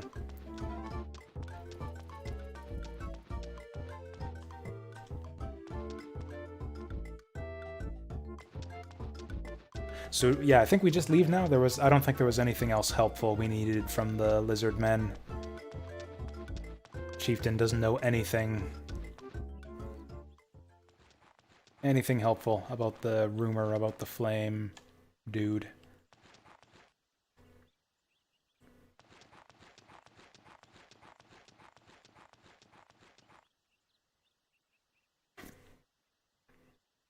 Excuse you. Isn't that the way I want to go?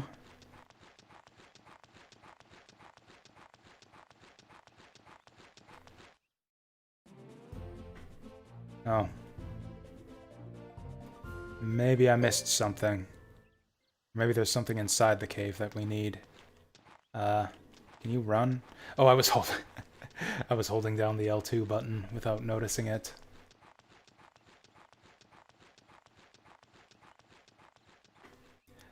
Maybe I should try to find our other lizard man friend and see what he has to say about the situation.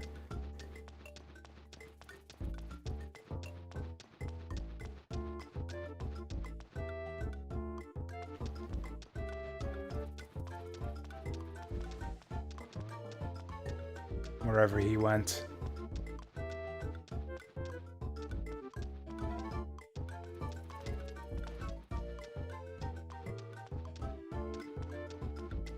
Where the heck did that guy go? He's not up here. Maybe if I just go see the Elder again.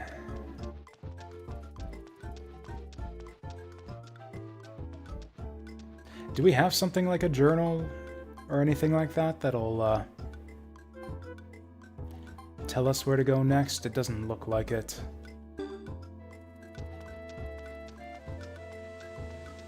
Oh, this is the guy. He has absolutely nothing to say.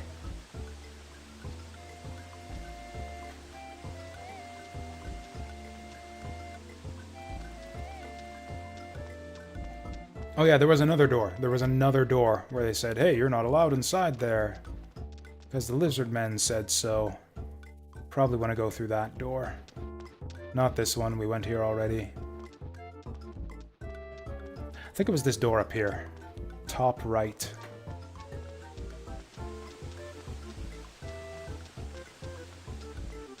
Just give this lizard man a shove along the way. Oh, this is the trading house. We've been in here already. Maybe it was the bottom floor, top right.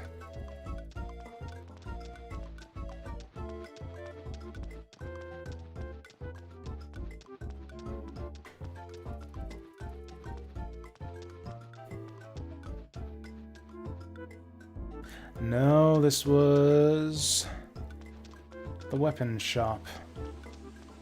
Bottom right? I don't remember what was bottom right. Ah, there we go. Just gotta wander around till you trigger the scene. Ooh, intruder, huh? Sounds like fun.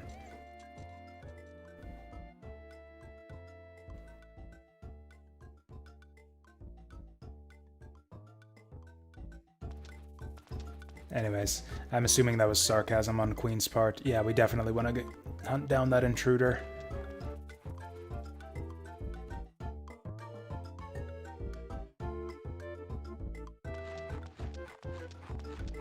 Oh god, this camera.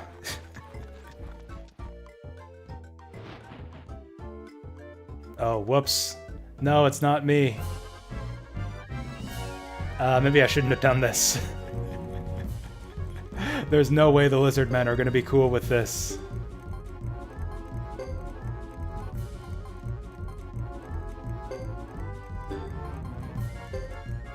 Maybe if we just murder them here in the back of the cave, none of the other lizard men will notice.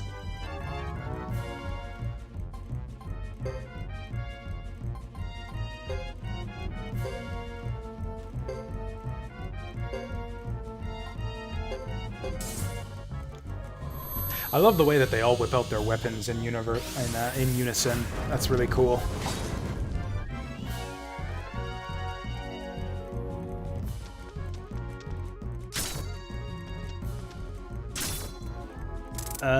He's not dead yet. There he goes. These guys seem strong. Who's stunned? Ace is stunned. That's from the Unite attack. That seems like that's probably not worth it to do that. At least not at the start of combat. Get him! Ah, nice parry.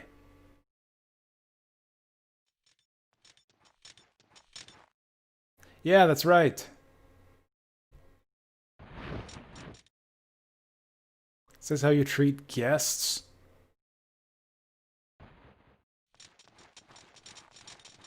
Also, there's still 3 of them up, so I guess we didn't murder that one guy. Apparently he's alright, we just knocked him out.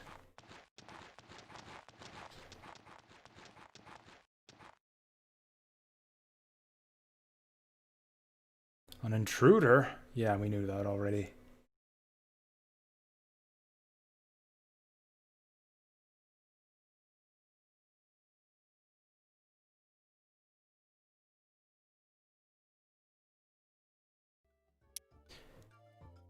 Oh shit, he actually joined us! Awesome! Okay, we got the lizard man. We got the lizard man in the party. Let's, yeah, have him sit in front of Jacquis. Oh well, he's a strong lizard man. We got a bit busted up in that last dust up. Busted up in the dust up. Actually, that's it. Really, it's only Jacques who took the hits there. Actually, I wonder if... there's no way.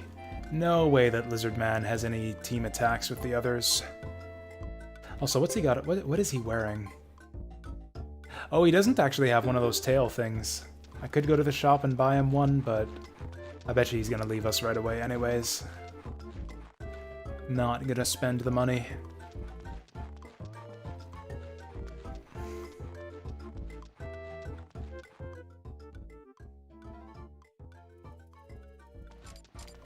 But yeah, are we actually helping these guys find the intruder out of the goodness of our hearts? I thought we were following, like, the rumor that there was some kind of flame man around these parts.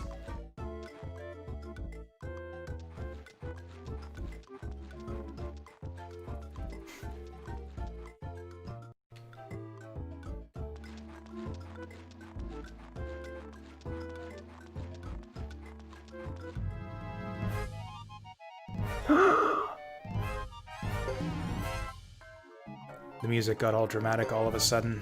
Or is this just another different battle theme for this area? Yeah, let's not use that stupid Unite attack this time.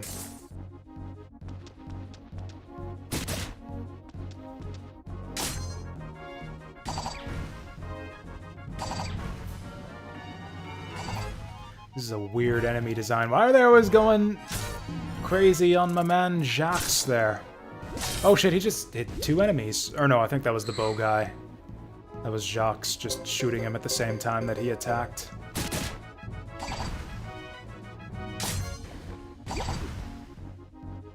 Man, those guys are speedy. They weren't even that worth that much XP.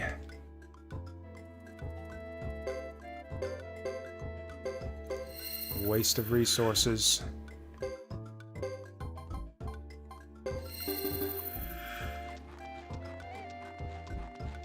Ooh, I see light at the end of the tunnel.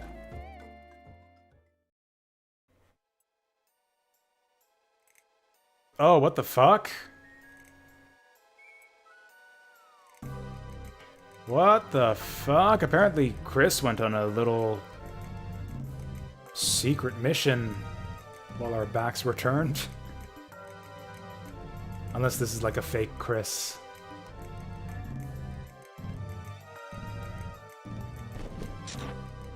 Yeah, I wonder if this takes place like right before Chris's story, like I speculated earlier, or if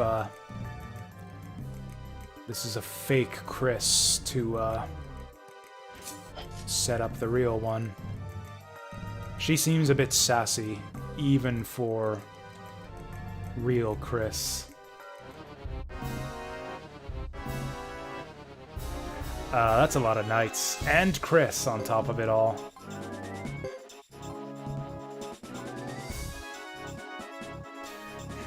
Can I get away with this? Probably not.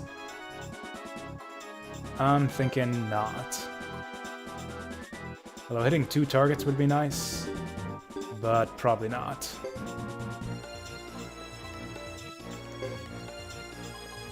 What about these guys? That fire magic would be nice right now. Oh, he can actually get away with that in a single turn, too. Let's do it. Then we'll probably have these guys charge in. 0.5 damage to foes, I like that. Okay, as long as my fire guy doesn't get attacked, this will be good.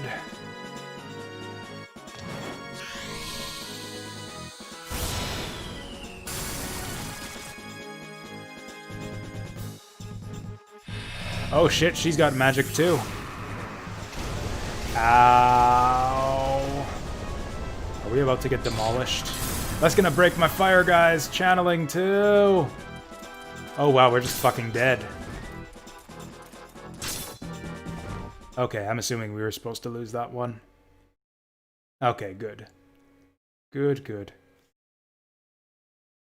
With this many against us. It could have been 1 against us and we still would have wiped. It's like they said, Chris taking out 7 dudes with a single thrust. I mean, if our party was strong enough, we could win it, probably. Like, if it with some grinding, I could do it. Maybe the game does have some, like, alternate resolution planned if you beat her somehow, but it would take some grinding.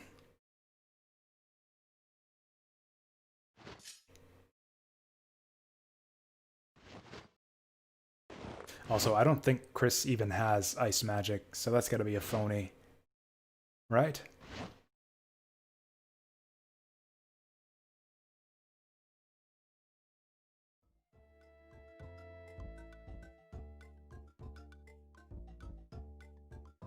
Oh, I see. So if she just... Yeah, that's the thing. I've noticed that with other fights. There's an immense disparity between physical attacks and magic attacks, where it's like an enemy will hit you for 10 damage with a physical attack, or they can do 150 damage to everyone with a magic attack.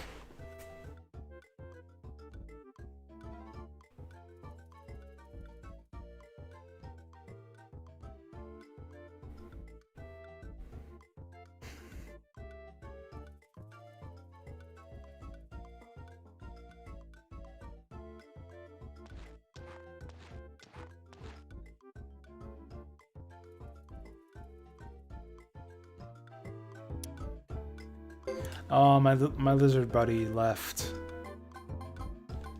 Also, everyone's dead. Do they actually expect me to... This is kind of bullshit. This is kind of bullshit.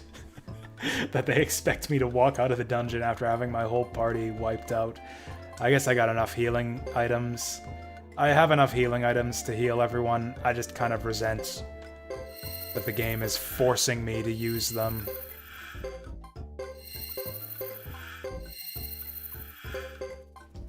Maybe we'd be fine without them. Maybe we're gonna skip the rest of the way home after this screen, but I don't know. I don't know. This seems like a dirty, dirty trick.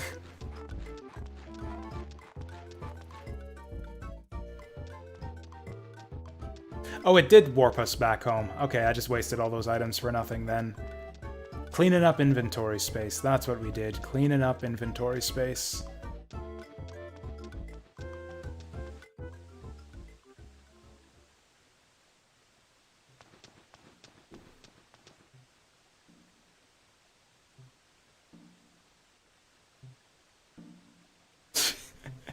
Wow, I actually kind of called it. Yeah, they didn't bother making a special chieftain model for the lizard men because he was gonna fucking die anyways immediately, so there was no point.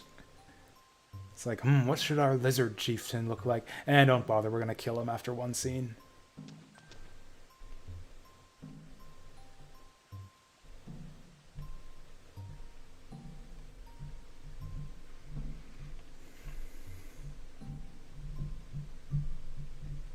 Yeah, good night, Jadis. Have a good one. I'm gonna go to bed myself once we're done. What's his name? Gebon? Whatever his name was. Once we're done this guy's chapter 1, I'll go to bed too. Ghetto, that was it.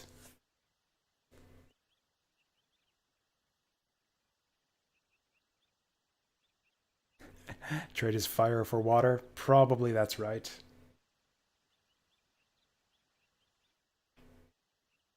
So that's why the lizard men went to war. There wasn't, I mean, apart from the presumed trickery about... So this would be like right before they went into the negotiations.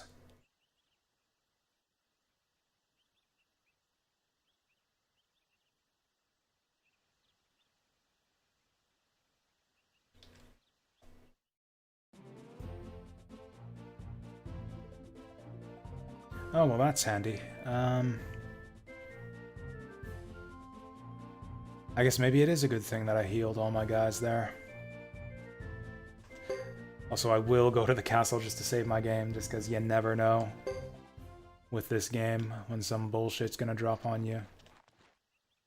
I did heal all my guys already. Oh, apparently we got healed up to full anyways. Yeah, I totally wasted a full stack of herbs.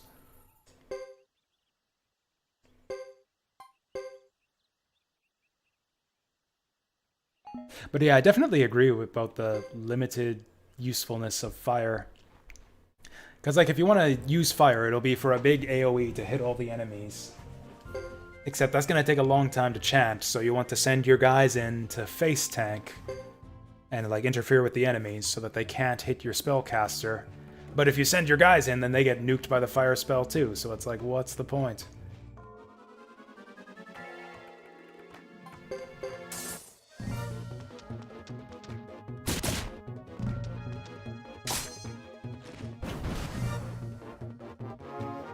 Yeah, I don't think I like the way magic works in this game at all. I think it's completely stupid that you lose your turn, basically, if you get attacked while channeling magic. At least not without a way to specifically control the movements of your allies. Like, if I could tell my guys, like, hey, stand here in front of this guy so that the enemies can't get to him, that would make it a bit better.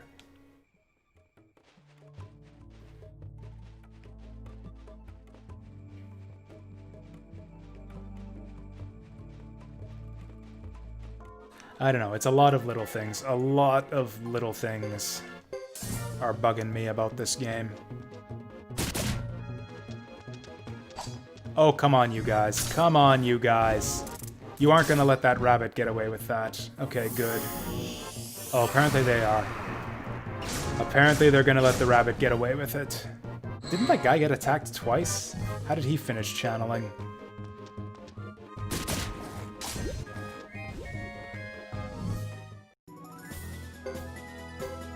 Oh, so that's why the dark rabbits are worth so much XP. It's because they can nuke you with that lightning spell.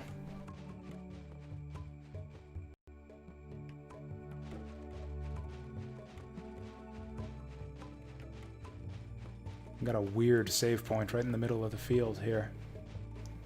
Okay, so this is kind of bringing things together on both sides of the Grasslander. I keep forgetting the name of the other kingdom. Zexen. So it looks like someone tricked the lizard men into thinking that the... I just said it. The Zexen assassinated their chief. Yeah, I know, right? There's gonna be a boss fight around this area later on.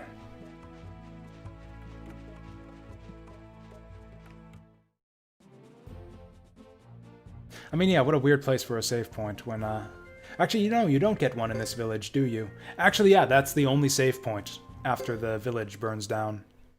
The only save point on this side of the field.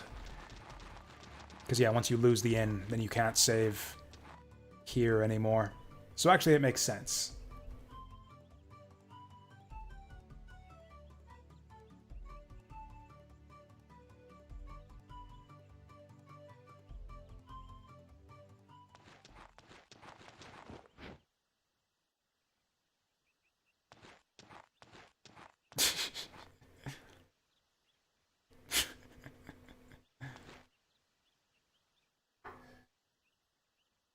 Nice.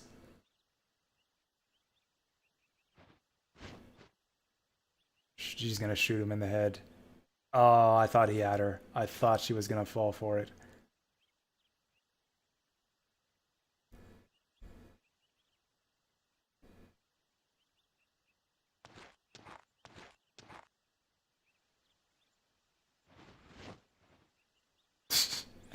Yada yada.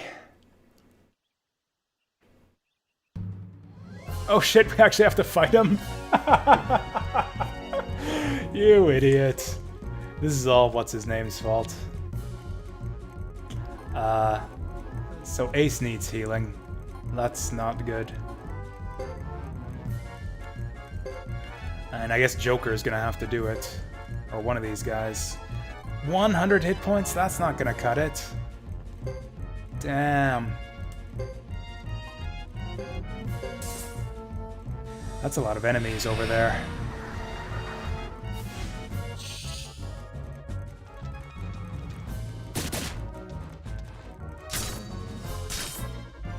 Wow, these guys do a lot of damage. But they don't have a lot of hit points.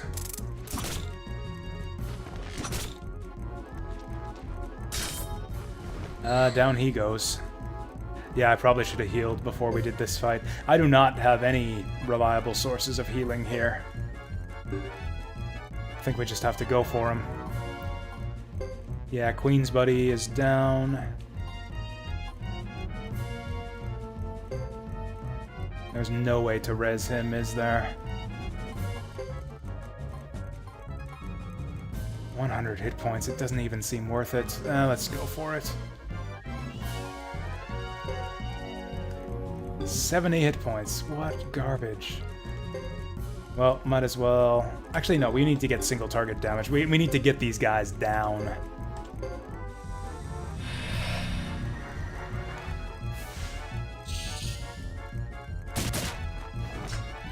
Well, that sucks.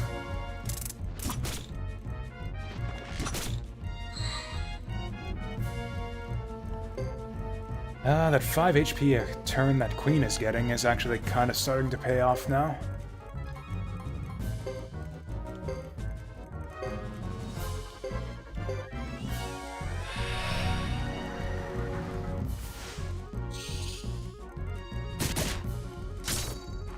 Alright, slowly pulling ahead here.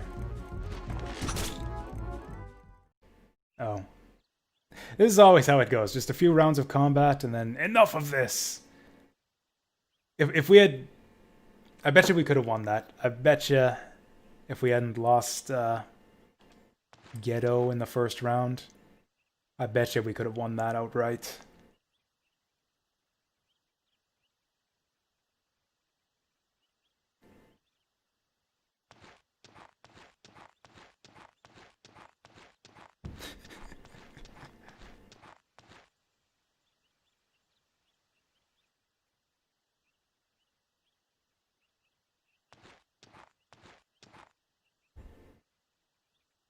He didn't even try to explain the situation clearly. He just let Ace go off with his stupid lie about us being a circus troupe, and then he tried to sexually harass her.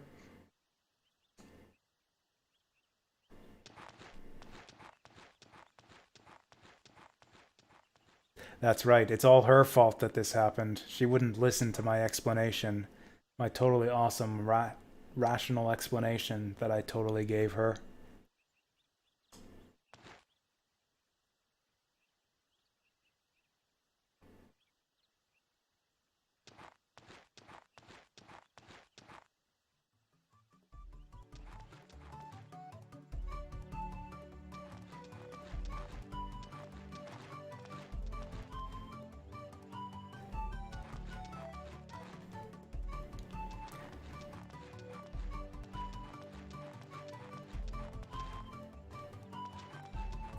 So as far as the Grasslanders are concerned, like, Chris is the ultimate evil, right?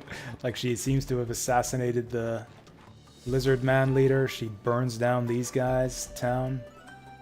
The Karayan town.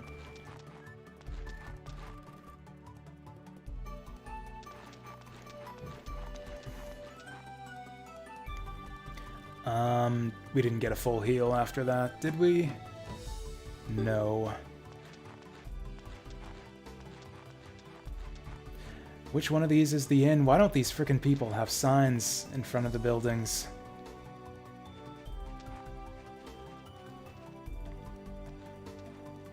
Okay, this is the inn.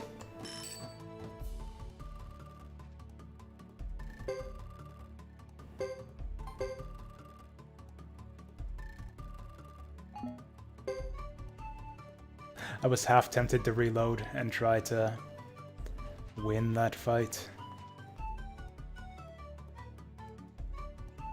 I think we could have done it if I'd have fully healed everyone beforehand. So I don't think we need to go to any of these shops.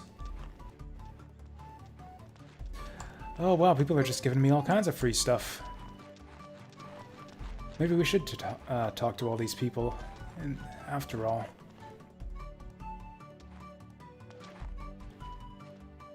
Oh, we were just here, weren't we?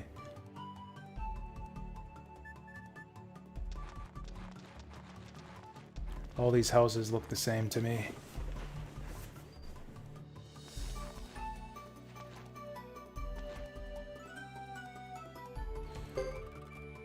Supply shop, garbage.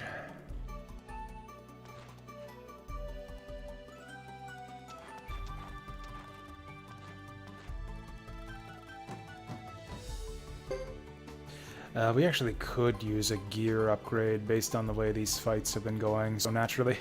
Okay. This is so weird. What is the point of these shops that sell nothing but damaged garbage that's worse than everything we start out with? I can only think that later on we're gonna get like another new character who's gonna start at level 1 and is gonna wander through all these same locations. Who's he after? Isla. That's gotta be that bow girl we fought at the village entrance.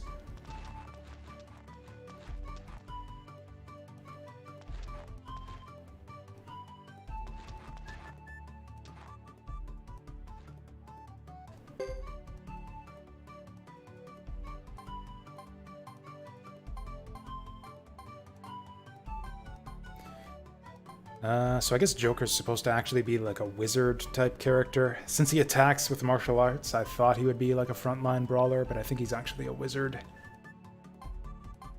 Also, his weapon is weak as hell. I'll give Ace the Sharpie.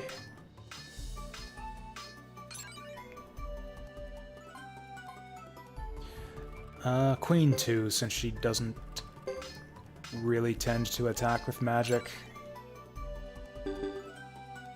Also, now that I've mentioned it, I'm gonna adjust my formation here.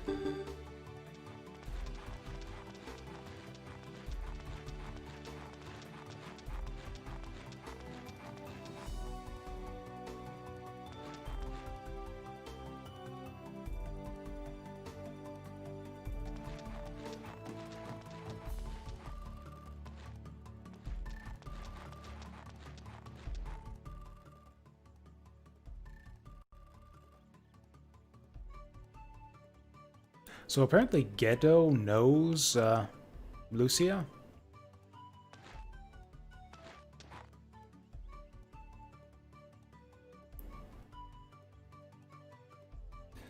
Wait, are we seriously not going to be let in on this meeting?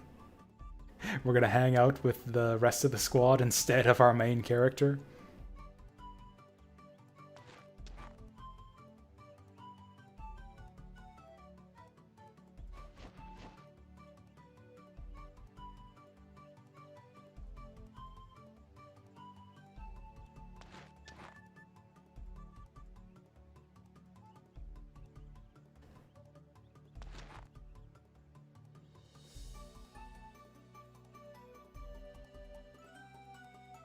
Huh. Queen is a vegetarian. Has anyone seen Jacques around? Has anyone ever seen that guy around? He is always absent for these types of conversations. He's wandering out of the village. He's always disappearing. What a shady kind of guy. Oh shit! That's right, Ghetto's left the party. Ace is our hero now. Fantastic. I'm gonna eavesdrop on this meeting. Dang. So this is a first. I don't think a Suikoden game has ever had the main hero leave the party. I mean, this one's pretty different. This game's pretty different from the others since there isn't one main hero, but still, this is weird.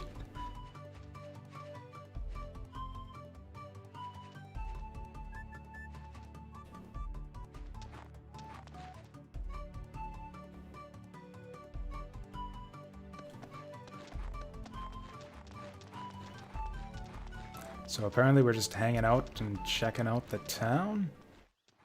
Whoa. What's the haps?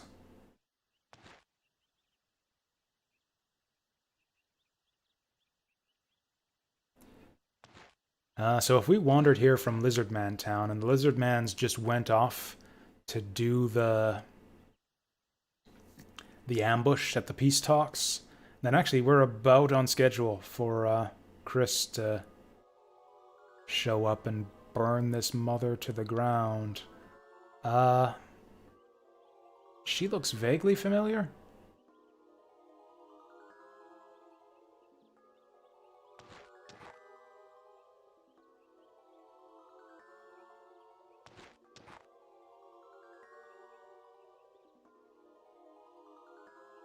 Huh.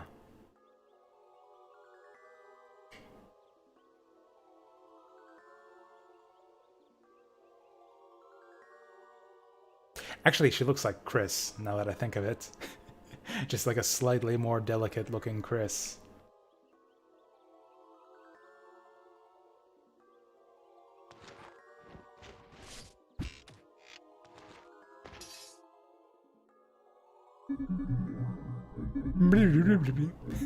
Okay, that's a good sound effect. I need to... Can I get this sound effect? I want to make this like my ringtone.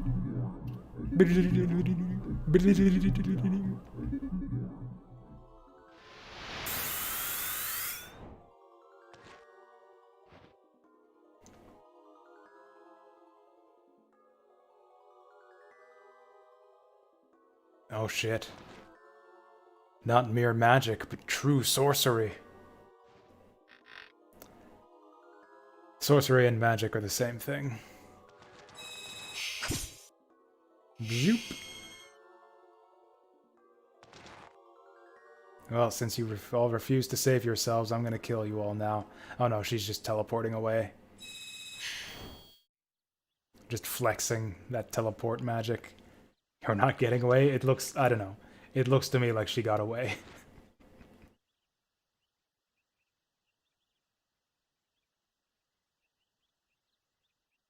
What? Why do you think you can follow her? Where did she teleport to? Oh boy, apparently we're going out to the plains, just the two of us. Or do we not want to grab Queen? And what's his name? Jacques before we leave.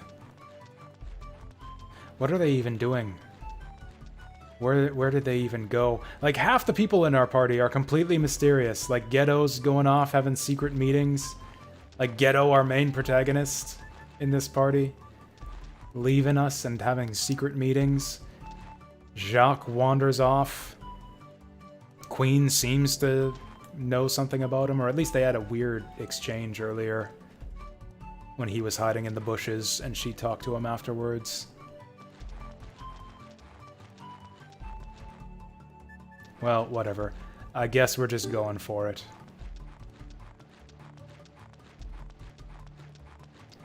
Actually, given that it ends up being just the two of them, it actually makes perfect sense that they would have a team attack with each other. It's like, oh, the kind of shady, roguish member of the team has a team attack with the, like, mystic martial artist guy. That seems kind of weird. They don't seem all that chummy, but yeah, it's because they end up together. Are we even going to get to keep the rest of the party? Is everyone else just going to bugger off and do their own thing by the end of this chapter?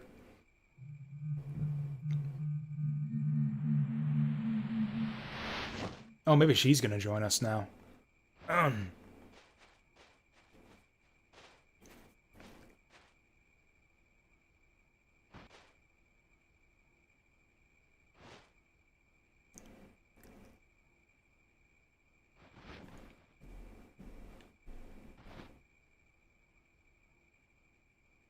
That's a save point.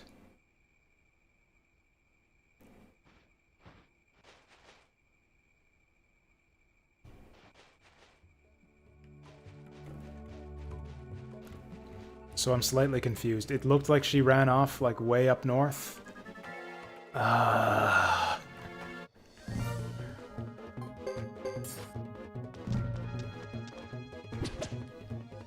So this is bad. At least they're not chanting. At least they're not chanting at us. Although that is a fair bit of damage.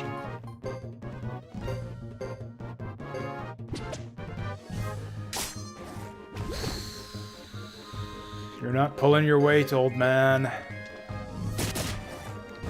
Maybe I should use that fireball spell. The single target fireball a bit more often.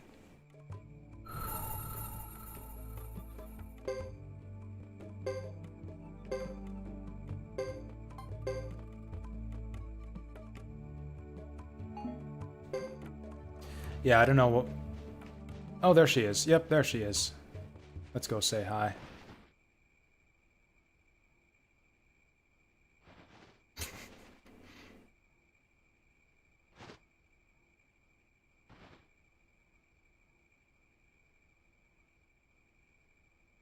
Oh, so this is going to be her reason for wandering off and not getting killed when the town burns down.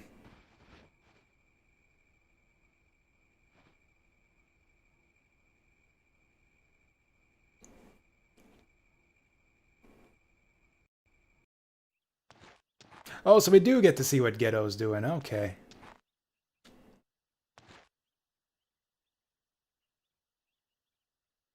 So these two know each other, apparently. Okay. I had a stupid thought earlier, like a really stupid thought. This isn't Victor and Flick, right? There's no way. That would be the dumbest shit.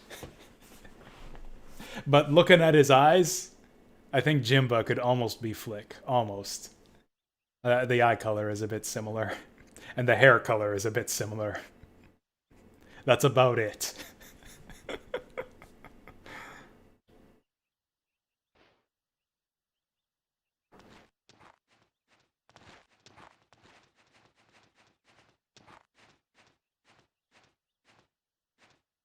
That'd be so funny, though.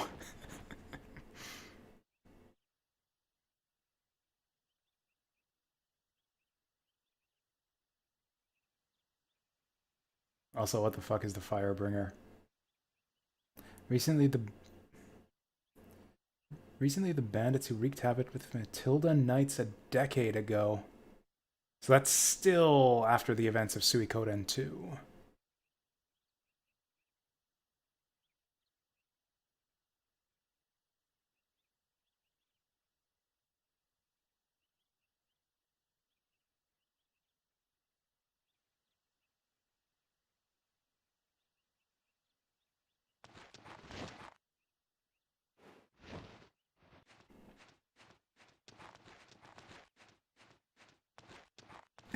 I don't know. I just that random thought. That's like, oh my god, what if this is Victor and Flick again?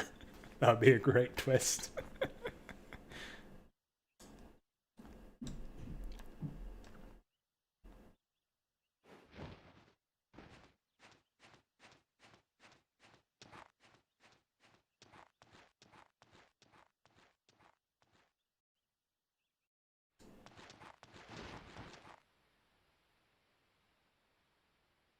Man, not only are we swapping between like three different main characters, even within this party, we're swapping back and forth between characters.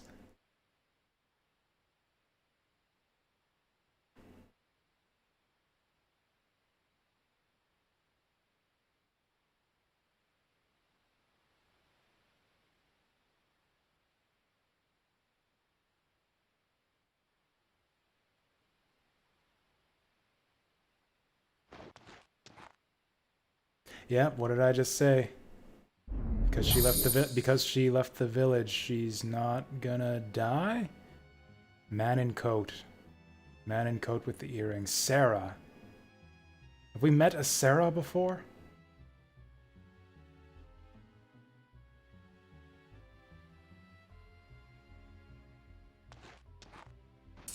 That guy looks familiar. So that just looks like Jowie, just with long hair. Also, his eyes are different colors.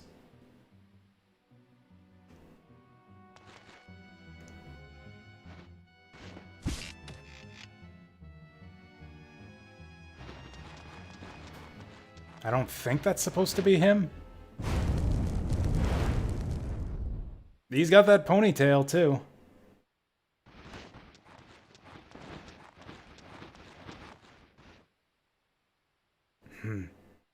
That absolutely looks like Jowie. There's no way, right? That would make no sense at all.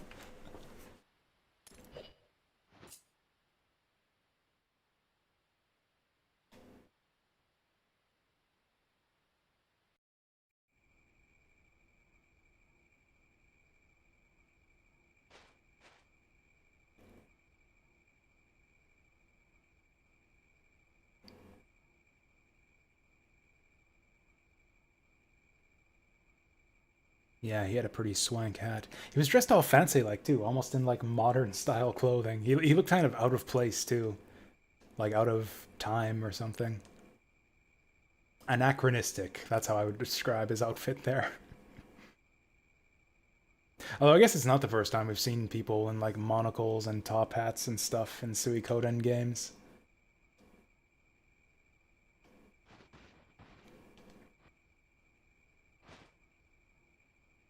What is that expression on Ace's face?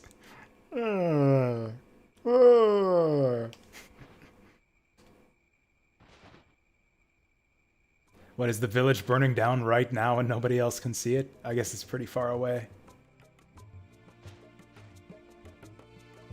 Excited for these reactions. I mean, that's part of the reason why I'm interested in playing this game too, because I liked Suikoden 2 so much.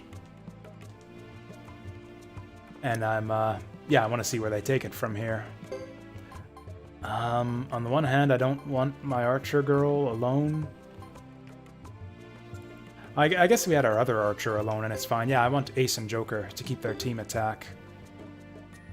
Although she and Ace didn't have one, did they? No. Yeah, we'll keep that.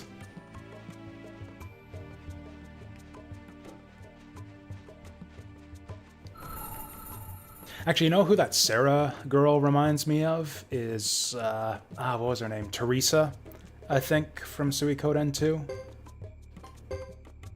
I think that was her name. The mayor of Green Hill.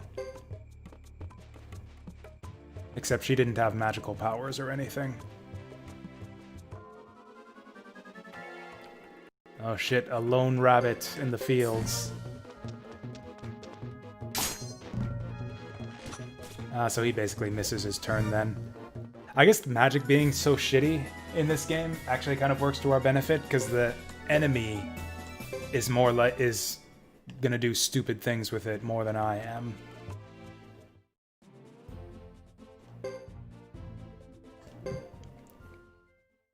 Like, yeah, anytime the enemy decides to cast a spell, that's them basically wasting their turn. Okay, at this point, I'm pretty sure there's no benefit to keeping our guys paired up, so we'll separate them.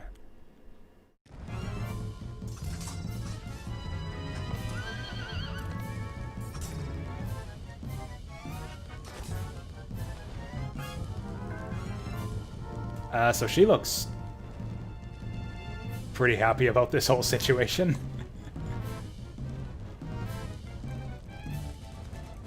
I don't know, that doesn't seem like a... Oh, shit! Boris! Boris, my dude! Or is this fake Boris, too? Hey, Langkazan. You miss playing this game. I mean, what's just stopping you? Just play it.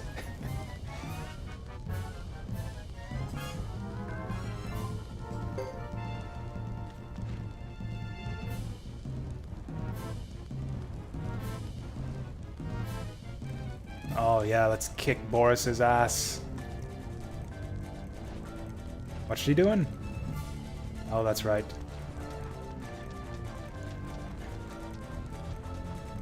Got to engrave Elbereth first. Oh! Or do they not know each other? Apparently he knows Boris, but Boris doesn't know him.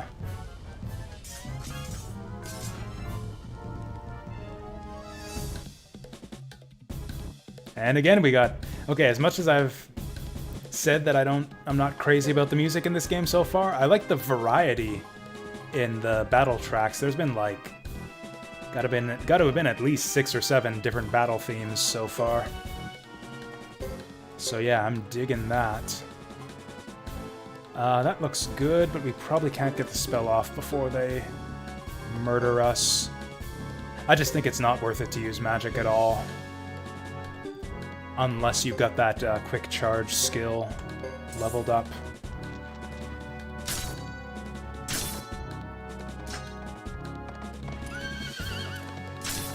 Ow.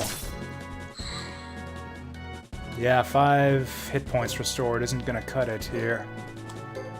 In fact, I don't think the item she has equipped is gonna cut it. 150 hit points. That'll do for now.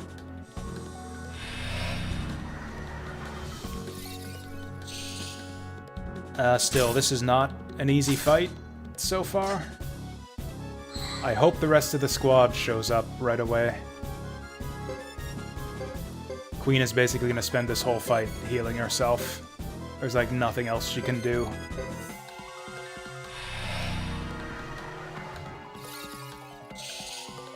Yeah, water seems essential. Just because, yeah, the enemies do so much freaking damage. Like, you can't keep up with just items, it seems. Also, yeah, Queen is completely screwed.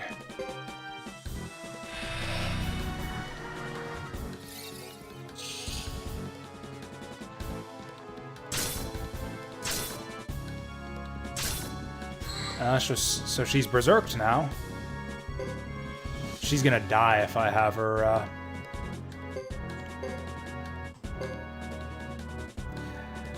Yeah, fuck it, just go. No, I should use up the rest of those medicines. She might still survive this.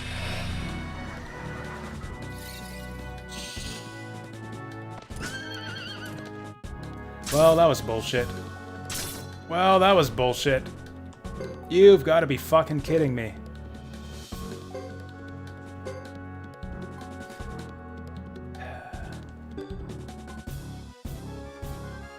That's too long. Well, okay, here we go. Yeah. I don't know what the fuck to do here. This is the same as the bullshit fight in Hugo's chapter. We're just completely outclassed.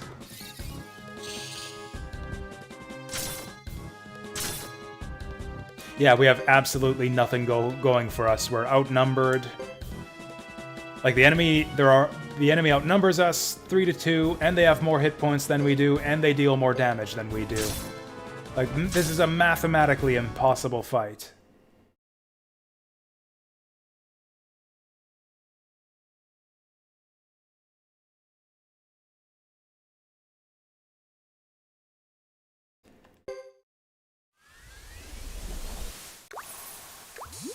I don't know. Either the encounter balancing is just complete dog shit in this game, or there's just something fundamental to the battle system that I'm missing here.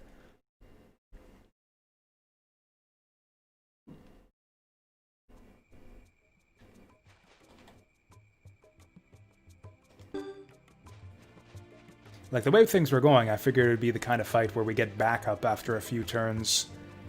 Like, they had us make the 2 parties, maybe the rest of the guys would show up after a couple rounds. This isn't like last time either, where I can repeatedly reload. Okay, maybe if we keep them both in the same pair. Maybe you get some kind of stat bonus that I'm overlooking. Battle system is dog shit? Yeah, maybe. Maybe that's right.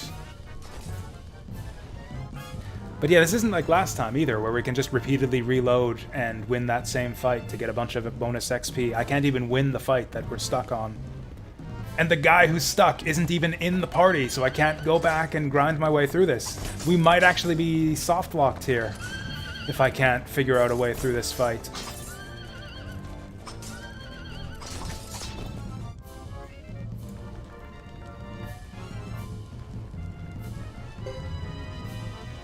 Oh, that's right. I guess we could just not do it. I didn't think of that. I was just mashing there until I saw the decision. It's like, oh yeah, I chose to do this. I could have just said, let's not fight this guy. Okay, there we go. That's kind of reasonable then. Kind of reasonable. In that case, I still want to win this fight, but yeah. That makes it a lot better that this is optional. I completely forgot that I made a dialogue option. That I made a choice to get into this fight. I guess we could try some magic.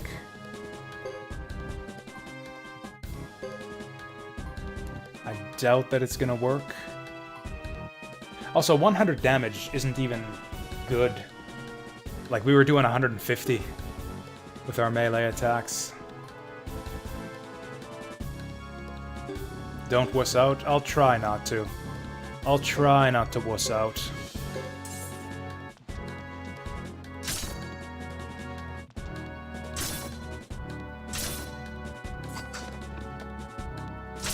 Yeah, it does not look to me. Does not look to me like we're getting any kind of stat bonus for being paired up. If anything, this makes it worse because we can only use 1 item or spell per round. The one upside here is that Queen can use her item to heal Gedo, I guess. So we get somewhat enhanced flexibility with our items here.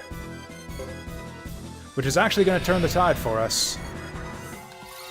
You can get Queen to take the heat and Gedo get the level 3 spell off. I don't know how to do that, though. Like, what if they just ignore her and go past and target Gedo? Also, did we get a dodge that round? Holy shit, we might actually get some damage in this time.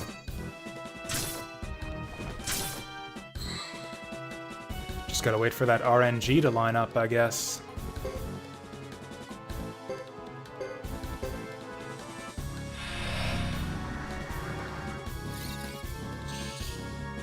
If we somehow still lose it this time, I'll try that strat of trying to get the spell off. I think he might still one-shot us. We got plenty of medicine left. Might as well sandbag this shit. Heal stall, heal stall.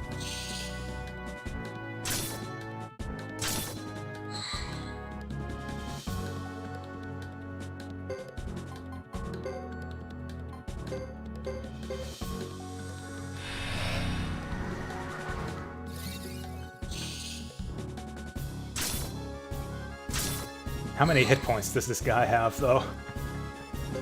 Okay, so he only does 111 damage, so we can probably get away with... We need to be more efficient with our healing now.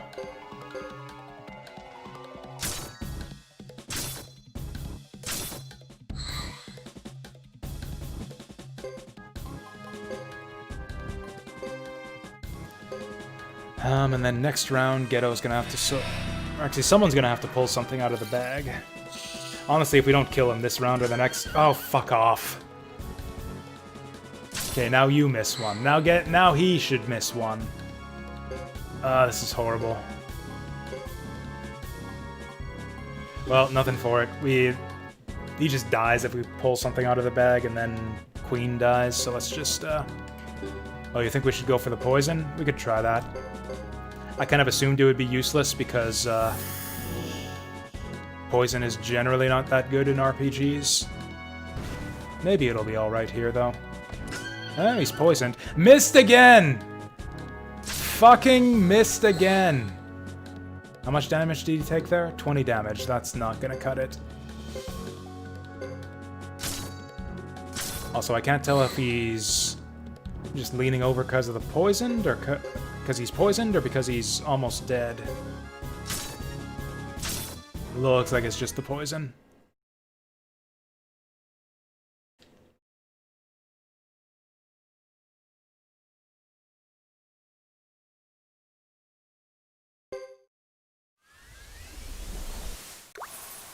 I guess I can try the Thunder spell next time.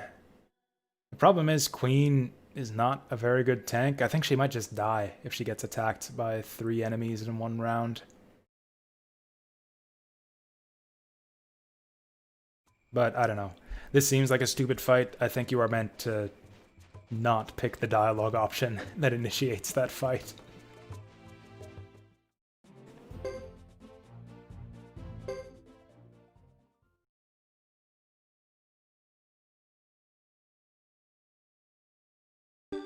Pull off the level 3 lightning first round. I would love to. I hope that that works, but I expect that it won't.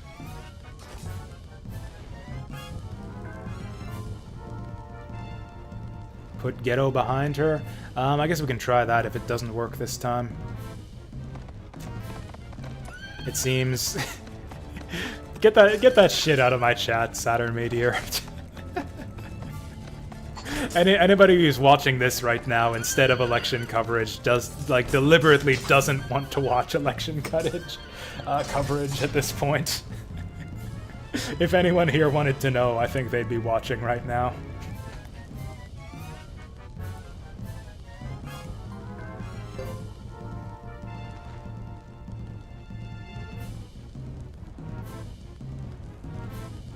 From what I heard from last night's coverage, it sounds like we won't know for sure who won in like a week, so I'm willing to wait like a week.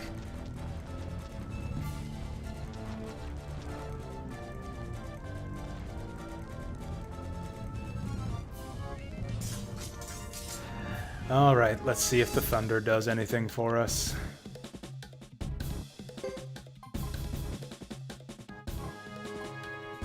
A liberal in Texas, that's, yeah, it's a sticky situation. Okay, let's see how this goes for us. She's not standing in a great position here to... Yeah, there he goes. There he goes. Oh, never mind, he's going... Actually is going for her. Well, I'll be damned.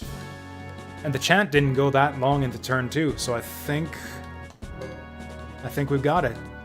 Maybe not. No, he should get it. He should get it right at the beginning.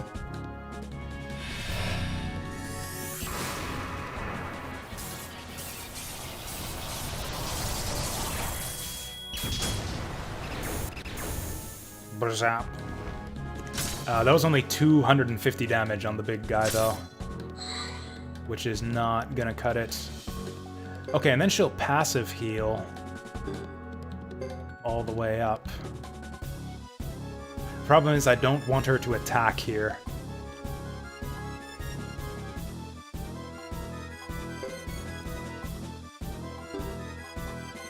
Yeah, I don't want her to attack is the problem.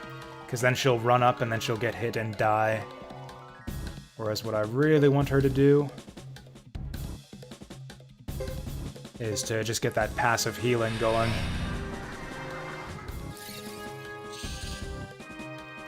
Was here, somebody said nuclear waste instead of poop when asked the question for fun of the choice of the less... I don't think that was here. I think I would remember that. I think you were posting those shenanigans in someone else's chat. I can only guess.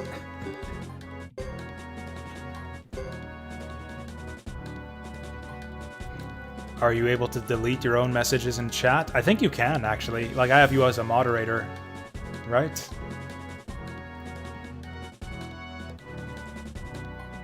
So yeah, I think you can. You know what? Queen's never gonna heal up to full at this rate. I'll just have her heal herself for this round and then heal Ghetto.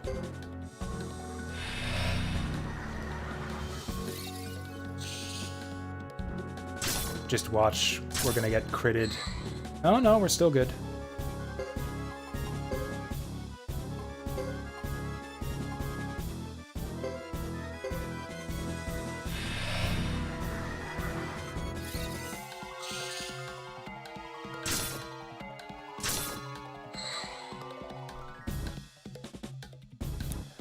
So we're a bit busted up now. Like, I still don't... I don't know, it all depends on how much HP this guy has. Yeah, I still see it too. It looks like you can't delete your own messages. Oh, he's Berserk now! That's fucking great!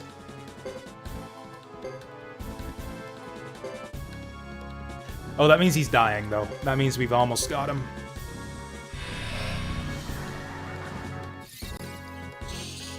Yeah, that's fine, because we can probably only hold out one more round against him anyways. Nice parry! Alright, let's do it. Going for the kill.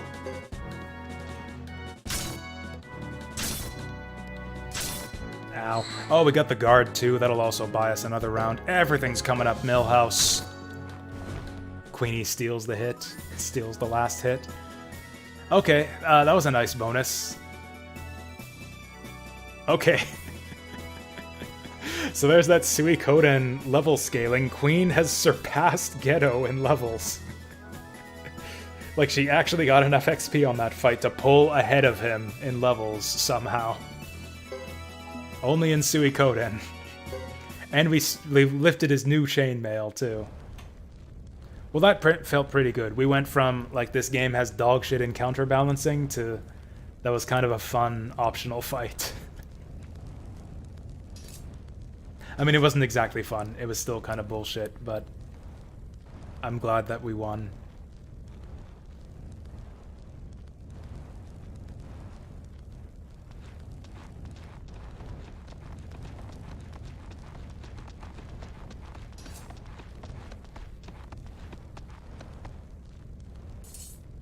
What's going on?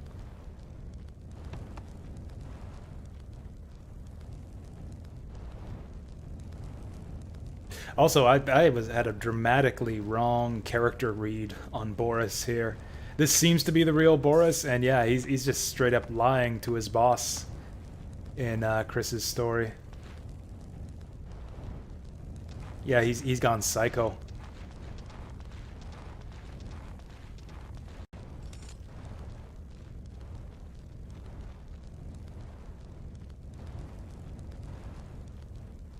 I should have guessed it from the start. He has a very evil-looking face. Oh yeah, the Jizo statue would have helped us too. Yeah, getting the grunts in one turn helps a ton, because that means, like, they don't, like, you kind of fall behind if they get a couple rounds of damage in. Also, even as it was, the fight was kind of on a razor's edge. Honestly, just having the extra damage pulled us ahead. Like, if we had... Like what, we got like a ton of damage. Like 900 damage, that's like 4 or 5 rounds of combat worth. We would not have survived 4 or 5 more rounds of combat there. So yeah, I think it's just the damage. I think it's just getting that much damage up front pulled us ahead.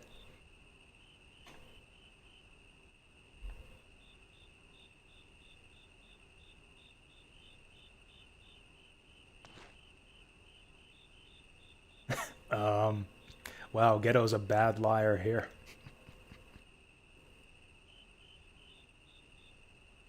Yeah, we got good luck with, especially towards the end. After he got berserked, Yeah, we like dodged in. I guess maybe Berserk lowers your accuracy. Maybe that's why we were dodging and parrying so much after he got Berserked.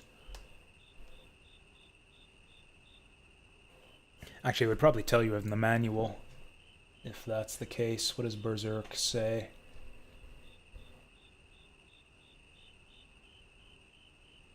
Ah, that's the skills chart. Oh, it just says offensive capability raised by 50%. No downside. So yeah, I guess it's just free damage.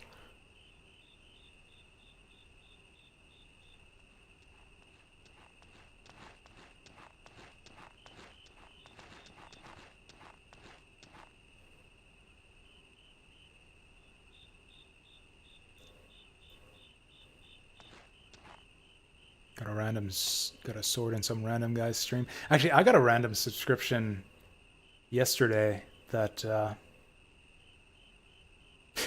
it kind of made me think at the time. It's like, ugh, can I like refuse a gifted subscription or take it back? I just happened to be tuned into a particular like politics Twitch channel just because they had a good layout for displaying the results. I didn't participate or even really listen at all, but I got a random gift sub for just being present at the time, and it's like, ugh, I don't want people to know that I was here watching this crap. I want to refuse this gift sub.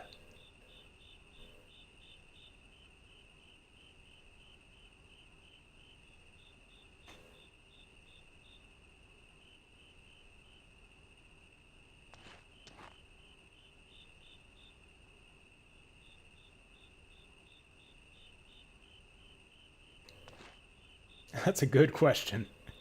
We never do know where that guy is. What's with this group? Everyone's so mysterious.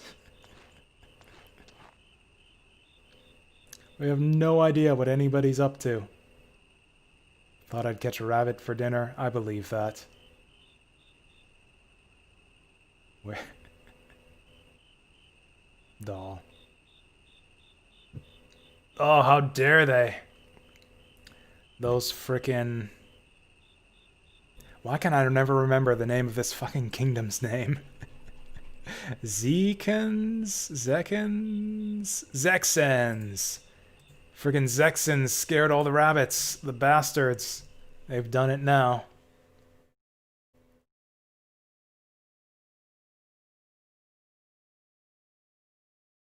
Is that it? So yeah, we're about caught up to where the other two stories finished off. That seemed like that went a lot faster than the other two characters. Maybe it's because I've been drinking a little bit.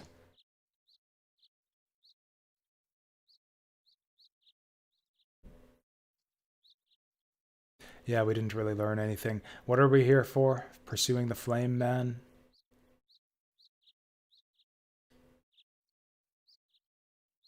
Okay, so the Karia are the tan people. Lizards are the lizards. Ducks are the ducks. The Chisha we met as well. There was that one person with the headband. We don't know what the Saphir or the Alma Kainen are.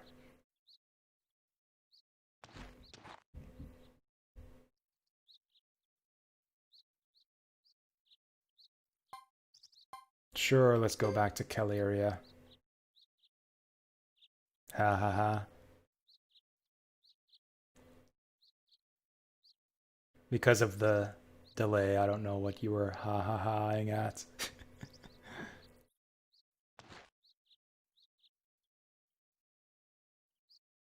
Wait, he's the Joker's the one with the illicit activities? Are both of these guys whoremongers?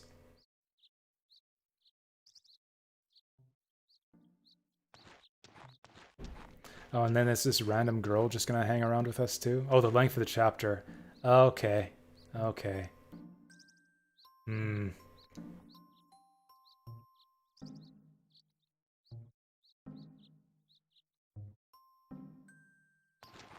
Maybe it was just wishful thinking. Like, if there's a lot more to this chapter left, I might just go to bed now.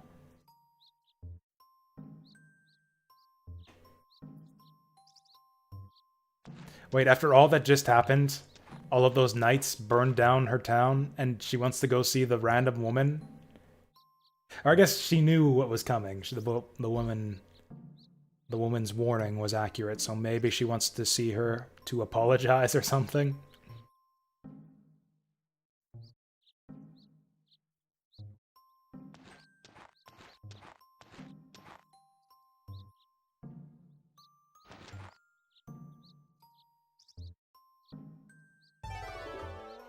Has joined the 108 stars. That's the first time we've gotten that message. Excuse me, Captain. What the fuck is 108 star? That's right. That's gonna be like an extra $50 each time we stay at the inn.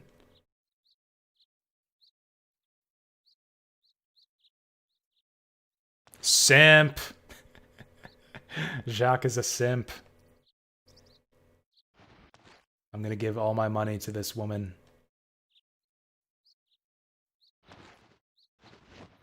This cute archer girl that I barely know. Actually, they're both archers, so I guess they're kind of a destined couple, maybe.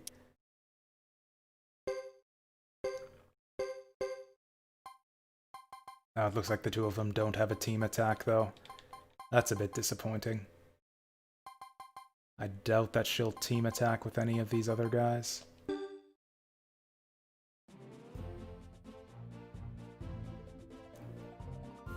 Oh, yeah, because they said, hey, let's go meet with the other few clans. Okay, if we're not finished right away here, then we'll just save and do the rest of this tomorrow. And again, like I said, there's no save point in the town anymore, so this is the closest save. Yeah, that was a decent start. We played this game for 9.5 hours. Feels like we're kind of getting into it now. So far I'd say this game isn't bad or anything, exactly, but it's a bit of a disappointment. Coming off of... I knew it wasn't going to be, you know, better than Suiko 2, so I kind of expected there would be some downgrades in a few different aspects, but I don't know. I thought it would be a bit better. The battle system has been the biggest disappointment. I think, I don't know, just the battles in this game have been stupid in one way or another so far. I'm digging the story, though. I like the way they're setting up the 3 parallel storylines. I like the characters, the camaraderie between each of them. Just chapter 1 of each character. That's pretty much what we've done so far. We've done chapter 1 of each of the other characters, and up to this point in this guy's story.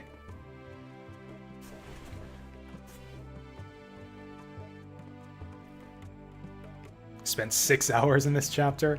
That's the thing, is I haven't really spent any time grinding other than that one debacle that... Oh, that's a lot of dudes. Okay, we'll see if we can win this. This looks like this will be worth a lot of XP.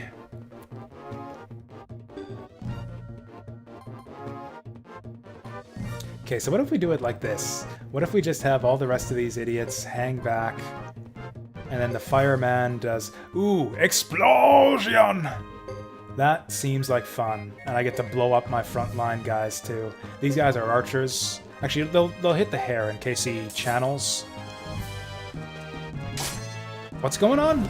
Why is the fireman running? Also, these wolves are a lot weaker than I was expecting. The hair's not channeling anyways. Why did you run over there? You fucking doofus! The whole point of this was for you to sit back. Ah, fuck you. Just auto. Just auto.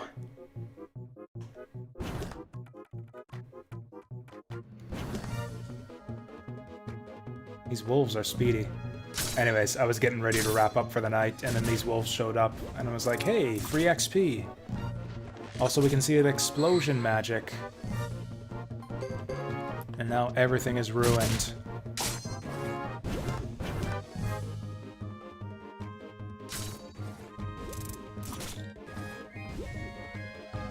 I'd like to see another one of those mass battles, so I can experiment a bit more and figure out how those work. That was worth hardly any experience, but whatever. I'll save anyways. So tomorrow, well, we're gonna be playing the Mobius Front 83 in the afternoon, which is the new game from Zachtronics, which is a company that I like quite a bit. It's a hex-based war game, turn-based strategy game, which I'm looking forward to. I guess they offered me like a free code for it, but I didn't respond because I was going to buy the game anyways. Whatever. We'll play it tomorrow and see how it is, and then we'll play this in the evening. And that is the plan. Thank you all for coming and watching and hanging out, and yeah, have a good one.